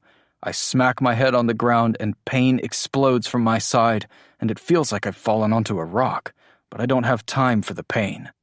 I'm back up, unsteady for a moment. "Andrew," I say quietly. The men's voices are farther behind us now. "Jamie!" His voice is up ahead. I make my way through the woods toward him. My legs are going a little numb, but I can make it. "Andrew," I say again. He doesn't answer, and my heart lurches. Leaves crunch near me, and a hand takes my arm. "Shh, this way," he says. We move slowly. The voices of the Fort Caroline militia are closer. "Down here." There's a hill. He leads the way, and I try to take it sideways, but pain shoots up my leg and I collapse, rolling down the hill. I feel woozy. It must be the bump on my head from falling or the tree branch to the face. I hope I don't have a concussion. Andrew's calling to me. He sounds so far away, but I don't think I could have fallen that far. He's next to me, grabbing my arm again. He shakes it and leans close to me, his warm breath in my ear tickling as he asks if I'm okay. And for a moment, I'm back. I smile, I open my mouth to say yes, but I can't. The words don't come out. I'm breathing heavily, each breath bringing a fresh, throbbing pain to my side. "Jamie, talk to me," Andrew manages to say. I'm wet. Are we lying in a stream? I don't even know where the militia are.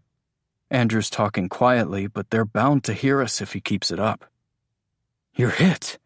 He sounds like he's panicking, and he keeps pushing on my side where I fell on the rock. I try to cry out, but the pain brings me crashing back to reality. It hurts so badly, and he's making it worse. I try to push his hand away from my side where the pain radiates like fire, but he won't let me move him away, and my hands come back wet. "You're hit," it's all he says. The pain in my side. It wasn't from a rock. The baby fawn from the clearing near the cabin flashes to my mind. I never could have shot it, nor its mother. Not if it felt like this. We never should have left the cabin. "Jamie," Andrew whispers. "Jamie, what do I do? How do I stop the bleeding?" It's the last thing I hear before his voice fades, and all that's left is... Andrew. Jamie, you have to help me, okay? I ask him, but he's still not responsive. He's breathing, but it's in short, sharp inhales. I press down again. This time he doesn't make that sad hoarse cry like he did before. Like he wanted to scream in pain, but knew it would attract the men behind us. I listen. Jamie's breathing and the voices of the men of Fort Caroline. They're all farther off. I take my hand from the wet spot on Jamie's side and fling off my pack. I reach in, searching for the first aid kit, but my stomach lurches and I feel like I might vomit. Kara has the first aid kit.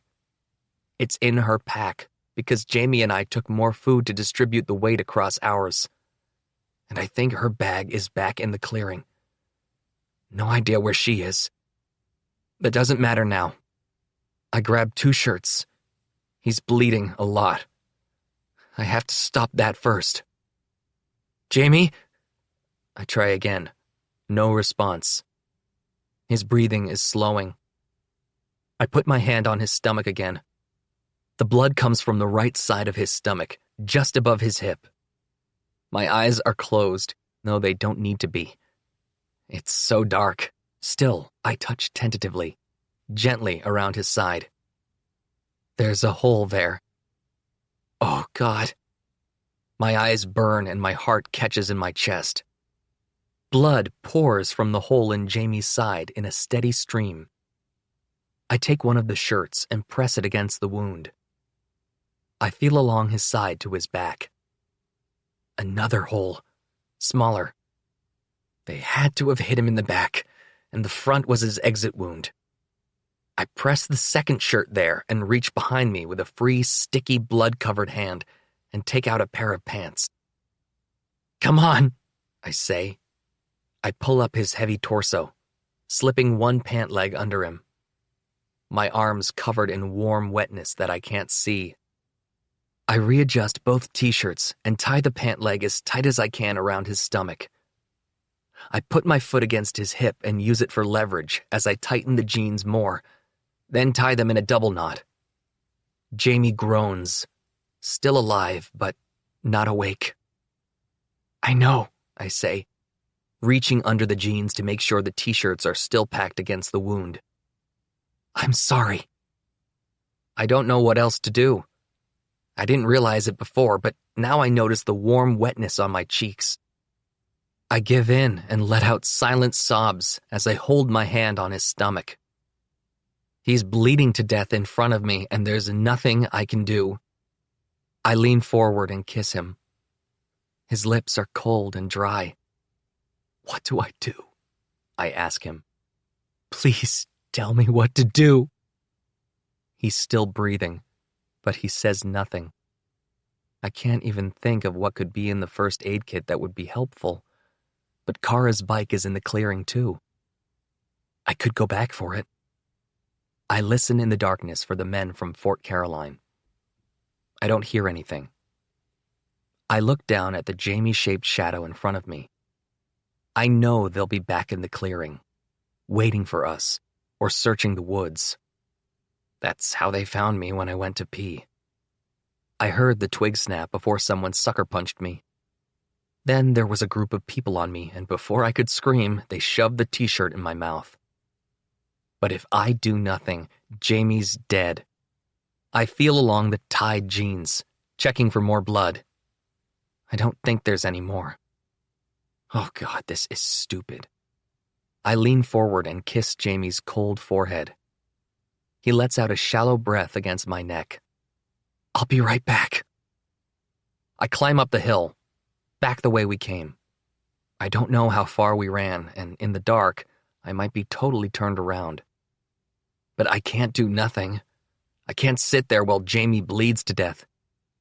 And if he does die, I'm ready to kill every last one of those bastards. It turns out I don't need a mental compass because the men of Fort Caroline can't seem to keep their mouths shut. I follow their voices back toward the clearing. It isn't until I see the dim headlights of a truck in the clearing that I recognize the voice. It's Danny Rosewood, and he's pissed. "And while we're at it, how the frig did you let them get away?" "I told you, Danny." This is Sheriff Denton. "Someone else was with them." "Well, who the hell was it?" "I don't know. We haven't found him." Him? They have to know it was Kara. She left the motel the day after us. So why is Grover Denton acting like he doesn't know who could possibly be with us? Kara's bike is propped up against the back of the farm stand, out of sight. Did none of them even go back to look there? Kara, she has to be okay. I don't think I'd be able to stand it if they were both shot. If they're both dead. Fury and grief rise in my chest, and I want to run out of the woods screaming. I want to strangle Danny Rosewood to death. "Get the heck back out there and find them!" Danny Rosewood screams. The men move, but Grover Denton puts out a hand, yelling for them to stop. "What in God's name do you mean no, Denton?" "I mean no, sir. We're not doing this anymore." "You don't decide what we're doing. I do."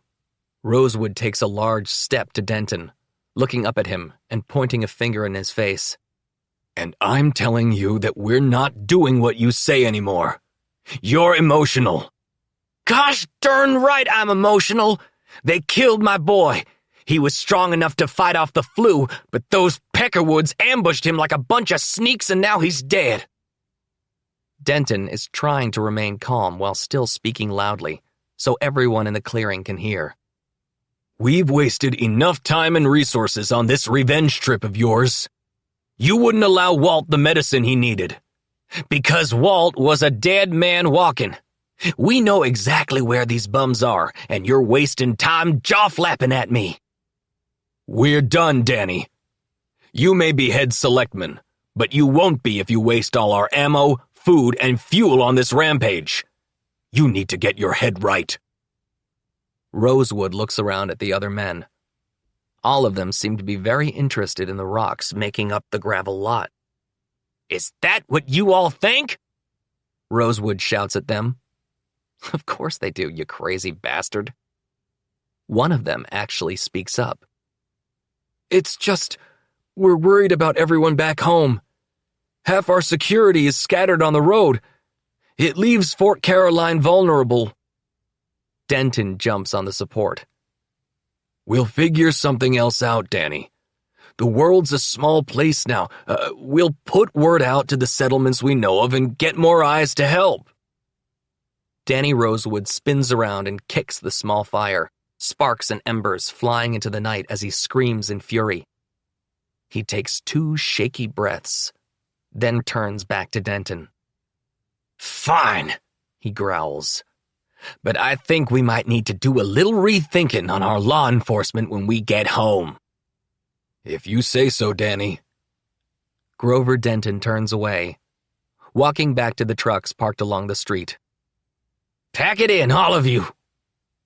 Rosewood pushes past everyone and climbs into a truck. Everyone follows, none of them speaking. The trucks start up and pull out one by one into the darkness as their red taillights disappear onto the ramp to the highway. It seems too good to be true. Why come all this way to leave us? Unless Grover Denton is actually a lot smarter than Danny Rosewood. He knows everyone's survival depends on what decisions are made. And judging by what I overheard, they let Walt die. They didn't even try to help him because he was a drain on their resources. But they came all this way? Of course. That's Fort Caroline for you. You don't matter unless you matter to someone in power. I crouch in the darkness for as long as I can before I move out to the gravel lot. Slowly, I expect the trucks to come roaring back down the street, their headlights turning on as they spin into the farm stand lot. But no one comes. It's silent. They really did go back. I move quickly to what's left of the fire, Andrew. Kara's voice makes me jump and I shriek. I spin around to find her right there behind me. Jesus Christ, Kara. Sorry, I didn't hear you. In the darkness, she looks fine. Are you okay? I ask. She nods and holds out the gun to me like it's a dead rat. Thank you. You saved our... Jamie is still in the woods. I have to get back to him. Jamie, they got him. She looks up at me, and I can almost see the fear in her eyes. Is he... He's bleeding badly. I don't know what to do, but I know we can't do it without some supplies. I'll go. She doesn't even wait for me to tell her what to do. She takes the first aid kit from her pack, handing it over to me along with a few of her t-shirts and pairs of pants. Then she gets on her bike. I'll come back here. Leave a trail of clothes and I'll follow it to you. Kara doesn't wait for me to say anything before pushing off from the gravel. She flicks on the flashlight and pedals off into the darkness. I do as she asks, walking in a straight line and dropping a shirt every couple hundred paces. I find the hill we slid down and hang a pair of jeans there for her as a warning to watch her step. I stare down at Jamie. I'm scared to touch him. Scared that he'll be dead. And if that happens, I don't know what I'll do. I crouch next to him and place a hand on his chest. For a second, it doesn't move, and my own chest tightens with horror, and tears burn my eyes. But then, he takes a shallow, shaky breath. I gasp and lie next to him, kissing his shoulder. I leave my hand on his chest. It must be 4 hours later that I finally fall asleep. Jameson. It's hot. I lie with my eyes closed. It hurts to breathe and move and live. Andrew. I try to call out to him, but the pain in my side shoots out like an explosion across my chest. My muscles flinch and the pain gets worse, so I hold my breath and try to let my body relax, then let out the breath slowly. I try to force my eyes open, but the eyelids are heavy. I open them enough to look through my eyelashes up at the sky. The woods, the guns, Fort Caroline. It all comes back to me. Sun filters through the leaves above me, and the sounds of the woods are deceptively calming. But things aren't calm. We aren't safe here. I'm fully alert now, looking around for Andrew. He's not here. His pack is gone. Fort Caroline must have taken him. They didn't just kill him because they would have left his body here like they left mine. They thought I was dead because... I look down at the reason for my pain. I've been shot. There's a pair of blood-soaked jeans tied around my stomach. Good job, Andrew. He tied them tight and packed the wound to stop the bleeding, and tucked a piece of paper in it. I grab it and recognize it from my mother's notebook. Getting supplies. Stay put. I love you. A. I smile and let out a shallow sigh of relief. He's okay. I'm not, but he is. He's... Jamie? His hands are on me, and I smile, still woozy. When I open my eyes, I can see the sunlight has changed. I feel exhausted, so I certainly didn't fall asleep. I must have passed out. Jamie, he says again. His eyes are wide with worry and relief. He smiles and touches my cheek again. I lean into it. Hi. Hi. How are you doing? I hurt. I know. I'm trying to get some supplies for you. I let my eyes flit around us. Not doing a great job. He laughs and rolls his eyes. I subcontracted it out. Kara, thank God she's alive, and alive enough to get supplies. Just relax and stay still. Is there anything else I should be doing? I look again at the jeans around my wound. You did great, I say. I had a good teacher. I smile and feel his hand in mine. Andrew tries to smile, but he's nervous. He's biting his lower lip, and his eyes keep darting around us. It looks as though he's trying to concentrate, to will something to happen. What's wrong? He jumps, startled, then puts on a fake smile. Nothing. You're lying. What is it? It's just getting late. Kara's not back yet, and I'm getting worried. We can go look for her. I try to lean up, but the pain bursts again, and it feels like I'm on fire. I groan and cry out. Andrew's hands are on me, holding me. The wooziness returns as I lie back. Stop. You're not moving anytime soon. We can't stay out here forever. We need to get somewhere safe, somewhere inside. We have to clean the wound and get someplace warm. We can't be out here when it starts to rain. And then there's the Fort Caroliners. The farther we are from them, the better. We will, but right now you have to wait here. No, I say. He's going to argue with me, I know it, but I also know I'm right, so I talk over him. I won't move, but we need to figure out a way to move me. You have to build a stretcher. I can do that. I have pine cones and a sock. It shouldn't be a problem. I chuckle, but it causes pain. Stop trying to make me laugh. It hurts. I'm sorry. How do we make a stretcher? He's got me there. But this could be good. He needs something to do. Go find some branches around the same length as my body. As he stands, it's as if he's happy to be busy and not just waiting around. Hold on. Put our packs near me. Let me see what we have to work with. He unzips them and sets them down next to me. Hey, I say as he stands again. He looks down, determined, on edge. Kiss me. Just like that. All the fear and worry melts from his face, and he smiles. He drops to his knees beside me. His lips are soft, gentle. He leans back and smiles at me. I love you. Stop saying it like I'm dying. You have a hole in your stomach. It's only a flesh wound. Andrew laughs. Mission accomplished.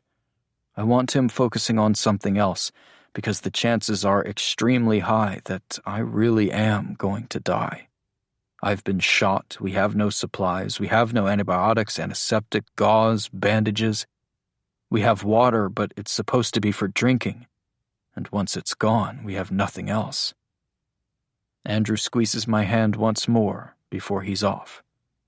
I want to take a look at my wound to see how bad it is, but I'm terrified to move the jeans and t-shirts packing it. If it's not clotted properly, I could bleed out before I even get a chance to tie it back up.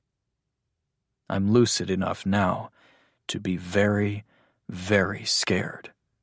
My mom had to take care of gunshot victims when she was doing her ER rotation in Philly.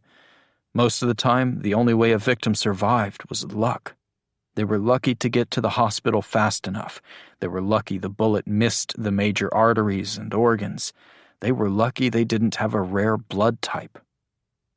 My blood type isn't rare, but there are no hospitals, and there's no way to figure out if the bullet hit an organ until I go septic and die. I run all the possibilities through my head. I could bleed out when he moves the jeans. I could have a ruptured liver. Then there's secondary infection. Stop. I need to stop. Andrew is coming back. I hear his footsteps. I have to be brave and help him. I can't die like this. Not so soon after realizing he was what I wanted. Everything in the world's gone to shit, but he's still here. I want to be too. Andrew comes bounding over to me, holding 3 large sticks bigger than me. How are these? He lays them down next to me. There's one that's much too short, but the other 2 are perfect. He throws the short one aside. Perfect. Help me look through the packs. Let's see what we have to make the stretcher out of. It's only our clothes, but I'm trying to buy time. We can use a sleeping bag, but I don't know how to attach it to 2 of the sticks so I won't fall off. We could cut some shirts into strips and tie them across the sticks like a ladder, Andrew says. Yes, do that. He takes out a shirt and holds up the sleeve. He looks like he's about to rip the shirt, but he stops. What? I'm thinking. He continues to stare at the shirt, then pushes the sleeve inside out into the torso. What about this? He does the same for the other one, then puts the end of one of the sticks into the top of the sleeve. He pulls the stick down and out through the bottom of the shirt. Then he repeats the process on the other side and holds the sticks up, pulling the shirt taut. It looks like he's made a little hammock. We can put 3 shirts like this, and you lie on them. Is it weird that I'm proud of him? That's perfect. He completes the stretcher and places it next to me. We spend a good 15 to 20 minutes trying to move me onto it, inch by inch.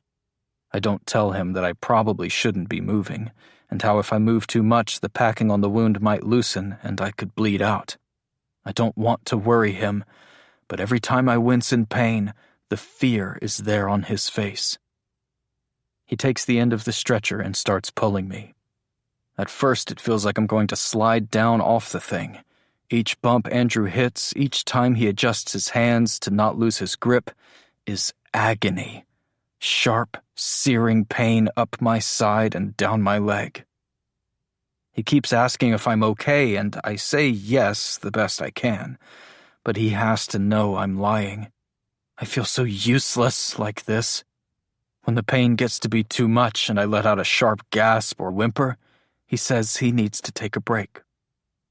He could go on dragging me forever and he wouldn't complain or stop, no matter how much his muscles burn. He's only stopping for me. We get to a road and Andrew pulls me down the asphalt. It's a little smoother than the woods, and I'm able to shut my eyes and rest. The sun is setting when we reach the farm stand. It's the magic hour, and the clouds above us are pink. Andrew sets me down gently and takes a couple of steps toward the end of the tree line, looking for something. You have to go, I say. Fuck you. He doesn't say it meanly. It's more an absent-minded shutdown. Andrew, just leave. Head south. I'll catch up with you when I can walk properly. I promise. He finally glances over at me. He looks like he's going to call my bullshit, but he doesn't. I don't want him to get hurt. I'm not leaving you again. I'm not leaving you. His jaws tight and his eyes furious. You're so fucking stubborn. I'm stubborn? You're the one. You're both stubborn and very loud. It's another voice. Andrew flinches and reaches for his gun, but doesn't draw it. He relaxes as he recognizes Kara pedaling toward us from the road, her backpack fat and full. Sorry, Andrew says. She drops the kickstand and slides the pack to the ground next to me. How's this?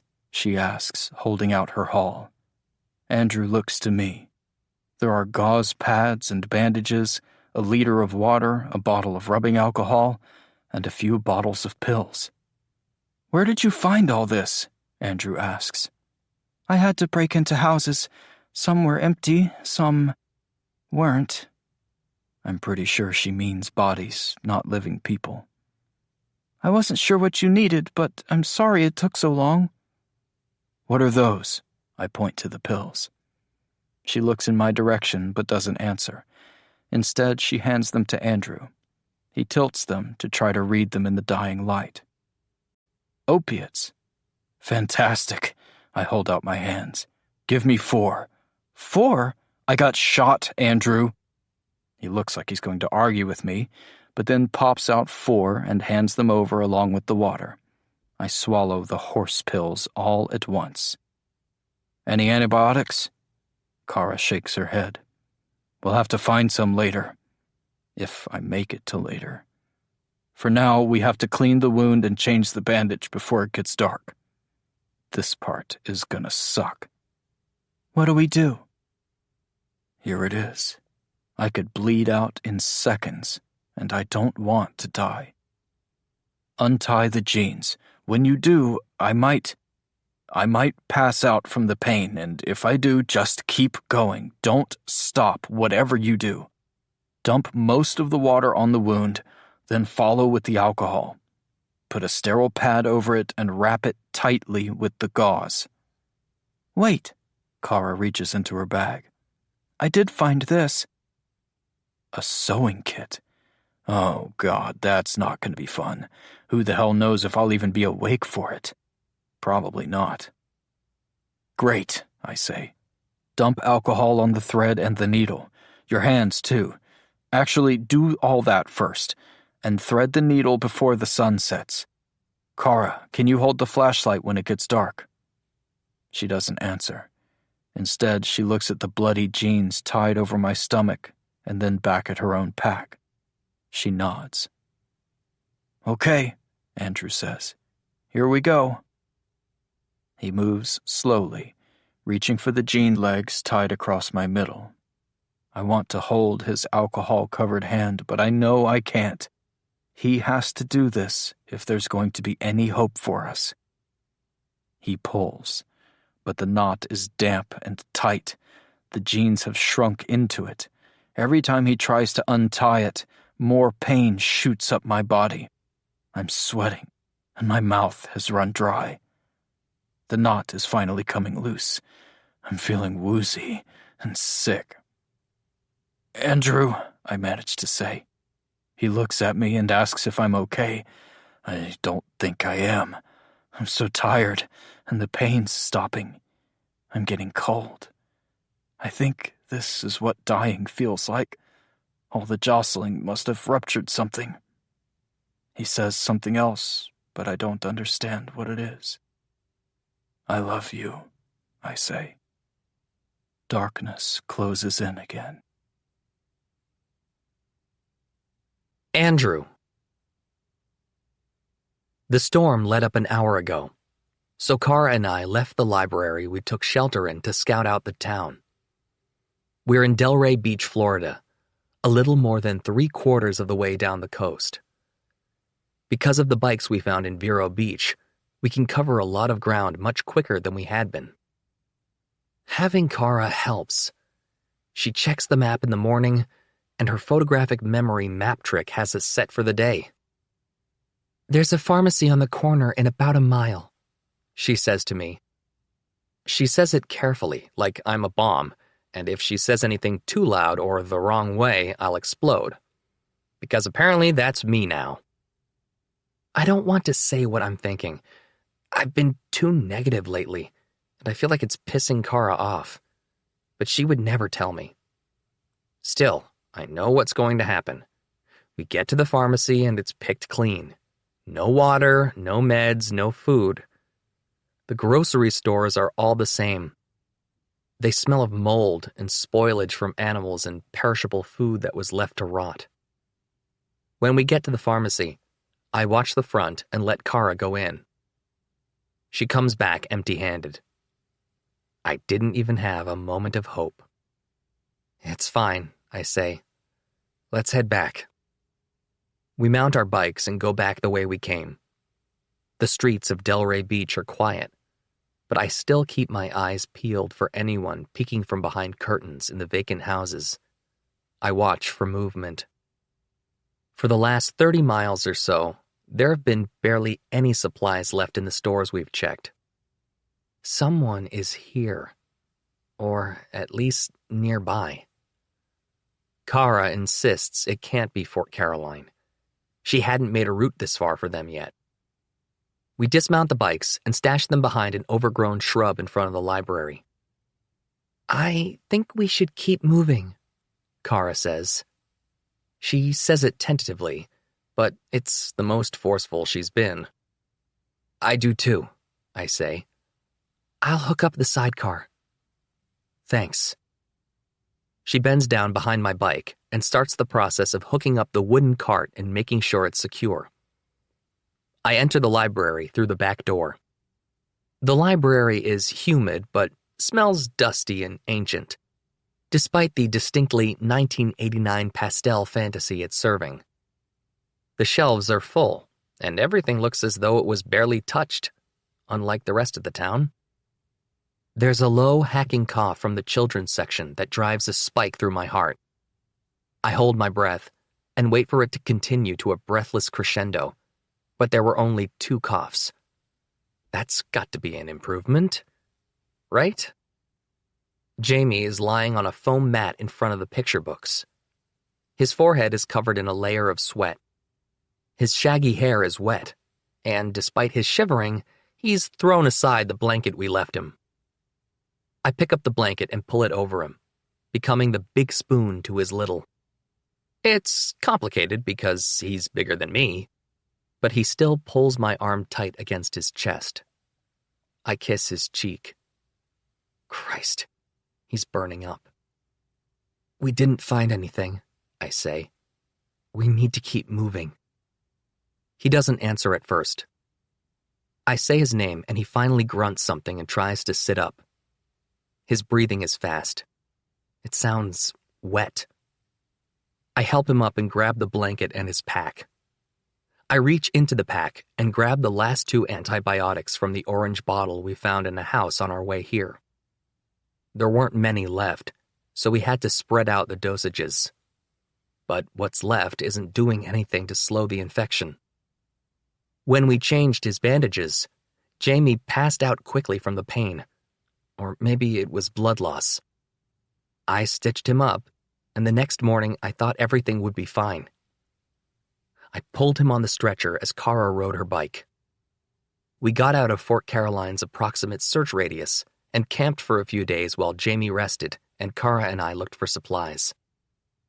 We found a house with a car in the driveway, so, after making sure it was empty of life, Kara and I searched it. I found a bottle of peroxide, gauze pads, and 4 antibiotic pills. Kara found the car keys. The pills lasted Jamie 2 days, and Kara and I searched for more but found none. Finally, we loaded Jamie into the back seat and bungeed Kara's bike in the trunk. Then drove until we came upon a pile of burned-out cars blocking the southbound lanes on 95 near Vero Beach. While we were there, I found the other bike and the cart to tow behind it, which we affectionately call Jamie's sidecar. I wish it really was a sidecar. The idea of Jamie sitting in a sidecar with goggles and a helmet is kind of adorable. Jamie said he was good to travel, so we left. The infection in his side started 2 days ago, just outside Jupiter. We checked the hospital, which had been burned down, everything inside it destroyed. We stopped at every pharmacy and house for antibiotics, but only found the bottle in my hands. There were 9 pills when we started south from Jupiter. Now there are 2. I hold them out to Jamie, but he shakes his head. We should save them. We can't use them if you're dead. Take them. We'll find more. But we won't. I know we won't, and it's killing me. Just like this infection is killing him. Reluctantly, he takes the pills from my hand and downs them with water. Kara is ready for us when we go outside. I help Jamie climb into the cart and he cuddles up with our supplies. He slowly pulls his legs to his poisoned chest with a wince.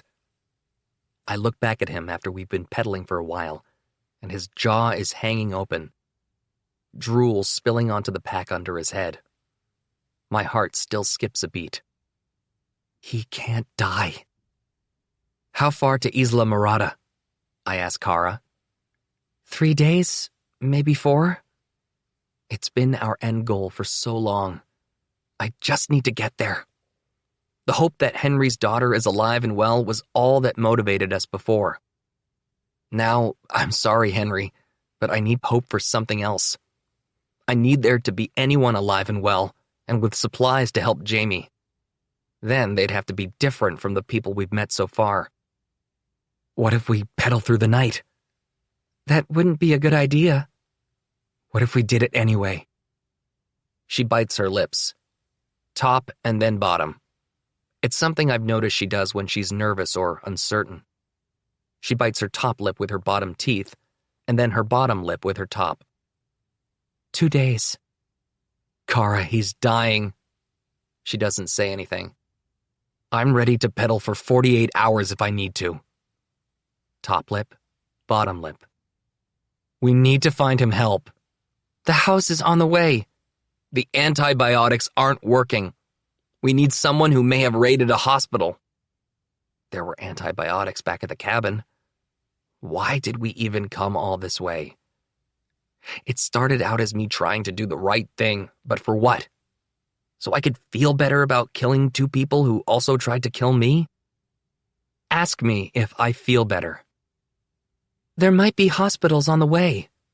I'm sure there are, and we'll stop there as well, but we need to get off the road for good so Jamie can really rest.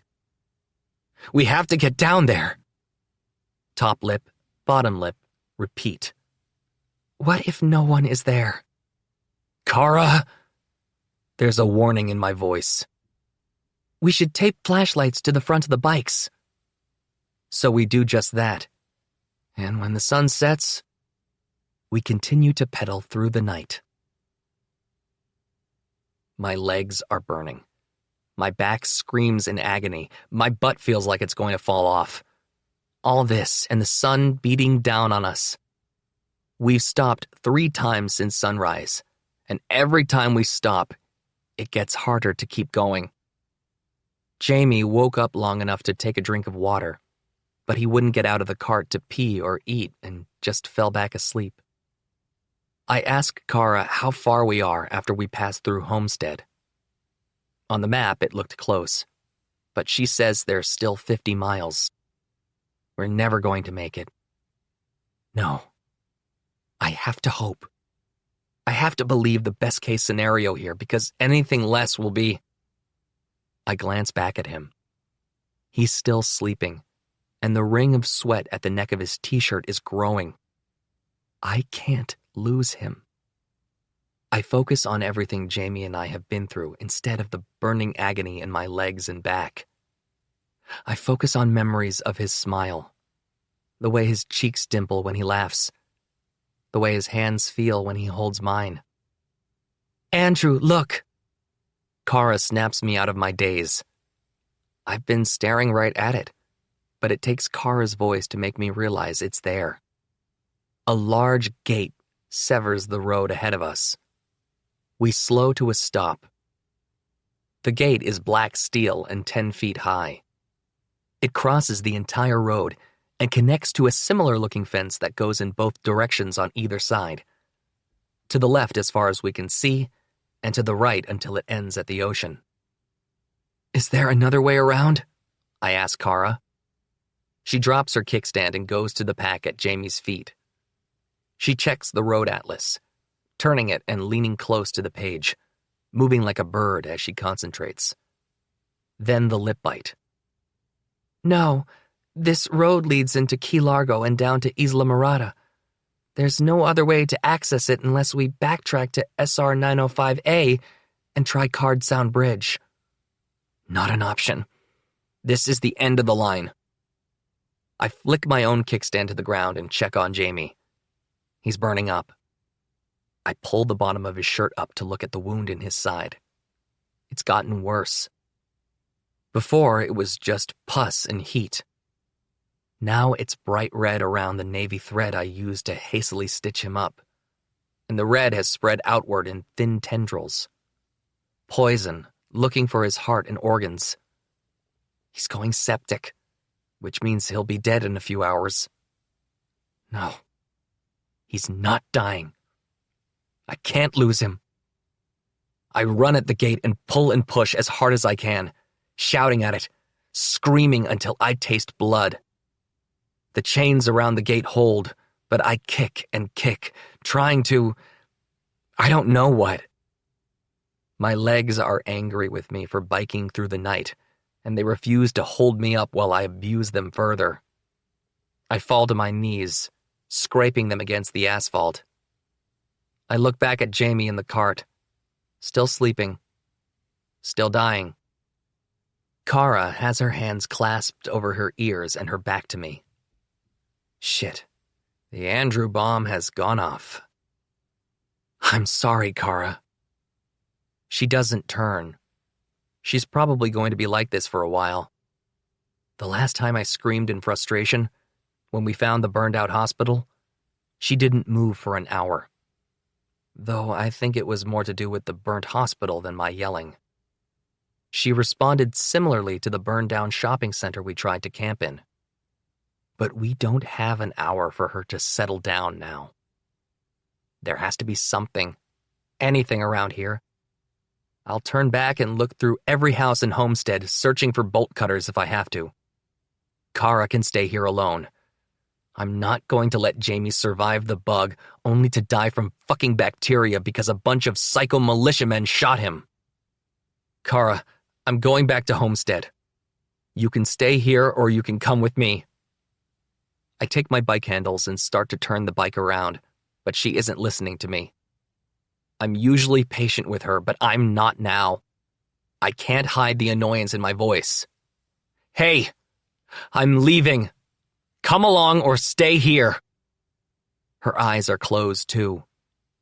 I want to scream at her. I want to shake her and yell at her, and movement draws my eyes behind her. Beyond the gate. There's a truck coming. Now my voice is calm. Kara, look! Someone's there! Either the thought of someone coming up behind her or the calm worry in my voice brings her back. She opens her eyes. They're wet with tears that threaten to fall, and my heart breaks. I'm sorry, but I don't say it. I'll say it later. If there is a later. I leave my bike and walk toward the gate, my hands held high above my head. I'm unarmed, and they need to trust me. The truck comes to a stop about 10 feet before the gate. A man gets out from behind the wheel and walks to the front of the truck. The passenger opens the cab door and stays half in, half out of the truck. He's tall and has brown skin. There's a rifle slung over his shoulder, and he keeps his hand on the strap. The driver has his hand at the gun on his hip. "Can we help you?" asks the driver, a white guy in his 50s. I don't know what to say. I was so ready to either be shot or to find nothing but more dead bodies and empty stores that my mind blanks. Kara doesn't even say anything, so she must be thinking the same thing. Or she's nervous about a Fort Caroline repeat. The man with the rifle asks something in Spanish, but I don't understand it with the 2 years of high school Spanish I've forgotten. I say, "Sorry, we need help. It's my friend." The rifleman moves quickly, pointing the rifle at us. I flinch, expecting him to pull the trigger, but he doesn't. "Is he sick?" His voice sounds panicked now. Yes, I manage, but it's not the bug, I swear. He was shot by people who wanted to hurt us. God, there's so much backstory, but it's not important right now. His wound is infected and he might be septic. He's dying. Please help us. You don't have to let us in. Just give us any antibiotics you might have that could help. The men look at each other. They aren't going to help us. We're useless to them. Why would they give any medicine to us? This is just like Walt from Fort Caroline. Jamie shot him, and Fort Caroline refused him meds and let the infection kill him. It's karma, but Jamie doesn't deserve it. Karma has the wrong person. Jamie did nothing but love me and save me, and I can't save him. Please, I say. Tears well in my eyes, and the world blurs. I'll work off whatever it costs. my whole life if I have to. But please help him. I can't lose him too. But they aren't going to. They look as if they're about to say, "Thank you for your application, and while your skills are impressive, we regret to inform you." Help him. Kara's voice surprises me. He's not bad. None of us are. You have to help him. The man with the rifle hands his gun to the driver and takes a tentative step forward. The driver says, "Eddie, you sure?" He shrugs. "Who is anymore, man?" Then Eddie takes out a set of 3 keys and uses one to undo the padlock and chain around the gate. Then pulls it open. "Let me see your friend." I take him back and show him the wound. Eddie takes a deep breath through his teeth. "All right. Grab your things and help me get him in the back of the truck. Leave the bikes for now. We'll come back for them." I do as he says and puts my hands under Jamie's armpits. He's burning up. He groans as Eddie lifts his legs and I take his torso. "Holly's sister is home from the war," Jamie mutters. "What's that?" Eddie asks through a grunt as he moves to the truck. "He's delirious." Jamie told me about sepsis when the fever started. Fever, rapid heartbeat, and breath. Delirium came next, then organ failure and death. "We need to get him antibiotics fast. Please tell me you have them." He doesn't answer, which makes me nervous. The driver runs past us and locks the gate back up. The truck's tailgate is down. Kara sets out the blanket, and we put Jamie on it. Then Kara and I jump in. The driver does a quick 3-point turn, and we're speeding back the way he came. I look down to see Jamie's eyes staring up at me. "Holly wants us to come home," he says. "I miss her." "Me too," I say. I have no idea who Holly is. "You just have to stay with me, and we'll go see her." "I want to do that." "You'll be okay, and we'll go see Holly, right?" Jamie whimpers something and closes his eyes. "Jamie!" I shout. I put my hands to his hot neck. I can't feel a pulse because the truck is bouncing too much. "Jamie, please!" He doesn't answer me. He doesn't open his eyes. Jameson. We never should have left the cabin. It's the only thought I have between dreamless sleeps. By the time I open my eyes, it feels like I've been asleep for years. Fort Caroline caught up with us. But if that were true, they wouldn't be keeping me alive. They should have killed us by now. The early morning sun filters through a window to my right. The lights above me are off. The room smells like alcohol, antiseptic, and bleach. Andrew is there. He's in a chair to my left, curled up, his knees to his chest and his head lolling to the side. That can't be comfortable. His arm is out toward me, his hand grasping mine. I squeeze lightly, and he stirs before turning his head and letting out a snore. My heart rushes, and I let out a shaky breath. I glance around. We're in a hospital room with a drop ceiling and linoleum floor. There's a small bandage taped over the crook of my elbow. I pull down the blanket that's tucked up to my chest. I'm wearing a hospital gown, and there's a new bandage where I was shot. I pull it aside and look at the wound. It's pink and puckered, and the stitches have been cut out, but the pus and redness have gone away. I prod it with my free hand. There's glue keeping the skin together instead of stitches. The hospital door creaks open. Kara. Her eyes go wide, then she looks away. "You're awake." I'm alive. That's a surprise to me, so I can only imagine it must be to her. Where are we? South of Key Largo. Key Largo?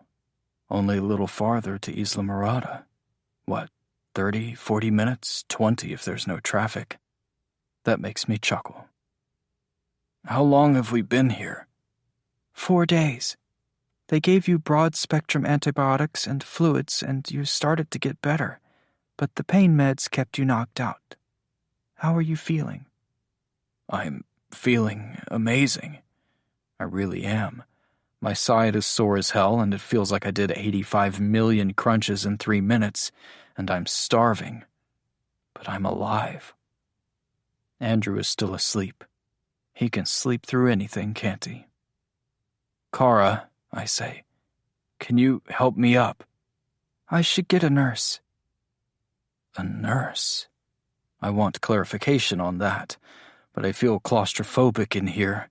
The air is dry and hot, and I just need to get out of this bed. Fine, but help me up first. I pull my legs out from the tucked-in sheets and hold a pillow against my stomach to brace myself as I lean forward. I kiss Andrew's hand and put it back on the bed. Kara helps me up to the window, and I gasp. There's a beautiful white sand beach beyond the empty parking lot. How did a hospital get oceanfront views? Are these people good? I ask, but I know the answer. They have to be if they put me in a hospital room. They're also more set up than Fort Caroline if they have broad-spectrum antibiotics they're willing to waste on strangers who have done nothing for them. They are. I need you to do me a favor, I say to Kara. Get me down to that beach. Andrew should wake up. No, I say. I turn to him. He looks so adorable, but he also looks like he hasn't slept in months. Let him sleep. And can you get me a robe so my butt isn't hanging out the back of this gown? Kara blushes. The hospital isn't staffed like a normal hospital. We don't even see anyone as we make it out to the parking lot.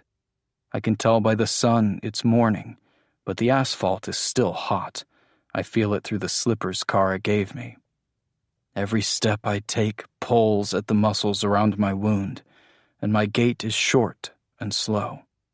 It takes us 15 minutes to get to the sand, and by then I'm sweating.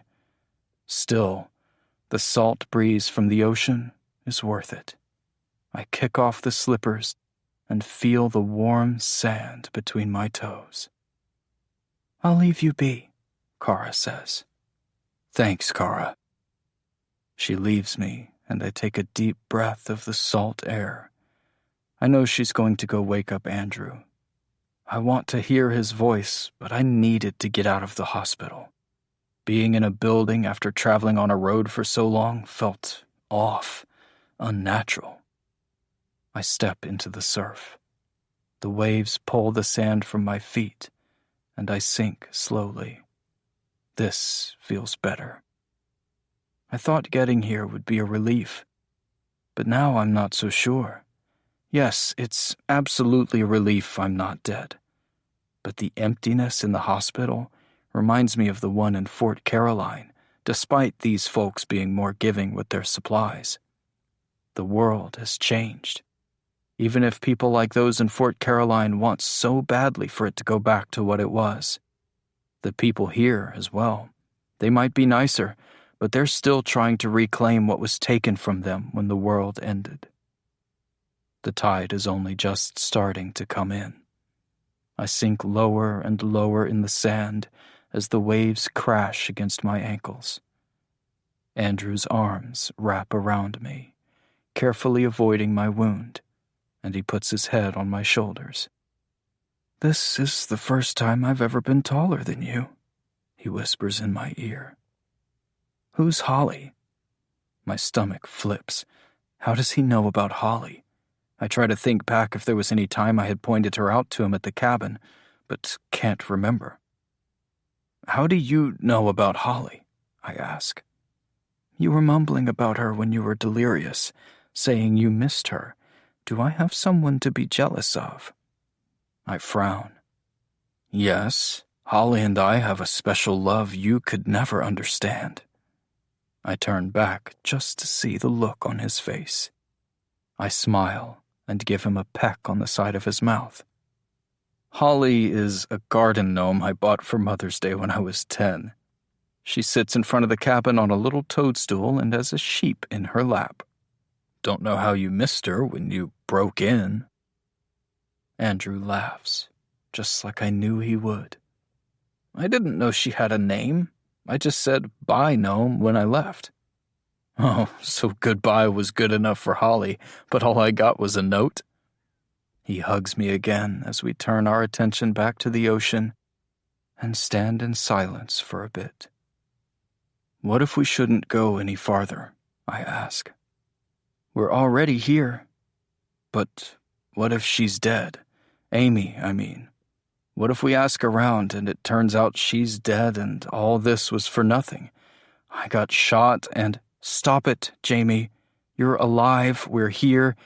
If she isn't, we go back. We bring Kara with us if she wants, and we go back and we can give Henry some closure. See if she wants to make a slightly shorter trip. Then the four of us hide out in the middle of nowhere and avoid all the mess of the world for as long as we can. This cabin is getting very crowded. It needed an addition and some updating anyway. I chuckle, knowing full well I would let them stay even without an addition. All right, but what if she's here? He doesn't answer at first. I think she might be. I turn, flinching as the muscles around my stomach stretch. I pull my feet from the sand, standing above him, and turn all the way around. What do you mean? While you were knocked out, I asked one of the nurses if she knew of the bookshop Henry's Hideaway and the woman who owned it. They don't really have a bookshop operating. Course not. Anyway, this settlement goes from Key Largo to Isla Mirada and down to Key West. There's a lot of people here. So, needle in a Florida-size haystack? I have to say I'm disappointed. It was always a long shot, but I was kind of hoping we would stumble upon her like we stumbled upon her mother. No, Jamie. The settlement is huge, but they have a census. There was some influx of people over the past year, but they know everyone who comes through that gate. Our names are even in it now. I hold my breath. If it's the right Amy, she's here, still in Isla Mirada. I'm giddy with excitement. Did you go see her? He laughs. No, I was waiting for you, stupid. I want to dance, but since I've been shot, I settle for a deep, long kiss. It's amazing. Up until Andrew says, "You have really bad hospital breath." And then I'm mortified. He laughs and kisses me anyway. They let me leave the hospital 2 days later with a week's worth of antibiotics in pill form. We're riding in the back of a guy named Dave's truck for a minute or so before I see someone else, a man on the side of the road with a rifle. He waves to the two men in the front of the truck, and they wave back. About half a mile down the road, I see the beach again to our right. Some houses have solar panels on their roofs. I glance at the beach and see a large structure that looks like a greenhouse that extends out into the water. Andrew knocks on the back of the truck window. The center of the window slides back, and Andrew points to the beach. "What's that thing?" "Desalination house," the passenger Eddie shouts back. "We dug a little pool so when the tide comes in, it fills it, and we can collect the salt-free water from condensation. There's one every few miles. Not the prettiest things, but they're easy to rebuild if they come down. It's just till the engineers figure out how to restart the water treatment plant and plumbing." Engineers, water treatment plant, plumbing. Then there are more people, kids, teenagers, adults. I start counting and lose track at around 60 as we pass a group of kids between the ages of 3 and 10 in a playground to my left. I watch them play, and my vision turns blurry with tears. I open my mouth to ask when the last infection of the superflu was, but I can't even get the words out. I don't want to know anymore. This many people, either they're all immune, or the superflu burned itself out. I finally look away and meet Andrew's gaze. He's as thrilled as I am. There are people here, different people. We even see a few who must be close to 80 years old. I lock eyes with an older woman wearing a straw hat as she glances up from a garden. Only it's not a garden. It looks more like a miniature crop farm. She smiles and waves at us. Andrew and I wave back. Kara just seems to be taking it all in, but her face looks more at ease than I've ever seen it. This all feels different from Fort Caroline. Everyone we see seems to have an actual purpose. They aren't emptying buildings one by one or doing repetitive busy tasks to show their worth. I don't need to count here. After a few more miles and many more people, we come to a stop in front of a large pink beach house. Dave turns around and says through the window, "Wait here." He knocks on the front door of the house, and I spin around to look at the community around me. People are coming out of houses and walking down the road to look at us. They don't look scared, maybe nervous or apprehensive. The door to the house opens, and the driver speaks in hushed tones to the woman standing there. She has long brown hair past her shoulders. When she looks at us, her face scrunched in puzzlement, my heart leaps in my chest. "Holy shit," Andrew says, though it sounds more like a gasp. It's her. The only picture we saw of Amy was when she was an awkward teen. Now, in her mid-30s, she looks just like Henry did in her wedding picture. Andrew stands and hops down from the back of the truck. "Andrew, wait," I whisper. I glance around expecting people to pull guns on him, but no one moves. Amy opens the door a little more. "You said you know my mother?" she calls out to us. We nod. She looks uncertain, then glances at the crowd of people that has formed on the other side of the road and frowns. When she looks back to us, she opens the door wider. "Come on in." Andrew, Kara, and Eddie help me down from the truck bed. Dave and Eddie get back in the truck, and Amy steps aside as we enter her home. We continue through the archway from the foyer into the kitchen.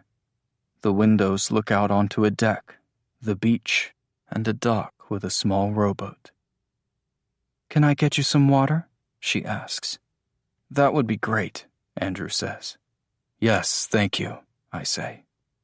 Kara nods and gives a quiet thank you, but her eyes are focused more on the windows looking out to the beach. Amy walks over to the fridge and opens it. The light inside turns on, and my eyes go wide. I look over at the electric stove and the microwave above it. Both of them have the time showing in green.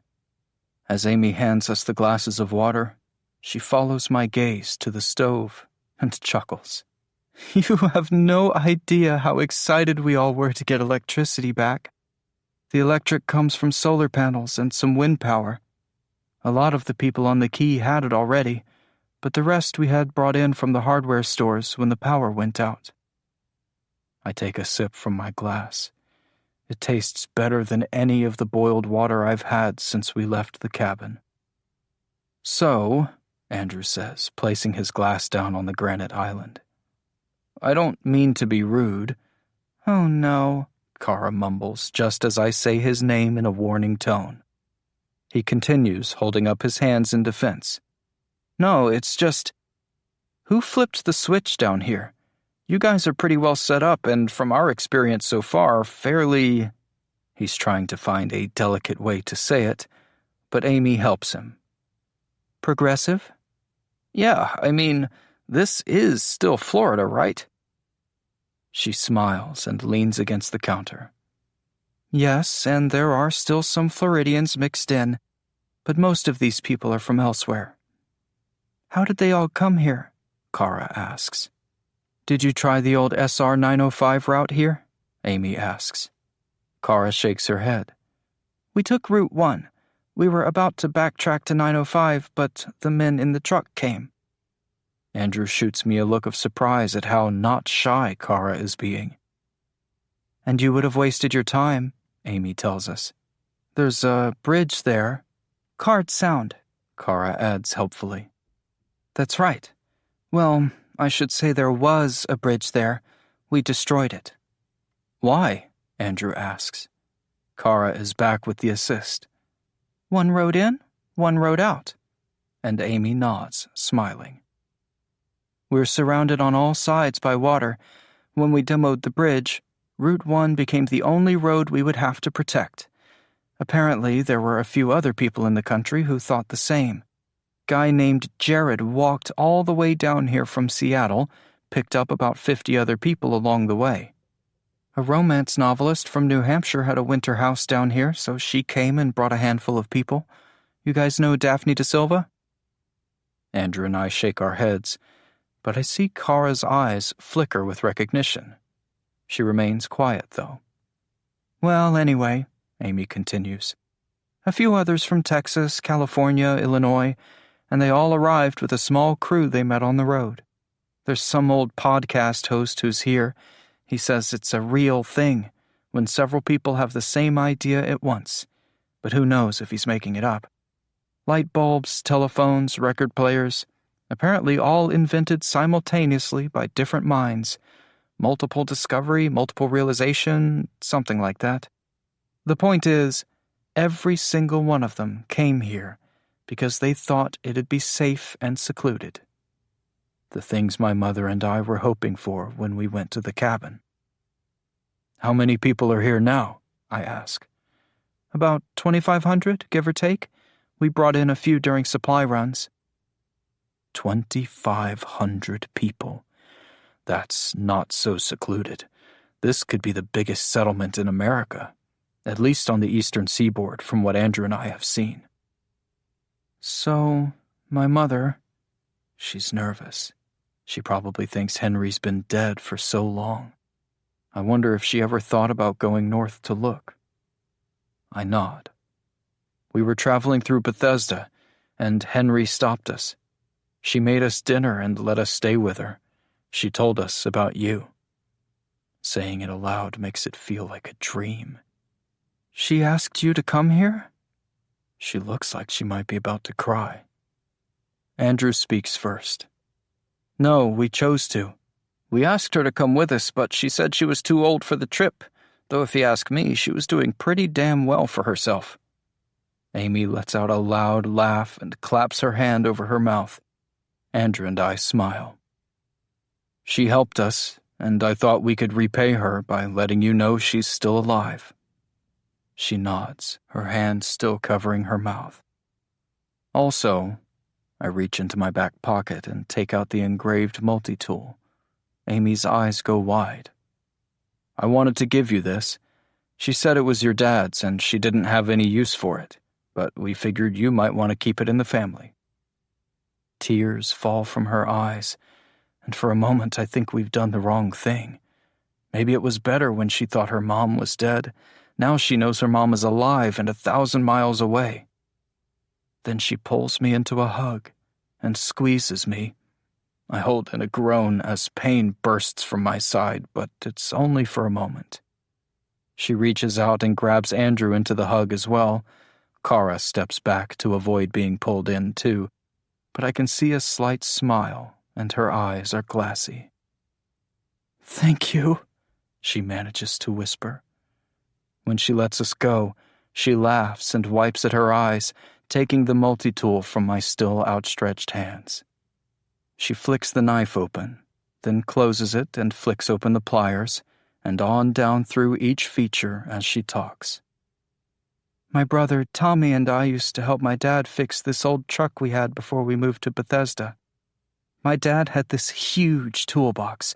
Damn thing had to have weighed 80 pounds. And he'd make Tommy and me carry it out to the garage for him. But he never even used any of the tools in it. He'd just reach into his pocket and take this out instead, and then send us into the house for a socket wrench. Like, why wasn't the socket wrench in the toolbox? After he died, I looked all over for this thing, but we couldn't find it." She wipes away a tear and laughs. "Sorry, you show up with good news and I cry all over you. You came from Bethesda? That's a really long way."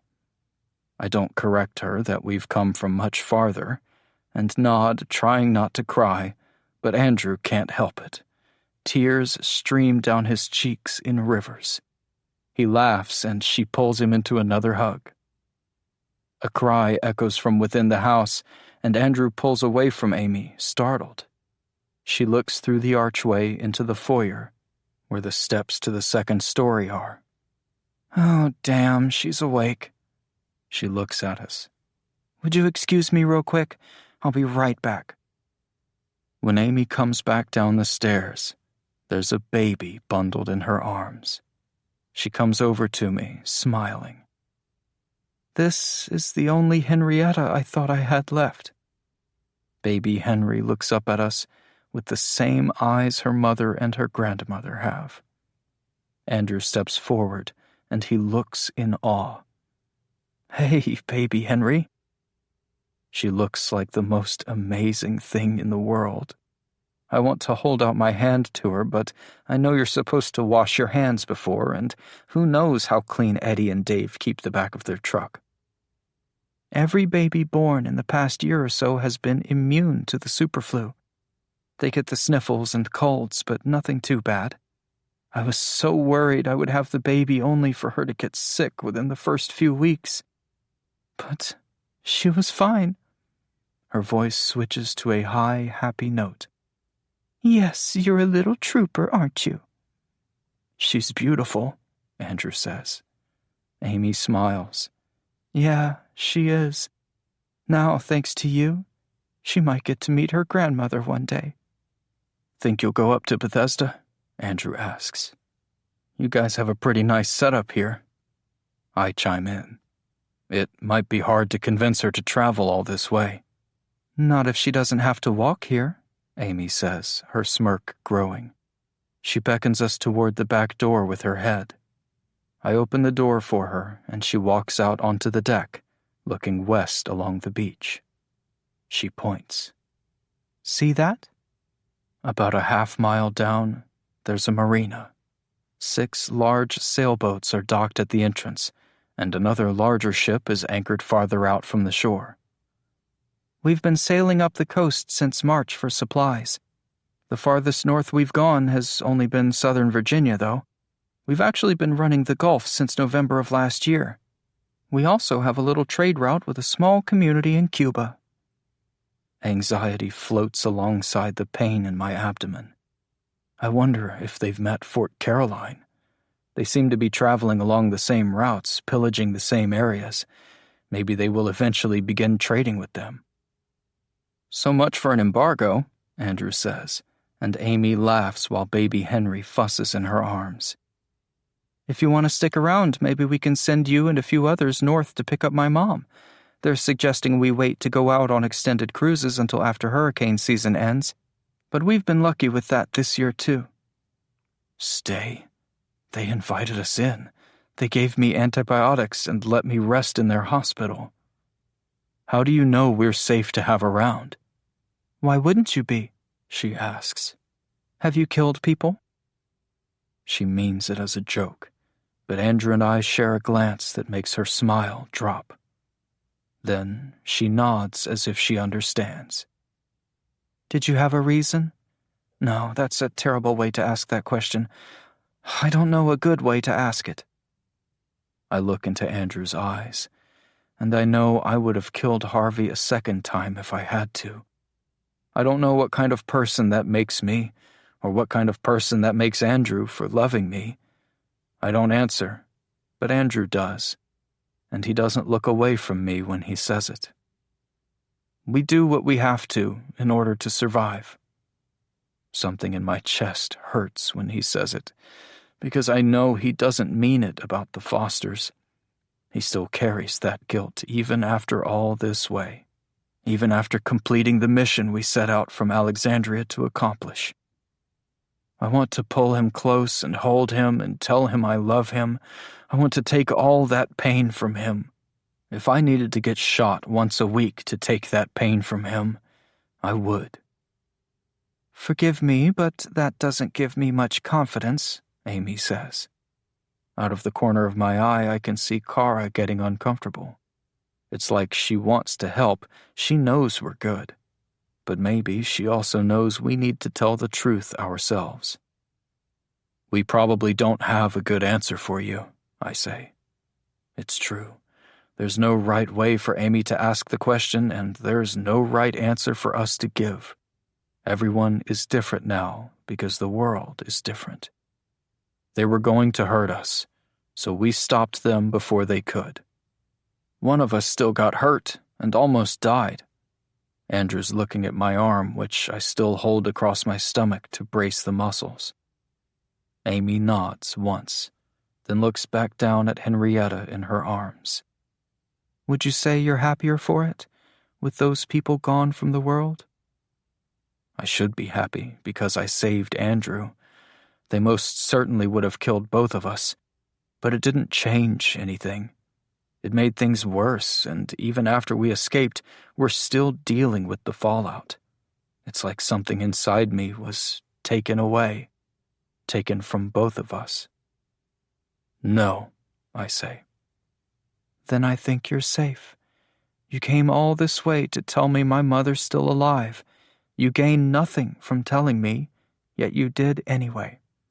And not even knowing if I survived.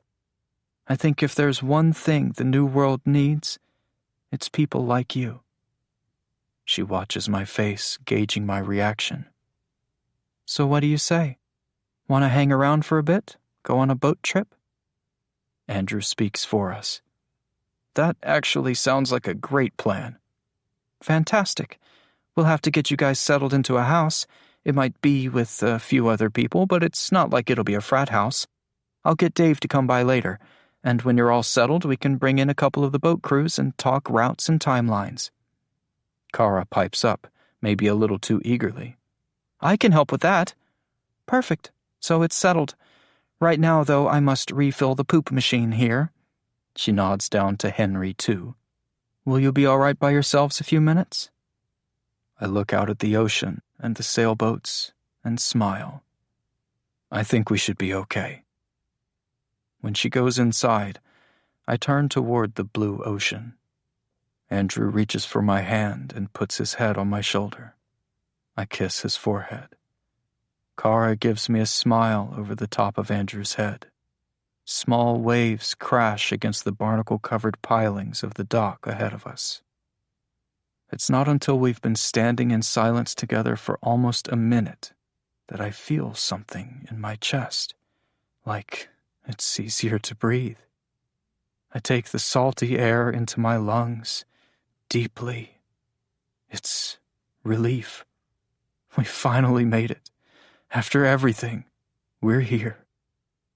But before I can get too excited, I remember everything that brought us here, and my shoulders slump.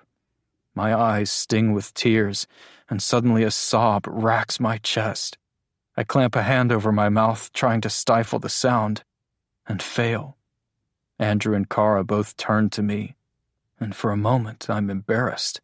I don't want to explain the mixture of relief, love, and sadness I feel all at once. But when I look at them, I know I don't have to. Neither has a curious look on their faces. And if anything, they both seem to understand. Andrew reaches up to me, cupping my face with his hands. I close my eyes and let the tears fall, lowering my forehead to his. "It's okay," he whispers to me, his voice barely above the sound of the waves. "We're going to be okay." When he kisses me, my chest feels lighter again, like he's taking on some of my sorrow, but passing on some of his love, evenly distributed like the supplies that have been in our packs during this journey. And I remember those first days out from the cabin when he was limping and I carried more, or when I was injured and he carried everything. That's how we've survived together.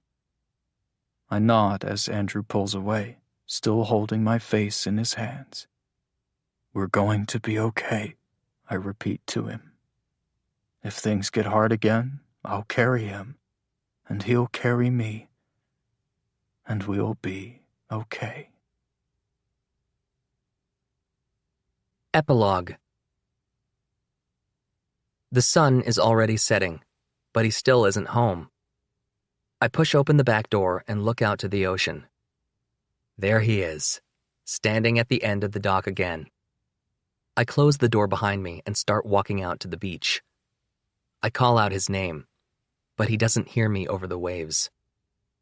He's been doing this a lot lately, like he's out here trying to savor this moment. The smell of the salt air, the sound of the water against the pilings, the purple clouds in the sky. To memorize it and keep it forever, because it might not be our forever. It's October 14th now, and the hurricane season has stayed mild, so we probably could have left weeks ago. The waters are getting cooler, which some of the weather nerds say means less chance of storms. We're supposed to leave to get Henry in 2 weeks or so. Both of us, Kara, and a group of 4 others. They've already taken us out and given us a few sailing lessons. Kara's a natural, aside from the whole seasickness part. I put my hands around his waist and he startles. "You're still out here," I whisper into his ear. Then I kiss behind it. "You coming in?" "In a bit." I don't let him go, and just feel his warm body against mine in the cool autumn wind off the ocean. "We don't have to come back," I tell him. We've talked about it a lot in the past few months. We whisper in the bed we share at night. He says it might be better that way. We've both learned that we can survive without this community, and our being here might become an issue sooner rather than later. The world has gotten so small, it's only a matter of time before communication starts between the settlements of survivors that have been popping up, including Fort Caroline. We had a good thing going in the cabin. Just us. It's so much harder to live in this new world. The meek didn't inherit the earth after all. Those people who scramble for power, regardless of who is hurt in the process, are still around. And if nothing else, they're working harder than ever. Sometimes I think he's right. We should just go north, see that Henry gets on a boat home to her daughter, and leave. There will always be people like Fort Caroline. But other times... "I know," he says. He turns and pulls me close. His sweater smells like him, and it makes me even warmer. "I like it here." So do I. Other times, I love the people we've met here. The friends we've made. The safety we feel. But after everything... His voice trails off, but he doesn't need to finish his sentence. It's all old hat. This place is much better than Fort Caroline, that's true. We both believe that. The past few weeks, I've been thinking about the idea of progress. All the progress the world made in the past 100 years or so, gone with a sneeze. Progress halted and possibly reversed. Reversed if people don't fight for it. If we don't remember what we had and hold on to it. There's a risk to living here. A risk that one day one of the settlements we trade with is going to turn against us. That Fort Caroline is going to expand outward and find us here. That our own settlement is going to change their minds on who deserves to stay. That the flu will find a way to mutate and return worse than before. There's a lot at stake for everyone. Sometimes I'm not sure the risk is worth it. Neither is he. I have moments where my stomach will drop, my chest might tighten. All the dark thoughts cloud my mind. What if Fort Caroline isn't the only settlement with white supremacy on their minds? What if people can't speak out against injustice, or what was considered injustice before all this, because they need help from a community? What if everything continues to spiral downward, and history repeats itself, because the people who are here to write it choose how it's written? They know what to put in and what to leave out, what to teach and what to ignore. Suddenly, everything feels so hopeless. But then, I look at him. I hear his laugh. I see his smile, and the darkness melts away. Then I do have hope, even just for a little while, because I know that there is something in this world I can fight for. Something I will fight for if I have to.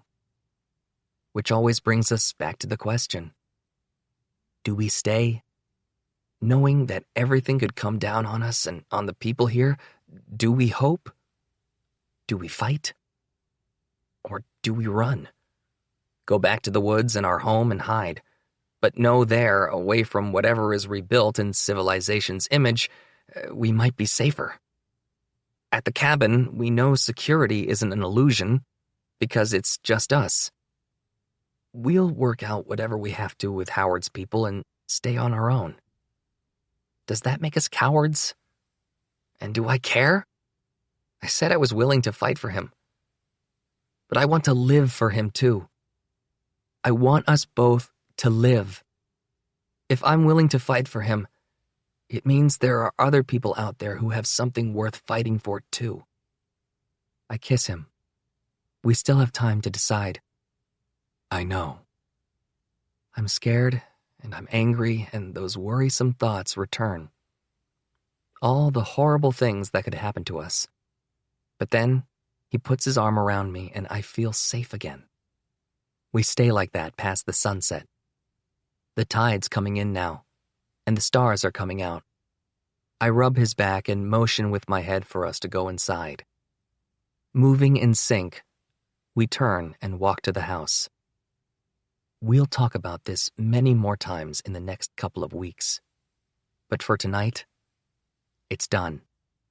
Tonight, it's just us. Author's note. Why did I write a pandemic book? I know the reason I gave when my editor first offered on the novel you hold in your hands, and it hasn't changed, though many other things have. I was tired of not seeing queer representation in post-apocalyptic stories. And that's what this book is, a post-apocalyptic story. Editing all that's left in the world over the last 2 years has been a difficult balancing act. What I originally wrote in 2015 had to be altered because it was reading false. The superflu in this book wasn't meant to be COVID to the extreme. It was its own fictional creature. When Balzer and Bray in the US and Hatchet Children's in the UK decided in March of 2020 to publish this book, I wanted nothing about COVID-19 in these pages, because we were all living through it together.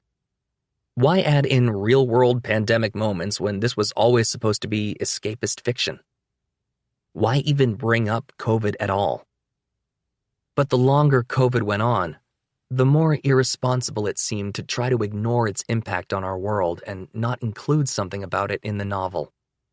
I was torn between making this an alternate reality where COVID never happened, and so Andrew and Jamie's world never learned the lessons from that, or having it take place in a near future after COVID, where even the lessons the world learned couldn't protect us from this new deadly virus.